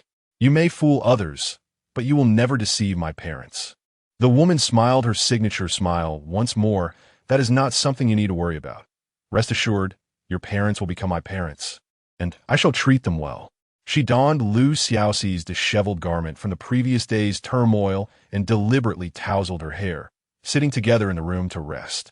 After consuming the ginger soup, Lu Xiaoxi felt a wave of warmth wash over her, quickly succumbing to fatigue and drifting into sleep. When she awoke, the sun was already bright. The person who had kept vigil by her side had changed from the identical woman to Qi Zipping. What time is it? She exclaimed, startled. Qi Zipping was engrossed in a book. Upon noticing her wakefulness, he glanced out the window. Do not fret. You can afford to sleep a while longer. We have half an hour until my appointment with Songyu. I shall not sleep any longer, Lu Xiaoxi declared, sitting up and surveying the surroundings. You must provide me with winter garments. Why would I allow you to freeze? Qi Zipping snapped his fingers, and soon a maid delivered clothing. If you are not resting, shall I take you for a tour? He inquired. Yes, that suits me perfectly, she replied. After dressing, she stepped down from the bed, feeling dizzy and weak. Did you add something to the ginger soup? Qi Zipping gently supported her. Just some herbs to induce slight weakness. Do not worry. You are quite the runner. I prefer not to have to keep a constant watch over you. You need not be so cautious, Lu Xiaoxi retorted. Though her health was not particularly frail, it was hardly robust enough to escape. Allow me to show you the elaborate trap I have laid out for Songyu, Qi Zipping said as he opened the door for her. The biting winter wind greeted them as Lu Xiaoxi wrapped a scarf around her face, soon realizing that the small house was perched atop a peak. Surrounding the cottage were numerous guards and archers, some patrolling while others sought more concealed and advantageous positions for an attack. Capturing you will not be easy, but luckily you have moments of carelessness, Qi Zipping remarked as if discussing his dinner plans, explaining that he had sent a message for Songyu to approach alone, specifically mentioning the presence of silver to avoid revealing his identity. Oh, he has arrived ahead of schedule. Qi Zipping suddenly halted, looking down the mountain. Indeed, two figures appeared midway down. One was Songyu in a wheelchair, and the other was his attendant, Ami. I said one person, yet two have come. What a prodigy. Qi Zipping feigned exasperation. Well, a cripple can only be considered half a person. He cannot ascend alone, so I shall excuse him. Lu Xiaoxi stepped forward to gain a clearer view of the situation, but suddenly, two maids approached from behind and restrained her. They attempted to stuff a cloth into her mouth, but Qi Zipping intervened. There is no need for concern, should she dare to alert Songyu. My archers will not hesitate to eliminate him. Chapter 59. He abandoned you, so what is your plan? Lu Xiaoxi inquired, suppressing the tumult of emotions within her. Money for the person? Qi Zipping replied, of course, I will hand over the individuals I have arranged. If he detects any irregularities and the plan is exposed, my archers will show no mercy. I must remind you, even though this is not the capital, it is not lawless territory. Are you certain you wish to provoke a lethal incident? Lu Xiaoxi warned. Qi Zipping chuckled lightly. Until my strength is fully matured, I too would prefer to avoid such outcomes. Thus, let us fervently pray that he can seamlessly accept another version of you. Report. A guard approached Qi Zipping. Young master, the other party has placed the box containing the banknotes at the designated location halfway up the mountain. Excellent. Reel them in, Qi Zipping commanded, instructing to verify the banknotes before releasing the person. As Lu Xiaoxi beheld the shimmering banknotes within the box, a painful pang coursed through her. Almost immediately, another version of Lu Xiaoxi was thrust out from the room, her eyes blindfolded with a dark strap, slowly descending the hillside. Xiaoxi, the astonished voice of Songyu echoed from the mountainside. The other Lu Xiaoxi stumbled, losing her balance, and tumbled down from the summit. Her body collided repeatedly with the mountain. Her hands and face scraped against the rocky, overgrown terrain, soon drenched in blood. In that moment, Lu Xiaoxi comprehended their scheme. "Have you seen clearly? It seems you have grown wiser than in the past," Qi Zipping remarked, observing her expression. "Indeed, as long as our Lu Xiaoxi injures her face during the fall, no suspicion will arise. Moreover, should she sustain any bone injuries, even if she becomes increasingly unlike you, this accident will serve as a plausible explanation." No wonder the other Lu Xiaoxi had not lifted her head from the ground during her fall. Lu Xiaoxi frowned. "You're being excessively cruel to yourselves. You must have spoken with her. She is willing to sacrifice these things for your position. What is wrong with that?" Qi Zipping responded nonchalantly. "Your parents would not disdain her appearance. And as for Song Yu, one is without legs, the other without a face. An even match." "Silence," Lu Xiaoxi chastised. Qi Zipping chuckled softly, standing beside her, gently smoothing her disheveled hair. "Come, let's witness the unfolding drama together." His confidence in today and Oppo's decision stemmed from his unwavering belief that Song Yu would not recognize the individual before him. For in a past life, someone had executed a remarkably similar ploy against Song Yu. After Lu Xiaoxi's death in her previous life, Song Yu was engulfed in despair, unleashing his fury upon others. Wielding ruthless authority in the court, anyone who defied him faced severe punishment, even resulting in public executions in front of the emperor. His bloodthirstiness had intensified 100-fold. The court officials, terrified of his methods, sought ways to appease this vengeful spirit. At that time, someone discovered a woman in the western borders, possessing a striking resemblance to Lu Xiaoxi. Upon bringing her back to the capital, they secretly enlisted Qi Zipping, who was familiar with Lu Xiaoxi, to train the beauty meticulously until she mirrored Lu Xiaoxi's demeanor, posture, and temperament. They then staged a chance encounter, placing her beside Song Yu. Few believed in the success of this scheme, as everyone was aware Lu Xiaoxi had died in Song Yu and Oppo's embrace, and he could not possibly be oblivious to that fact. Even if a perfect double were presented to him, what could be achieved? However, against all odds, the plan succeeded. The moment Song Yu laid eyes on the beauty, he was utterly captivated, bringing her into his household and adhering to her every word. If she advised him to kill, he complied. If she urged him to spare someone, he did so. Just when everyone presumed the plan had succeeded and the situation was under control, Song Yu abruptly perished. The scheme was interrupted, yet all was resolved. Everyone believed the beauty to be the culprit, lauding Qi Zipping for his cunning, showering him with compliments. But only Qi Zipping knew the beauty had not laid a finger on him. Song Yu had inexplicably taken his own life one fateful morning. Knowing Lu Xiaoxi was deceased, he had still struggled to discern the true from the false. Now that Lu Xiaoxi was alive, and with a little manipulation to mar the beauty and Oppo's visage, he had even less reason to distinguish between them. Qi Zipping brimmed with confidence. Yet, his archers remained poised, weapons trained on Song Yu, ready to pierce his heart should he dare to push Lu Xiaoxi aside. "Xiaoxi!" Song Yu frantically propelled his wheelchair toward the fallen Lu Xiaoxi. Bending down alongside Ami to assist her, they summoned nearby servants to bring a stretcher, swiftly lifting Lu Xiaoxi away. Everything transpired with remarkable ease, devoid of any suspicion. A flawless exchange, wouldn't you agree? Qi Zipping raised an eyebrow. "Song Yu is hardly formidable. It seems today I have the upper hand." "Oh, is that so?" Lu Xiaoxi retorted coldly. "Perhaps you should scrutinize the situation more closely." Qi Zipping immediately focused his gaze down the mountain, where a number of hunters, woodcutters, and passing merchants emerged from the woods. All were servants of the Lu family in disguise. Should anyone have shot an arrow and revealed their position, these servants would swarm in, capturing them all. Undoubtedly, this was all part of Song Yu's plan. "So, still believe you have emerged victorious?" Lu Xiaoxi asked. "By sparing him, you have also spared yourself." Qi Zipping's face darkened momentarily, but he quickly regained composure. "And so what?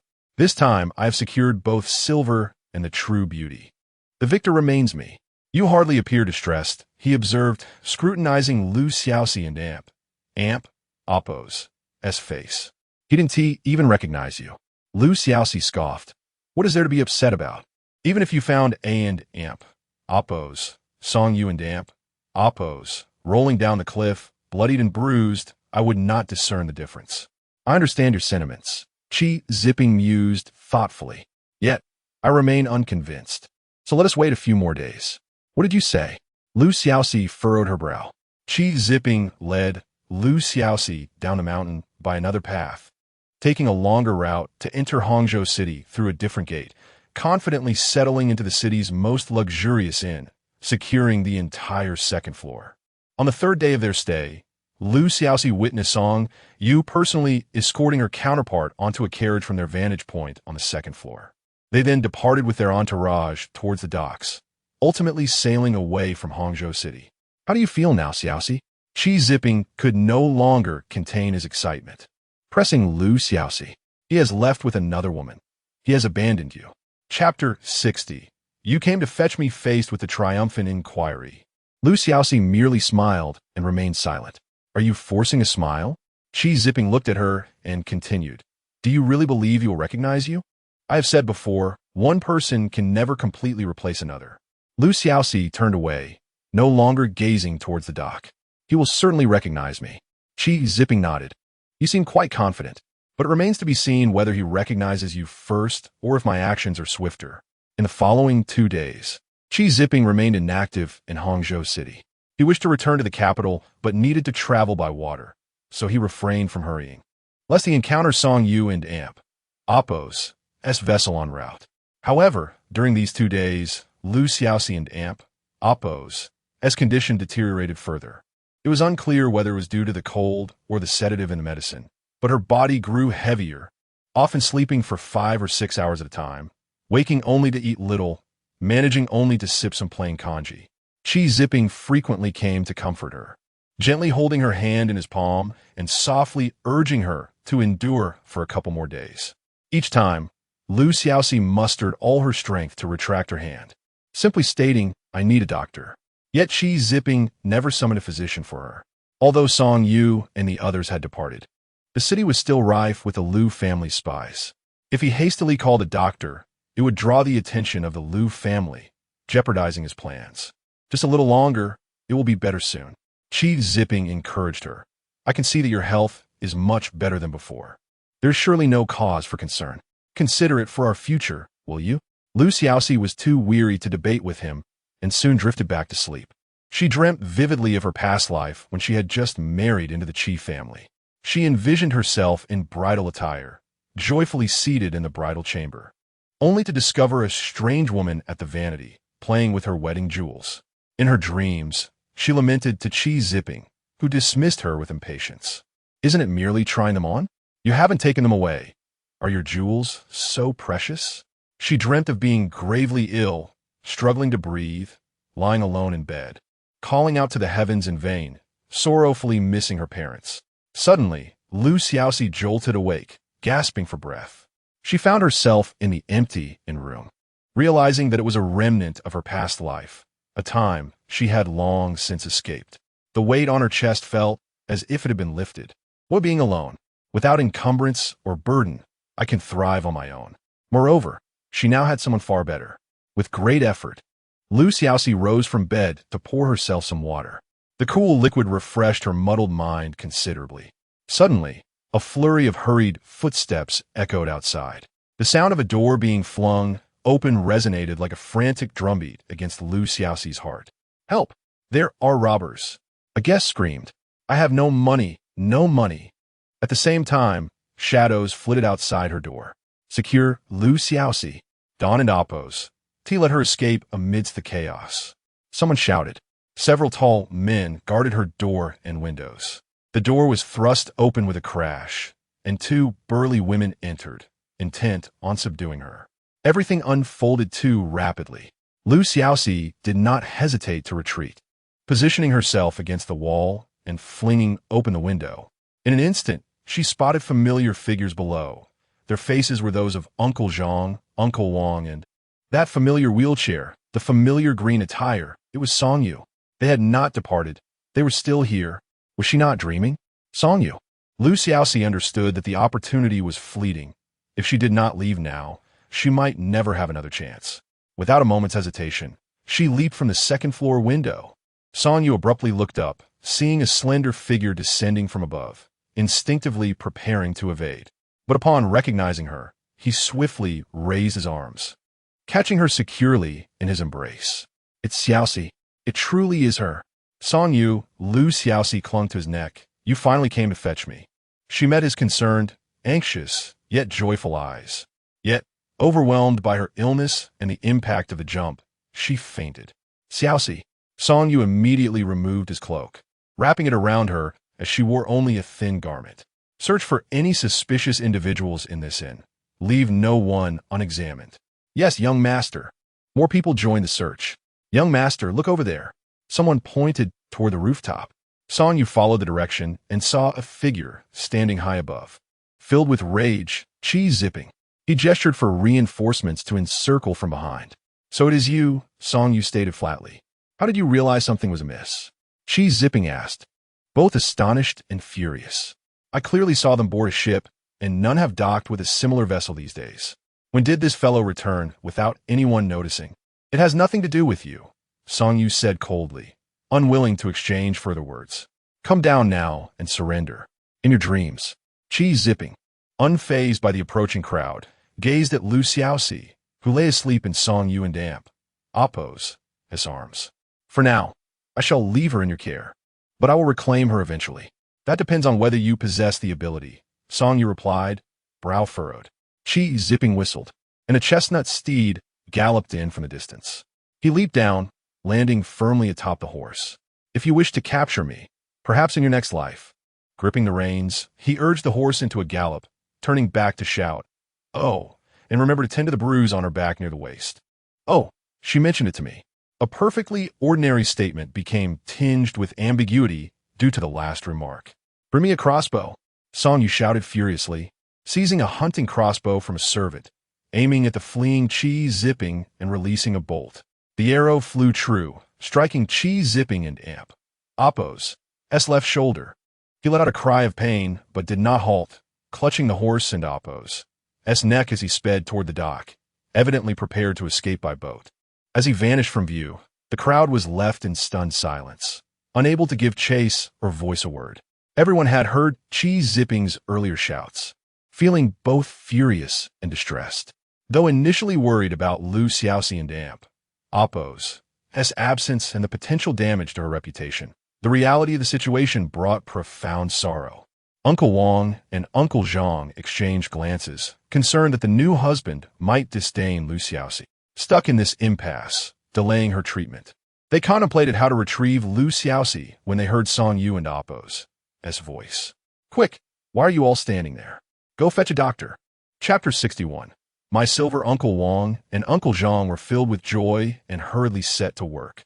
Several maids assisted Songyu in helping Lu Xiaoxi onto the carriage, and they quickly made their way back to their residence. As Imperial Physician Su and Imperial Physician Yang were already on their way back to the capital with the Emperor, the Lu family had no choice but to summon the more reputable doctors in Hangzhou to examine Lu Xiaoxi. One by one, they took her pulse, and the conclusion was unanimous. She was suffering from wind cold. The prescriptions they provided were largely similar, and they proceeded to prepare the medicine accordingly.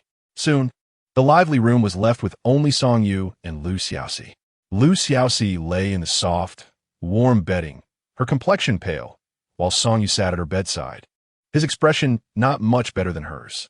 Xiaoxi, he called her name softly, I am truly sorry. It is my failure to take care of you. He could not forget the feeling he had when he received that letter, learning that Lu Xiaoxi had been kidnapped. It was as though he had fallen into an ice cavern, his mind blank. The fear of losing her surged through his entire being.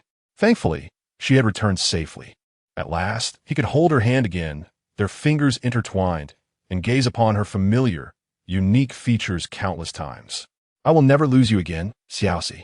No one will take you from me, he whispered tenderly in her ear. Lu Xiaoxi had a remarkably vivid dream. She dreamed that she leaped from the windowsill into Songyu and Amp. Amp, Oppo's embrace, thus securing her salvation. However, the ransom money had been lost, taken by Chi Zipping, which made her cry inconsolably, awakening her from a dream. The silver, sob my silver, Xiaoxi. Hearing the noise, Song Yu, who was preparing medicine, immediately wheeled himself over. It was the first time he had seen Lu Xiaoxi cry so fiercely, leaving him utterly at a loss and consumed by guilt.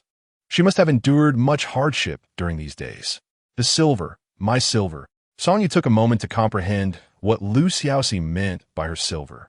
First, cover yourself with a blanket, he insisted, tucking her back into the covers before stepping outside to retrieve a wooden box. Look, I have safeguarded your silver for you. Lu Xiaoxi, finding a sudden surge of strength, quickly sat up from the bedding to inspect the box. Upon seeing the silver notes inside, she finally felt reassured and blissfully slid back under the covers. Now, she was considerably more alert. Song Yu, what on earth happened? Didn't an amp, Oppo's, you take that person away? Song Yu did not respond immediately. He brought over the medicine and porridge, carefully feeding her before he spoke again. Initially, I suspected the emperor. Why? Lu Xiaoxi asked, intrigued. Do you have the energy to listen to me now? Song Yu raised an eyebrow. Don't you need to sleep? Lu Xiaoxi countered immediately. Are you tired? Me? Not all. Then I'm not tired either. You must tell me. I won't be able to sleep without knowing, Lu Xiaoxi said playfully. Although she was indeed quite fatigued, her curiosity and concern for that woman kept her mind alert. Very well. Hearing Lu Xiaoxi's playful tone, a faint blush crept on Song Yu and Oppo's neck. He quietly informed her that the national treasury was severely depleted, causing the emperor much distress. He feared that the emperor might masquerade as a bandit to rob the wealthy Lu family to replenish the treasury, as it would be an act of self-theft, undetected by anyone. Why the emperor? Could it not be other bandits? Lu Xiaoxi inquired. At this point, Song Yu smiled slightly as he pressed his lips together. Because in the letter he sent me, he addressed me as Song Yu, not Lu Yu. My identity is not publicly known. Only a few in Hangzhou are aware that I am called Song Yu, thus narrowing the possibilities quickly. However, I thought the emperor would not make such a basic mistake. Furthermore, I took the liberty to visit him under the pretense of inquiry and confirmed it was not him. Lu Xiaoxi was taken aback. You even probed the emperor? Indeed, Song Yu replied calmly. It was essential to eliminate the greatest potential threat first. And then, Song Yu recounted how, after ruling out the emperor, he pretended to cooperate, prepared the silver, and had Ami push it into the mountains, while arranging for his servants to disguise themselves as hunters and woodcutters to observe the situation. I saw everything you arranged. Thankfully, no action was taken, and Chi Zipping had someone watching over you as well. Then, Lu Xiaoxi finally asked the question that weighed most on her mind.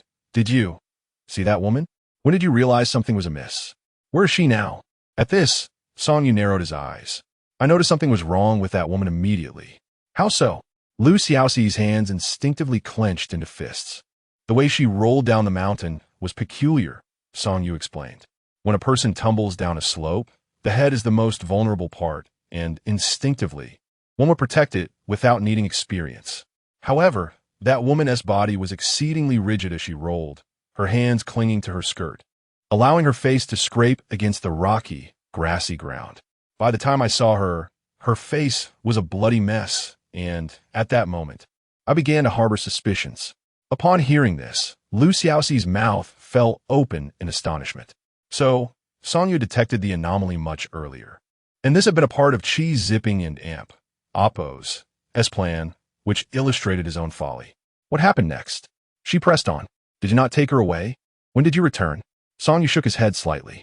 Xiaoxi, do you truly believe I would take a suspicious woman and leave without a backward glance, abandoning you here? Lu Xiaoxi beamed with delight. I knew you would not.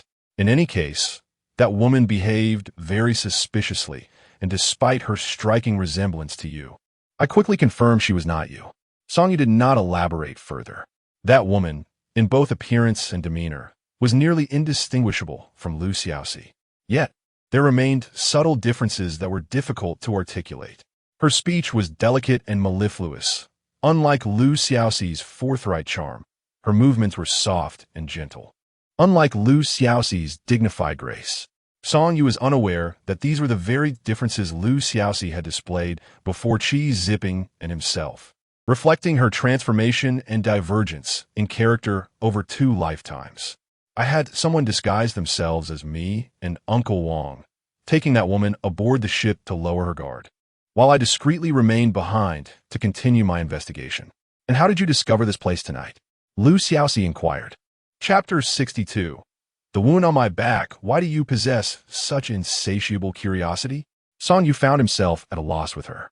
Shouldn't tea rest be of utmost importance right now? Go on, we've come this far. Lu Xiaoxi, if she had a tail, would have wagged it off by now.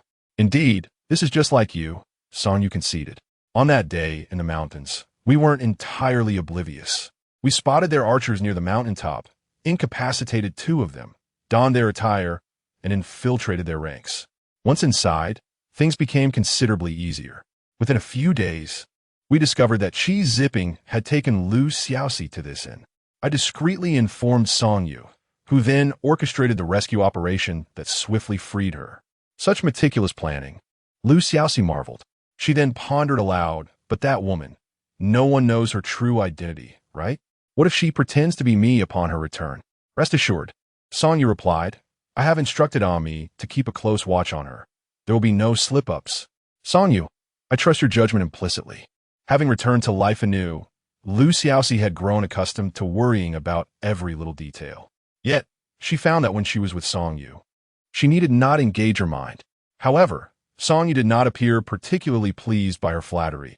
A hint of hesitation flickered across his brow before he softly inquired, How is your back wound? My back wound? Lu Xiaoxi touched her back, realizing it was merely a bruise from her abduction, now fully healed. That's a relief. Song Yu remarked, Have no fear, my recuperative abilities are remarkably robust. Lu Xiaoxi thought of something and felt a twinge of misgiving. How did you know I was injured?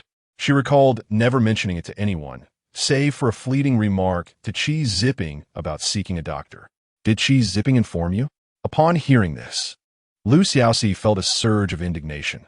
That scoundrel had ulterior motives. Where is he? He was shot with an arrow and fled. Song Yu replied, his tone somber. What a pity. He should have been dispatched under the cover of darkness. Lu Xiaoxi muttered, then frowned at the thought. He wouldn't have revealed that he saw my back, would he? Song Yu lowered his gaze, refraining from answering. It's true. Lu Xiaoxi seethed. That beast, despite abducting me, he never laid a finger on me. She suddenly turned to Song Yu. Do you believe me? I truly did not deceive you. At that moment, she grasped Qi Zipping's intentions. His lies seemed futile, for upon Lu Xiaoxi's return, her testimony alongside Song Yu would unveil the deception.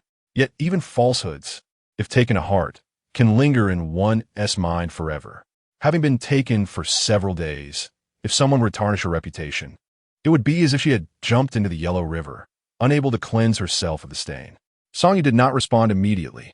Instead, he let out a gentle sigh. The crux is not whether I believe you, Xiaoxi, he said, his palm brushing through Lu Xiaoxi's disheveled hair from her struggles. The true concern is whether my Xiaoxi has suffered. You mean? Lu Xiaoxi was taken aback. My heart is filled with thoughts of you, not your honor. Song Yu declared earnestly. What worries me is you yourself. As long as she was unharmed, he would not care for anything else. To him, Lu Xiaoxi was far more than a mere fiancée. She was an indispensable part of his existence. Qi Zipping's schemes held no sway over him. Really? Lu Xiaoxi, now unsure, asked. You truly do not believe what he said? I naturally believe you over him, Song Yu affirmed. Moreover, the triggers he sought to use against me are of no significance. But I don't believe you believe me, Lu Xiaoxi countered, unless you embrace me. She wished to dispel any lingering doubts in Song Yu's heart. Song Yu paused momentarily. Nonsense, we are not yet engaged. I knew you would say that, Lu Xiaoxi replied. But even without being engaged, we can still meet often, travel together, and share the same room at night, as we are now. Her words rendered Song Yu speechless. Please, embrace me. Song Yu Lu Xiaoxi's voice was sweet and soft, akin to a charming little mouse scurrying through Song Yu's heart. He positioned himself at the edge of the bed, lying down beside Lu Xiaoxi. With one arm draped around her neck and the other wrapped around her through the thick quilt, he embraced her. "Sleep now," he said to Lu Xiaoxi. "You are safe with me."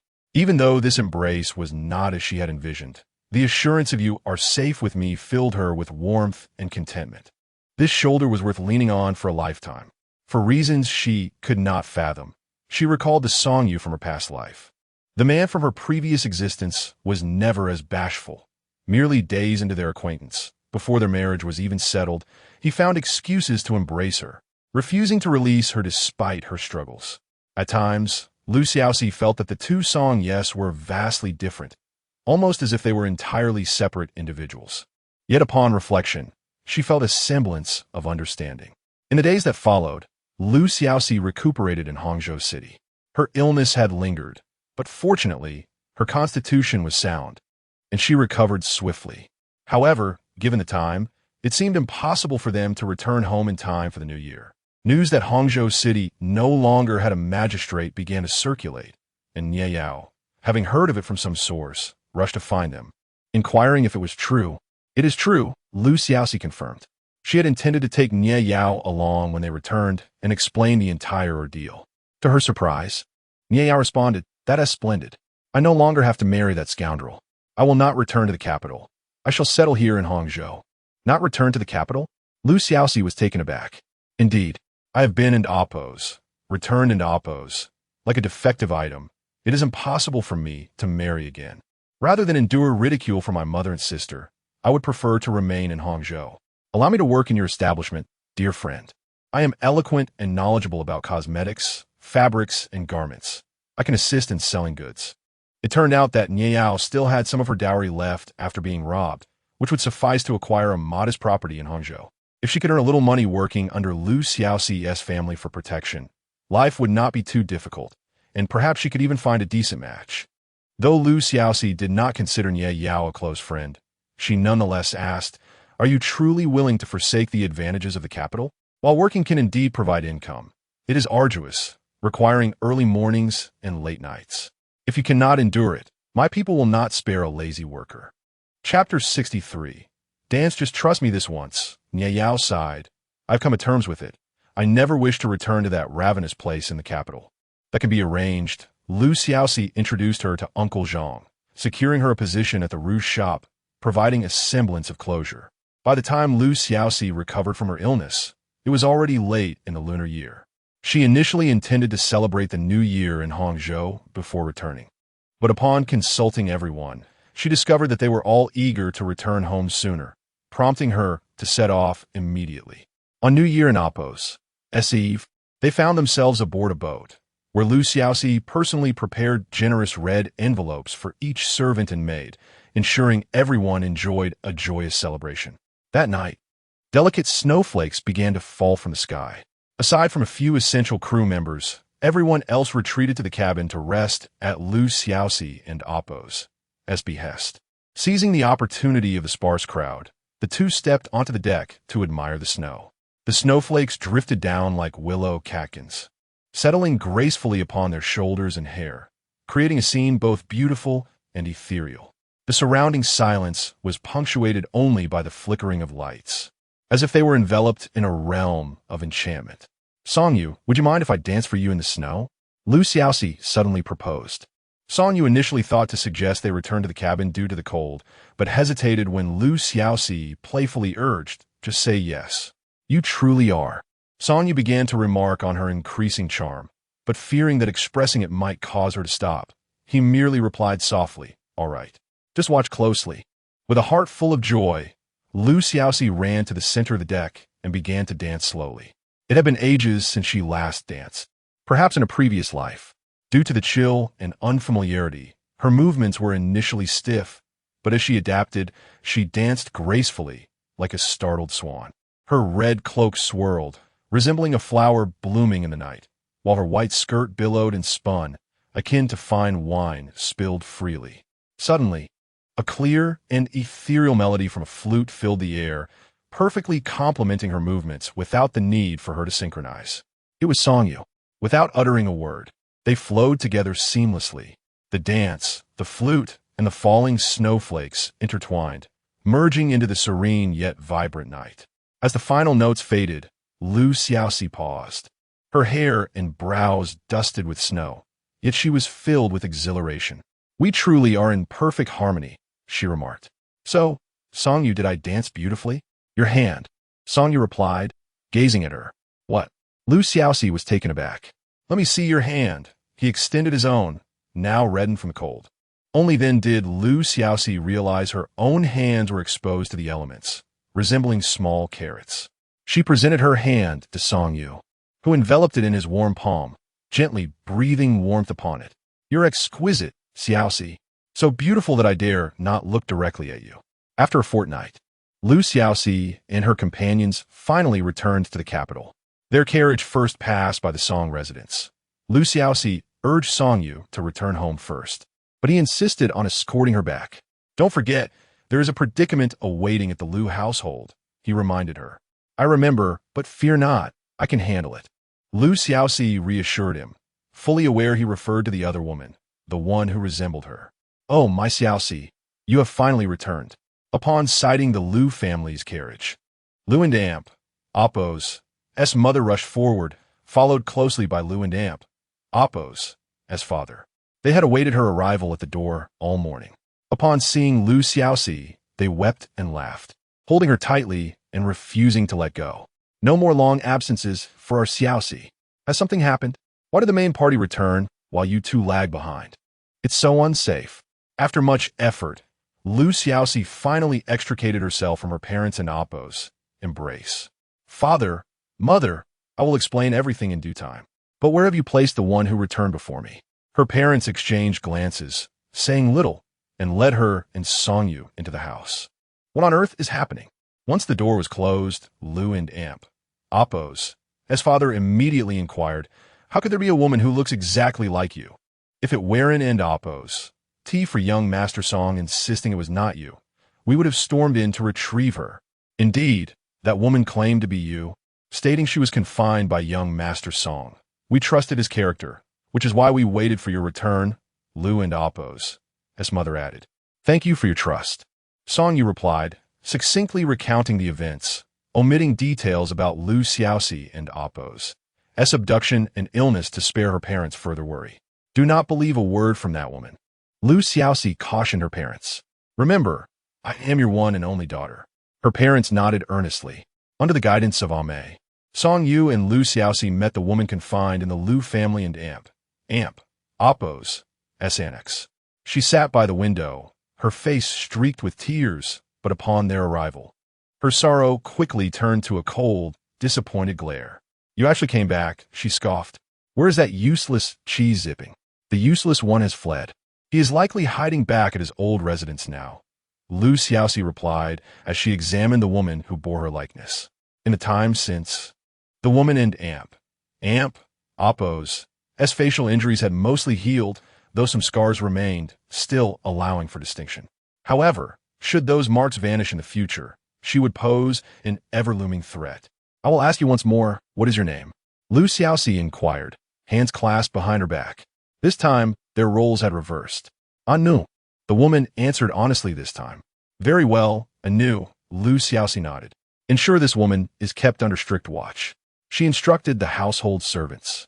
"No matter what she says or does, she is not to be allowed outside." "Understood," the servants replied. "Ning Dong," Xiaoxi instructed her maid. "Bring me a selection of my clothes, all in white. From now on, if you see someone dressed in white resembling me, it will undoubtedly be her." "Yes," Ning Dong reluctantly agreed, though she found it difficult to accept this woman who looked just like her mistress, as if trying to deceive them. "That is of little consequence," Xiaoxi remarked. "Do you truly believe a mere few garments can confine me?" Anu suddenly interjected, seeking to obtain clothing in different colors, which would not prove difficult at all. Xiaoxi smiled whimsically. "Of course it is not difficult. Consider these garments as a chance for you. Should you dare to play any tricks, I would not hesitate to mark you in a way that distinguishes you completely from me." Chapter 64. Turning the tables after a moment of silence, Anu remarked, "You are not as foolish and naive as he claims." Xiaoxi understood that she was referring to cheese zipping, and she nodded slightly. "Perhaps I was in the past. But I am no longer that silly girl in cheese zipping and oppos. Memories, who love him blindly, clung to him, grew jealous, and cried over him. I was not even that in my previous life. Agreed, I will be compliant, Anu said. I know you want an amp, oppos. Easily let me go now. But I hope that once everything settles down, you might consider granting me my freedom. I will consider it, Xiaoxi replied. Throughout the exchange, Song Yu remained silent.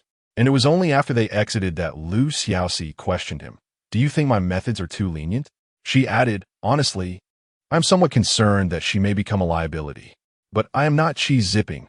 I do not wish to emulate him. Not all. Song Yu shook his head. There is no clear boundary between kindness and cruelty. Kindness does not guarantee kindness in return, nor does cruelty ensure safety. It is merely a matter of different choices. He looked at Xiaoxi and continued, whatever decision you make, I will support you. Moreover, keeping this woman may prove advantageous in the future. Xiaoxi felt a flush of shyness at his praise and covered her face, exclaiming, Oh, Song Yu, I knew you would be my greatest supporter. Amidst this, Ami could only smirk, thinking that his words essentially meant, you can do whatever you like. I am indifferent, and found amusing how flattery had blossomed. After they settled their affairs, Song Yu returned to his residence. The capital remained as bustling as ever, with no one noticing Song Yu's comings and goings, except for cheese zipping. However, that man was currently nursing his injuries in the old residence and posed no threat to them. Yet, his inaction did not imply that Xiaoxi and her companions would remain passive. She had been waiting for the opportune moment to strike back, and that moment had finally arrived. Days later, in a noisy tea house, several scholars were engaged in a heated discussion. Have you heard about the examination questions for this year in AMP? Oppo's spring imperial examination? One began conspiratorially. What nonsense! The spring examination hasn't an AMP, Oppo's, to even taken place yet. You must be talking about last fall's questions. Another scoffed. The first scholar hurriedly replied, Yes, it hasn't taken place yet, but I heard. He lowered his voice. The questions were leaked. What? Leaked? The buzz of conversation drew the attention of other scholars nearby. What was leaked? The spring examination questions? Yes. It is said that the topic for the policy discussion is and AMP, Oppos, the way to secure the nation and AMP, Oppos, as army and AMP, Oppos.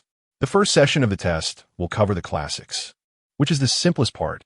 Anyone capable of being selected should have no trouble answering questions on the classics. The second and third sessions will focus on policy discussion and poetry, with the second session being the most critical in distinguishing candidates. The discussion of the leaked questions sent ripples of concern through the room, as the implications of such a breach were dire. This cannot be true, a more composed scholar analyzed. It is said that the questions for the spring examination are personally crafted by the emperor. Even if leaked, it would only reach the favored sons of nobility. It cannot possibly have reached us. Can it? Who knows? Everyone seems to think so, the first scholar insisted. Regardless of whether the rumors were true, they all felt compelled to prepare diligently for the examination. However, this uproar alarmed the officials in the Ministry of Rights. A bunch of fools. The emperor, infuriated, overturned everything on his dragon desk. The questions I personally devised were kept from even the chief examiner, sealed away. And yet they have somehow made their way into the streets, to the ears of even children. This is utterly absurd. It was then that the officials realized the topic in AMP, Oppos, the way to secure the nation in AMP, Oppos, as army and AMP, Oppos, was indeed genuine. Previously, they had dismissed it as mere gossip spread by troublemakers. Never suspecting was the actual examination question. Your Majesty, forgive us. We were unaware of any leaks. Our arrangements were flawless. The officials pleaded, desperate to explain. The Minister of Rights, Lord Qi, was the first to step forward, his son Qi Zipping slated to take the spring examination this year. To avoid suspicion, he had refrained from involving himself in any examination matters. Yet, this avoidance only deepened the scrutiny upon him. Unaware, did the questions sprout legs and escape? The Emperor and Oppos' anger escalated. He tossed another memorial onto the table. Qi Zhengyang, as the Minister of Rights, responsible for examination matters. How could you be so oblivious to such a significant blunder? You shall be demoted 3 ranks and sent home for reflection. Right, Vice Minister Jibin. You shall temporarily take on the duties of the Minister of Rights and conduct a thorough investigation alongside the Ministry of Justice. If you fail to uncover the truth, you will answer for it. The Emperor and Amp, Oppos, fury shook the court. The prospect of answering for their actions left the Ministry of Rights and the Ministry of Justice trembling. However, those familiar with the Emperor knew he rarely took lives in anger. His threats were often bluster. The true misfortune lay with Minister Qi Zhengyang, who was demoted on the spot. His future remained uncertain, likely leading him to some undesirable posting in the provinces. Before Qi Zhengyang could return home, word of his demotion had already reached his household, prompting a cacophony of lamentation. Meanwhile, Qi Zipping, recovering from his injuries at home, was struck by the news like a thunderbolt. What? A leak? Again with the leaks. He recalled how he had previously attempted to use a leak to implicate Song Yu, only to have it backfire, resulting in his father and Oppo's reprimand from the Emperor. Now, with another leak, would the Emperor not turn his wrath upon his father? But this time he was innocent, though he had known the examination questions from his previous life. Another person shared that knowledge, Song Yu. Qi Zipping never imagined that Song Yu would release the questions to frame his father. Once the questions were out, the tests would inevitably change, erasing any advantage they had from their prior knowledge. How could Song Yu be so foolish as to harm himself while seeking to harm others? Despite their animosity, could they not set aside their differences for a moment to secure good results together? Frustrated and enraged, Qi Zipping found himself powerless. He lay at home, unable to act due to his injuries, and even without them, the Emperor and Oppos' decree was immutable. Most importantly, he had once held the questions in his grasp, confident of victory. Now, not only were the questions lost, but his father was also tainted by the leak, leaving him forever stained even if he succeeded in the examinations. He seethed with rage, feeling utterly helpless. Chapter 65, Why Wear White? A few days later, at the Lu residence. Has the servant in charge of the last task been settled?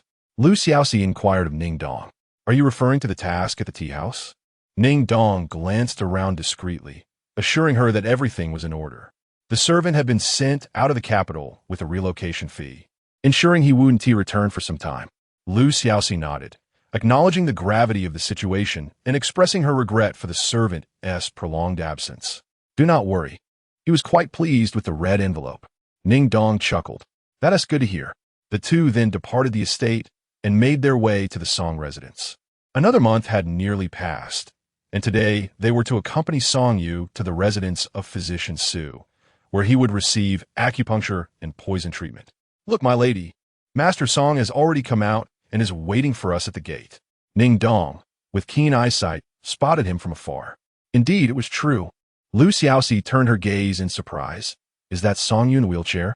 Why is he wearing white today? In his previous life, Song Yu was often clad in white garments. Yet in this life, he preferred shades of blue and green, never having donned white until now. It was a delightful sight. Clad in white with a jade belt, he resembled a blooming branch of jade, exuding an air of freshness and elegance. Song Yu, Lu Xiaoxi called out from a distance, disregarding the curious glances of onlookers as she jogged over, pushing his wheelchair from behind. You've arrived, he said, a glimmer of color flashing in his eyes. His mood evidently lifted by her presence.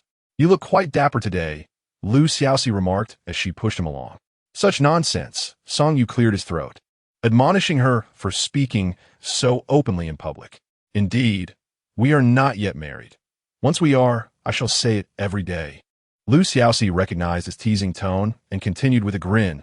What prompted you to wear white today? I had some surplus white fabric at home and made 2 sets.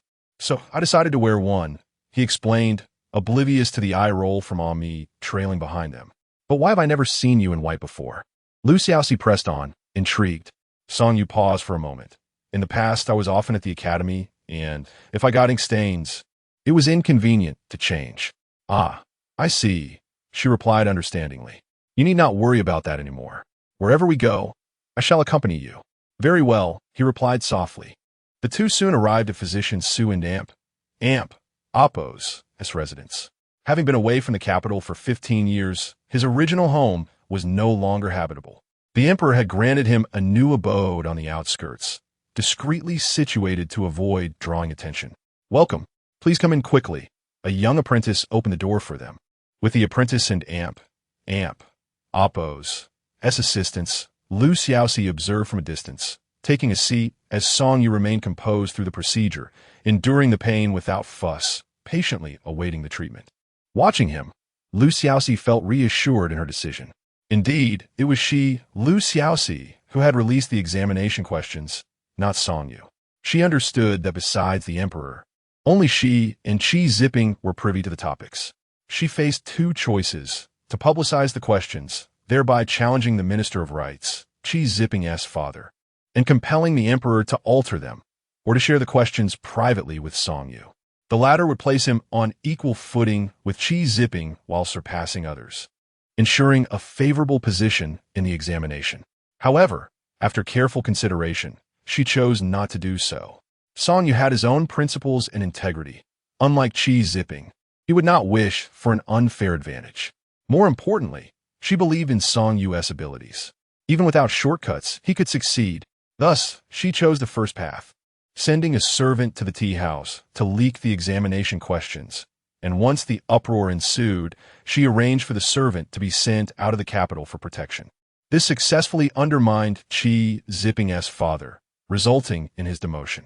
Soon enough, the day of the examination arrived. As Song Yu was last autumn's top scholar and had garnered the emperor's favor, no one dared to obstruct his participation, despite his disability. Xiaoxi also came to see him off, but to her surprise, the entrance for the Jinshi examination was far more crowded than that for the Xiaoxi.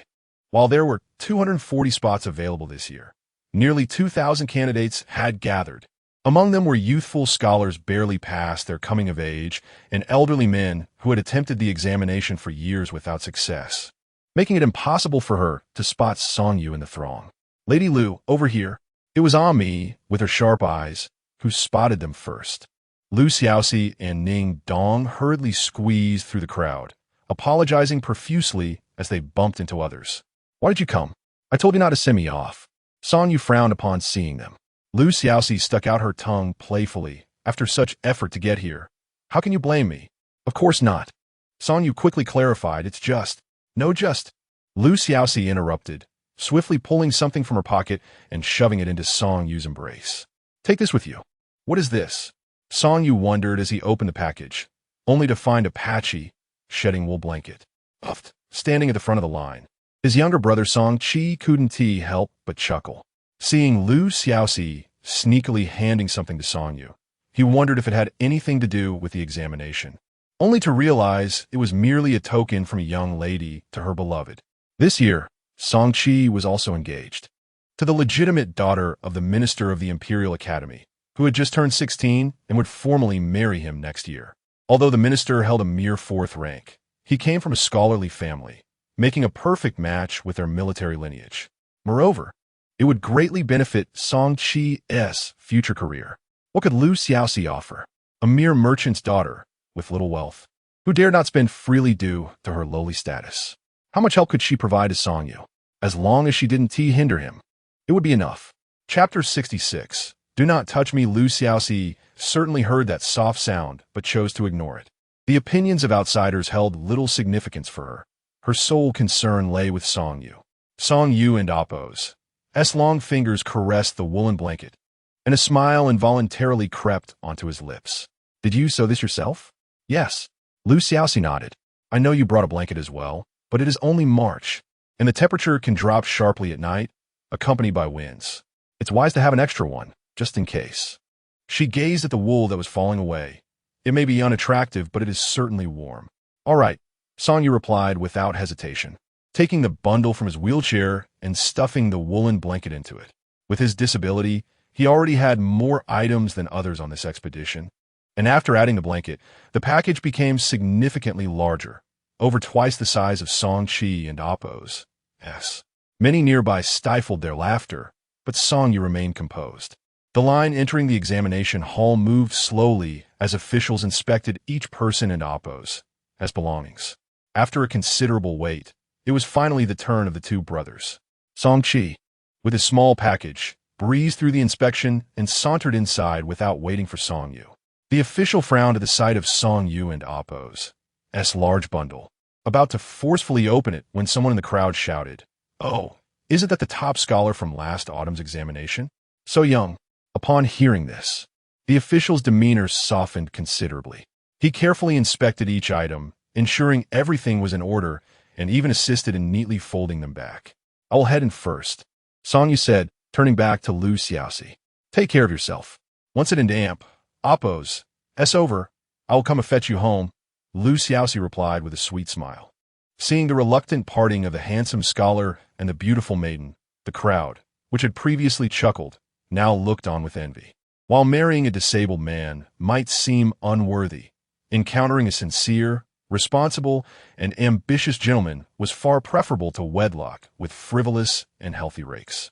Yet, where could one find such a commendable man? Upon entering the examination hall, the proctor explained the rules before distributing the examination papers. The first subject of the spring examination was the interpretation of classics, focusing on identifying the source of certain phrases, their meanings, and the candidate's reflections. Given the straightforward nature of the questions, the disparity in performance among the candidates was minimal. Generally, examinees opted for safe, conventional answers, neither outstanding nor erroneous. However, if one aspired to achieve remarkable results, excellence was required in every subject. This was precisely what Song-yu aimed for. After reviewing the questions and mentally drafting his responses, he began to write with calm composure. The spring examination spanned 9 days and nights, with the classics alone requiring 3 days and 2 nights, presenting a considerable volume of work. As candidates rushed to write, it felt as though night fell shortly after they entered. Some lit candles for late-night study, while others chose to rest early. Song-yu, having found his answers flowing smoothly, opted for the latter. He lay down on the single bed in the examination hall, covering himself with 2 thick blankets, one of which was lovingly sewn by Lu Xiaoxi. The one she crafted was placed closest to him. Closing his eyes, he gently stroked the woolen blanket, feeling the uneven texture of the wool and the somewhat chaotic stitches. Though the night wind was brisk, Song-yu felt no chill. As the night progressed, the weather took a turn for the worse, and rain began to fall softly. The officials, ringing gongs and beating drums, roused the sleeping candidates, urging them to secure their examination papers to prevent them from getting wet. Unfortunately, some were unfortunate enough to awaken to soaked papers, necessitating new ones to be issued, forcing them to start from scratch. Song-yu, being meticulous, had tucked his examination papers safely away, evading any damage from the rain. As the rainfall intensified and temperatures plummeted, many candidates shivered uncontrollably, unable to sleep throughout the night. By dawn, several candidates had fallen ill, suffering from high fevers, and were carried out. Song-chi also caught a chill, but he did not dare to leave. He bore it for several days out of pride. Finally, the day of the examinations concluded. Lu Xiaoxi, having learned her lesson, arrived early to queue at the exit, placing herself at the front of the line. Upon hearing commotion inside, she craned her neck to peer in, only to be startled by the sight of officials carrying several people out on stretchers. Make way! Make way! We cannot be responsible for spreading infection," the official shouted, parting the crowd. Inquiring further, she learned that these individuals had succumbed to the sudden drop in temperature, yet were unwilling to forfeit the triennial spring examination. They had stubbornly persisted in their efforts, only to be struck down by illness, unable to even walk. Lu Xiaoxi and Appo's heart raced as she scanned the crowd, relieved to find no sign of Song-yu. Instead, she spotted his brother, Song-chi, unconscious and pale as death.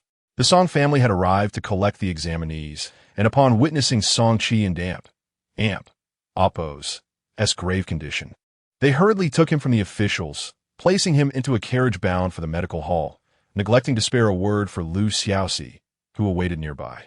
However, Lu Xiaoxi did not harbor any resentment. She quietly remained at the front, waiting for Song-yu. At last, she spotted a familiar figure amidst the crowd, slowly pushing his wheelchair towards the exit. Song-yu, upon seeing him safe and sound, tears welled in Lu Xiaoxi's eyes, nearly spilling over. Though she had maintained a calm demeanor, the sight of so many who had pushed through the examination only to succumb to illness filled her with sudden anxiety. She understood Song Yu. He was never one to easily give up. With a frail body, he had persevered, which was precisely the kind of thing he would do. At that moment, Song Yu's complexion was also far from rosy. He appeared pale and haggard, lacking the strength even to propel his wheelchair. Lu Xiaoxi hurried forward to take over the chair. "How do you feel now, Song Yu? Are you cold? Hungry? Tired? Have you caught a chill?" She bombarded him with questions. Song Yu paused, then smiled, his voice still familiar and gentle. "You ask so many questions, I hardly know where to begin answering." Seeing him in good spirits, Lu Xiaoxi finally relaxed. They moved to a less crowded area, where Lu Xiaoxi informed Song Yu. "Your parents arrived early, but had to take your brother, Song Qi, to the doctor due to his severe illness." Song Yu, however, did not express disappointment. He merely frowned and nodded. "I had warned Song Qi before about the cold weather, and that a thin blanket might not suffice. He dismissed my concerns, thinking he was healthy. This examination likely holds no promise for him. Enough of worrying about others. We should hasten home to recuperate," Lu Xiaoxi urged, guiding him toward the carriage. "You." Song Yu hesitated, a rare blush creeping onto his face. "Please do not touch me. I have not bathed for several days." Chapter 67. The announcement of the apricot list. Lu Xiaoxi felt a mix of emotions as she finally allowed Ami to assist Song Yu. Together, they returned to the Song residence, which was still in chaos, with doctors being summoned and maids bustling about. Rather than joining the commotion, Lu Xiaoxi guided Song Yu back to his quarters. By now, the hot water had been prepared, giving Song Yu the chance to cleanse himself. Upon emerging, he appeared rejuvenated, his complexion noticeably brighter. Lu Xiaoxi served him a nourishing soup she had personally prepared. His long hair remained damp, and Ami stoked the fire in the room to warm him. Lu Xiaoxi gently tousled his hair, draping it over the coals to dry. Song Yu and Appo's hair was long and soft, and she found delight in playing with it. "Why not ask me how I performed?" Song Yu finally inquired, unable to contain himself. Observing his smug demeanor, Lu Xiaoxi grinned and replied, "All right, I shall ask. How did you fare?" Song Yu played along, feigning deep thought before responding. "On the day the results are announced, they're in damp. Appo's. There's no need to rush to see the list. We can simply await the news at home." "Does that mean you've made the list?" Lu Xiaoxi exclaimed, her eyes wide with excitement. The results of the spring examination, known as the apricot list, would be delivered personally by officials to those who succeeded. Song Yu and Appo's assurance of waiting at home implied he was confident about his success. It was remarkable. At only 18, he had already achieved what many would not attain even in their 80s. "Shoo! Keep your voice down," Song Yu gestured for silence, prompting Lu Xiaoxi to quickly compose herself. The apricot list was not the final destination. The ultimate goal was the palace examination. He explained quietly to Lu Xiaoxi, "For an ordinary scholar aspiring to officialdom, one must navigate the rigorous civil service examination system, which is a long and arduous journey. First, one must pass the Xiaoxi examination, then participate in the autumn examination to become a jurin, followed by the spring examination to achieve the title of jinshi. Even after becoming a jinshi, one must undergo further evaluations before officially assuming a position. The spring examination for jinshi consists of 2 phases: the huishi, which Song Yu had just completed, and the palace examination, where candidates face the emperor directly and respond to his questions. Only after passing both can one be considered jinshi.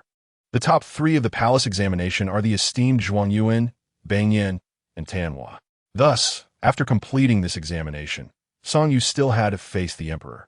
"Xiaoxi, I may not be able to accompany you for a while," he said, looking at her with a hint of regret. "I must strive for excellence to have a chance at an official position." Indeed, Song Yu faced additional challenges due to his disability.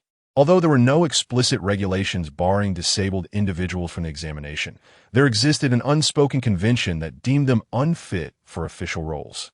To defy this norm, Song Yu understood that he must win the emperor and Appo's favor and secure an exception. What a daunting task it was. while others believed that studying and passing the examinations were already formidable challenges. Song Yu's path was fraught with even greater difficulties. "It's all right, Song Yu," Lu Xiaoxi reassured him, releasing his hair and looking earnestly into his eyes. "We shall do our utmost and leave the rest to fate." "Agreed," Song Yu replied with a faint smile. Half a month later, the apricot list was finally announced, and anticipation filled the air. Following Song Yu's wishes, Lu Xiaoxi refrained from viewing the list or sending someone to check on it. Instead, she arrived early at the Song residence to await the arrival of the congratulatory officials alongside Song Yu.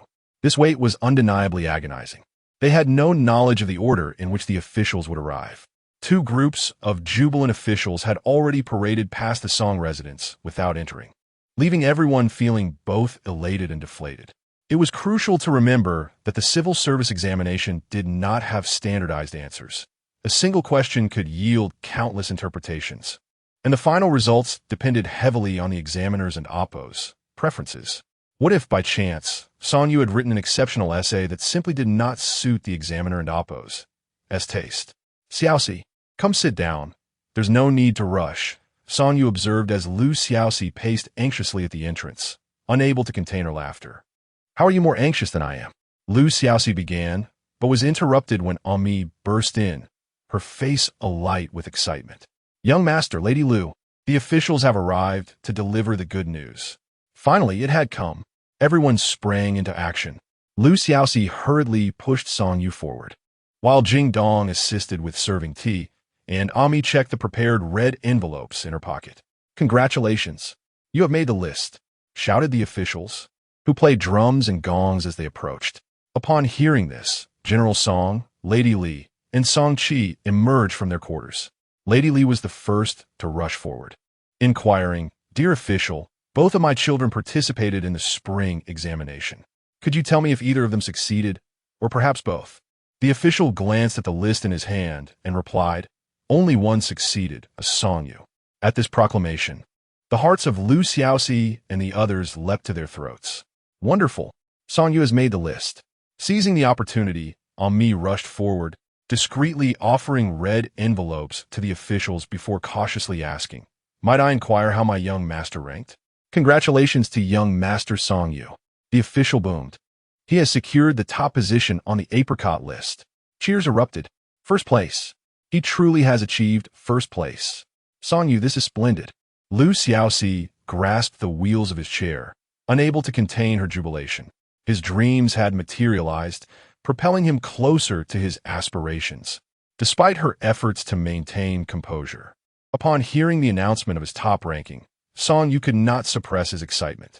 In response to the congratulations, he graciously acknowledged each one, yet the joy in his eyes remained undiminished. General Song and Lady Li were taken aback.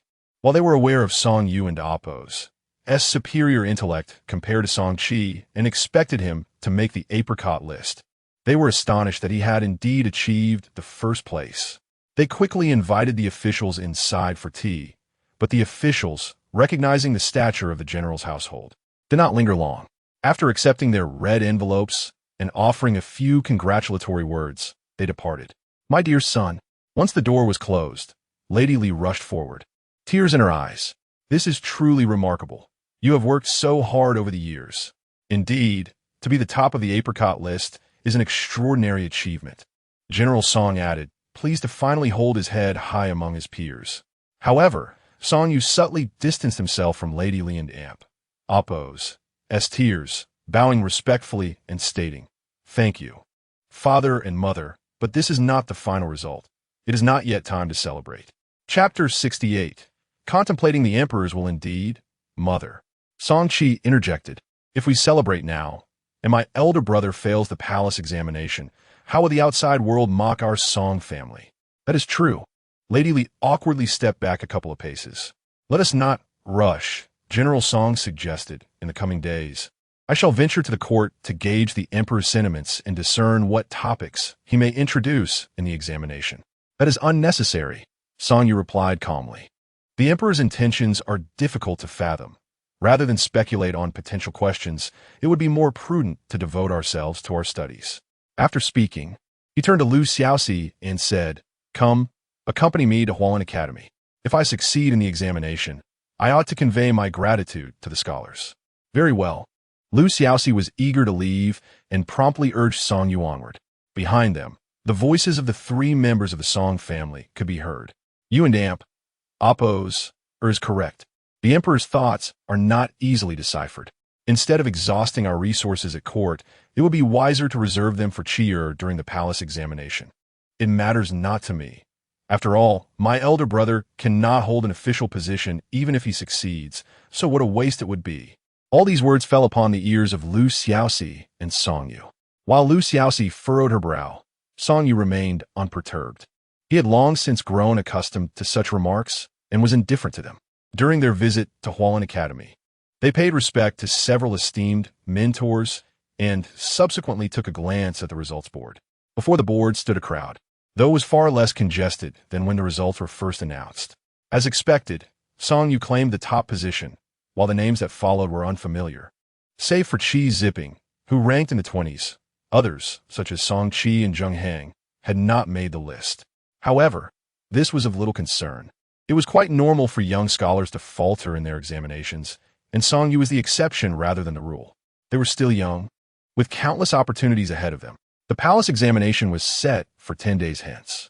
This round of the joint examination had selected 240 candidates. While the number of successful candidates for the palace examination remained unknown, dependent on the Emperor and Amp, oppose, as discretion. Historically, about half were typically eliminated. Thus, to secure a position as a Jinshi, one must aim to be within the top 100 to ensure safety. To Song Yu, as the top scholar, this did not seem particularly daunting, yet for ordinary students, the competition was fierce. There was no examination devoid of intensity. That evening, at the Qi residence, in the dark of night, a single oil lamp illuminated the room. Qi Jingyang and his son Qi Zipping sat in silence, one seated and the other kneeling. Ultimately, it was Qi Jingyang who, in agitation, waved his hand. Enough. Ranking over 20 is still an achievement. This time, you have suffered because of me.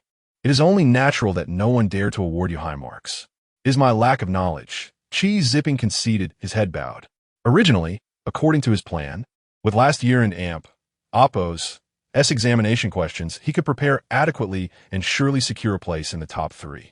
He had not anticipated that Song Yu would disrupt his plans, causing his father to drop 3 ranks. What do you understand? Qi Jingyang, seated in the shadows, queried. After reaching this point, do you truly believe that further advancement relies solely on genuine talent? What do you mean, father?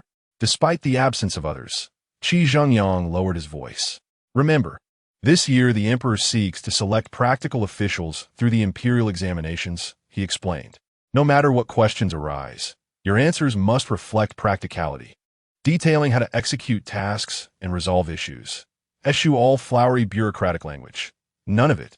This was the last piece of insight he could offer as a minister in charge of the imperial examinations.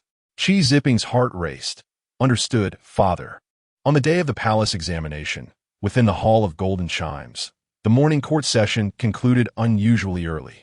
The palace attendants busily cleared the space, arranging tables both inside and outside the hall for the candidates' use.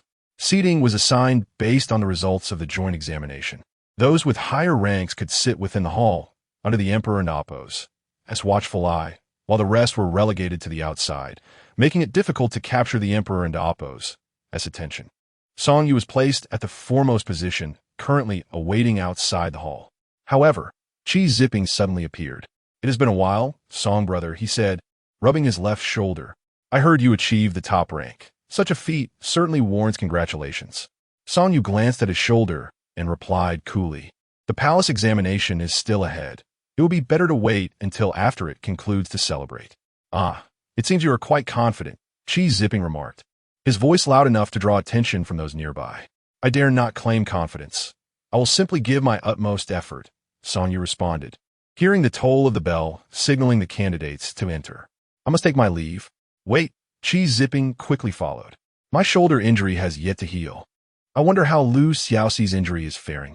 Song Yu abruptly halted, turning around, his gaze turned icy. This is the last time you shall utter her name. Qi Zipping scoffed. The last time? I will not yield, Song Yu, even if you are wed to her. Moreover, this time, I will surely surpass you. Then let us await the outcome, Song Yu replied expressionlessly, pushing his wheelchair forward. As he watched Song Yu and Appo's retreating figure, Qi Zipping silently smiled. He could not believe that the fact he had taken Lu Xiaoxi away for several days would leave no mark on Song Yu's heart.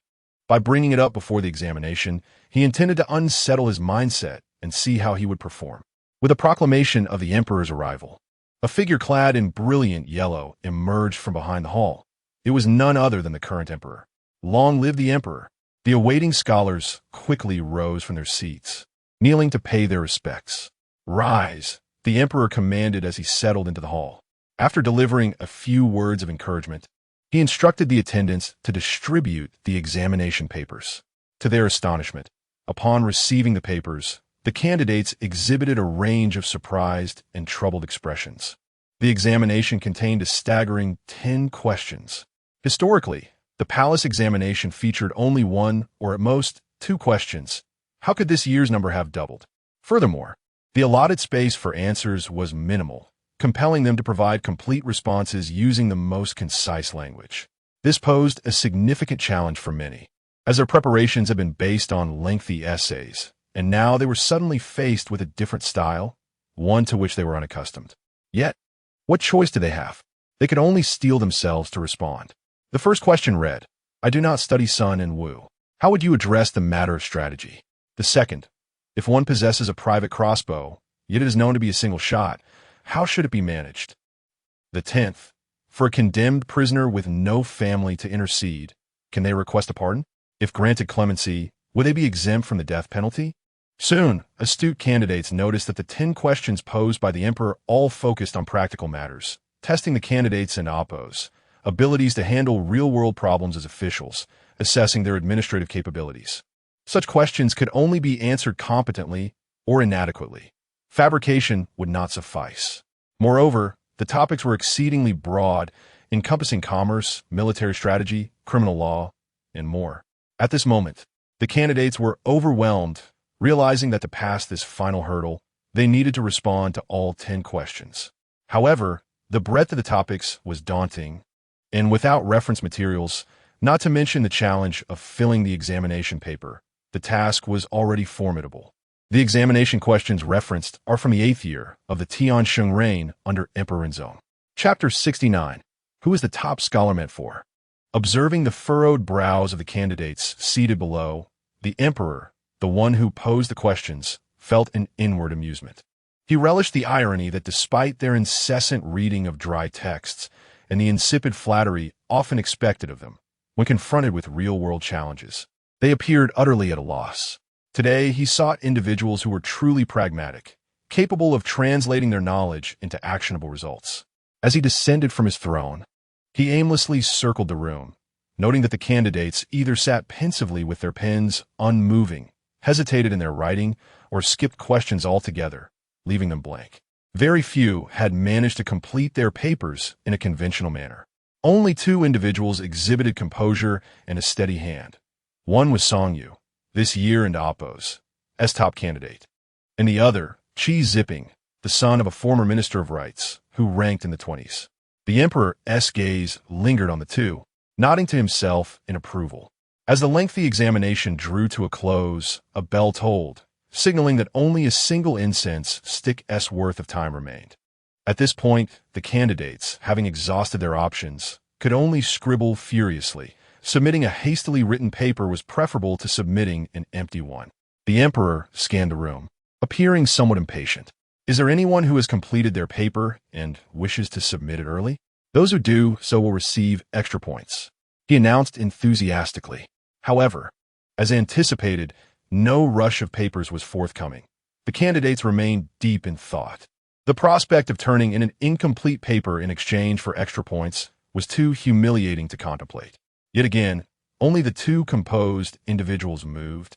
With Qi Zipping taking the lead this time, he approached with a light step, and despite not hastening his pace, he outstripped Song Yu, who was pushing a wheelchair, and was the first to submit his paper, followed closely by Song Yu. Excellent, excellent. The emperor praised them both. Soon the incense stick burned out, and the examination concluded, forcing all candidates to submit their papers for review by the emperor and the other examiners. The palace examination differed from the provincial and metropolitan exams.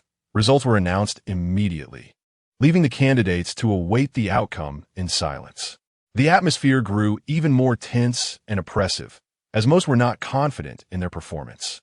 The emperor personally determined the top 3 candidates. The first 2 papers were handed to him, while the others were reviewed by other examiners. Those deemed satisfactory would be presented to the emperor for his final judgment. At that moment, the emperor was engrossed in reading the papers of Qi Ziping and Song Yu, nodding in approval as he perused their responses. Everyone sensed that the title of top scholar was likely to be contested between these two. It was merely a matter of who excelled further. Despite the presence of several examiners, the review process was notably slow as they sifted through the 240 papers. Occasionally, an examiner would pass a particularly impressive paper to the emperor, and the candidates craned their necks, hoping to catch a glimpse of their work, though it was difficult to discern. Ultimately, the emperor stacked a few papers in a specific order, indicating that the reviews were complete. The top candidates had nearly been decided. What he held was the final result. However, the emperor and Oppo's expression shifted to one of indecision. Unexpectedly, he found that both candidates had answered all questions correctly. Whom should he designate as the top scholar? His gaze flitted between Song Yu and Lu Xiaoxi, undoubtedly referring to them both. Qi Ziping felt a pang of disappointment. He had thought that his earlier remarks about Lu Xiaoxi would unsettle Song Yu, but it appeared he had failed entirely. Song Yu remained his greatest obstacle on the path to becoming the top scholar. Very well, the emperor declared. I shall pose another question to the two of you. Sitting up straight, he beckoned Qi Ziping and Song Yu forward. The two complied, bowing respectfully, standing side by side before the emperor. I ask you, the emperor continued, if you were to become the top scholar, how would you approach your subsequent duties? This was yet another practical question, but unlike the previous ones, it was open-ended. Both Song Yu and Qi Ziping bowed their heads in contemplation. Whoever has prepared their thoughts may speak first, the emperor encouraged. He had not promised extra points this time, but the first to respond would certainly gain an advantage, winning the emperor's favor and leaving their opponent with little to say. The commoner has made up his mind, Qi Ziping boldly interjected. As the top scholar, one must begin their official duties as a Hamlin Academy editor, in accordance with the long-standing traditions of our forebears. The responsibilities of a Hamlin editor include drafting edicts, compiling historical texts, and delivering lectures on classics. I shall elaborate on how to execute these tasks effectively. He spoke for a full quarter of an hour. The emperor leaned back against the dragon throne, eyes closed in contemplation, nodding as he listened. And you, Song Yu? The emperor inquired, turning to the other candidate. What are your thoughts? Qi Ziping stepped back, filled with self-satisfaction. He had covered nearly all the responsibilities of a Hamlin editor. Surely, Song Yu would struggle to find something original to say, or would have to echo his sentiments, thus falling short in comparison. However, Song Yu clasped his hands and replied, Your Majesty, should I be fortunate enough to become the top scholar, may I request to serve not in the Hamlin Academy, but to descend into the provinces and become a father figure to the people? At these words, Qi Ziping felt as though thunder had struck his brain. He realized he had made a grave error. The emperor erupted into hearty laughter, exclaiming, Excellent, excellent. How intriguing. Pray tell, why do you wish to forsake a position in the capital to endure hardships in the provinces? A murmur rippled through the crowd. The stark contrast between court officials and provincial officials was well known. Court officials enjoyed the comfort of proximity to the emperor, with higher salaries and simpler tasks. In contrast, provincial officials faced the daily grind of engaging with the populace, often with meager salaries and heavy burdens. Even officials who had relocated to the provinces often found themselves dreaming of returning to court. Could it be that Song Yu genuinely wished to serve as a father figure to the people? Yet, the observers soon realized that what Song Yu had articulated was precisely what the emperor longed to hear. The emperor and Oppo's examination questions were intricately tied to the responsibilities of provincial officials, and he sought those willing to embrace such roles. In this moment, Song Yu had struck a chord deep within the emperor's heart. Chapter 70. Song Yu achieves 3 consecutive honors. Who says that the top scholar must necessarily serve in a Hamlet Academy? Song Yu chooses not to tread that path. He does not seek to decipher the emperor's will, nor does he feign sycophancy. He simply speaks his mind, articulating his innermost thoughts.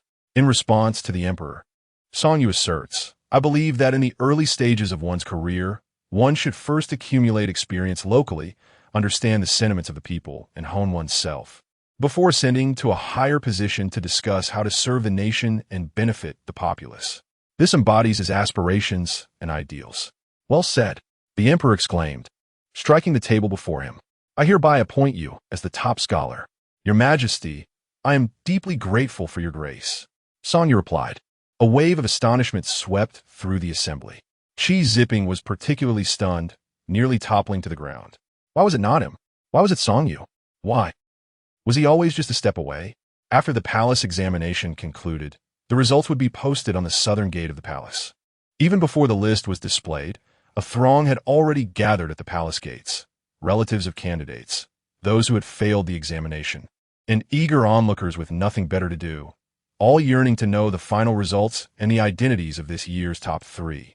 Xiaoxi, having exerted herself to the utmost, could not squeeze her way through the crowd. She had to reserve a private room at a nearby inn, resting while she waited. Before long, a group of palace attendants emerged, escorted by guards. Leading them was an attendant bearing a golden cloth. Indeed, the list was about to be unveiled. Excitement rippled through the crowd as they stood on tiptoe to catch a glimpse. "Is my husband's name on there? Is it?" A woman called out. "Oh my, he has passed. My son has succeeded," an elder exclaimed. Ami, small in stature, yet quick on his feet, darted through the crowd to the front. He stared at the list for a long moment, seemingly in disbelief. Finally, rubbing his eyes, he squeezed back through the throng, bursting with excitement. Lunyangzi, my young master has topped the list. He is the top scholar. Is that true?" Xiaoxi raced over from the inn, eager to see the name Song Yu for herself, but she was blocked by the crowd. "Isn't that the little lady from the Liu family?" Someone in the crowd recognized her, and people quickly parted to make way. "The top scholar's wife has arrived." "The top scholar's wife? Where? Congratulations, top scholar's wife. You are about to enjoy a life of luxury." The crowd instinctively cleared a path for Xiaoxi as she expressed her thanks and moved forward. Looking up, she saw it. Indeed, Song Yu and Appo's name was inscribed at the very top. He truly was the top scholar. Not only that, but Song Yu had also achieved the remarkable feat of 3 consecutive honors. What does 3 consecutive honors mean? Someone inquired. Do you not know? It signifies that he has ranked first in the provincial, national, and palace examinations consecutively. A knowledgeable bystander eagerly explained. "I have been observing this young master. Achieving first place 3 times is an extraordinary accomplishment." Gasps of admiration erupted from the crowd, all captivated by Song Yu and Appo's exceptional achievements. Attaining first place once might be attributed to luck, but achieving it twice, or even thrice, especially with the emperor's endorsement, was a testament to unparalleled prowess. "The top scholar's wife truly has discerning taste," someone remarked. "Indeed, I wonder when my own will have such luck. Alas, I envy the top scholar's wife." Stop shouting. They aren't and Appo's officially married yet. However, Xiaoxi paid no heed to these remarks. Her gaze remained fixed on the list, her heart brimming with joy.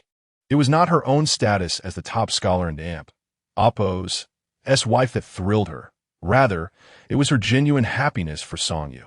He had finally proven his true capabilities to the world and had taken a significant step closer to realizing his aspirations. "Clear the way. The guards are coming to disperse the crowd. Once you've seen enough, please return home. In a moment, the top scholar will parade through the streets." At this announcement, the crowd did not disperse. Instead, their cheers grew louder. This was the triennial parade of the top scholar, where the top 3 scholars would ride through the streets, accompanied by music and celebrations, creating a scene of extraordinary festivity. Xiaoxi also found herself swept up in the excitement.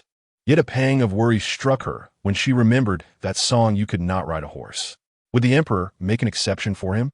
What about his official career? Could he truly serve in office? Her heart was heavy with concern. Yet, the moment the palace gates swung open and Song Yu emerged, all her anxieties dissipated into nothingness. He was not on horseback, but was instead carried in a palanquin, adorned in a black cap with wings. His hat embellished with green flower ornaments and draped in red silk.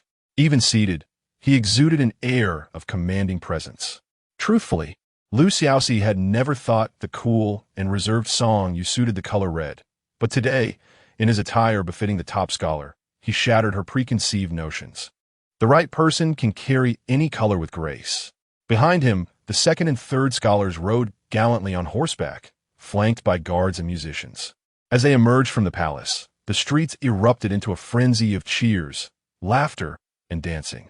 Women tossed perfumed sachets and waved handkerchiefs, attempting to attract the attention of the three scholars.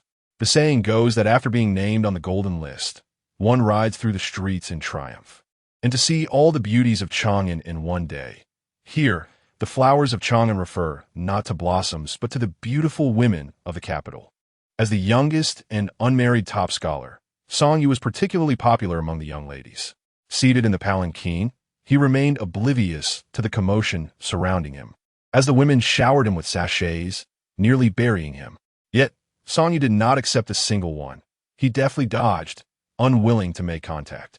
Xiaoxi, having not prepared any sachets, tore off the jade pendant from her neck, calling out, "Song Yu," and tossed it toward him. Hearing her familiar voice, he turned and caught the jade pendant with agility. From the crowd, Xiaoxi appeared small and endearing, her joyful smile radiating brightness that outshone everyone around him. Amidst the vast sea of people, he sought only her.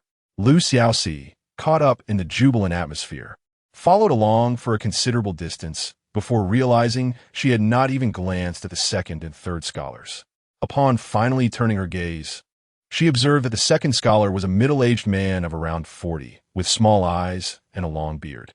Though balding, he exuded wisdom. The third scholar, however, was quite different. To achieve this rank, one must possess both intellect and good looks. Historically, the third scholar has always been a handsome man, and this one was no exception. Slightly older than Song Yu, he was strikingly handsome and particularly favored by the ladies, as he smiled and waved at the crowd, drawing enthusiastic cheers. After observing for some time, Xiaoxi suddenly realized that cheese zipping was not among the top three. What a relief! Chapter 71. The commoner cannot accomplish the procession for the top scholar concluded, and the group returned to the imperial palace. The second and third place scholars were met by their families and taken home, while Song Yu persuaded his parents to return without him, re-entering the palace alone. He sought an audience with the palace attendants and made his way to the emperor and Appo's study. "Ah, I knew you would return to seek me," the emperor remarked, casually tossing aside a memorial and observing Song Yu as he reclined on his dragon throne. "Your Majesty, you are most wise," Song Yu replied, bowing respectfully. "I have come to petition your Majesty regarding my disability. You are disabled, yet still aspire to serve as an official. Is that correct?" The emperor inquired, immediately discerning his intent. "I ask you, your declaration during the palace examination today about wanting to serve at the local level, was it made sincerely?" Song Yu clasped his hands and responded, "In truth, your Majesty, my sincerity is unwavering." Indeed, the emperor nodded, tapping his fingers on the table. "You have triumphed in all three examinations, demonstrating remarkable talent. It would not be impossible for me to make an exception for you." However, he swiftly changed the tone of the conversation. "But Song Yu, you must understand. The words you spoke in the examination could easily have been voiced by any of the other candidates. Only cheese zipping lacked the wit. The honor of being the top scholar is something I could bestow upon you today, but I could just as easily grant it to another. Do you comprehend why I have chosen you?" Song Yu and Appo's hands tightened around the armrests of his wheelchair, and he fell silent for a moment. He understood all too well. He possessed an advantage that other candidates lacked, a significant one at that. "Your expression suggests comprehension," the emperor observed thoughtfully. "Since you prefer silence, allow me to be forthright. The reason I grant you the title of top scholar is not solely due to your abilities. It is because you are the fiancée of the sole daughter of the Liu family, the wealthiest in the capital." The emperor continued, "As you ascend to serve the realm, you will bear the weight of the nation and amp, Oppos, as fortunes. You should know what is expected of you. Song Yu slowly shook his head.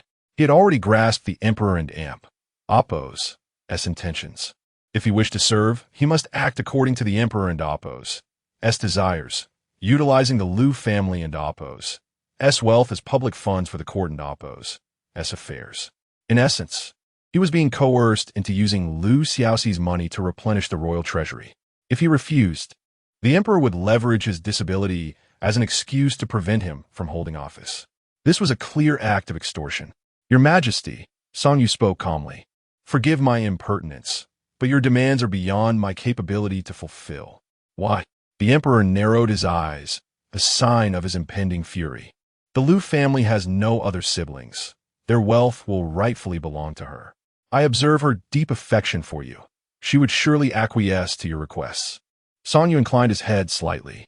In matters of the heart, we indeed hold genuine feelings for one another.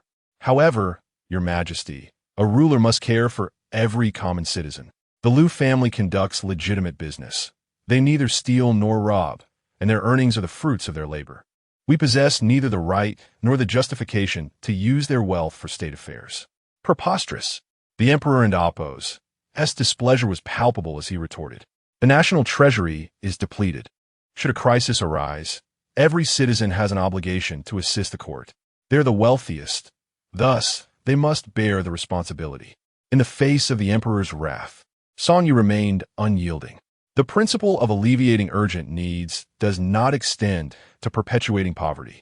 Should a genuine crisis arise, the Liu family will certainly contribute resources. But if there is no crisis, they have no obligation to continually provide funds to fill the treasury. Song Yu, my patience is finite. The emperor rose, his voice firm. You are an intelligent man. I need not outline the pros and cons for you. I ask you plainly, can you fulfill this? I cannot, Song Yu replied resolutely. It appears you are resolute in rejecting the path I have laid out for you, the emperor seethed.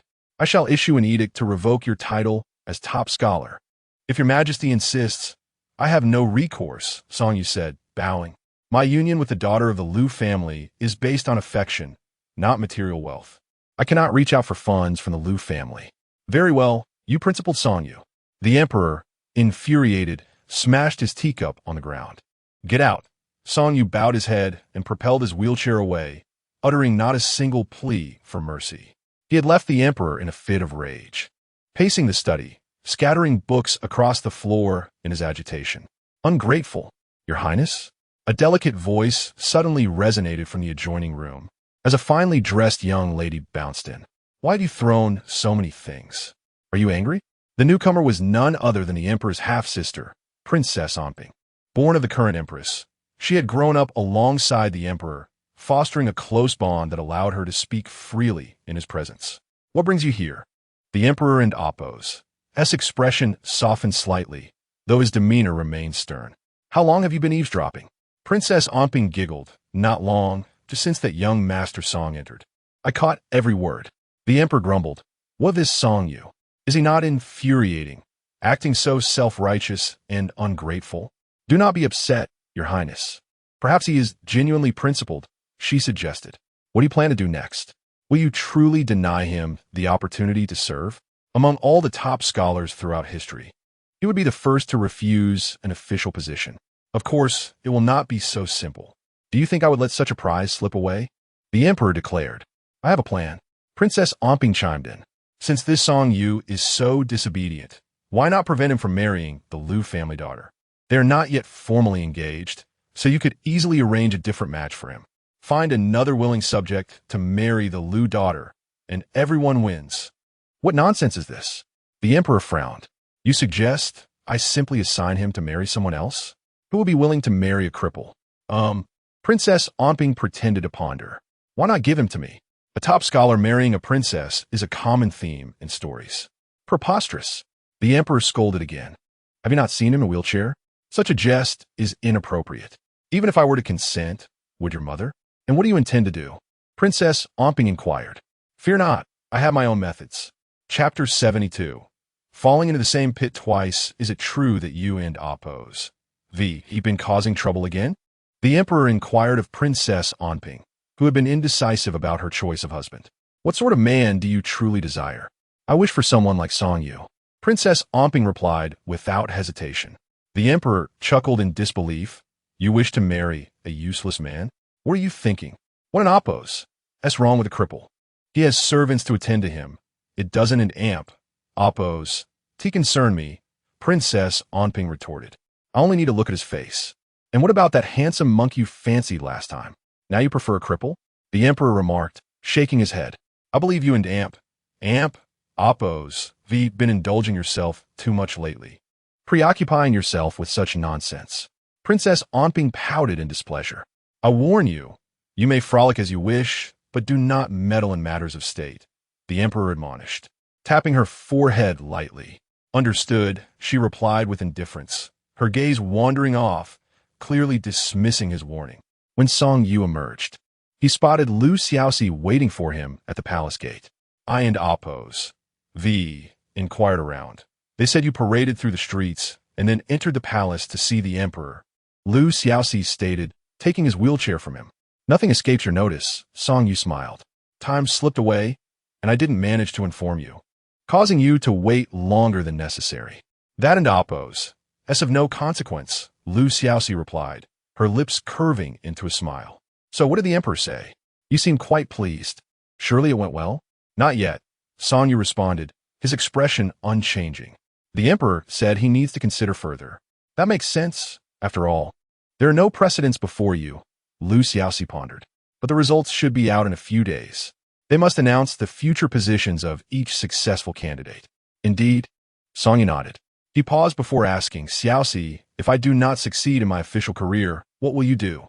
Turning to Lu Xiaoxi, he noticed a flicker of melancholy and anxiety in her eyes. I and amp, oppose. I'll take care of you for life, she said with a chuckle. You see, business in Hangzhou is thriving. It and amp, oppose. That's all my own fortune. Supporting you would be a piece of cake. Song Yu smirked slightly, shaking his head gently.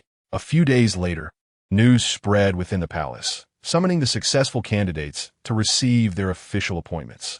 This moment was pivotal for their futures, and everyone was tense with anticipation. Arranged according to their examination results, they stood in the Golden Lawn Hall as official from the Ministry of Personnel announced their postings, calling them forth one by one. Now, we announce the positions of the top 3 candidates. The third place, He Ying, is appointed as the county magistrate of Songyang, a 7th grade position. The second place, Wei Mingda, is appointed as the prefect of Zhili, also a 7th grade position. He Ying and Wei Mingda stepped forward in gratitude. They were indeed assigned to local positions, not remaining in the Hamlin Academy. Curiosity turned toward Song Yu, the top scholar of this cohort, who bore a disability. What kind of official post would the emperor bestow upon him? Or would he receive one at all? The official from the Ministry of Personnel opened the next appointment letter. Top scholar Song Yu, appointed as the county magistrate of Jiashan, a 7th grade position. They did it. He truly received an official title, and it was a respectable post as a county magistrate. The emperor had indeed made an exception for Song Yu. I express my profound gratitude to His Majesty, Song Yu bowed, accepting his appointment letter. Next, the officials announced the positions for the 2nd and 3rd ranks in succession. As the names were read, it became evident that, as the emperor had stated, none of the scholars were appointed as court officials. They were all dispatched to local governance. When the 18th of the 2nd rank, Qi Zipping, was announced, the hall erupted with murmurs. He was the only one retained in the capital. Moreover, he was granted the esteemed position of Hamlin Academy editor, a 7th grade position, with benefits comparable to that of the top scholar. In previous years, this would have been a tremendous honor, but now it bore an undertone of disgrace. It seemed that everyone willingly sought hardship in the provinces, while Qi Zipping alone craved the comforts and status of the capital. How ironic. The emperor proclaimed that Qi, during the palace examination, had excelled in questions regarding the Hamlin Academy, thus justifying his elevation. Trembling, Qi Zipping accepted the appointment letter, returning with a pallid countenance. He understood well that this was not a unique accolade from the emperor nor an exceptional promotion. It was rather a public slap in the face. Having faltered in the palace examination, achieving only the 18th rank was already humiliating, but he hadn't expected more harshness awaited him. He was acutely aware that if he did not achieve significant accomplishments in the future, this seventh-grade position would be both his starting point and his conclusion. Song Yu halt. After the crowd dispersed, Chi Zipping purposely lingered behind, blocking Song Yu, who moved slower in his wheelchair. Song Yu appeared oblivious, continuing forward. Oh, my mistake. You cannot in amp, oppose, stand, and amp, oppose. How could I say in amp, oppose, halt and amp, oppose? Chi Zipping mocked. This time, Song Yu paused. What business do you have, Chi Editor? Hearing his title being invoked, Chi Zipping recognized the mockery and felt his suppressed anger surge again. Do you think being a magistrate in a remote county is better than being a Hanlon editor? He uttered softly. Do you realize how many people you have offended this time? Do you think you can live peacefully outside? Dream on. He sneered again. Or do you not comprehend what the Emperor hopes to gain from you? Evidently, Chi Zipping had called Song Yu over to offer a warning. I am truly grateful. Song Yu replied. You need not feign ignorance with me. Chi Zipping snapped, gritting his teeth. You deliberately leaked the examination questions. You may have outsmarted me this time, but you won in amp, oppose. To have such an opportunity again. Song Yu frowned slightly. Leaked the examination questions? I had no prior knowledge of them. How could I have leaked anything? It's just the two of us here. Feel free to speak plainly. Do you truly think I cannot see through your little tricks? Chi Zipping challenged. Song Yu countered. If I did not, then I did not. I will not admit to unfounded accusations. Chi Zipping opened his mouth to retort, but found himself at a loss. After years of rivalry with Song Yu, he was familiar with his temperament. Although cunning, he had never denied his actions. Could it be possible that Song Yu was innocent of this matter? Could it be that this Song Yu is not the reincarnated version? Would that not imply that a reborn individual had once again fallen at the hands of the same Song Yu as in the past? To stumble into the same pit twice. How utterly absurd. Impossible, Song Yu. Chi Zipping declared. Just wait. One day I will tear off your hypocritical mask. Dear friends, I sincerely apologize for returning late due to unforeseen circumstances today. I will update another chapter later. Please check back tomorrow. I bow an apology. Chapter 73 Invitation Song Yu is about to take up his post in Jia County, and his engagement to Lu Xiaoxi is now on the agenda. Indeed, our Xiaoxi has keen judgment. She has set her sights on a scholar of the highest rank. Lu Mu, with joy dancing in her eyes, alters the wedding gown she meticulously crafted for her daughter. Indeed, Lu Fu is also quite pleased, with a scholar as a son-in-law. It becomes impossible to claim that the Lu family lacks scholarly pursuits. He recalls Lu Xiaoxi's two cousins, who have been studying at Hualin Academy for several years, yet remain in the third class, causing a twinge of discomfort in his chest. Initially, Lu Fu and Lu Mu had some reservations regarding Song Yu's qualifications, but those concerns have now dissipated entirely. My judgment has always been sound, Lu Xiaoxi responds. Though when she recalls her past life, she sticks out her tongue in a moment of guilt. This time, Song Yu not only achieved the title of top scholar, but also received a residence gifted by the Emperor, located in the capital. Lu Xiaoxi had visited the scholaress residence just a few days prior. Although it was not grand, it boasted pavilions and flowing waters, adorned with spring orchids and autumn chrysanthemums, exuding an air of literary elegance worthy of its title. Song Yu informed her that this dwelling would be their future marital home, sparing Lu Xiaoxi the need to return to the old Song residence to live with his parents, which alleviated many of her worries. She was not concerned about whether General Song and his family would object. After all, to refuse to reside in a house bestowed by the Emperor would be a slight against His Majesty. My lady, Ning Dong hurried in from outside, announcing that someone from the princess's residence had come bearing an invitation. The princess's residence? Before Lu Xiaoxi could respond, Lu Fu suddenly grew anxious. Could it be the Emperor and Appo's sister, Princess Anping? She is the only one with a separate princess residence. What could she want with our Xiaoxi? Elumu. In contrast, reassured, it must be related to that Song lad. He has become the top scholar, and our Xiaoxi is now the wife of a top scholar. It is only reasonable for the princess to extend an invitation to meet. But they have not formally married yet. Lu Fu fretted, feeling that, both emotionally and logically, this should not be the case. Lu Xiaoxi accepted the invitation and discovered it merely stated that she was invited to the princess's residence the following day, with no mention of a purpose. In her past life, she had little impression of this princess, only hearing that she acted unconventionally, often defying norms, leaving even the emperor at a loss. Afterward, when the emperor passed away and rebels invaded the capital, she met a tragic end. It was indeed a lamentable tale. For one moment, she was reveling in festivities, and the next, her family lay in ruins. Xiaoxi? Lu Fu gazed at his lost-in-thought daughter, filled with concern. If you do not wish to go, I can find a reason to decline for you. You should focus on preparing for your wedding. Lu Xiaoxi, returning from her reverie, replied, No need, father. I suspect the princess is inviting more than just me. I shall merely join to fulfill the gathering. If I refuse, it might leave a lasting impression on her, which would be troublesome. Lu Fu sighed in acquiescence. Indeed, our Xiaoxi is quite thoughtful. Deep down, he understood that his daughter was not oblivious to his protective instincts. He wished to shield her from the world, as any father would. However, having lived once before, Lu Xiaoxi felt it was now her turn to protect her parents. The next day, Lu Xiaoxi arrived at the princess's residence as promised, presenting her invitation upon entry, only to discover that she was not the sole invitee. There were already 20 or 30 young women present, all relatives of the candidates from the recent palace examination. The ladies were gathered at the entrance, but without chairs or refreshments. They stood awkwardly, exchanging glances.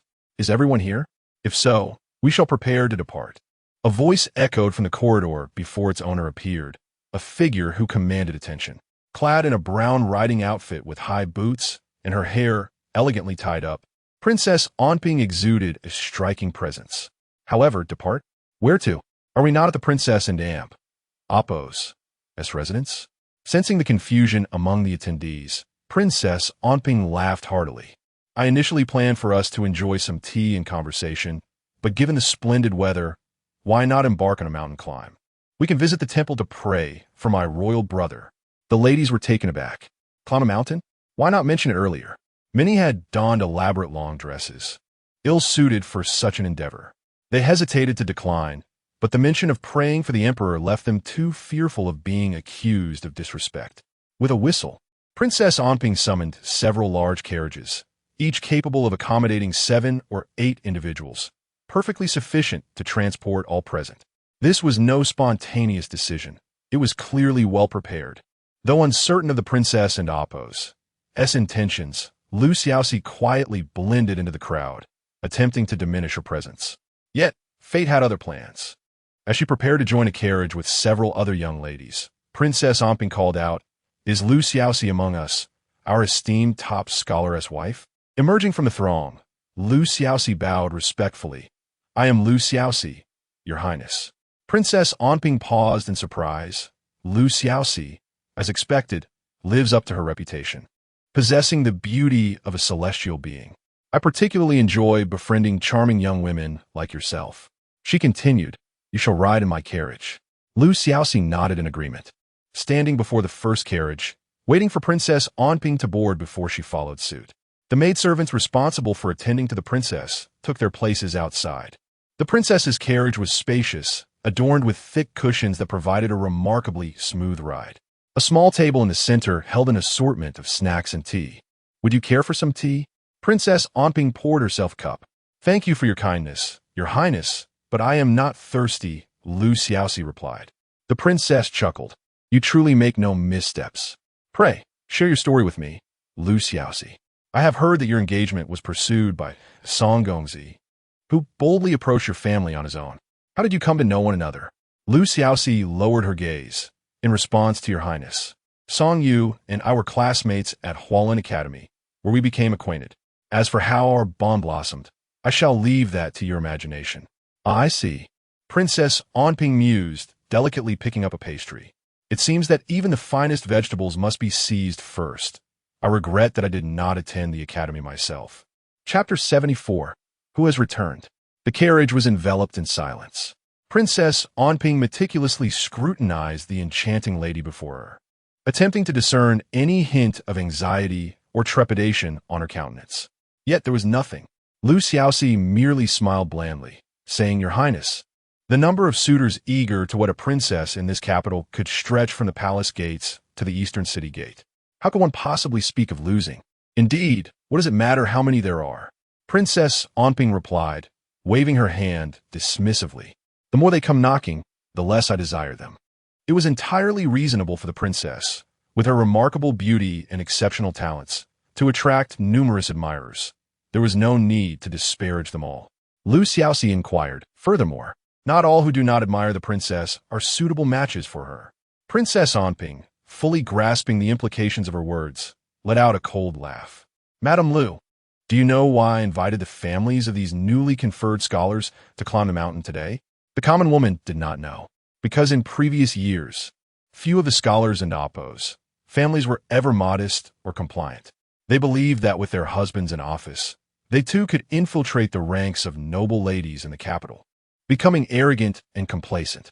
The princess declared, "Today, I shall temper your spirits." Xiaoxi understood all too well that these words were directed at her. The brunt of today's admonition would likely fall upon her. Did the princess truly have her sights set on Songyu, or was there another motive at play? As the carriage reached the foot of Tai and Oppos, a mountain on the outskirts of the capital, they were all disembarked. Princess Onping informed them that the remainder of the journey would be uphill, and each lady must trek on foot to a temple at the summit to transcribe scriptures as a blessing for the emperor. My elder brother has recently been in poor spirits, plagued by persistent headaches. The princess, dressed sharply, quickly moved to the front of the line. You must all pray earnestly for my brother's well-being. Should his condition improve, I shall bestow generous rewards. But who would covet her meager rewards? Xiaoxi fared better, clad in a simple dress, allowing her to traverse the rugged path. Many ladies, however, donned heavy, dragging gowns that hindered their progress, often stumbling over their skirts, forcing them to lift them and lag behind. Almost everyone internally lamented the princess's failure to inform them of the mountain climb in advance. Yet none dared to voice their grievances. A few bolder souls, quick on their feet, conversed with the princess as they walked. Xiaoxi, however, was not inclined to engage. She had conversed with the princess sufficiently in the carriage. She sauntered at the rear of the procession, occasionally assisting those who had fallen behind. Some, in poor health, could neither ascend nor descend, resigning themselves to sit halfway up the mountain in despair. At long last, after a grueling trek, Xiaoxi and her companions reached the summit, yet the temple eluded their sight. After wandering a considerable distance, they finally stumbled upon a small, dilapidated gray structure bearing the inscription Qingming Temple, the very temple the princess had mentioned for their blessings. To pray for the emperor in such a rundown place? Surely, if the emperor were to learn of it, he would be incensed. Upon entering, they discovered the interior was even more desolate than the exterior, with only a half-sized Buddha statue barely occupying the space, and sunlight streaming through the roof and Oppos' leaks. It resembled less a temple and more an abandoned dwelling once occupied by mountain hunters. Within the main hall, several low tables were set up, with the earlier arrivals already engrossed in transcribing scriptures. Xiaoxi joined them. Madame Lu, a palace maid, approached her. Our princess requests your presence in the inner chamber to transcribe scriptures alongside her. Once again, observing her apparent favor with the princess, many ladies cast envious glances in her direction. Only Xiaoxi understood that this time it was serious. The decor of the inner chamber was somewhat better than the main hall. At least the walls were intact and the roof did not leak. In the corner stood a single bed, while a wooden table and a few chairs occupied the center. Princess Onping was already seated, diligently transcribing. You're late, she remarked without looking up. You must copy this scripture twice. Of course, Xiaoxi replied as she sat opposite the princess, grinding ink and picking up her brush. Silently transcribing. Writing brought tranquility to her soul. Rather than feeling vexed, she found herself at ease.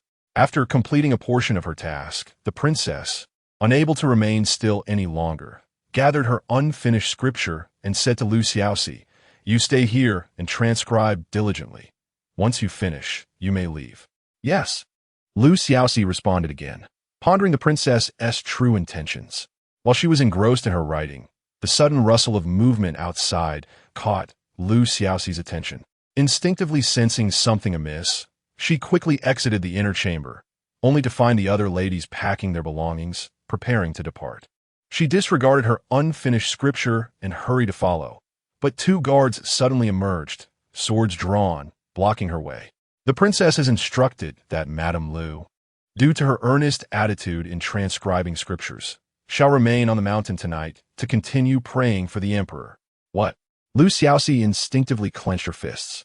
Was she to remain alone in this desolate wilderness? This is also the princess's command. Please do not make it difficult for us, one guard added, appealing to her sense of compassion. The princess mentioned that there is room in the inner chamber for you to rest. Lu Xiaoxi furrowed her brow. Where's the princess? I wish to inquire of her directly. Madame Lu, the princess left the mountain an hour ago, the guard replied. She has likely returned to the princess's residence by now. Indeed, she had been outmaneuvered. With no means to counter the plot, Lu Xiaoxi could only watch helplessly as the last group of ladies descended the mountain. The sky grew darker. Brothers, Lu Xiaoxi produced 2 hefty silver ingots from her pocket, pressing them into the hands of the 2 guards before they could refuse. I am willing to heed the princess's wishes and continue praying. But could I trouble you to deliver a message of safety to my family? They will surely worry if I do not return. Lu Xiaoxi, with her beauty and soft-spoken nature, evoked sympathy in both guards. Having accepted her silver, and recalling that the princess had only commanded them to confine her without forbidding them from relaying her message, they agreed. One guard remained to watch over Lu Xiaoxi while the other returned to convey her message. With no other options, Lu Xiaoxi returned to the inner chamber. Now that she had time to observe her surroundings, she felt increasingly uneasy. Despite the room's dilapidation, the bedding was clean, and a few bowls and cups in the corner were devoid of dust, gleaming instead. This indicated that someone had been residing here, at least in the recent days. Princess Amping could not possibly stay in such a place. So who was the occupant? This realization struck Lu Xiaoxi with a pounding heart, and just then, footsteps echoed outside. This was not the sound of guards' boots on the ground. Who has returned? Chapter 75. A change of personnel? Lu Xiaoxi retreated to the inner chamber, clutching an inkstone in her hand, cautiously hiding behind the door. Regardless of who entered, she could attempt a surprise attack to gain the upper hand. To her astonishment, the newcomer turned out to be a young monk. The monk appeared to be no more than 20, with a tall stature and delicate features. His bald head did not diminish his handsome appearance. He wore a tidy yet patched garment, his expression calm, creating an indescribable sense of harmony with the dilapidated temple. However, this was not what startled Lu Xiaoxi the most. What truly amazed her was that this young monk approached with his eyes closed. Even as he conversed with the guard at the door, he did not open them. Was he blind? Slowly, Lu Xiaoxi lowered the inkstone in her hand. If her conjecture was correct, he was the master of this shabby temple. Why had the princess confined her with a blind monk? She remained motionless as the young monk entered, bowed twice before the statue of Buddha in the outer hall, and then stepped into the inner chamber. Just as he reached the threshold, 2 paces away from Lu Xiaoxi, he suddenly halted. This humble monk is called Haixin. May I inquire your esteemed name and the purpose of your visit? He inquired. Lu Xiaoxi cautiously stepped out from behind the door. You know I am here? Ba. The young monk replied, though my eyes are blind, my heart is not. Seeing his courteous demeanor, Lu Xiaoxi spoke plainly. My surname is Lu, and I reside in the capital. Today, I have been entrusted by the Princess Amping to pray for the emperor here, and I shall continue until tomorrow morning. Are you aware of this matter, master? A flicker of astonishment crossed the young monk's calm face. Princess Amping. Indeed, Lu Xiaoxi nodded. The young monk shook his head before slowly nodding in agreement. Meanwhile, within the Princess and Appo's residence, in the misty bathing chamber, the palace maid was attending to Princess Amping and Appo's bath. Noticing the princess's furrowed brow, seemingly in distress, the maid seized the moment to engage her in conversation. Your Highness, I truly do not understand. Did you not care for Master Haixin? Why leave that top scholar's daughter to accompany him today? Princess Amping scoffed coldly. Care? Yes, but I have cared for him for so long. Has he ever responded? He only knows how to use the monk's code to distance himself from me. I can barely touch him without him retreating 3 steps. Is he not most concerned about his reputation? Then let me send someone to ruin it. A lone man and woman together for an entire night. If nothing happens, who would believe it? Let us see how he maintains his lofty ideals afterward. The maid added warm water to the bath. But your highness, if it is merely to tarnish the master's reputation, why specifically choose that top scholar's daughter? Did the emperor not say? She hesitated, aware that the emperor had decreed that the princess should not meddle in court affairs. Princess Aunt being examined a few flower petals in her hands before tossing them aside. Did you not hear that day? The one named Song you defended his wife fiercely before the emperor. He sighed, stating he would rather offend the emperor, even give up his official position, than touch a single tael of silver from his wife and Apo's as family. Why can an Apo's encounter such a devoted man? They claim many wish to marry me, yet all are drawn by my title as princess. Is it a sin to be of noble birth? The maid hastily comforted her. Of course not, your highness. You will surely meet your true match. The princess's expression softened slightly. Regardless, I must deal with that top scholar's daughter properly. If she obediently prays for the emperor tonight, she must share a room with Haixin, and tomorrow she shall be disgraced. If she dares to run away, then I shall accuse her of great disrespect. This way, I can both advance and retreat. Let's see how she chooses. Your highness is wise. As darkness gradually enveloped the sky, night swiftly descended. The mountains were deserted, with an eerie stillness, occasionally broken by the chirping of birds and the whinnying of horses.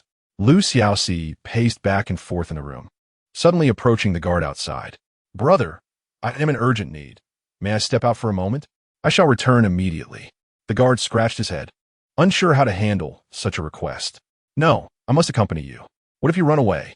This is no matter to follow me, Xiaoxi replied, her anxious expression evident.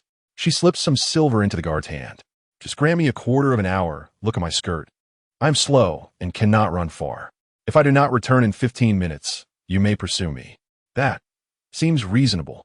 The guard jingled the silver in his hand, warning her, but Don and Apo's, to even think about escaping. Otherwise, even if you flee tonight, the princess will not spare you tomorrow. Certainly not, Xiaoxi replied, subtly averting her gaze as she walked toward the northern mountains. The guard watched her pale, yellow skirt vanish into the night, feeling somewhat regretful. Yet he had no other choice. He could not truly follow her. What if he witnessed something he should not? Fortunately, the guard did not have to wait long. In about 15 minutes, the pale yellow figure returned and, quite obediently, entered the room. Upon closing the door, Xiaoxi surveyed her surroundings with interest, noting the dilapidated temple and the young monk kneeling before the Buddha statue with his eyes tightly shut. She let out a soft chuckle. Is this what you cannot handle? You need to send me out? The young monk remained with his eyes closed, calmly asking, has the personnel changed? This startled Xiaoxi, or rather anew. What are you saying? She retorted, altering her voice to mimic Xiaoxi. I merely stepped out due to urgency. The young monk played with his prayer beads. Your voices are indeed quite similar. You must resemble each other, as otherwise the guard at the door would not have failed to recognize you. However, your gait differs. Your steps are light and lively, while hers are more steady. Anu crossed her arms, scrutinizing the young monk before exclaiming, Oh, so you are blind. No wonder you can distinguish by sound. Suddenly, she produced a small dagger from her sleeve, pressing it against the young monk's neck. I warn you, do not attempt to expose me. Not only will I deny it, but if you ruin my plans, I will drag you down with me. The young monk remained unresponsive. Eyes still closed. I am speaking to you, do you hear? Anu pressed the dagger closer, almost touching his skin. Suddenly, the young monk stood up, causing the dagger to graze his neck, leaving a faint mark of blood. You are insane. Anu withdrew the dagger, holding it defensively. What do you intend to do? Chapter 76, Meditation Amitabha, the young monk said calmly. There's a bed in the inner chamber. You may rest there peacefully for the night. As he turned to leave, Anu hurried after him. Come back. Where are you going?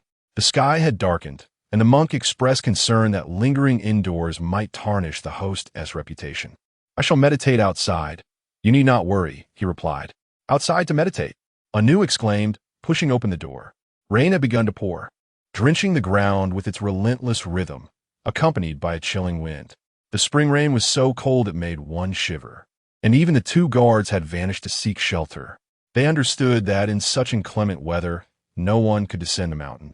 The young monk strode into the rain, finding a protruding stone upon which he began to close his eyes in meditation. "Are you out of your mind?" Anu shouted at him. "If you wish to avoid suspicion, why not meditate in the outer hall? Must you go out and soak in the rain?" His robes were soon soaked through by the spring rain, yet he remained immovable, silently fiddling with his prayer beads. "It is insufficient," he declared. "With no one around, should I meditate in the outer hall?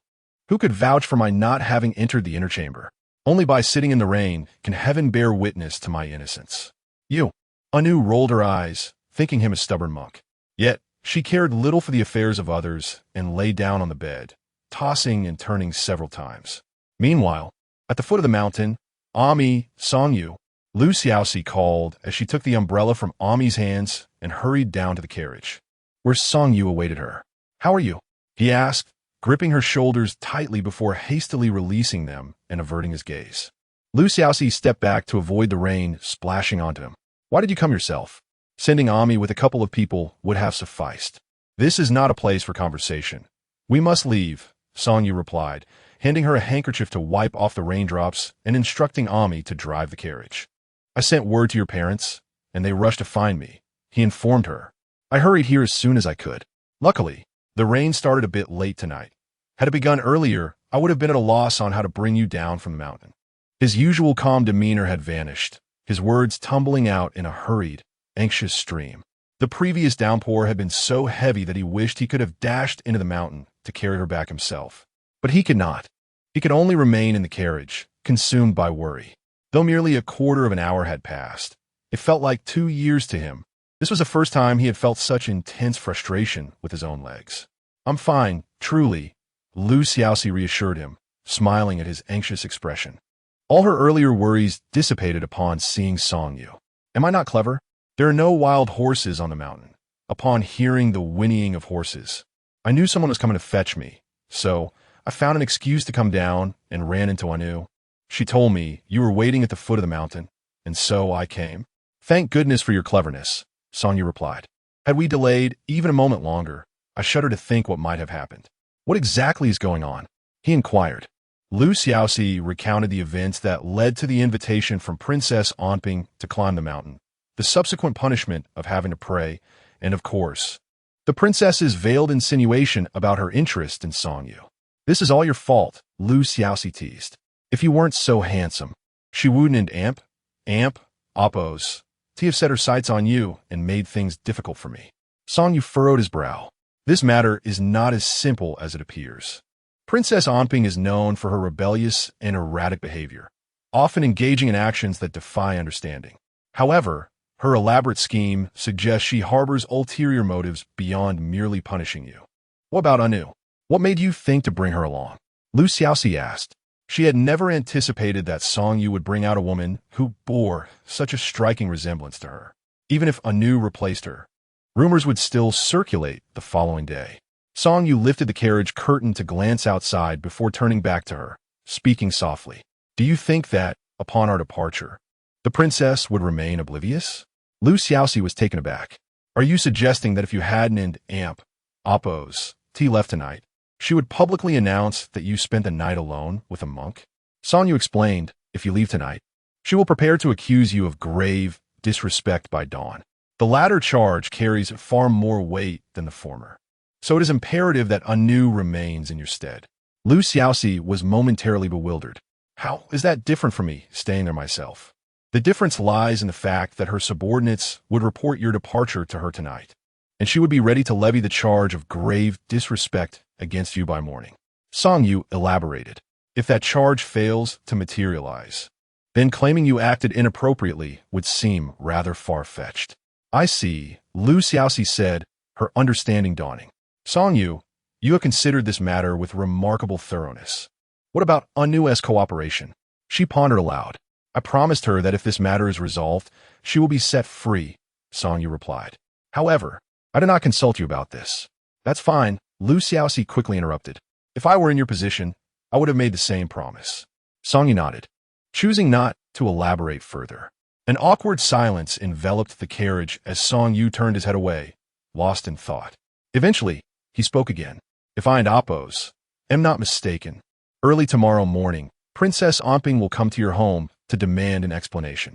Therefore, you cannot return home tonight. We must. He hesitated, then added, a tavern is one option, but it is rather late now, and staying at a tavern would be too conspicuous. Perhaps. He struggled to articulate his thoughts. Seeing his hesitance, Lu Xiaoxi pieced it together. To your home? Song Yu immediately looked away. It is a temporary solution. It is only natural that you would be unwilling. I will think of another way. What is there to be unwilling about? Lu Xiaoxi laughed. In my lifetime, I have yet to see your residence. Then it is settled, Song Yu said swiftly. All right, Ashu. Lu Xiaoxi sneezed unexpectedly. Song Yu quickly retrieved a bundle from behind him, which contained several white gowns he had brought from Anu. Is my oversight. I forgot that your clothes were still wet. He handed the gown to Lu Xiaoxi. Quickly change into dry attire, or you will catch a chill. Lu Xiaoxi, however, was unfazed. It's nothing. I can change when we arrive at your home. That is unacceptable. It will take at least half an hour more to get there. Song Yu insisted, unusually firm with her. Then I'll change in the carriage? Lu Xiaoxi said, accepting the gown while smiling at him. Song Yu suddenly realized, his face turning crimson. Chapter 77. The gentleman in his lifetime, Song Yu had never felt as embarrassed as he did now. Today, he was completely overwhelmed by the fear of losing Lu Xiaoxi, prompting him to make such an impudent request. I will wait for you outside, he said, attempting to shift his body towards the carriage door, leaving the entire compartment to Lu Xiaoxi. No need, Lu Xiaoxi grasped his sleeve. The rain is heavy outside. You might get drenched. Dr. Su specifically advised that you should avoid catching a chill. But you can change your clothes. I cannot. Just close your eyes. Lu Xiaoxi laughed. I know you are a gentleman. The act of peeping at a woman changing clothes would never occur to Song Yu.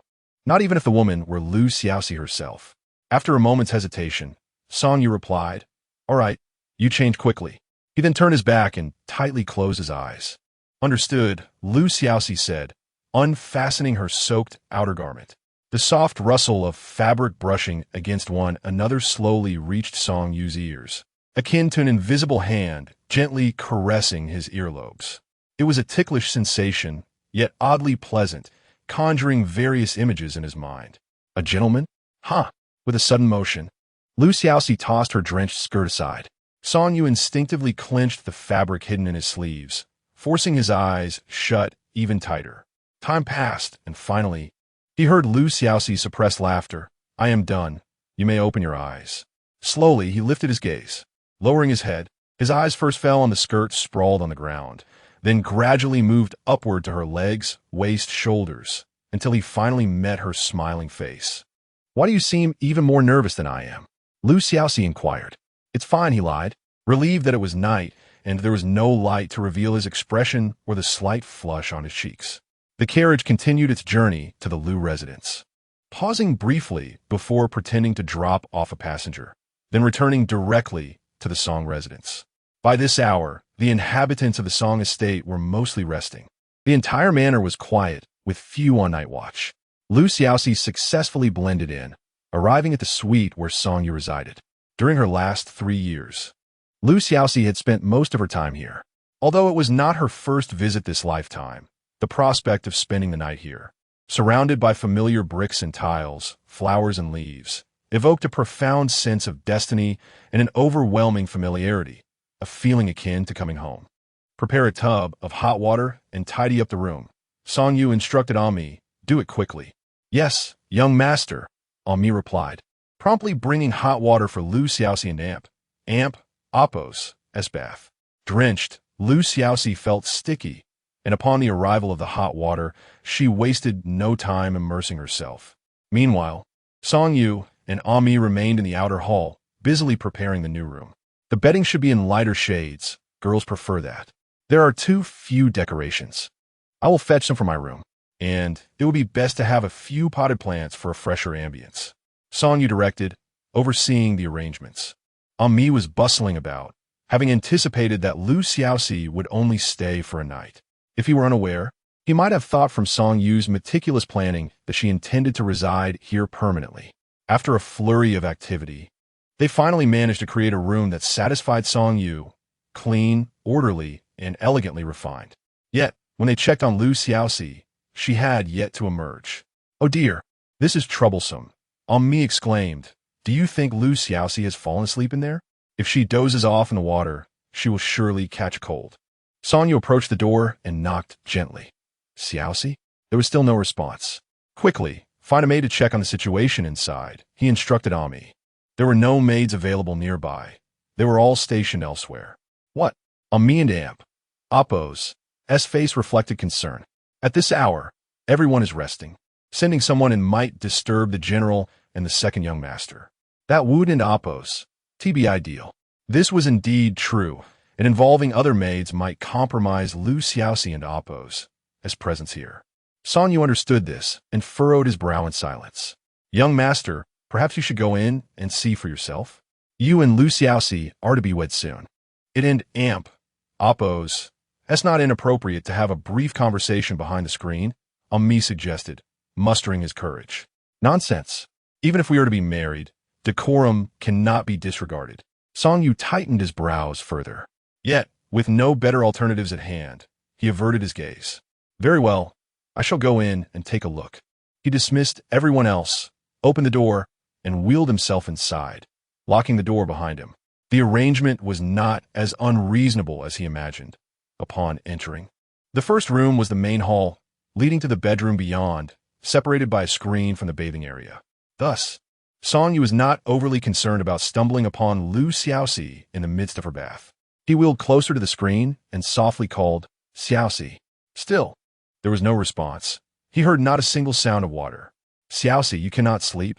Wake up." He raised his voice slightly. Yet, silence prevailed. With no other recourse, he steeled himself and ventured in. The scene he anticipated did not materialize. The bath was empty. "Where is she?" He looked around, only to find Xiaoxi had already bathed and was now lying on the bed, fast asleep, lost in fragrant dreams. This girl, at least she hadn't fallen asleep in the tub. Song Yu sighed in relief. Upon closer inspection, Xiaoxi's sleeping posture was far from demure. She lay in the center of the large bed, turned on her side, clutching the pillow instead of resting her head upon it, resembling a child at play. Perhaps she was exhausted. She slept soundly, undisturbed by Song Yu's entrance, breathing evenly and sweetly. After watching her for a while, Song Yu suddenly realized, "Xiaoxi is sleeping in my bed?" Recalling that he had lain in this very bed earlier that morning, occupying the same spot, his heart raced inexplicably. "Stop. I cannot think any further." He carefully extracted the pillow from Xiaoxi's embrace, placing one hand at the nape of her neck to lift her head, and gently positioned the pillow beneath her. Her hair, still damp from washing, prompted Song Yu to fetch a cloth, tenderly drying her hair strand by strand. Once everything was attended to, he returned to the newly arranged room. Although the earlier preparations seemed in vain, Song Yu felt no regret. He reclined on the light pink bed he had personally selected, caressing the smooth fabric beneath him, and gradually drifted into a gentle slumber. Chapter 78. Yes. And no before dawn broke, both Xiaoxi and Song Yu rose in unison, fully aware that their confrontation with Princess Onping was only just beginning. "Today, you shall remain in my residence and not depart," Song Yu instructed Xiaoxi. "If my predictions hold true, Princess Onping is likely convinced you have returned from your mountain retreat. She may attempt to search your home, but would refrain from encroaching upon the general's estate. Thus, your safety is assured here." "Very well. I shall remain in your chamber, undetected." Xiaoxi nodded in agreement. A sudden cough escaped Song Yu, drawing Xiaoxi's attention. "What are your plans for the situation at hand?" she inquired. "Rest assured, I have my methods," Song Yu replied, lowering his sleeves. By this time, the rain had ceased, and after a brief glance at the sky, Song Yu deemed it an appropriate moment to summon Mi to drive them to the Lu residence. Not long after their arrival, the imposing carriage of Princess Onping approached with great authority.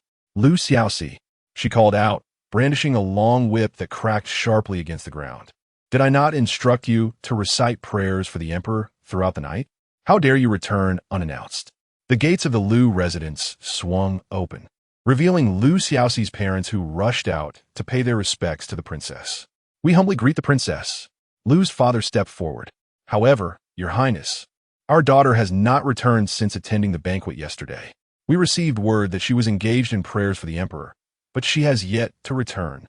Lu Xiaoxi's parents had spent a sleepless night in worry, yet heeding Song Yu's counsel, they refrained from sending anyone to the mountains in search of her. Now, they appeared utterly worn. Princess Onping scoffed, "You claim she has not returned, yet how can I be certain she is not hiding within these walls? Search the premises." "Your Highness, please calm your anger. Truly, Lu Xiaoxi is not here." "Wait." At that moment, Song Yu drew back the carriage curtain. "Forgive my impertinence, Your Highness, but any search of private residences requires a warrant issued by the Court of Judicial Review or the Ministry of Justice. Without such a warrant, no one is permitted to search a private dwelling." Upon seeing Song Yu, Princess Onping and Appo's expression shifted slightly, but as she absorbed his words, her anger reignited. "Is he here to defend his beloved? Why has no one ever defended me? A warrant? Anyone? I am the emperor's own sister. Do I require instruction from a mere 7th-rank official?" She rebuked. "I would not presume to instruct Your Highness," Song Yu replied respectfully. "I merely wish to remind you that if Lu Xiaoxi intended to flee, she would not be foolish enough to return home. Thus, searching the Lu estate is futile." "Oh." Princess Onping stepped closer to him. "So, you assert that the top scholar has hidden his fiancée, eh?" "That is not the case." Song Yu maintained his composure. "Lu Xiaoxi is dutifully fulfilling your command and is still atop the mountain, praying for the emperor." Princess Onping pointed her whip at the mud caked on the wheels of Song Yu and Appo's carriage. "So, the top scholar ventured into the mountains merely to glimpse his betrothed and returned empty-handed?" Song Yu and Appo's expression remained unchanged. "It rained heavily last night, and the ground is muddy everywhere. I did not venture into the mountains." "Ah, you dare to lie in my presence?" Princess Onping sneered. "I shall see what you are truly concealing. Come, accompany me into the mountains." The princess and Appo's carriage resumed its journey, with Song Yu and Appo's carriage trailing closely behind. They ascended into the mountains, arriving at the dilapidated temple. From a distance, a young monk was seated in meditation on the ground before the temple, his eyes closed, seemingly indifferent to their arrival. Princess Onping cast a cursory glance at him, dismissing his presence, and lashed her whip at the feet of 2 guards. "You stand idly by while our quarry escapes. Do you not realize someone has fled?" The guards exchanged bewildered looks. "Your Highness, who has escaped?" "Lu Xiaoxi is quite well inside." "Inside? Bring her out, so I may see." Princess Onping scoffed. The guards hurried inside to call out, "Lu Xiaoxi, the princess has arrived. Please come out to meet her." Yet, they need not have called too loudly. As the door opened, a figure clad in pale yellow emerged. Lu Xiaoxi herself, still kneeling before the Buddha, engaged in her prayers for the emperor. Princess Onping was momentarily taken aback. Her subordinates had reported that Song Yu's carriage had been there, stopping by the Lu residence along the way. Could it be that he merely visited for a brief moment before departing? "Your Highness," Lu Xiaoxi greeted with a bow. "As you requested, I have prayed for the emperor throughout the night. May I now return home?" Yet, there was no mistaking the identity of this woman before them. "Wait." The princess turned to interrogate the guards. "Did you not say that Lu Xiaoxi returned home last night, only to come back again this morning?" The guards were at a loss for words, only able to insist that is not the case. She did go out briefly, but returned in less than a quarter of an hour. Since then, she has remained in her chamber, reciting prayers, and has not ventured anywhere. "You fools! You did not even notice when she fled." Princess Onping was resolute in her intent to accuse Lu Xiaoxi of failing to pray for the emperor. But she truly did not leave. At this moment, the young monk spoke up, capturing everyone's attention. With his eyes still closed, he faced Princess Onping. "I can testify for this lady." "Haixin." Princess Onping seethed with both anger and urgency. "Are you opposing me as well? A monk does not speak falsehoods." The young monk replied while fiddling with his prayer beads. "Very well. I now ask you, did you spend the night with Lu Xiaoxi? Otherwise, how can you prove she did not escape?" Song Yu and the others frowned at the apparent trap embedded within her inquiry. If the monk answered in oppose, no, and oppose, there would be no witness for Xiaoxi, and if he answered in oppose, yes and oppose, it would cast suspicion upon their relationship. Yes and no, the young monk responded. Speak plainly, Princess Omping demanded. I remained here reciting prayers at the entrance, and can affirm that Xiaoxi never exited through the door, he stated. However, I was outside while she remained inside. Thus we were nodding each other in damp. Oppose, as company the entire time. You were reciting prayers at the door? Princess Omping paused, bewildered. What nonsense! With such heavy rain last night, how could you? Before she could finish her sentence, she fell silent, for she noticed that the monk and Oppo's robes were utterly soaked, clinging to his form. He had indeed spent the night in the rain, all to safeguard Xiaoxi's honor and reputation. Chapter 79. A night of rain, no one witnessing the scene before them could cast doubt upon the integrity of the young monk. A person who willingly endures a night of rain to prove their innocence could never commit acts that tarnish propriety or moral decency, especially one who has renounced worldly ties.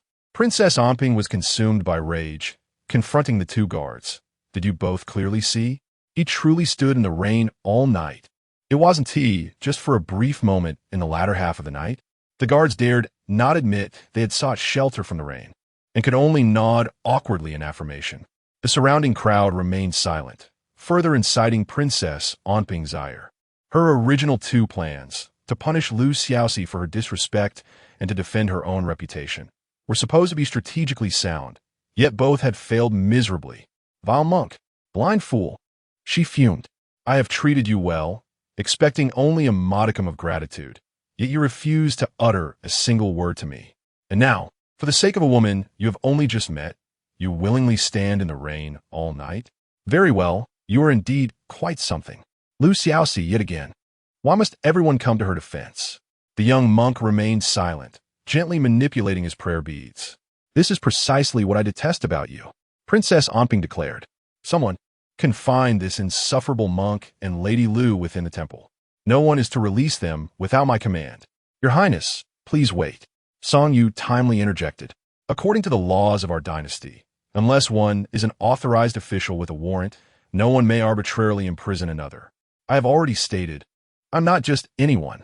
Princess Omping retorted defiantly.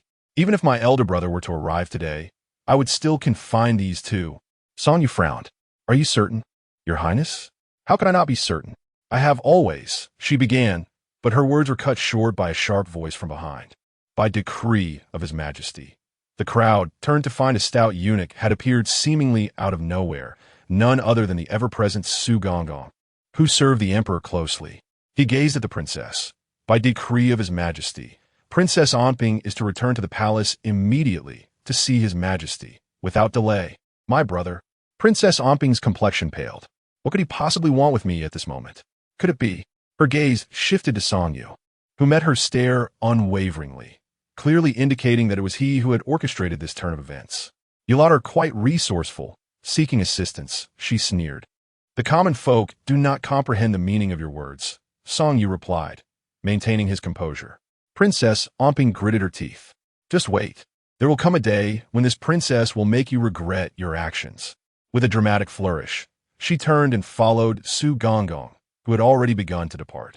The surrounding guards, lacking further instructions, dared not linger and trail behind the princess at a respectful distance. Soon, only the young monk, Anu, and a few others remained by the temple.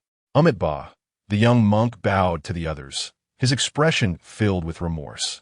I truly apologize. It is High Xin who has brought trouble upon you all. I am grateful to you, sir, for your timely intervention. There is no trouble to speak of. We share a similar predicament, Song Yu replied. Might I inquire what you plan to do next, master? Do you have any other friends or family in the capital? It was evident to all present that the young monk sought to escape the clutches of the princess, and now was the opportune moment. With a bittersweet smile, the young monk replied, I have no friends or family left, my eyes are blinded, and apart from this mountain, I am unfamiliar with any other place. If I could, I would prefer to live a tranquil life in the mountains, accompanying the Buddha. Alas, the princess. He sighed, leaving his thoughts unspoken. Song Yu furrowed his brow, knowing that as long as High Xin remained, the princess would not relent. It was highly likely she would entangle Lu Xiaoxi in her schemes once more. At that moment, Anu spoke up. Young Master Song, you promised me that once this matter is resolved, I would be free. Will you keep your word? Of course. I shall keep my promise, Song Yu replied, provided that you leave the capital, the farther, the better. Anu nodded and turned to the young monk. Little master, you heard him. I too must depart the capital, and I must go far away. Why don't we travel together? The young monk was taken aback. You are a woman. I am a man. What would others think of us traveling together? You, a monk, still care about such distinctions between men and women? Anu scoffed. I'm not concerned about what others may say. It is rather Lady Lu. I am not Lady Lu. Anu interrupted him sharply. My name is Anu. Do not misname me again. Yes, Anu. The young monk felt a sense of having escaped a tiger as den only to stumble into a wolf and amp. Appo's lair. But upon further reflection, it seemed not entirely dissimilar. Anu encouraged him. Think about it. You lack sight. As a woman, I need a companion to travel with. You can be my companion, and I can be your eyes. Wouldn't that be ideal? That is indeed a splendid idea, Amiba interjected. Then it is settled, Anu declared. Young Master Song, I also desire a fine steed and some silver. Make the arrangements, Song Yu instructed Amiba. Everyone agreed, except for the anxious young monk, who had been unable to interject. Amiba quickly led forth a magnificent brown steed and presented a small pouch of silver to Anu. She accepted the money and nimbly mounted the horse. Little master, come up. I cannot ride a horse, the young monk said, instinctively stepping back from the horse, overwhelmed by its unique scent. If you cannot, then just hold on tightly to me. Anu suddenly grasped his arm, compelling him to mount and sit behind her. Let us go. With the reins held high, the steed galloped forth, leaving the young monk no choice but to cling tightly to Anu's garments. If you continue to hold on like that, Anu's voice came teasingly from ahead. My clothes will be torn, and you'll have to take responsibility. Instinctively, the young monk loosened his grip, but as he did, he began to sway, and he had no choice but to grab Anu around the waist for stability. Now that is more like it. Anu laughed joyfully. Giddy up. She was free, leaving the capital behind, never again to be a mere substitute for another. And now she had someone who cared not for her identity, yet treated her with genuine kindness. From the moment she could remember until now, she had never felt so liberated and at ease. Chapter 80. Marriage. Have they progressed far too quickly? Song Yu gazed at the departing couple from a distance when a familiar female voice suddenly interrupted him. What brings you here? He turned to find Lu Xiaoxi with a smile in her eyes. Behind her stood another carriage, the horses still whinnying, clearly indicating their recent arrival. Progressed too quickly? Does that imply their relationship is progressing too slowly? A sudden wave of unease washed over Song Yu. I heard the Princess Chong has been summoned to the palace, and knowing she is safe, I came to take a look, Lu Xiaoxi explained. Was it your doing? She asked. I knew you would consider every angle. Song Yu shook his head. It was not thorough. I merely contemplated the worst possible outcome and prepared accordingly. Let us discuss this while we walk, Lu Xiaoxi suggested, nudging Song Yu back toward the carriage. But you did persuade the emperor to assist us, didn't you? I didn't approach the emperor personally. I merely sent a message through an envoy, Song Yu replied in a hushed tone. Do not forget, Princess Anping is the daughter of the current empress. While they appear harmonious, there is deep-seated animosity between the empress and the emperor. Thus, although he outwardly upholds Princess Anping, he will seize any opportunity to undermine her, indirectly aiding us. Lu Xiaoxi nodded thoughtfully, yet it seems Princess Anping remains oblivious to her brother and aunt, Appo's, true intentions. In fact, few in the capital are privy to the subtle machinations between the emperor and the empress. This time, they have become completely entangled. As the two returned to the capital, they were met with news of Princess Anping being placed under house arrest for a month. They both sighed in relief. The reason was simple. With merely 20 days remaining until their wedding, neither wished to encounter any complications with Princess Anping before the ceremony. After their marriage, Song Yu would be assigned to a position in another region, allowing him to distance himself from that troublesome figure. When parting, Lu Xiaoxi jumped from the carriage, turning back to Song Yu inside. For the next 20 days, we shall not meet. Remember, you must visit Dr. Su for your leg treatment in a few days. Don't forget. Song Yu paused. Understood. He had not forgotten about his leg treatment. Yet he considered the custom of newlyweds refraining from seeing each other in the days leading up to their marriage, although they typically did not meet unless necessary. The deliberate separation cast a veil of discomfort over him. Upon returning home, he was reminded of the guest room he had prepared for Xiaoxi the previous night, realizing she had yet to spend a night there, evoking a bittersweet smile. What is going on? A voice suddenly emerged from the bedroom, belonging to Ami. A few days prior, they had changed the sheets, and now there was commotion again. We and Amp, Oppos. Rechanging the sheets, Brother Ami, another servant replied, sounding aggrieved. Didn't someone else sleep here last night? The young master is quite fastidious. He surely cannot tolerate this. Ami, hands on hips, lectured, oh, you simpleton. The bed was slept in by Lady Lu last night. How could the young master not like it? Why must you fuss so much? As Song Yu approached the door, he cleared his throat. You both may leave now. Ami and the young servant hurried out, their voices still audible in the distance. See? I told you it didn't need changing. Rubbing his temples, Song Yu closed the door and pushed his wheelchair to the bed, gently caressing the cool, slightly disheveled sheets. Then almost instinctively, he removed his dust-covered outer garment and tossed it aside, climbing onto the bed and slipping under the covers. Perhaps it was merely an illusion, but in an instant, he caught a whiff of the lingering fragrance left by Xiaoxi from the previous night. The scent enveloped him. On the pillow, the sheets, the blanket. Everywhere, he reassured himself that he was merely taking an afternoon nap. Yet, as he inhaled the fragrance, warmth crept to his cheeks. Indeed, it was delightful. Almost unconsciously, he buried his face into the sheets, pressing a gentle kiss upon them. In the following days, both families busily prepared for the wedding. The Song family expressed their discontent over Song Yu's impending move, not out of reluctance to part with him, but rather the concern of losing control over their daughter-in-law and her family and Oppos' fortune, making them feel that they had not gained enough from the marriage. However, they were powerless against the Emperor and Oppos' decree. After all, it was Song Yu and Oppos' outstanding achievements that led to this situation. Conversely, the Lu family rejoiced at the prospect of the newlyweds establishing their own home. Before long, the day of the wedding arrived. While the common folk may not have cared much for the marriage of a general's son, the union of the capital's wealthiest family, the Lu family, was certainly a topic of great interest among the townsfolk. Early in the morning, crowds gathered along the streets, eager to witness the spectacle. They speculated about the grandeur of the wealthy family's wedding and how many streets the dowry would occupy. Inside the decorated sedan chair, Xiaoxi listened to the jubilant sounds of celebration outside, quietly lifting her veil to glance through the gap of the window at the scene unfolding. A long line of musicians played merry tunes, while servants scattered sweets along the streets. The delicately crafted candies were a rarity, prompting the onlookers to rush forward to receive blessings and treats, creating a lively atmosphere. This marked her second wedding to Song Yu. In her previous life, she had far less in terms of dowry, yet the ceremony had been no less splendid. Back then, people remarked that even a prince's wedding could not compare. Before long, the sedan chair came to a steady halt. Ning Dong lightly tapped on the side, then lifted the curtain. Mistress, we have arrived at the Song residence. Here, the Song residence referred to the estate of the top scholar, not that of General Song. Xiaoxi adjusted her veil and stepped out of the sedan chair.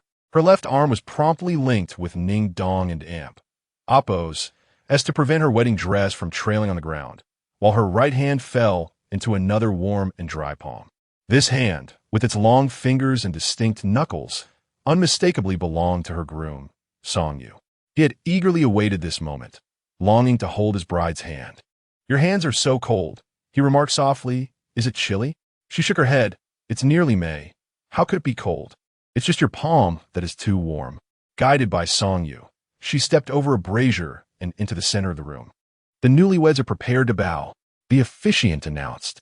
The entire wedding ceremony proceeded without a hitch. They bowed to the heavens and their ancestors, and exchanged vows as husband and wife. The joyful blessings from parents, friends Zheng Heng, Tan Shuxian, and the cheers of the gathered crowd echoed around them. Through the thin red veil, Lu Xiaoxi gazed at Song Yu before her, her mind wandering back to her previous life. Back then, the Song residence had not existed. She had married directly into the Song family, which was devoid of guests, as everyone had fled due to calamity. Their union had been witnessed by no one. With only a handful of officials present, and not a single voice dared to offer congratulations, all fearful of saying the wrong thing. The silence was so profound that she could hear the sound of Song Yu and Appo's wheelchair moving beside her. But now, everything was different. Chapter 81. Do you not wish to hold me? After the wedding ceremony concluded, Lu Xiaoxi was ushered into the bridal chamber, while Song Yu remained outside to entertain the guests. The new residence was freshly decorated, with all furniture and items brand new. Sitting by the wedding bed, Lu Xiaoxi, feeling rather bored, lifted her veil and gazed at the large red lanterns swaying gently in the evening breeze. The flickering light cast a warm glow upon the red paper pasted on the door, enhancing the celebratory atmosphere. Having endured numerous trials and tribulations, they were finally together. Although Lu Xiaoxi felt a surge of joy at reuniting with Song Yu, she was also gripped by anxiety at this pivotal moment. She was acutely aware that Song Yu, in certain respects, was a rather formidable man. She recalled vividly from her past life how, immediately after the wedding ceremony, he had sent the guests away, approached her, took her hand, and gently asked for her consent. At that moment, she had shyly nodded, only to be abruptly pulled into his embrace. Akin to a stranded fish returning to the water, eager and yearning. It was hard to fathom that beneath Song Yu and Appo's seemingly austere exterior lay such fervent desires. As she contemplated the impending events, even someone as thick-skinned as Lu Xiaoxi felt her cheeks flush. Hearing some commotion outside, she hastily adjusted her veil. With a creak, the door swung open, and Zheng Heng, along with a few classmates from the academy, playfully pushed Song Yu inside, then blocked the door from the outside. Welcome to the bridal chamber. Deng Hang et Go Lim. What a joyous night for Song Gongzi, with both a wedding and academic success this year. Song Yu, drawing the curtain and locking the door, sighed softly as the noise outside faded away. I hope I have not disturbed you, he said, tilting his head toward Lu Xiaoxi. Not at all, she replied, a smile brightening her face. Through the veil, she could vaguely see Song Yu approaching her, grasping the ceremonial scale. He lifted it gently, carefully raising one corner of her veil. It was the first time he had performed this act, and he moved slowly, fearful of causing her discomfort. As his arm gradually rose, he beheld the face of his bride, his heart racing. He noticed her elegantly curved neck, her slightly pursed lips, her petite and well-defined nose, and her bright, radiant eyes that seemed to shine with warmth. She truly wished to marry him. Have you drunk too much? Lu Xiaoxi inquired softly, noticing the faint blush on his neck and cheeks that harmonized amusingly with his red ceremonial attire. Not too much, Song Yu replied. Before he could elaborate, Lu Xiaoxi rose to pour a bowl of the prepared detoxifying tea. Drink this, it will make you feel better. However, he said aside, saying, let us drink the marriage wine first. Indeed, the marriage wine, or cross-cup wine, was a vital ritual for newlyweds, symbolizing their unity and unbreakable bond, marking the final step of their ceremony. Very well, Lu Xiaoxi said, handing him a cup. They drank from the same vessel, their reflections mirrored in each other's eyes. Afterward, Song Yu consumed some of the detoxifying tea, yet the flush on his face remained. They shared a silent understanding and went to freshen up. When Lu Xiaoxi returned, having removed her heavy bridal makeup, she found Song Yu already ready, sitting at the edge of the bed, lost in thought, his eyes cast downward. Several of the red candles in the room had been extinguished, leaving only a few glowing faintly in the distance, creating an atmosphere of intimacy. Upon seeing Lu Xiaoxi emerge in her simple attire, Song Yu seemed a loss, his gaze flitting about, avoiding her. Hearing her footsteps approach, he mumbled, my legs are still not quite right, so perhaps we should rest. He turned to make space for her on the inner side of the bed. The anticipated storm did not materialize, and Lu Xiaoxi paused momentarily before lying down as instructed. Song Yu settled beside her. The blanket was ample enough for both, creating a considerable distance between them. A profound silence enveloped the room. Forgive me, Song Yu and Appo's voice broke the quiet I thought I could overcome. He trailed off, pondering what he truly needed to conquer. His immobile lower limbs, the ugly remnants of his past. Or this marriage he understood all too well yet could not extricate himself from. How selfish it all seemed. It does not matter. I will wait for you. Xiaoxi replied without hesitation. Initially, she struggled to comprehend the differences between the two lives of Yu, but gradually, she began to understand. In her past life, her encounters with him occurred years later.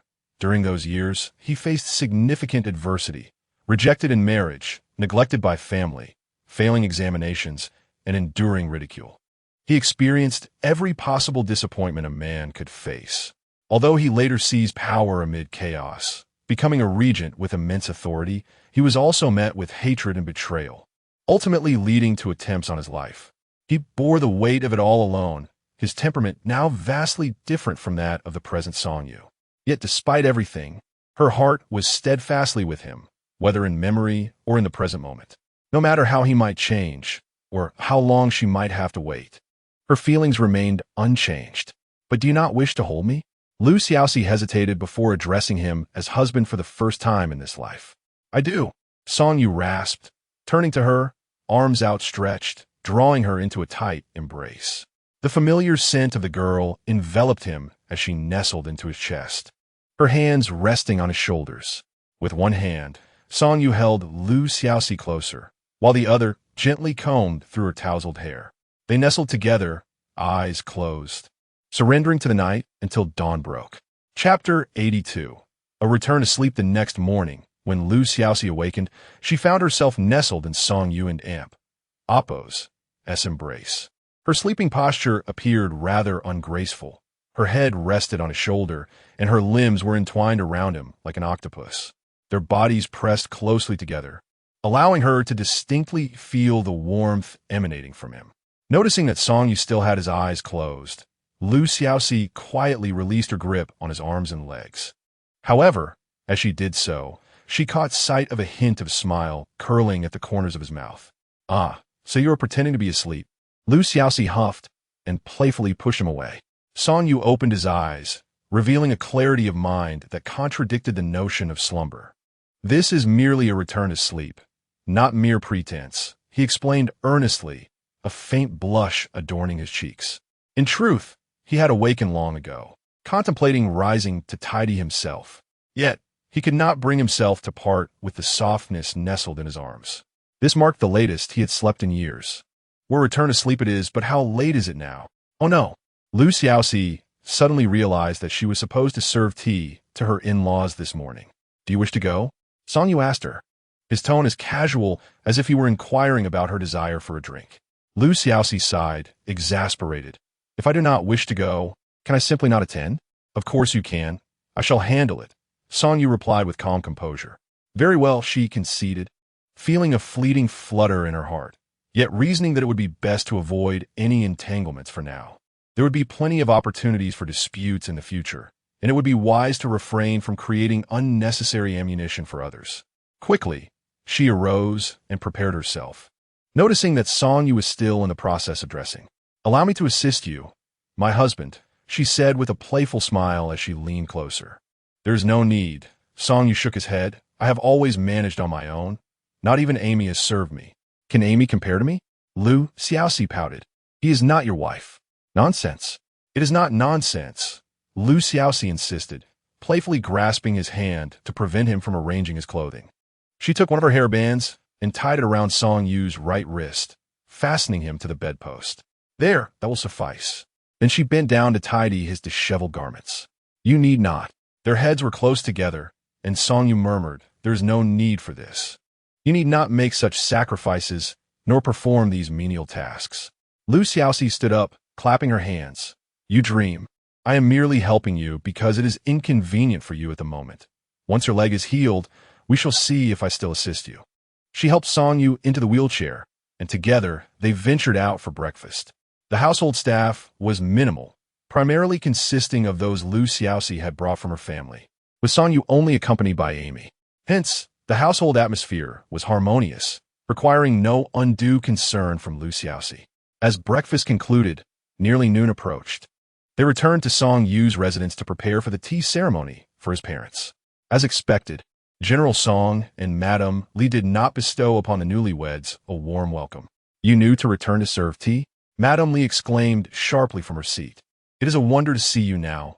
Had you arrived any later, I might have assumed you had taken to the skies." General Song remained silent, his countenance dark, clearly displeased. Song Yu discreetly positioned Lu Xiaoxi behind him, his gaze sweeping over the dining table that had yet to be cleared. "By the looks of it, Mother must not have been awake for long," he remarked, suggesting that their arrival was timely, almost as if they shared a tacit understanding. "What understanding? How dare you address your mother so?" Madame Li retorted, having been caught off guard by his words. Lu Xiaoxi stepped forward at the opportune moment. Offering a gentle smile, "I apologize for arriving late. That was my oversight." She gestured for the attendant, Ning Dong, to bring forth the gifts for her parents-in-law and younger brother-in-law. Ning Dong promptly complied, bringing a large tray adorned with a curved saber, a jewelry box, and a set of exquisite writing implements. These were presented to General Song, Madame Li, and Song Qi, respectively. The saber was finely crafted, the jewelry glittered with splendor, and the writing set was of the highest quality, items not typically seen by the Song family. Madame Li had originally planned to create a mountain of trouble for the new daughter-in-law, Lu Xiaoxi, but was taken aback by the lavish gifts she presented.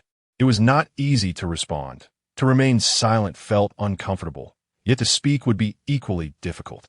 General Song, too, found himself enamored with the saber, showering praises upon it.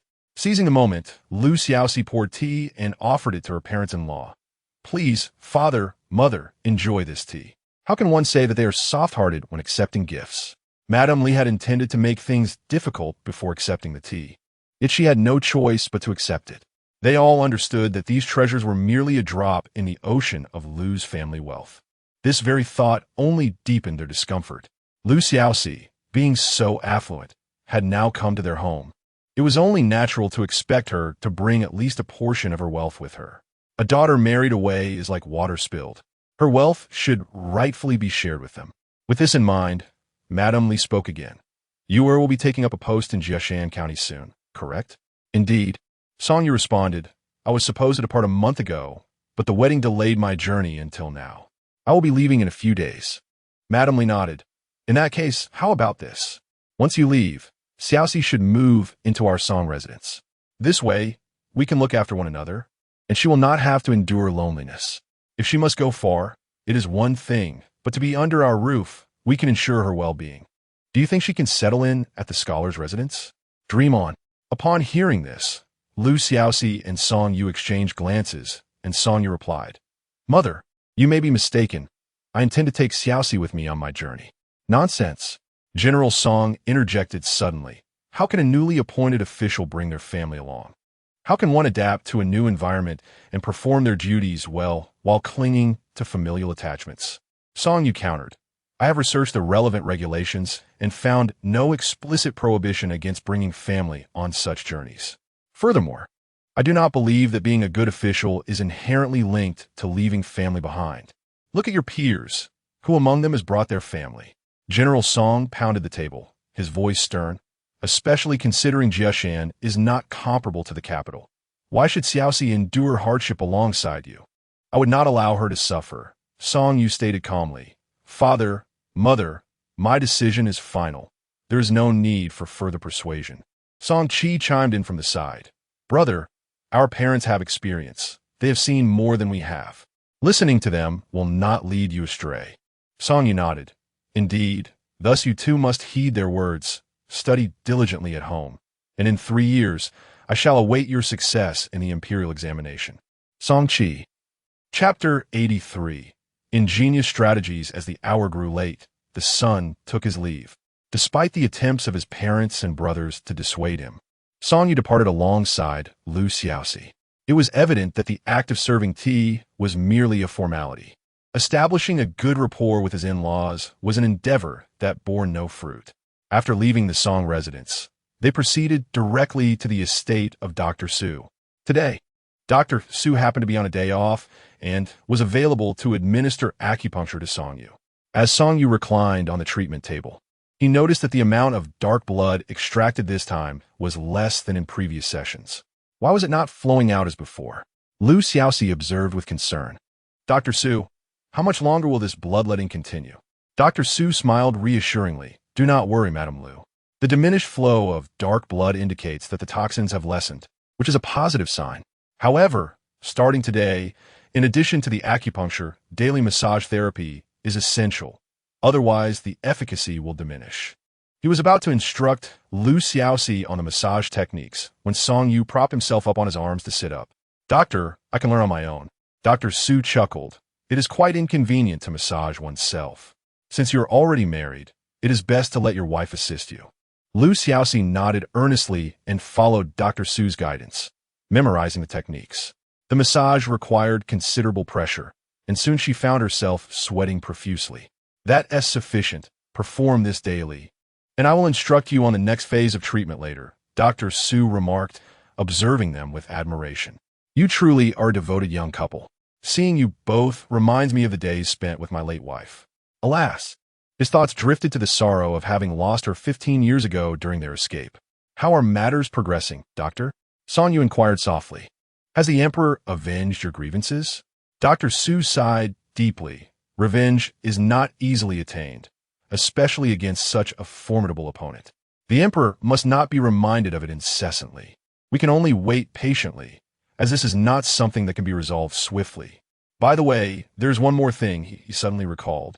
Returning from a back room with a carved wooden box and presenting it to Xiaoxi. I have not yet had the chance to congratulate you on your marriage. This is but a small token. I hope you will accept it. Xiaoxi hurriedly waved her hands. Dr. Su, you are far too kind. Each time we consult you, we have not paid a consultation fee, and I feel quite embarrassed to accept anything further.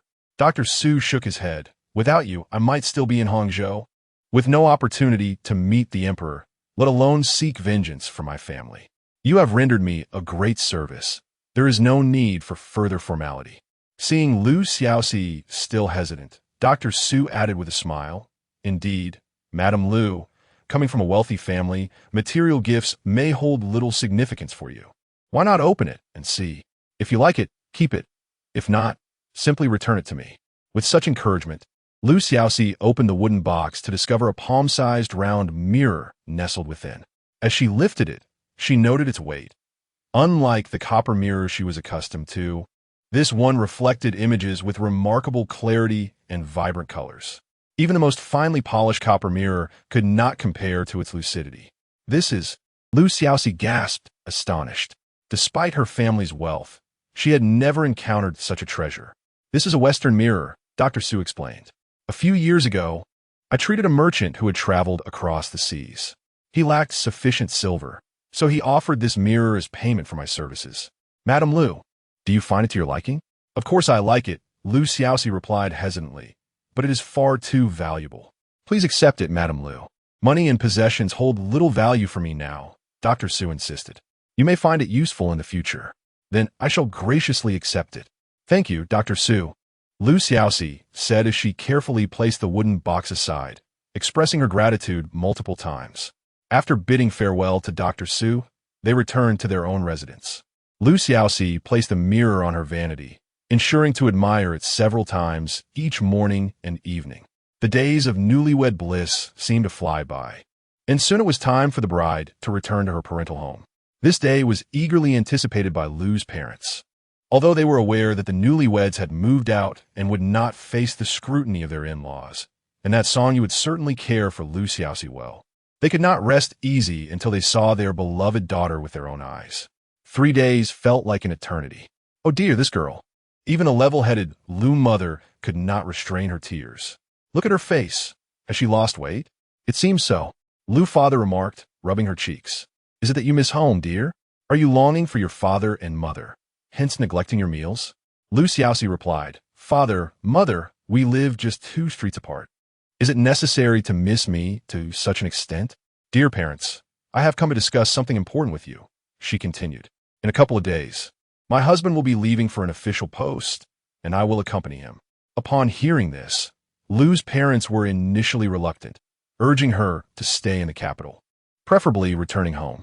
However, After Lu Xiaoxi and Amp, Oppo's reasoning, they came to understand that separation would not be beneficial for the couple and eventually acquiesced.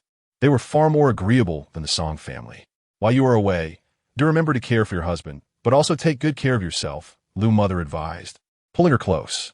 If anything arises, feel free to send a letter home. Your father and I will always be your strongest support. I understand, mother and father, Lu Xiaoxi assured them.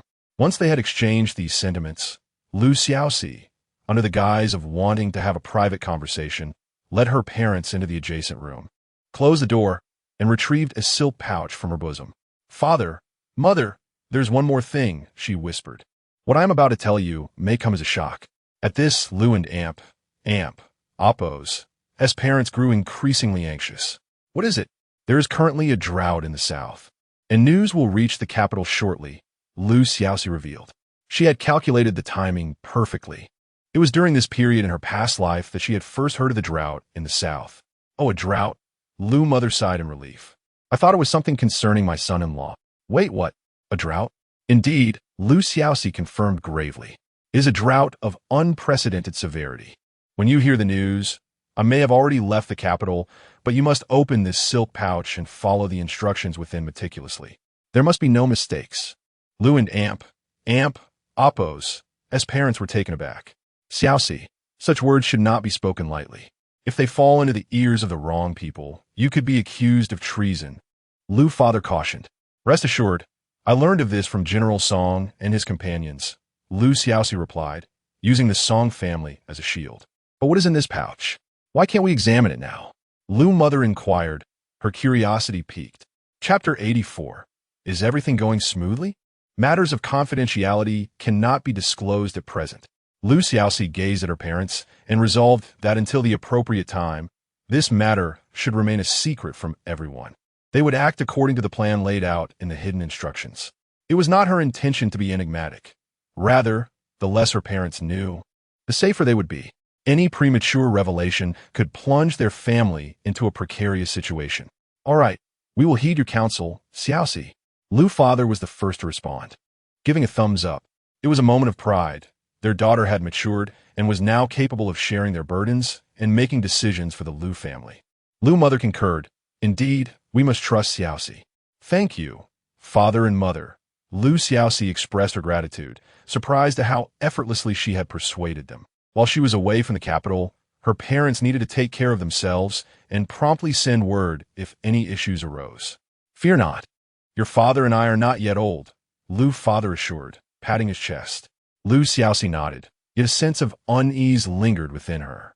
Unless unforeseen circumstances arose, chaos was imminent, and the affluent Lu family would soon become a coveted entity.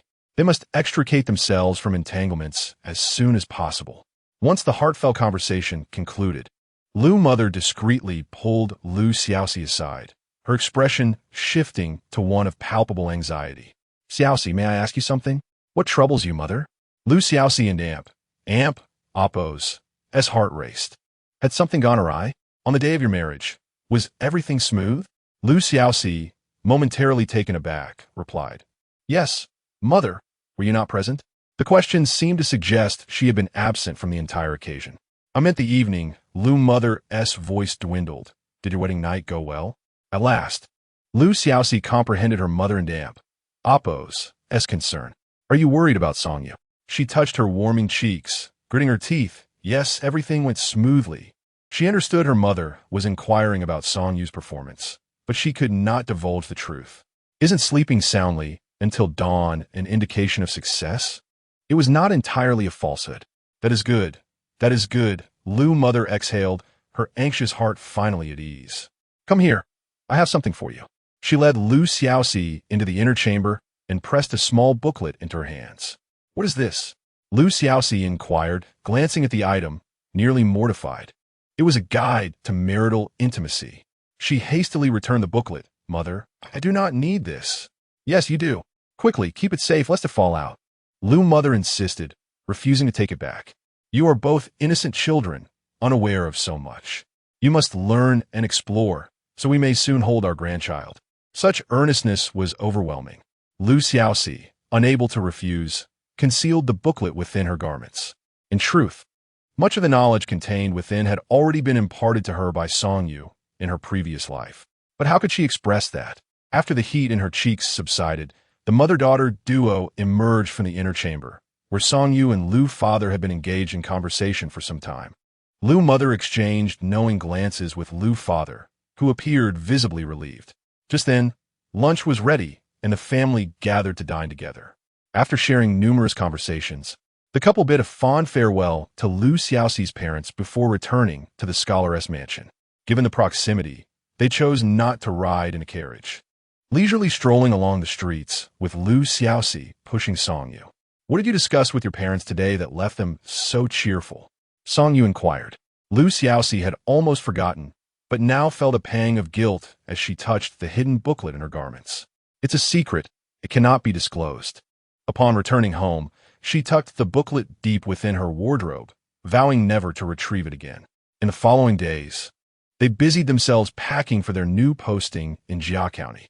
The county was not far from the capital and was accessible via a safe official road. At a reasonable pace, they could reach their destination in a day and a half. Songyu could return once a month during his days off, alleviating concerns about his leg, and they did not need to carry excessive luggage. The servants were also minimal. Songyu brought Ami, while Lu Xiaoxi took Ningdong, along with several bodyguards. On the day of their departure, the weather was splendid. After politely declining Lu Xiaoxi and Appos, as parents and Appos, heartfelt send-off, they drove their carriage to the city gate, only to encounter an unexpected visitor waiting for them. "Chi zipping? How's he ended up like this?" Lu Xiaoxi pulled back the carriage curtain to observe the familiar figure at the city gate, who, upon spotting them, waved his arms to signal them to stop. He appeared much thinner, with sunken cheeks, waxen skin, and dark circles under his eyes, resembling someone who had endured a beating. The title of the capital's foremost young master seemed ill-fitting now. Songyu informed Lu Xiaoxi that Chi Zipping had been appointed as an editor at the Hamlin Academy. But since he was the only one left in the capital, he had fallen ill from frustration and had yet to recover. As the carriage came to a halt, Songyu drew back the curtain. "I shall see what he wants." "Be cautious," Lu Xiaoxi urged, assisting Ami in helping Songyu out of the carriage. Unexpectedly, Chi Zipping shook his head upon seeing Songyu. "I'm not here for you today." He turned to Lu Xiaoxi. "I wish to speak with her privately." "With her?" Lu Xiaoxi pressed her lips together, thoughts racing. This was implausible. Songyu firmly rejected the request. "Please step aside, Chi Xiao. This carriage is not for idle chatter. Right here will suffice." Chi Zipping pointed to an open area nearby. "It is merely a conversation. I assure you, my intentions are not malicious." While Songyu was about to object, Lu Xiaoxi interjected. "I will speak with him. This day was bound to arrive. It is better to confront it now than later." Seeing Lu Xiaoxi take the initiative, Songyu ceased his objections. Without further inquiry, he squeezed her hand. "Be careful." "I will be fine," Lu Xiaoxi reassured him, squeezing his fingers before leaping down from the carriage.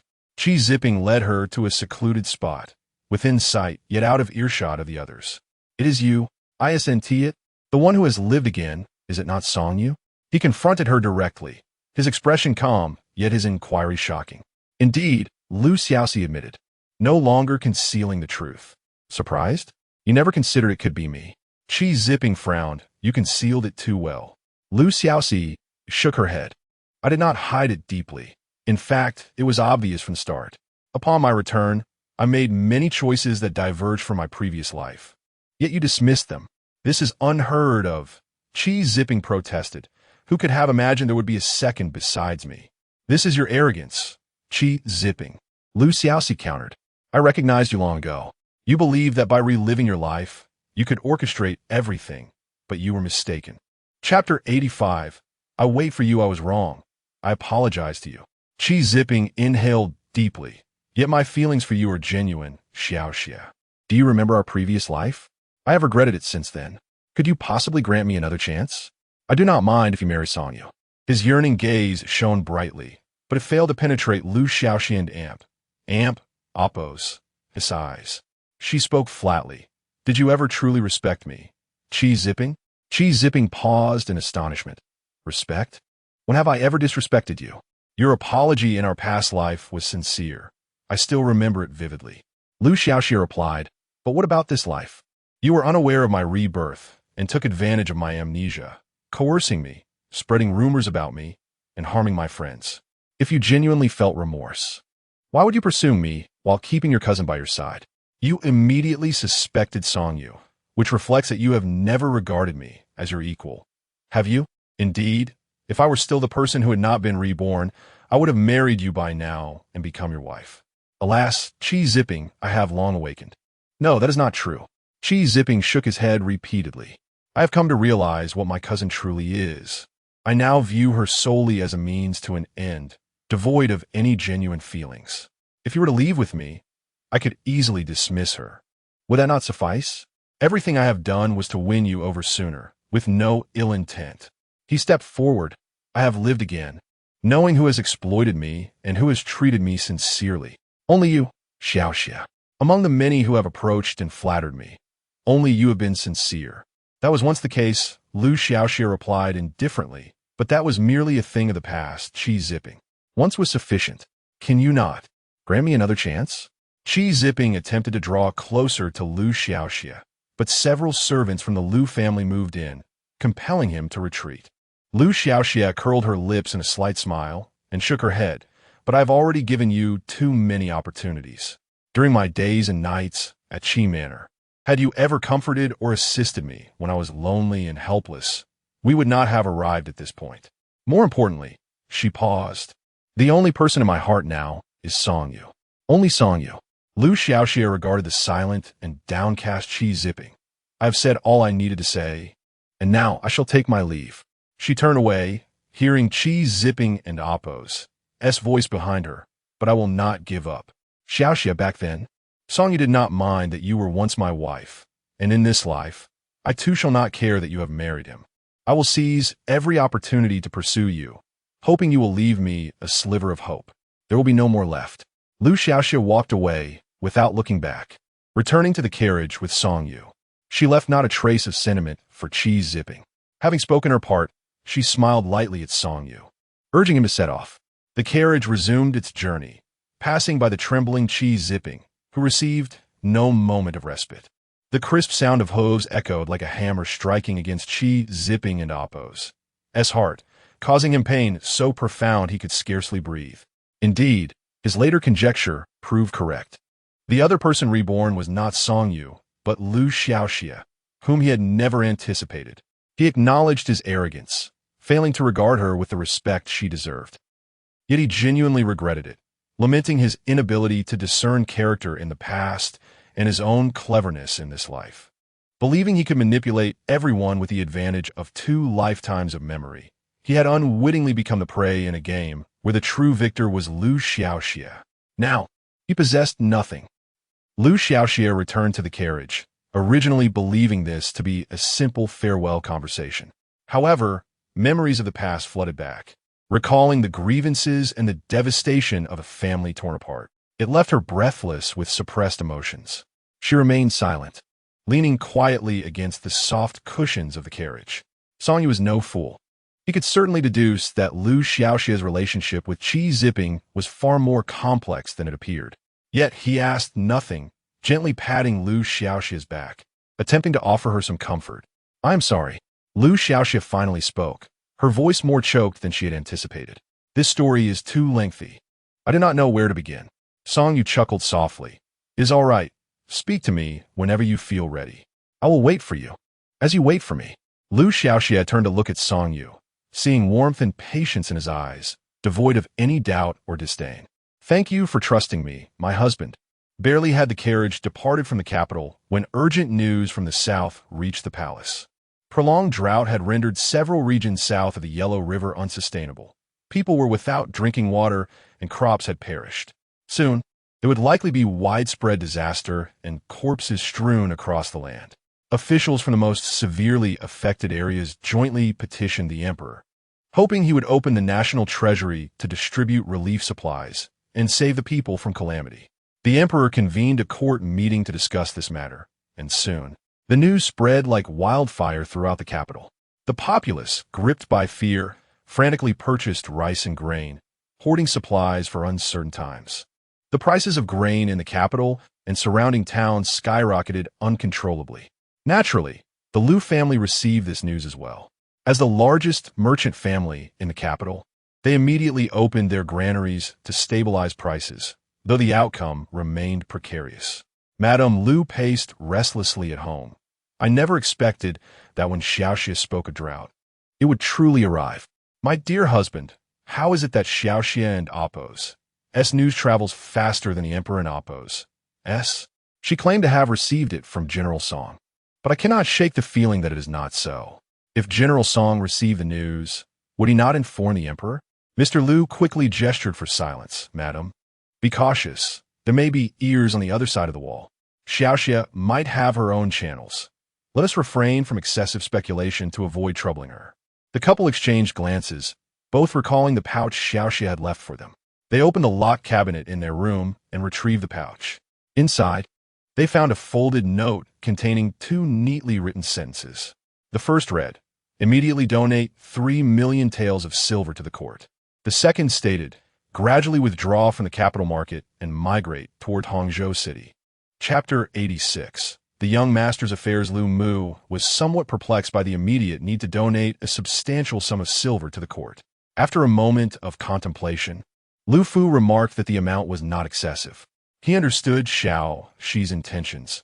The country was suffering from severe drought, the treasury was depleted, and there was no means to provide disaster relief. The emperor had already set his sights on them. Proactively donating funds was preferable to waiting for the emperor to demand money from them, which would likely complicate matters further. Without delay, Lu Fu promptly gathered the silver notes and headed to the Ministry of Revenue, expressing his willingness to donate these funds to the court for drought relief. The news spread rapidly, and nearly the entire capital was aware of it.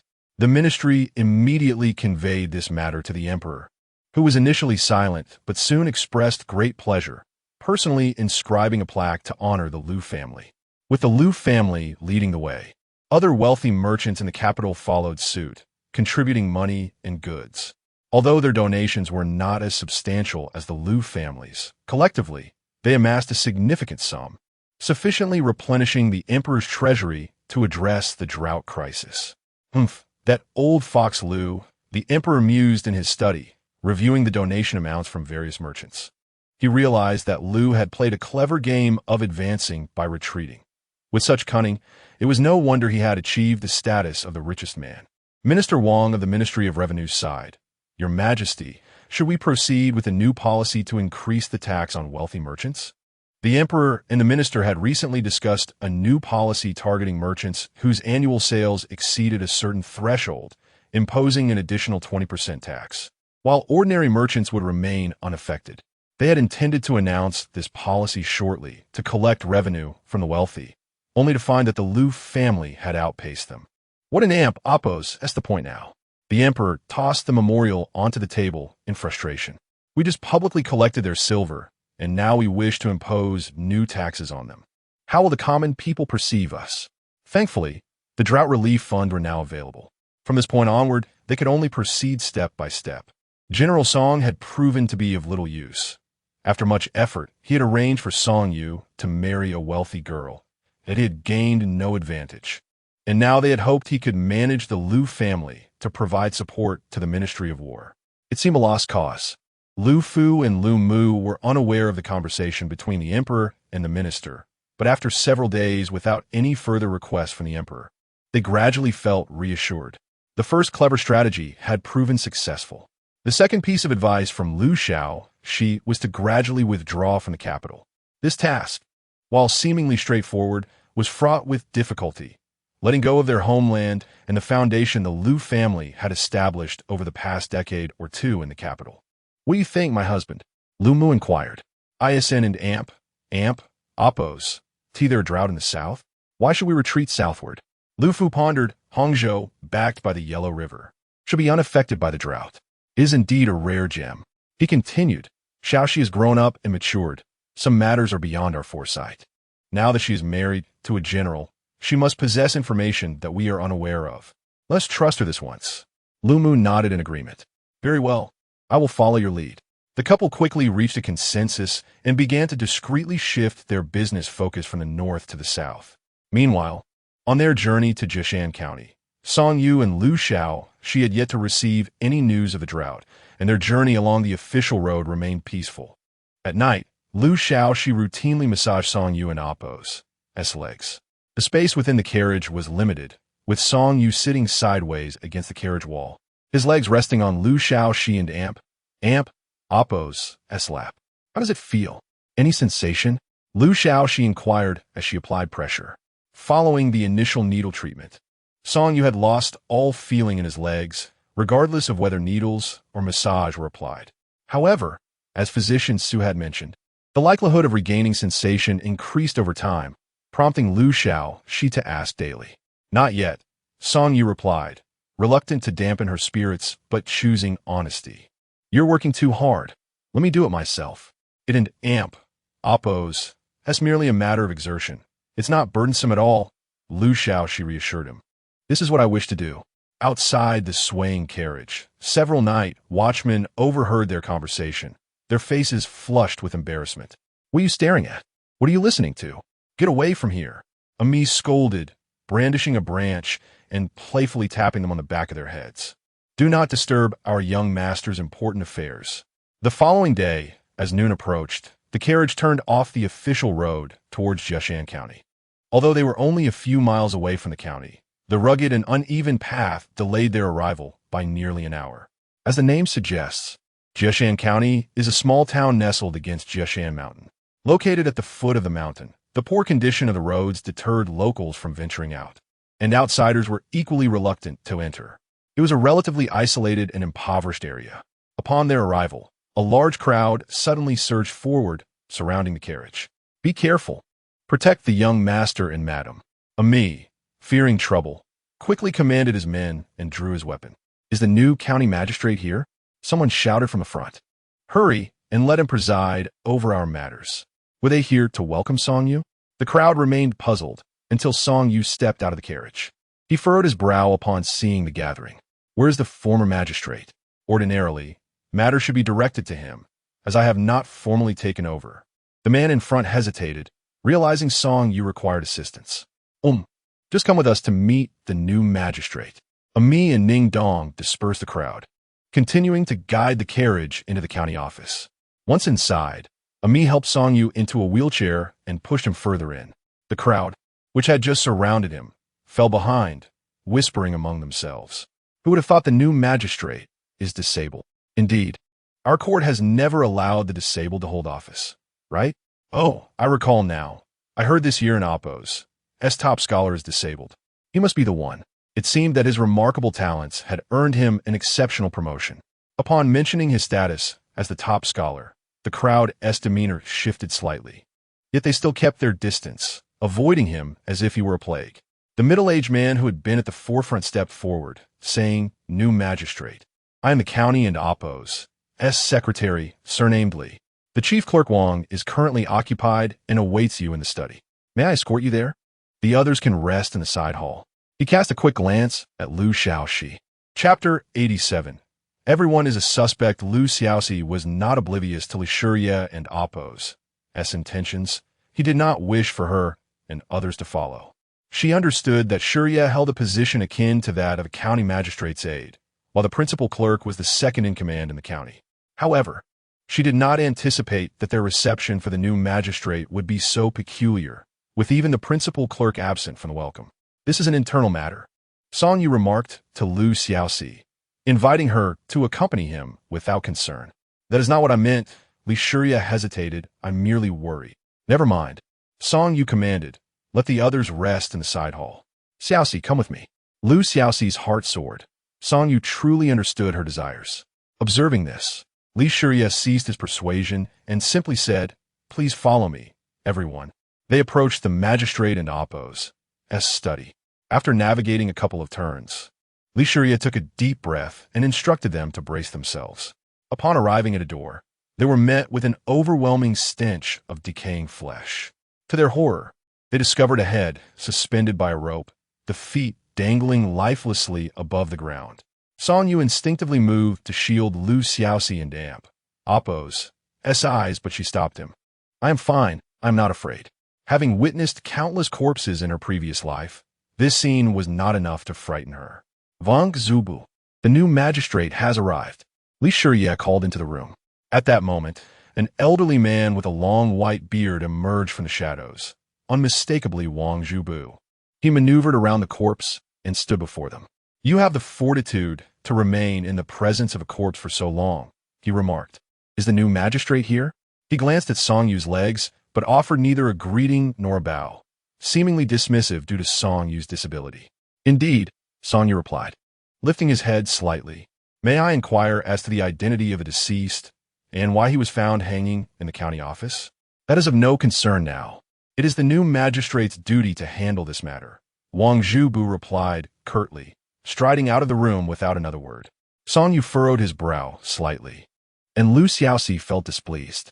It was the first time she had witnessed such a lack of respect for a magistrate. Li Shiye hastened to intervene. Your Excellency, please do not take offense. Wang Zubu has always had such a temperament, and his age has only exacerbated it. But let us not dwell on that. Song Yu replied calmly, please inform us of the deceased and Oppo's identity and when he was discovered. Li Shiye sighed, to address Your Excellency. The deceased is none other than your predecessor, our former magistrate, Mo. Everyone gasped in astonishment. What? The former magistrate is dead? A court official? This changed the gravity of the situation entirely. We only discovered Mo's body around noon, Li Shiye continued. With the magistrate gone, we were at a loss. Hearing that the new magistrate was arriving around this time, we hastened to welcome you, hoping you could take charge of this case. Summon the coroner. Song Yu ordered without hesitation. Have you moved the body? Li Shiye quickly interjected. No. Wang Zubu stayed behind to guard the body. Despite his demeanor, he is diligent in his duties. Song Yu nodded, choosing not to respond. The coroner soon arrived, examined the body, and informed them that the time of death was this morning, with the cause being hanging. There were no other wounds, signs of struggle, or indications of poisoning. Could it not be that another person strangled him and then hung him to disguise it as a suicide? Song Yu inquired. The coroner replied, with all due respect, that is unlikely. We examined the marks on the neck, which are consistent only with hanging. It is highly probable that it was a suicide. Li Shiye, has there been any unusual behavior from Mo recently? Did he express any thoughts of self-harm? Li Shiye hesitated. It cannot be said that there was anything particularly unusual, but everyone was growing weary of Li Shiye's reluctance to speak, and just as Song Yu was about to interject, he was interrupted by a cold laugh. What is so difficult to say? Just tell them. Wang Zubu suddenly returned. The cause of death is that this corrupt official squandered the 10,000 taels allocated for road repairs by the court and now cannot account for it. Hence he took his own life in fear of punishment. Suicide due to guilt over 10,000 taels? Wang Zubu affirmed, indeed, I have served as principal clerk in Jia County for over 20 years. Magistrates have come and gone, and none could secure funding for the road repairs. This year, funding was finally approved and entrusted to this corrupt official, only for him to waste it all. 2 months ago, he received notice of his transfer to another county as a magistrate. Realizing he could no longer conceal his misdeeds, he chose to end his life. Now, we are left without the funds for road repairs, and the court will surely cease future allocations. Lu Xiaoxi pondered deeply, realizing the implications. The road leading into Jia County was indeed in disrepair, and if it were to be improved, it would benefit both residents and visitors, greatly enhancing economic development. Wang Zubu and Oppo's indignation suggested a strong attachment to Jia County. Understood, Song Yu stated. Take the body away for proper arrangements. Once the investigation concludes, I will report to the court.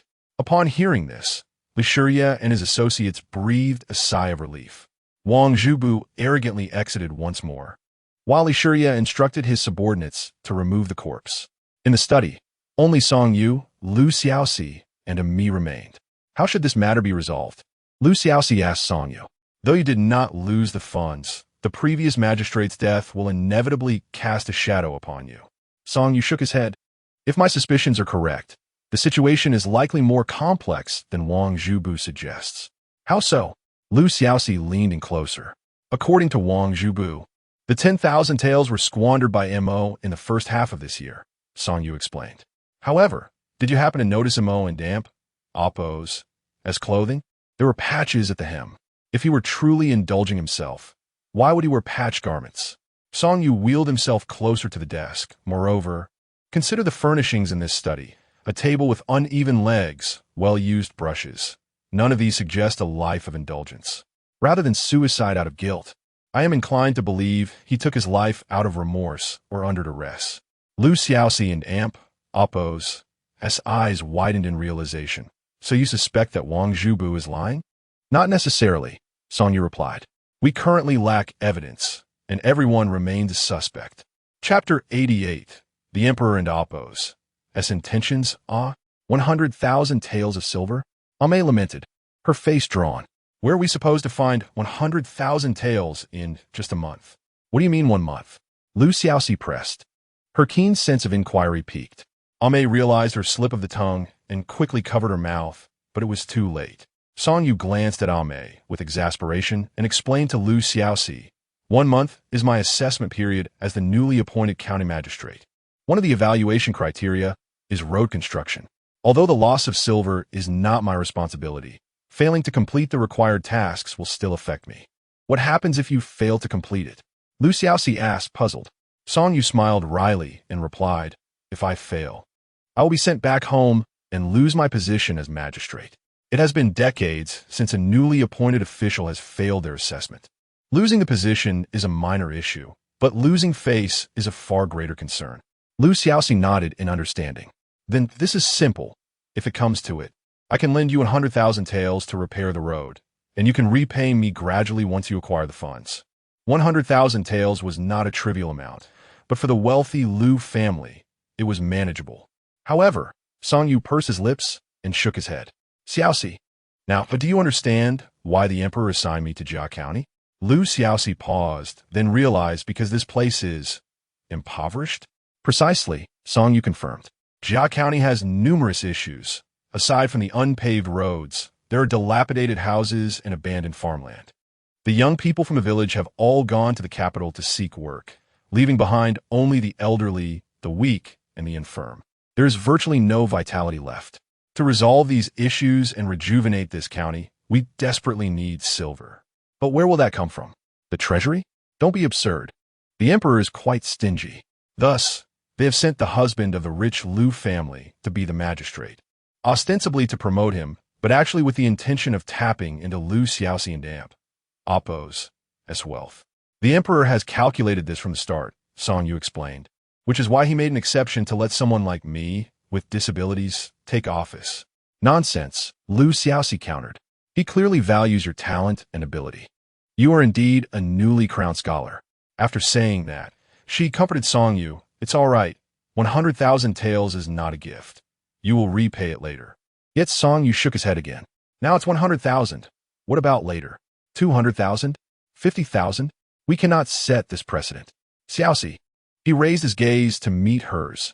My refusal is not a dismissal of your kindness. I did not marry you for your wealth, but for you as a person.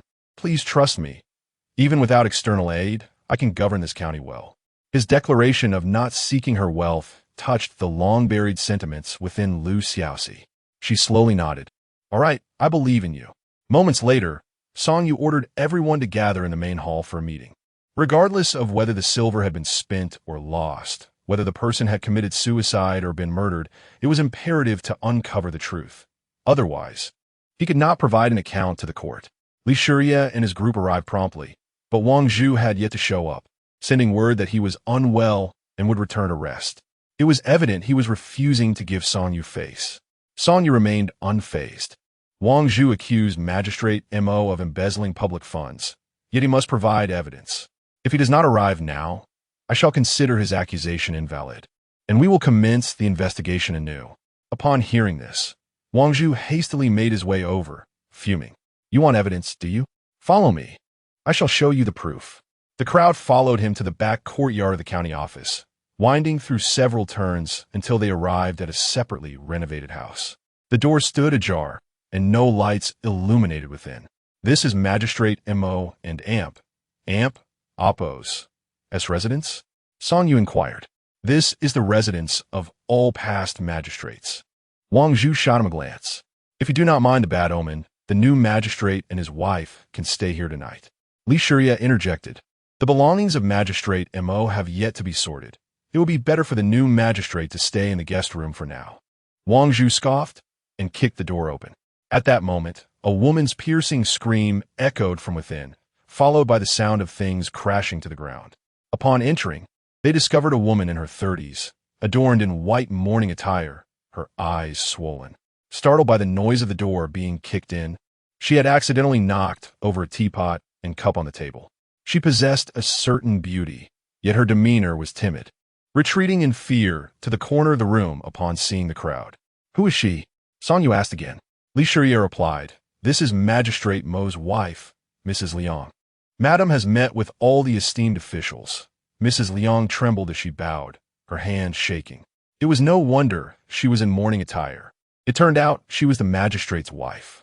Lu Xiaoxi looked at her again, surprised that a magistrate nearing his 60s could marry such a young and beautiful woman. Upon surveying the room, she was even more astonished. The room was lavishly decorated, with an array of exquisite items. The dressing table was adorned with various gold, silver, and jade ornaments, and even the curtain at the door was made of fine cotton from Jiangnan, in stark contrast to the rough exterior. It was as if a hidden treasure lay within. If one did not step through that door, even a year spent outside would not reveal the secrets concealed within. Was it here that Magistrate Mo squandered all the silver? The thought struck her. Even with a magistrate's modest salary, the lavish decor was achievable. But those gold and silver wares were certainly beyond reach. Esteemed officials, I am innocent. Mrs. Liang collapsed to her knees, pleading. I had no knowledge that these gold and silver ornaments were purchased with the funds meant for road construction. Had I known, I would have refused them, even at the cost of my life. She grabbed a handful of gold chains and tried to thrust them into their hands. Take these. Anything to recover some of it. But if it's still not enough, I am powerless. The crowd recoiled, hesitant to accept, except for Lu Xiaoxi, who took them, weighed them in her hand, and then placed them back on the dressing table. She whispered a few words to Song Yu, who nodded in understanding. Very well. We shall conclude here for today, he instructed. This room is to be sealed off tonight. No one is to approach. Li Shiria, remain here. The rest may return and rest. The crowd was taken aback by the swift dismissal, exchanging glances before departing. Li Shiria, left behind, appeared somewhat anxious. May I inquire why you have retained me, esteemed magistrate? Do not be alarmed. I merely wish to ask you a few questions. Song Yu gestured for Ame to bring a chair for Li Shiria. Please, esteemed magistrate, ask away. I shall certainly answer without omission, Li Shiria assured him eagerly. Song Yu nodded. First, where was the 100,000 taels typically kept? Who was responsible for its safekeeping? And when did you discover the banknotes were missing? Li Shiria replied, The banknotes were usually stored in the office's warehouse, under the guard of the clerks. Only Magistrate Mo possessed the key, which he kept on his person at all times. This morning, upon discovering Magistrate Mo and Amp, Oppo's body, we immediately thought of the 100,000 taels.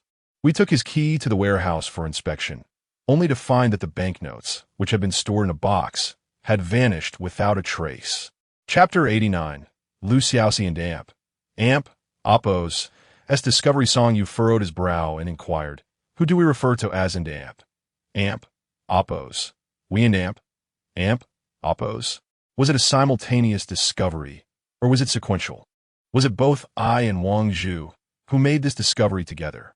Suddenly, Li Shiria broke into a cold sweat, kneeling as he said, Your Excellency, the county magistrate, I assure you, we did not tamper with the banknotes. When we opened the box, it was already empty. Song Yu replied with an affirming hum, his tone gentle. I do not suspect you. It is possible that someone took the key and removed the banknotes before you discovered the body, then returned the key afterward. Li Shiria visibly relaxed. Song Yu then posed a second question. How long has Magistrate Mo been here? And when did he marry Madame Liang? Li Shiria tilted his head in thought. Magistrate Mo has served here for over 6 years.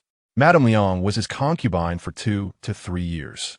After the passing of his legitimate wife this year, she was elevated to the status of wife. When did renovations to the house begin? Xiaoxi interjected. It seems to be this year, right after the passing of the legitimate wife. Li Shiya lowered his voice, adding, Magistrate Mo does appear to have favored his concubine over his wife. He often brings her along, while his legitimate wife remains at home, unwell, without much attention from him. The renovations were also done according to the concubine and Oppos, as preferences. Song Yu nodded. I understand. You may return to rest now. Yes, Li Shiya replied, taking a few steps before turning back to ask, should we inventory the gold and silver in this house? Anything we can recover is worthwhile. Song Yu responded. It is still uncertain whether the missing 100,000 taels of silver were squandered by Magistrate Mo.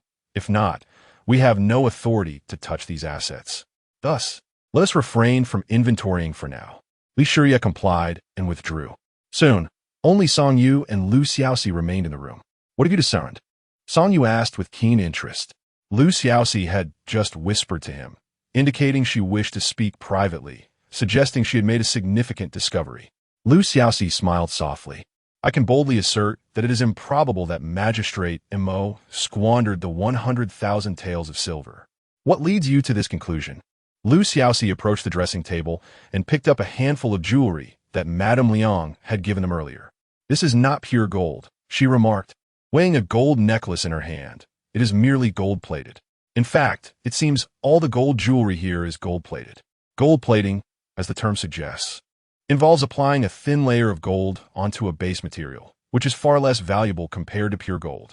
Moreover, these jade pendants and bracelets, while appearing lustrous and exquisite, are actually made of inexpensive Huanglong jade and Dongling jade. Xiaoxi continued. Even if this room were filled with such stones and jewelry, it could not possibly amount to 100,000 taels of silver. However, if we were to consider the magistrate's salary, perhaps it might cover it. Song Yu pushed his wheelchair closer, scrutinizing the items. The jade is one thing, but how did you identify the gold? Xiaoxi raised her chin with a hint of pride. Who am I? The daughter of the richest man in the capital, raised amidst real gold and silver. The weight of these gold ornaments fell off. I could tell at a mere touch. Xiaoxi, you're truly remarkable, Song Yu praised earnestly, causing Xiaoxi to feel a bit bashful. Oh, enough about me, she quickly replied. What about you? Have you uncovered anything regarding this case? Song Yu lowered his gaze. At present, I have no clear leads. I can only say that everyone could potentially be involved. Their management of such a vast sum of silver was insufficient. Insufficient? Indeed, the box containing the banknotes should have been secured with at least 2 locks, one key with the magistrate and the other with the chief clerk. This arrangement would minimize the risk of theft, and even in the event of an incident, it would be easier to trace the source. Song Yu analyzed. Currently, only the magistrate possesses a key, raising the possibility of him committing theft under his own watch, as well as the potential for others to have stolen the key to commit the crime. Xiaoxi nodded thoughtfully. So what should we do next? Should we search their residences? Searching their residences may prove futile. Banknotes are small and easily concealed, Song Yu replied. Tonight, we shall lie in wait. That evening, Xiaoxi and Song Yu took up residence in the guest quarters of the county office. However, neither of them slept. They leaned against the couch, conversing to stay alert. Xiaoxi, having freshened up, wore only a thin garment and walked barefoot about the room. She poured herself a drink and returned with some snacks. Song Yu understood her fatigue and recognized her attempts to keep busy to avoid falling asleep. If you're tired, you ought to rest. We have already had a long day. No, I want to see the unfolding drama, Xiaoxi replied, yawning widely, her arms stretching, causing her sleeves to slip down and reveal her smooth arms. Song Yu quickly averted his gaze. I and Amp. Oppos. V noticed that. You don and Amp? Oppos. T seemed to wear jewelry often. He hastily changed the subject. In his memory, noble women from the capital never left home without adorning themselves in opulent jewelry. Yet Xiaoxi always appeared simple and unadorned. Perhaps it's because I've never lacked for jewelry since childhood. She nodded. There is so much that I don't know which to wear, and when I do, they feel heavy and cumbersome. So, I simply don and Oppos. T wear any. Does your husband enjoy seeing you adorned in jewelry? She inquired further. Anything is fine. Song Yu managed to reply after a prolonged pause. He had included several pieces of jewelry in the betrothal gifts. If Lu Xiaoxi wished to wear them, that would indeed be preferable. However, those pieces likely paled in comparison to what the Lu family possessed, hence he hesitated to mention them. After deliberating for some time, he felt a sudden weight on his shoulder. Lu Xiaoxi had leaned against him and drifted off to sleep. Song Yu found himself amused and bewildered at once, reaching for a light blanket to cover her. As he draped the blanket over her, he inadvertently caught sight of a red string around Lu Xiaoxi's neck. Curious, he carefully pulled out the other end of the string, revealing a jade pendant that was entirely white. It was the very piece he had gifted her. To his surprise, the typically unadorned Lu Xiaoxi chose to place his jade pendant closest to her heart, igniting a warm sensation within him. After basking in this self-satisfaction, another question arose. How could he return the pendant? With no other choice, he gently opened Lu Xiaoxi and Appo's collar and carefully hung the pendant back in place. He vowed that he truly did not intend to look. Yet, in that fleeting moment, the allure was undeniable, and despite his efforts to remain composed, he felt a rush of warmth rising to his cheeks, compelling him to take deep breaths to calm himself, lest he embarrassingly lose control. Chapter 90. The process of elimination. While Song Yu was still trying to maintain his composure, Lu Xiaoxi had already clumsily slid down, collapsing onto his lap. She rested her head on his leg, adjusting herself into a comfortable position, and then wrapped her arms around his waist, burying her face in his embrace. Her movements were so practiced, as if she had done this countless times before.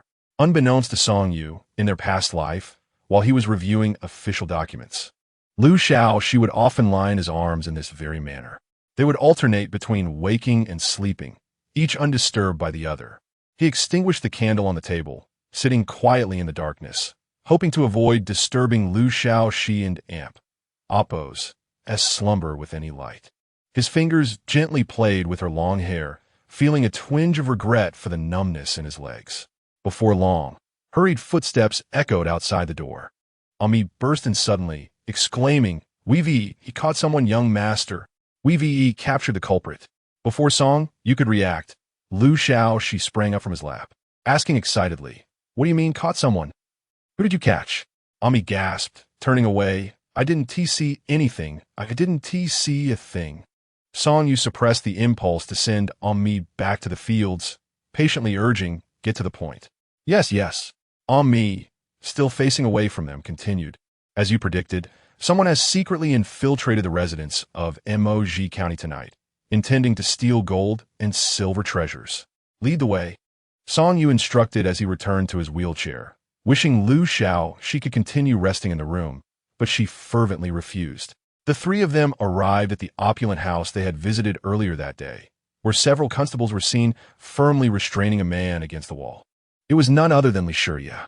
Scattered around him were some pieces of jewelry that had evidently fallen from his grasp, suggesting he had just completed his thievery and was caught red-handed. "Your Excellency," the constables greeted Song Yu.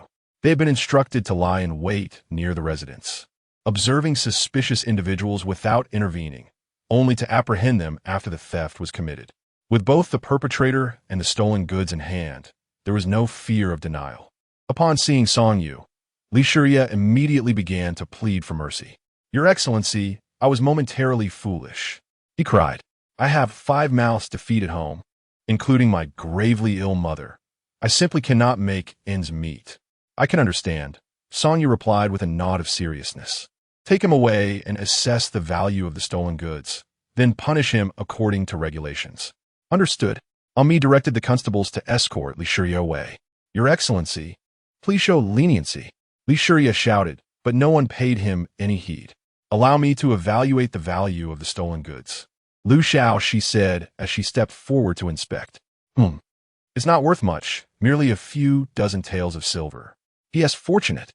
The attempted theft of a few dozen taels of silver might result in a mere 3-day imprisonment. Had it been true gold and silver, the punishment would have been much more severe. "By the way, my husband, how did you know someone would attempt to steal tonight?" she inquired of Song Yu. Song Yu seemed to relish hearing her call him husband, his eyes reflecting a hint of joy. "I wasn't an Appo's T entirely certain, but once vigilance wanes, someone will inevitably harbor such ill intentions. At that moment, Ami came rushing back, brimming with excitement. Young master, shall we begin the interrogation and search? That 100,000 taels and silver notes must be hidden in Li Shurye's home. I doubt it. Xiaoxi thoughtfully rested her chin on her hand, analyzing the situation. If I were the one who stole 100,000 taels of silver, I would be lying low and waiting for the storm to pass, not taking the risk to steal more gold and silver ornaments. Indeed, Song Yu concurred with her assessment. This night's stakeout serves as a process of elimination. The very individuals attempting to steal tonight are unlikely to be the ones who absconded with the 100,000 taels. Ami scratched his head in confusion. Then, what shall we do next? Tomorrow morning, we will publicly announce that we have captured the suspect in the 100,000 taels theft, namely Li Shurye, Song Yu instructed, and observe the reactions of everyone else. The Knight and Amp, Oppo's operation had not disturbed too many people, and after it concluded, they each returned to rest, soon falling into slumber. Xiaoxi, exhausted from a day and a half of commotion, collapsed into sleep. She vaguely sensed Song Yu settling beside her after finishing his tasks. But when she next opened her eyes, it was already bright outside, and Song Yu was no longer beside her. Had he only slept for a few hours? Being a county magistrate was indeed a taxing job. Hurriedly, Xiaoxi tidied herself, consumed the breakfast that Song Yu had instructed Ning Dong to prepare for her, and then headed to the county office to inquire about the situation. Before she could even step inside, she heard the booming voice of Wang Zhubu. You say Li Shurye stole 100,000 taels of silver? That is utterly absurd, he bellowed. While he may be fond of small gains, he treats our Jia County as his own family, and there's no way he would embezzle funds meant for road construction. I would stake my reputation that it's not him. You, a newly appointed county magistrate, how much do you know about our Jia County or about our county office? Do you have any evidence? To make such a hasty judgment. On the open ground of the county office, Wang Zhubu and Song Yu stood in opposition, one seated and the other standing, glaring at each other. Indeed, judgment should be based on evidence. Song Yu replied calmly. Then is that guarantee no longer necessary? Since you vouch for him, you shall accompany him to prison. What did you say? Wang Zhubu exclaimed in shock. On what grounds? I haven't done anything. Except for Li Shurye. Your suspicions are the greatest. Since you vouch for him, you become the prime suspect yourself. Is it not reasonable to detain you? Without waiting for further argument, Song Yu issued the order, why aren't you moving? The constables hesitated for a moment, then slowly proceeded to take the struggling Wang Zhubu away to prison. Observers could clearly see that the constables were reluctant, but had no choice but to comply with the magistrate and Oppo's orders. It appeared that this newly appointed magistrate had already lost the support of the people. Xiaoxi approached Song Yu and Amp, Oppo's side. Have you eliminated another suspect? Not quite certain yet. Until the truth is uncovered, everyone remains a suspect, Song Yu smiled. Though it was evident that they were nearing a conclusion, he appeared relaxed. Yet Xiaoxi understood that the pressure he bore was immense. If he failed to uncover the mastermind behind the theft of the silver, his credibility in Jia County would be irrevocably damaged. He might even fail his evaluation and be sent back to the capital. After Song Yu declared Li Shurye and Wang Zhubu as suspects, 6 more days passed. Following the mourning period for Moj County, according to custom, he was interred. His wife, Lady Liang, wept uncontrollably, repeatedly bowing to Song Yu. Thank you, new county magistrate, for clearing my husband's name. She sobbed. Do not worry, Lady Liang. I will not wrong an innocent man. Song Yu reassured her. However, I wonder how you plan to proceed from here. Do you require assistance from the office? Chapter 91. You cannot look, Mrs. Liang hastily said. There is no need. No need. I am grateful for the kind intentions of the county magistrate. Now that my husband has been buried, I am preparing to return to my family home. That is acceptable, Song Yu replied. I wonder where Mrs. Liang and Amp, Oppo's family home is. Do you require an escort from the officials? Mrs. Liang declined once more. There is no need for your assistance, esteemed officials. My family home is in the neighboring Longxiu County, which is just a day and Amp, Oppo's journey away. She had already packed her belongings and intended to leave as soon as County Magistrate Emo was buried. Her haste was understandable. Her current situation was awkward, and it would not be appropriate for her to remain at the yamen. "Please wait, Mrs. Liang," Song Yu suddenly called out to her retreating figure. "Your bundle is quite small. Have you forgotten to take your husband and Amp? Oppos, as belongings?" Upon hearing the word bundle, Mrs. Liang instinctively tightened her hold on it. "What belongings?" she inquired. "All the jewelry and treasures in your house," Song Yu reminded her. "Those are your private possessions. Do you not wish to take them?" Mrs. Liang seemed to exhale in relief. "You are correct, Magistrate. I had nearly forgotten. I initially thought my husband had squandered the 100,000 taels of silver and intended to leave the jewelry behind to settle debts. It appears that will no longer be necessary." With that, she bowed her head and took her leave, returning to her original residence, where a large bundle of gold and silver ornaments awaited her. She then hired a carriage, destination unknown. Have a few more people accompany her, dressed in plain clothes. "We shall follow her," Song Yu instructed Ami. "Be cautious and keep your distance. Do not let her notice us." Ami quickly arranged for a carriage, and when Song Yu boarded, he discovered that Xiaoxi was already seated inside. "Ami?" He raised an eyebrow, startled by Song Yu's call in the sweltering heat. "Ami shivered." "Do not blame Ami. I climbed him myself." "He had no choice," Xiaoxi said, kindly helping Song Yu up. "Let's depart quickly. If we delay further, we may lose her." Song Yu said, lightly tapping her forehead, then turned to Ami. "Let us set off." The road was bumpy, and the carriage moved slowly. After more than an hour, they finally reached the official road. As expected, Mrs. Liang and Appo's carriage did not head toward her stated family home in Longqiu County, but rather veered in the opposite direction, taking a detour to the other side of Jishan. That area was desolate, with only an empty training ground where the army would practice during wartime. Now, after years of peace, it was likely long abandoned. The group patiently followed, and after a while, Mrs. Liang and Appo's carriage came to a halt by the roadside. There was a small thatched cottage nearby, lit within, indicating someone was waiting for her. "Let us approach and observe, but do not make a sound," Song Yu instructed, settling back into his wheelchair and propelling himself slowly forward. Suddenly, he felt a push from behind. Xiaoxi was assisting him, initially intending for her to remain in the carriage. Song Yu worried about their safety in the darkness and reluctantly permitted her to accompany him. The group quietly surrounded the thatched cottage, hearing intermittent voices from within. "Oh, dear sister, I have missed you so much. Why have you made me wait for so many days, A man and Appo's excited voice emerged. This was followed by the sound of fabric tearing and a man's laughter. "Stop it, you've ruined my clothes," came Mrs. Liang's voice. "We still have to wait for that old man to pass the 7th day after his burial." "Oh, you are mistaken. This dress is to be worn from the top down. Is it here up or here down?" The man chuckled. "Come now, speak to me. I enjoy hearing your voice." Hearing this, Xiaoxi noticed that Ami and the others had quietly poked holes in the paper windows to sneak a look.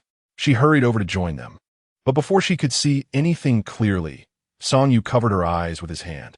"You cannot look," he whispered hoarsely, then leaned closer to the hole himself. Annoyed, Xiaoxi pinched Song Yu's waist lightly. He firmly grasped her hand, preventing her from breaking free. "Young master, shall we take action?" Ami signaled to Song Yu with hand gestures. Song Yu shook his head, indicating for him to continue observing. The next moments passed in silence, the only sound from within being heavy breaths and the man's occasional low laughter. The group outside was caught in a dilemma, unsure whether to watch or look away. This continued for about 15 minutes until Mrs. Liang spoke again. "All right, I can see your impatience. Tell me, have you secured the chest I gave you?" The man replied, "Do not worry, it is safely hidden under the bed. Why do you lock it up and not let me see? I have the key with me." "Bring the chest out, and I will inspect it once more," Mrs. Liang urged. "All right, what treasure could it be? It must be enough for us to live extravagantly for a lifetime." Sounds of dragging filled the room, and then there was a sharp click as the chest was opened, causing the man to gasp in surprise. "This is..." Now, before the man could finish, Song Yu commanded, "Secure the chest and capture both of them alive." Several constables burst through the door, startling the two inside. who were still disheveled and immediately attempted to flee, but were quickly subdued. The man, tall and strong, struggled, seemingly trying to seize the chest. But several constables pinned him to the ground and bound him tightly with ropes. Ami dragged the chest to Song Yu, opening it. "Please, young master, inspect it." As expected, inside lay a whole chest filled with thick stacks of silver notes. The missing 100,000 taels of silver had been found. Wonderful. Xiaoxi knelt before the chest, utilizing her family and Appo's technique for counting silver notes, confirming that it indeed totaled 100,000 taels, not a single one missing. "Spare me. Magistrate, please spare me," Mrs. Liang cried, her face pale with fear. "I only took the wealth. I did not harm anyone." "Truly," the man, equally dumbfounded, exclaimed. "Who is this cripple? The new magistrate?" He hurriedly continued. "Your Honor, I swear, I knew nothing. I accepted the chest without knowing its contents. It was all this wretched woman who seduced me. I am innocent. How can you say that when a couple is supposed to weather the storm together? Yet, they were not even a couple, merely a lover and mistress, and already they had fled from each other." Song Yu, unfazed by their pleas for mercy, stated plainly, "Take them back to the Yamen for interrogation." Chapter 92. Confession soon. The two adulterers were escorted back to the magistrate's office in Jia County. Upon their arrival, which was already deep into the night, Song Yu showed no inclination to allow them a moment and Appo's respite, launching directly into the interrogation. With both eyewitness and material evidence presented, Mrs. Liang found herself bereft of any room for deceit. In her panic, she quickly confessed. It turned out that even before being taken as a concubine by County Magistrate Mo, she had already harbored feelings for the man she was caught with tonight, and they had been plotting to elope together. After the arrival of 100,000 taels of silver in Jia County, her mind became clouded, and she began to covet the money. She stole the key from Magistrate Mo, feigned delivering meals to the guards, and during these moments, discreetly smuggled out the entire sum of banknotes, handing them over to her lover in several trips. However, fearing that her lover might abandon her with the money, she did not disclose the contents to him, securing the silver with a lock, the key firmly in her grasp. Magistrate Mo was already aware of the missing funds, which is why he hesitated to repair the roads and dared not disclose the situation to Clerk Wang and Master Li, instead searching quietly for the truth. It was not until the orders came down, revealing that someone would be taking over his duties, that he realized he could no longer conceal the matter, leading him to take his own life out of fear of punishment. As Mrs. Liang's voice dwindled, her lover, bowing repeatedly before Song Yu, pleaded, "Your Honor, you have heard her words. I am truly innocent. Innocence or guilt will be determined by this court," Song Yu replied, waving his hand to have the lover taken aside. "Mrs. Liang," he called, "do you truly believe that your husband is unaware of your actions?" "What?" Mrs. Liang gasped, her head snapping up. Could it be that old man knew? Impossible. He had never mentioned it. Song Yu produced 2 letters, tossing them before Mrs. Liang. "Take a look for yourself."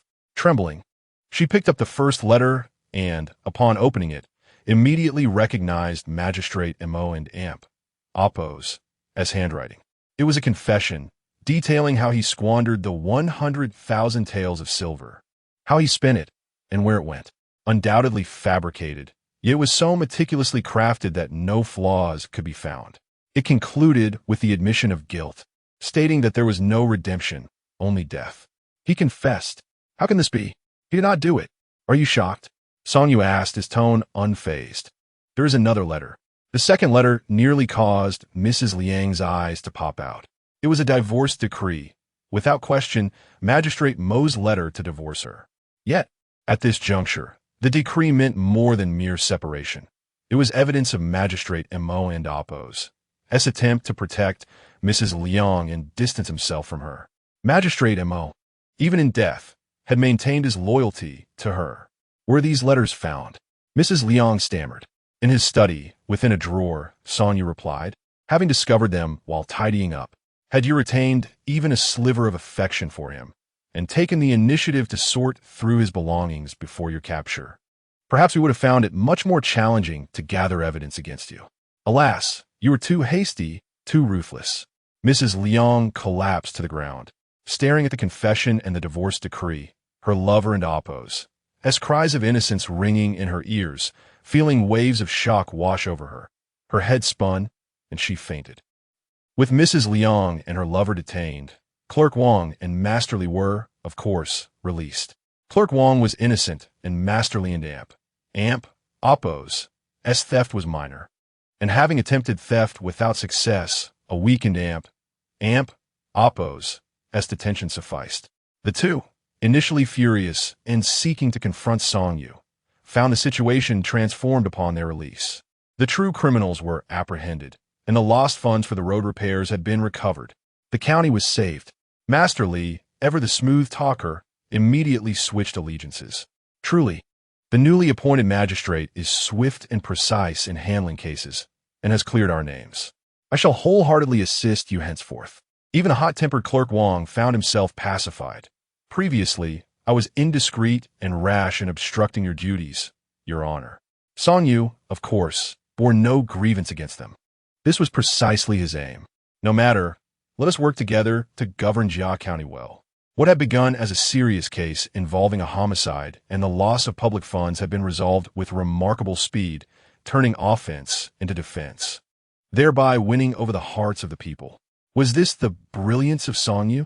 Xiaoxi began to comprehend how he had carved a path through the chaos of the world to ascend to the lofty position of regent in his previous life. That evening, Song Yu, Clerk Wang, and Master Li gathered to share wine, discussing the forthcoming major project, the road repairs. Meanwhile, Xiaoxi was not idle. Despite Song Yu and Apo's earlier admonition against her using her family and Apo's funds as state treasury, she felt that being a fool was one thing, but investing was another. If her expenditure could yield a win-win for both herself and Jia County, why not seize the opportunity? She spent that afternoon and evening traversing the entirety of Jia County, gradually formulating her own ideas. The county required development. Mere investment was insufficient. The key was to retain its populace, especially the youth. This implied a need for more job opportunities, something Xiaoxi could facilitate while also profiting. Upon returning to her residence that night, contemplating how to present her ideas to Song Yu, she encountered Ami pushing a wheelchair. Seated within was Song Yu, drowsy and flushed. What happened? Xiaoxi rushed forward. As he caught a chill, Ami chuckled, revealing a broad smile. Do not worry, the young master is quite well. He simply indulged a bit too much in wine. How much did he drink? Xiaoxi recalled their wedding day when he had been forced to drink heavily by Zheng Heng and the others. Yet he had not succumbed to such a state. It is different, Ami eagerly explained. The wine brewed in our county is far sweeter and richer than that sold in the capital. At first sip, it seems mild, but its potency is formidable. The young master has never tasted it before. This is his first encounter. Clerk Wang and Master Li instructed me to convey their apologies for any inconvenience caused. Xiaoxi could only chuckle as she and Ami helped the inebriated Song Yu to bed. That's enough. I can manage here. You should return and rest, she told Ami. Very well, Ami readily complied. Xiaoxi prepared a basin of warm water, dampened a cloth, and began to wipe Song Yu's face. As she did so, he opened his eyes, bleary and gazing at her, murmuring, I could do it myself. He attempted to sit up, struggling against her assistance. Truly, he was a person who disliked troubling others. All right, Xiaoxi insisted, gently pressing him back down. You have had too much to drink today. Allow me to help you. Remember, do not overindulge in the future. With the back and forth, Song Yu felt another wave of dizziness and shut his eyes, muttering, no need, no need. Chapter 93. No need to soil your hands. Xiaoxi had settled Song Yu comfortably, yet she herself felt no inclination for sleep. With idle curiosity, she surveyed her surroundings. They had not prepared to move into the residence previously occupied by Mo Zhixian. Although that house was larger and more spacious, it was laden with too many personal memories. Thus it remained temporarily unoccupied. Mo Zhixian harbored deep affections for the Liang family, even going so far as to favor his concubine at the expense of his wife, risking his own life for her. Despite the couple's myriad misdeeds, there remained an air of tragic melancholy about them. Darling, Xiaoxi softly inquired, if I were to err, would you bear the consequence for me? She waited for a response, but Song Yu remained silent. Just as she was about to depart, a warm hand suddenly clasped her wrist. "No need," he murmured, eyes closed, gently uttering a few words. "Whatever it is, I shall handle it. Do not soil your hands." Xiaoxi chuckled, playfully tucking his hand back under the covers before beginning to tidy the room. The winter chill had already allowed her luggage to be organized, with her belongings neatly arranged in the wardrobe, while Song Yu's box remained conspicuously outside. It was not that Mi was incompetent. Song Yu preferred to pack his things himself, not wanting anyone else to interfere.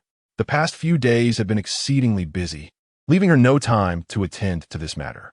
Xiaoxi opened his box, methodically removing each item of clothing and folding it neatly into the wardrobe. Just as she finished folding 2 garments, her hand brushed against something coarse. Pulling it out, she discovered a small booklet. As she prepared to place the booklet on the table, her eyelids flickered. The booklet seemed unervingly familiar. Upon closer inspection, she realized it was the very booklet her mother had insisted she take regarding, well, that particular subject. Flipping through its pages, vivid and illustrative images surged before her eyes. How had it ended up here, having been hidden at the very bottom of her wardrobe? It must have been carelessly packed by Song Yu while sorting his clothes. Xiaoxi felt a wave of relief wash over her. Had he discovered it himself, the ensuing embarrassment would have been unbearable. She swiftly concealed the booklet in an old chest beneath the bed, which was covered in dust. No one would disturb it. After freshening up, Xiaoxi laid down beside Song Yu. The next morning, she awoke early, prepared herself, and personally fetched some light porridge and side dishes from the kitchen. Upon her return, she found Song Yu awake, sitting at the edge of the bed, staring blankly at his empty box. "I have organized your luggage," Xiaoxi said cheerfully as she approached him. "The clothes you need for today are at the head of the bed." "Isn't that thoughtful?" "Yes," Song Yu managed to utter. "There is no need for such trouble. I shall handle it myself." The implication was clear. He seemed to fear that if she lifted a finger, she might lose a piece of herself. After he finished grooming, he joined Xiaoxi for breakfast, yet his demeanor remained somewhat detached. Xiaoxi attributed this to a possible hangover, dismissing it lightly. "Is the young master in?" Came a series of knocks at the door. It was Mi. "Come in," Song Yu instructed. Mi hesitated before entering. "Young master, regarding the case of the 100,000 taels of silver, there has been a complication during the interrogation." "What sort of complication?" Song Yu set down his chopsticks. "Have they retracted their confession?" Xiaoxi inquired as well. "This is the most troublesome aspect of the interrogation. If the suspects change their statements after the court session, the entire process must be restarted.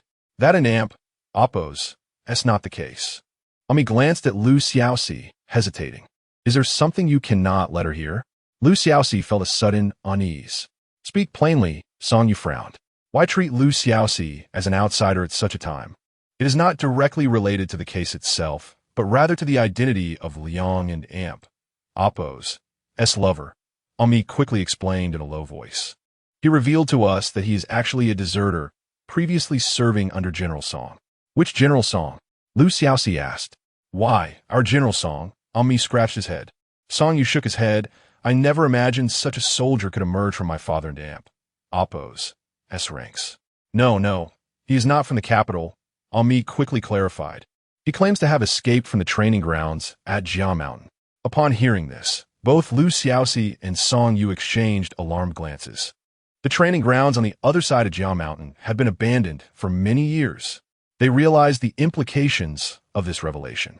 If the lover and Oppos' claims were true, it indicated that the grounds were not deserted, but rather someone was training soldiers there. The county magistrate of Jia Mountain was unaware of this, suggesting that these soldiers had not reported to the imperial court, thus constituting a private army. Moreover, it was General Song and Oppos' private army. This was treason, a grave offense punishable by the extermination of entire clans. And it was right on the other side of the mountain. How audacious! No wonder Mi had refrained from mentioning this in front of Xiaoxi. It was not to exclude her, but to protect her. "Let's not panic," Xiaoxi interjected. "It could very well be that this individual is fabricating tales. We must remain composed." "Indeed," Song Yu nodded. "I know my father well. Though he may be hot-tempered and impulsive, he is steadfastly loyal to the emperor in matters of politics. he would never maintain a private army.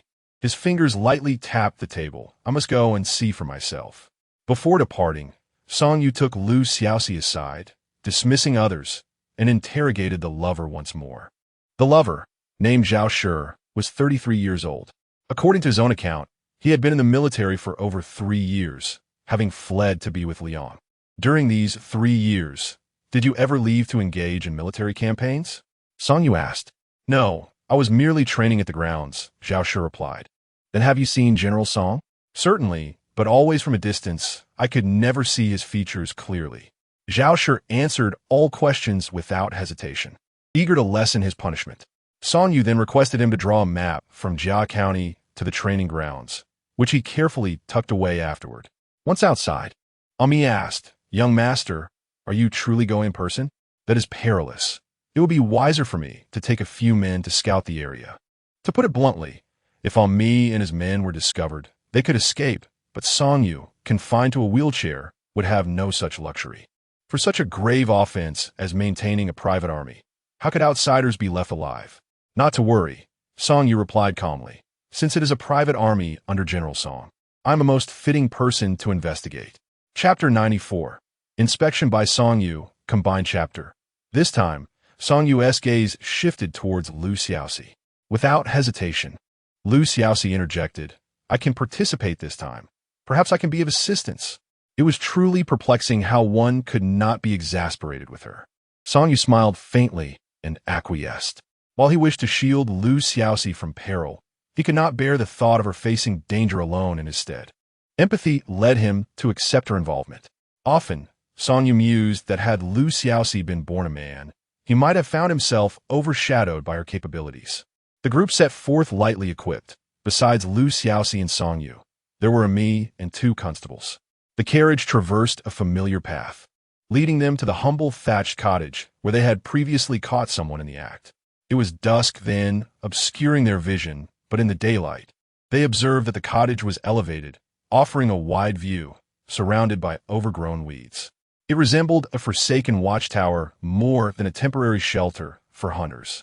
Consulting the map drawn by Xiaoxi, they followed a mountain path, soon delving deep into the forest. It was midsummer, and the woods were significantly cooler than the outside world, with a gentle incline that made it relatively easy for Ami to push Song Yu's wheelchair. The well-trodden path indicated a considerable population nearby. Be cautious of ambushes in the vicinity, Song Yu murmured. The surroundings were eerily quiet, trees obscuring any sight of potential threats, be they human or beast. Are you afraid? He gently inquired of Lu Xiaoxi. She shook her head. If I were to fear this, how could we ever navigate the journey ahead? However, they soon emerged from the forest into a vast clearing encircled by mountains.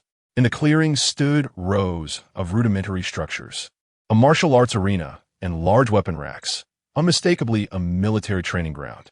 Yet it was devoid of any personnel, appearing almost desolate. Let's investigate, Song Yu commanded. As they entered the training ground, they discovered all the doors of the buildings were ajar. Inside, there were large communal beds on the southern side and racks on the northern side, holding bags filled with clothing and personal items. Still, there was not a soul in sight. Song Yu wheeled himself to a pile of extinguished firewood, gently caressing the remnants. There is still warmth here. They cannot be far. We must remain vigilant. Just as Lu Xiaoxi was about to scan the area, she suddenly heard a faint rustle behind her. Instinctively turning around, she found a sharp arrowhead pressed against her brow.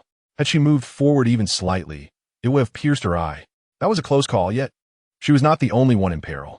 In the blink of an eye, over a dozen individuals emerged from the shadows, clad in grass clothing, bows drawn, arrows aimed squarely at them. What did they approach? The stealth of the assailants was alarming. Anyone trespassing on this training ground shall die. The leader of the group released his bowstring, aiming directly at Lu Xiaoxi. Wait, Song Yu interjected suddenly. I am Song Yu, son of General Song Minhua. Here on my father and Appo's behalf to conduct an inspection. The tension in the group momentarily faltered as the leader demanded, You claim to be the son of General Song? What proof do you have? Calmly, Song Yu retrieved a seal from his pocket. I am the newly appointed magistrate of Jia County, Song Yu. This is my official seal. You may verify its authenticity. While one might impersonate a person, one cannot counterfeit an official seal. Song Yu's reputation preceded him, his affliction, his status as a top scholar, his voluntary service in the grassroots of Jia County, all were labels affixed to him. The leader examined the seal, and his demeanor shifted, returning the seal respectfully.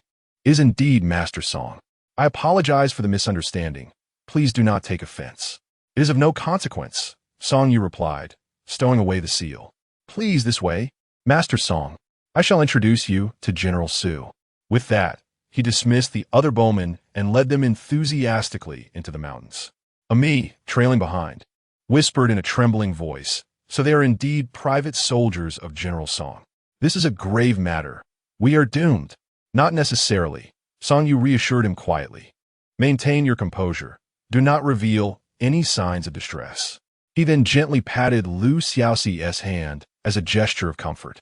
She smiled in response. At times, she truly admired Song Yu's intellect. Since they were purportedly soldiers of General Song, they would play along. The group proceeded deeper into the heart of Jia Mountain, arriving at a grand cave where numerous soldiers rested. "So they're all within the mountains," Song Yu mused.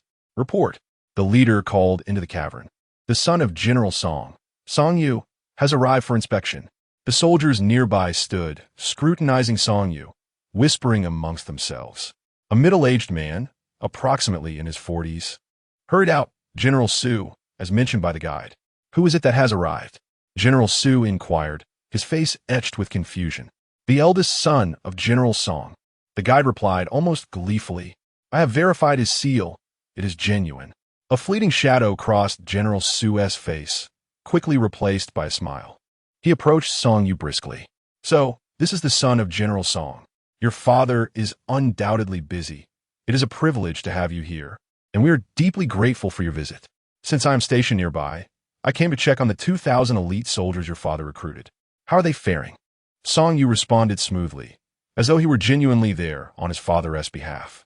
"Please, this way. I shall introduce you," General Su invited, guiding Song Yu through the training grounds. He explained that these 2,000 men were trained as the most elite soldiers, known as the Leopard Tiger Army, comprising 1,000 infantry, 300 archers, 300 shield bearers, and 400 cavalry. He elaborated on their training duration and outcomes. As General Su spoke, Song Yu asked probing questions, uncovering many intricate details about the supply of military provisions, financial management, and other critical information. General Su even summoned the archers to demonstrate their prowess, showcasing their remarkable accuracy. Upon hearing that the son of General Song was inspecting them, the soldiers displayed their utmost effort, living up to the esteemed reputation of the Leopard Tiger Army. "Your training is commendable, General Su. You have truly worked hard," Song Yu praised. "Not all," General Su replied, bowing in gratitude. "May I inquire if General Song has any orders to relay through you?" Lu Xiaoxi sensed impending trouble. If they did not handle this question well, their ruse could be exposed. Yet, Song Yu simply replied, "My father will visit shortly and will issue any commands then." With that, he deftly sidestepped the question. As for whether General Song would indeed come, by then, they would have long departed and it would no longer matter. As afternoon approached, General Su invited them to dine, but Song Yu politely declined, expressing the need to return. However, General Su insisted, "Please grant me the honor of sharing a meal with my men. They would relish the opportunity." Song Yu replied, "Before I left today, I informed the scribe and the assistant at the yamen that I would return to discuss matters. If I delay, they may grow concerned, and that would not be ideal." General Su paused, refraining from further insistence. The group took their leave from General Su, retracing their steps, yet an inexplicable oddity lingered in the air. It felt as though their entire journey had been unnaturally smooth. Lu Xiaoxi heard the rustling sound behind her, remaining alert and uncertain if it was reality or mere illusion.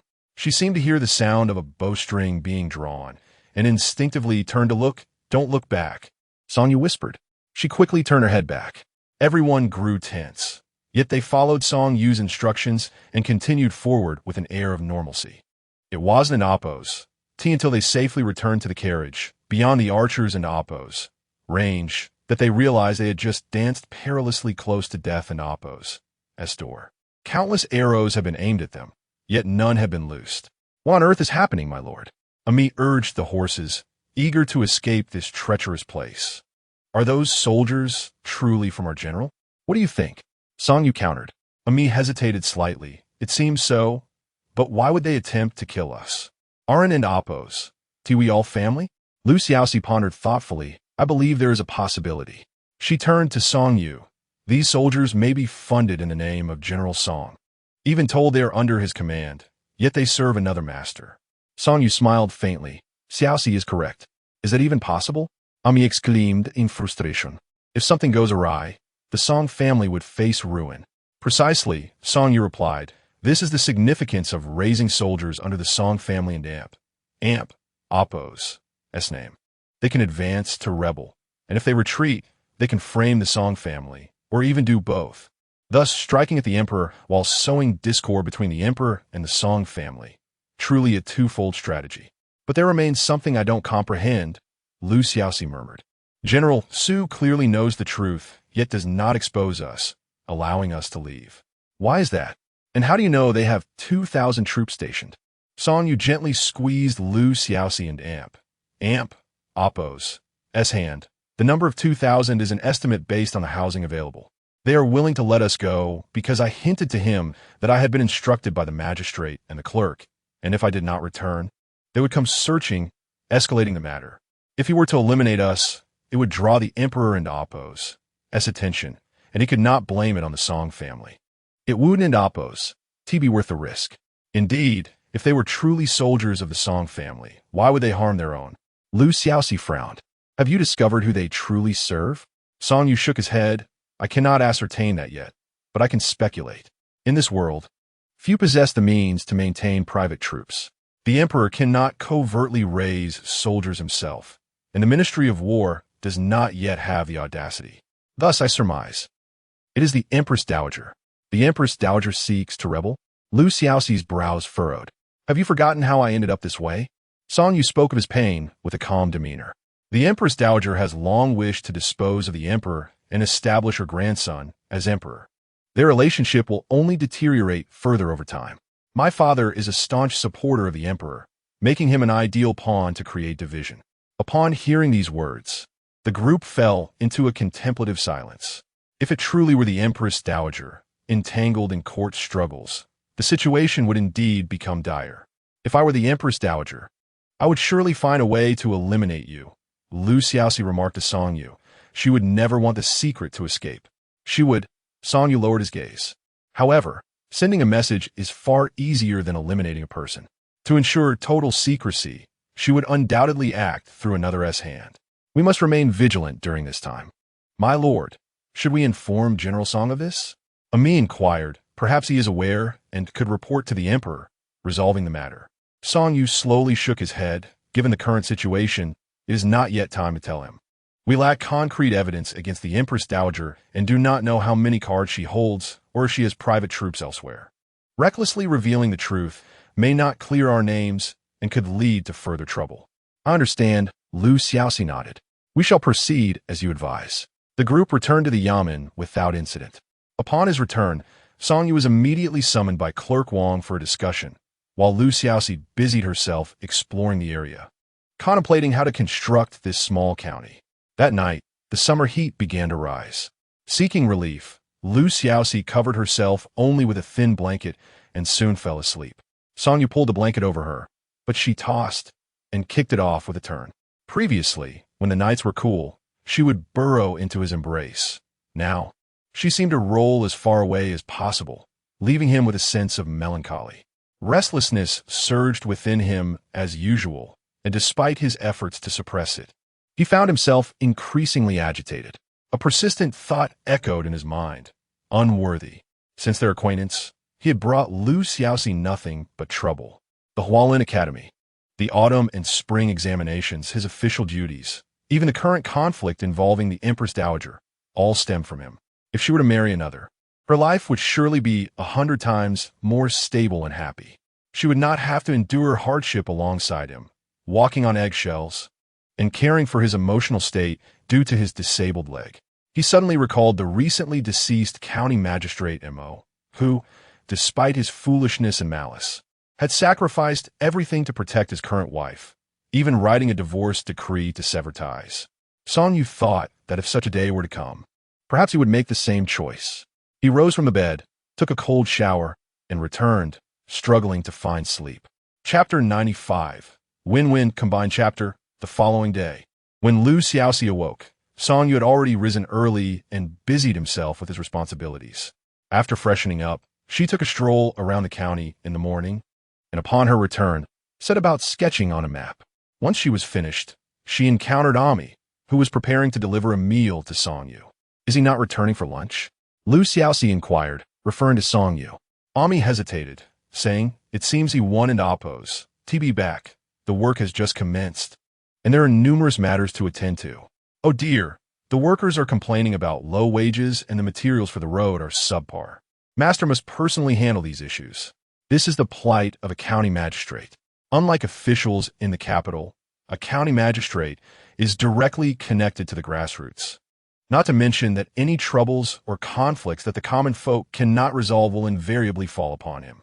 Lu Xiaoxi took the food container from Ami and Amp, Oppo's hands.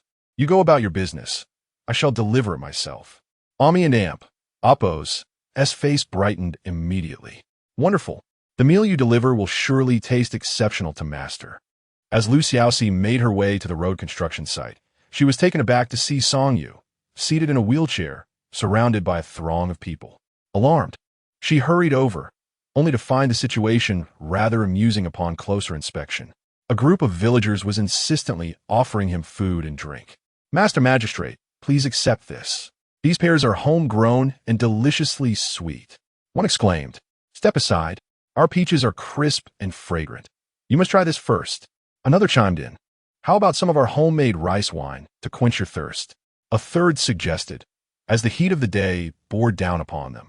Confined to his wheelchair, Song Yu found himself unable to escape the crowd, repeatedly explaining that he did not require any of their offerings and urging the villagers to return to their homes.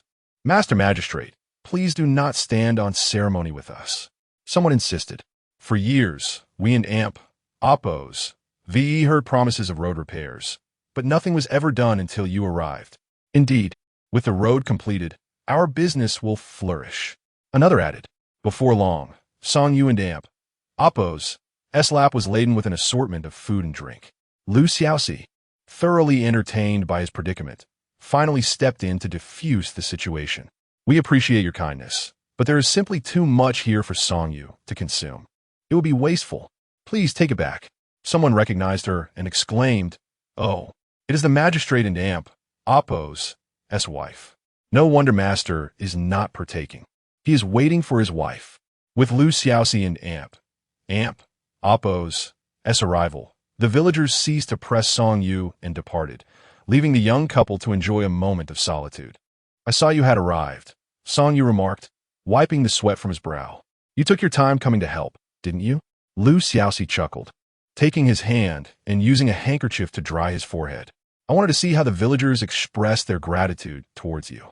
She pushed him to a resting area and opened the food container, watching him eat. Did you not ask Ami to deliver the meal? I told you. You need not do all of this. Song Yu gazed at her. Do you not wish to see me? How could that be? Lu Xiaoxi feigned a pout. Is the road construction proceeding smoothly? Quite well, though there are minor issues. No major problems have arisen, he explained. I estimate it will be completed in 3 to 4 months. Lu Xiaoxi nodded and retrieved her revised map from her pocket. Look here, I plan to establish a clinic, a rice shop, and a butcher and Oppo's shop in the center of the county as the first step. The county is currently impoverished, with shops operating independently and lacking a cohesive structure. We must first retain the populace before discussing development. Later, we can also establish a reading room and a school. She added, do not think that I am merely spending money to serve the emperor. I aim to expand the Lu family and Oppo's business. Wherever you go, my enterprise will follow. Lu Xiaoxi spoke the truth. Generally, establishing a business in a new locale requires approval from local authorities, and navigating such relationships can be cumbersome. By accompanying Song Yu, She circumvented this hurdle, creating a mutually beneficial situation. Song Yu scrutinized the map and eventually nodded. In matters of commerce, I am far inferior to you. Your decision shall prevail. Then it is settled. Lu Xiaoxi extended her pinky finger, initiating a pinky promise. Song Yu chuckled. You are no longer a child. Nevertheless, he joined her in the promise. Thus, they embarked on this joint venture. Song Yu commenced road repairs, while Lu Xiaoxi prepared to open her shops once the road was nearly complete. She enlisted workers in the county, addressing the employment issues faced by many unemployed individuals. Ultimately, as long as there was investment and financial movement, the entire county would thrive. At the end of each month, Song Yu and Lu Xiaoxi would take 2 or 3 days to return to the capital. The purpose was twofold: to attend to Song Yu and Oppo's leg, and to allow Lu Xiaoxi to visit her parents, who missed their daughter dearly and frequently sent letters to Jiashan inquiring about her well-being, almost resorting to visiting in person. Heeding Lu Xiaoxi and Oppo's advice, her parents refrained from expanding their business in the capital and instead reached out to Hangzhou in the south. They could withdraw at any moment should the situation change. Song Yu and Oppo's legs had shown remarkable improvement. After examining him, physician Su nodded repeatedly, noting that the regular massages had been effective and that the toxins were nearly expelled. Next time you come, I shall prescribe a remedy to invigorate your circulation. Perhaps it will restore some sensation. That is wonderful, Lu Xiaoxi exclaimed, and even Song Yu and Oppo's eyes glimmered with joy. While he had long ceased to hope for standing like a normal person, experiencing the sensation of touch would suffice. As they departed from physician Su and Oppo's residence, preparing to return to Jiashan, their carriage was halted at the city gate by a matron clad in palace attire. Is it not the county magistrate Song Yu and his wife from Jiashan? She called out. Please disembark for a discussion. Lu Xiaoxi and Song Yu exchanged glances. Indeed, what was meant to arrive had arrived. They alighted from the carriage and were met by a woman emerging from an adjacent carriage. It was none other than Princess Anping. She had deliberately awaited their arrival. You have chosen quite the day, have you not? Princess Anping approached, her demeanor unfriendly. You allowed that monk Haixin to escape, causing me to be confined for a month. And in the meantime, you managed to arrange a marriage? Quite efficient, I must say. Song Yu furrowed his brow. Might I inquire the purpose of your visit, Your Highness? I wish to escape the palace for some respite from the heat, Princess Anping replied, seemingly unconcerned. I have heard that Jiashan is a pleasant place, with cool mountains and wild delicacies. I shall be visiting. Lead the way. Respite. Song Yu was momentarily at a loss.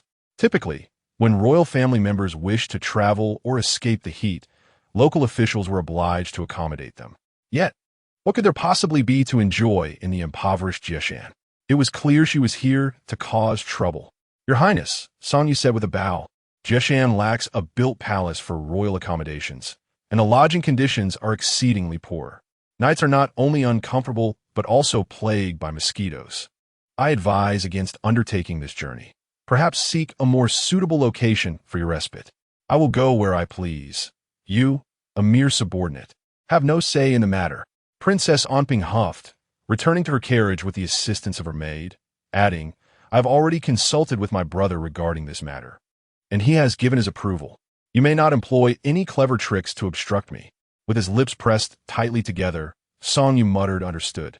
Indeed, the emperor has also intervened. It is evident that he is dissatisfied with the insufficient funds provided by the Lu family, lacking overt punishment. He has opted for a more covert means of retribution. The two of them returned to the carriage, one leading the way while the other devised strategies. The Princess of Chang is notoriously difficult to please. Having to see her daily, she would incessantly seek faults. As expected, the journey was fraught with discomfort, marked by frequent stops. At one moment, she would claim to feel nauseous from the carriage ride, and at another, she would demand a halt and admire the scenery. A journey that should have taken a day and a half was prolonged into 2 full days, only reaching its destination by the following night. Upon leaving the official road, they made their way towards Jiashan County. This stretch of road had begun renovations but remained incomplete. The deep pits rendered it even bumpier than before. The princess, already prone to motion sickness, could no longer endure the discomfort and insisted on walking, forbidding Song Yu and Lu Xiaoxi from riding in the carriage, demanding their company on foot. In the pitch darkness of night, visibility was poor, and the princess stumbled, stepping into a ditch and falling unceremoniously. How audacious! Once helped to her feet, she was filled with rage, exclaiming that someone had dug a ditch to ensnare her. What punishment should they face? Song Yu and Lu Xiaoxi exchanged a glance of exasperation. Song Yu ordered torches to be lit for illumination. "Princess, please watch your step." The light revealed the grime on the princess and Oppo's shoes and skirt. Exhausted and famished, her temper flared, and she pointed a finger at Lu Xiaoxi, commanding "You, come here and clean my shoes." All eyes turned to Lu Xiaoxi.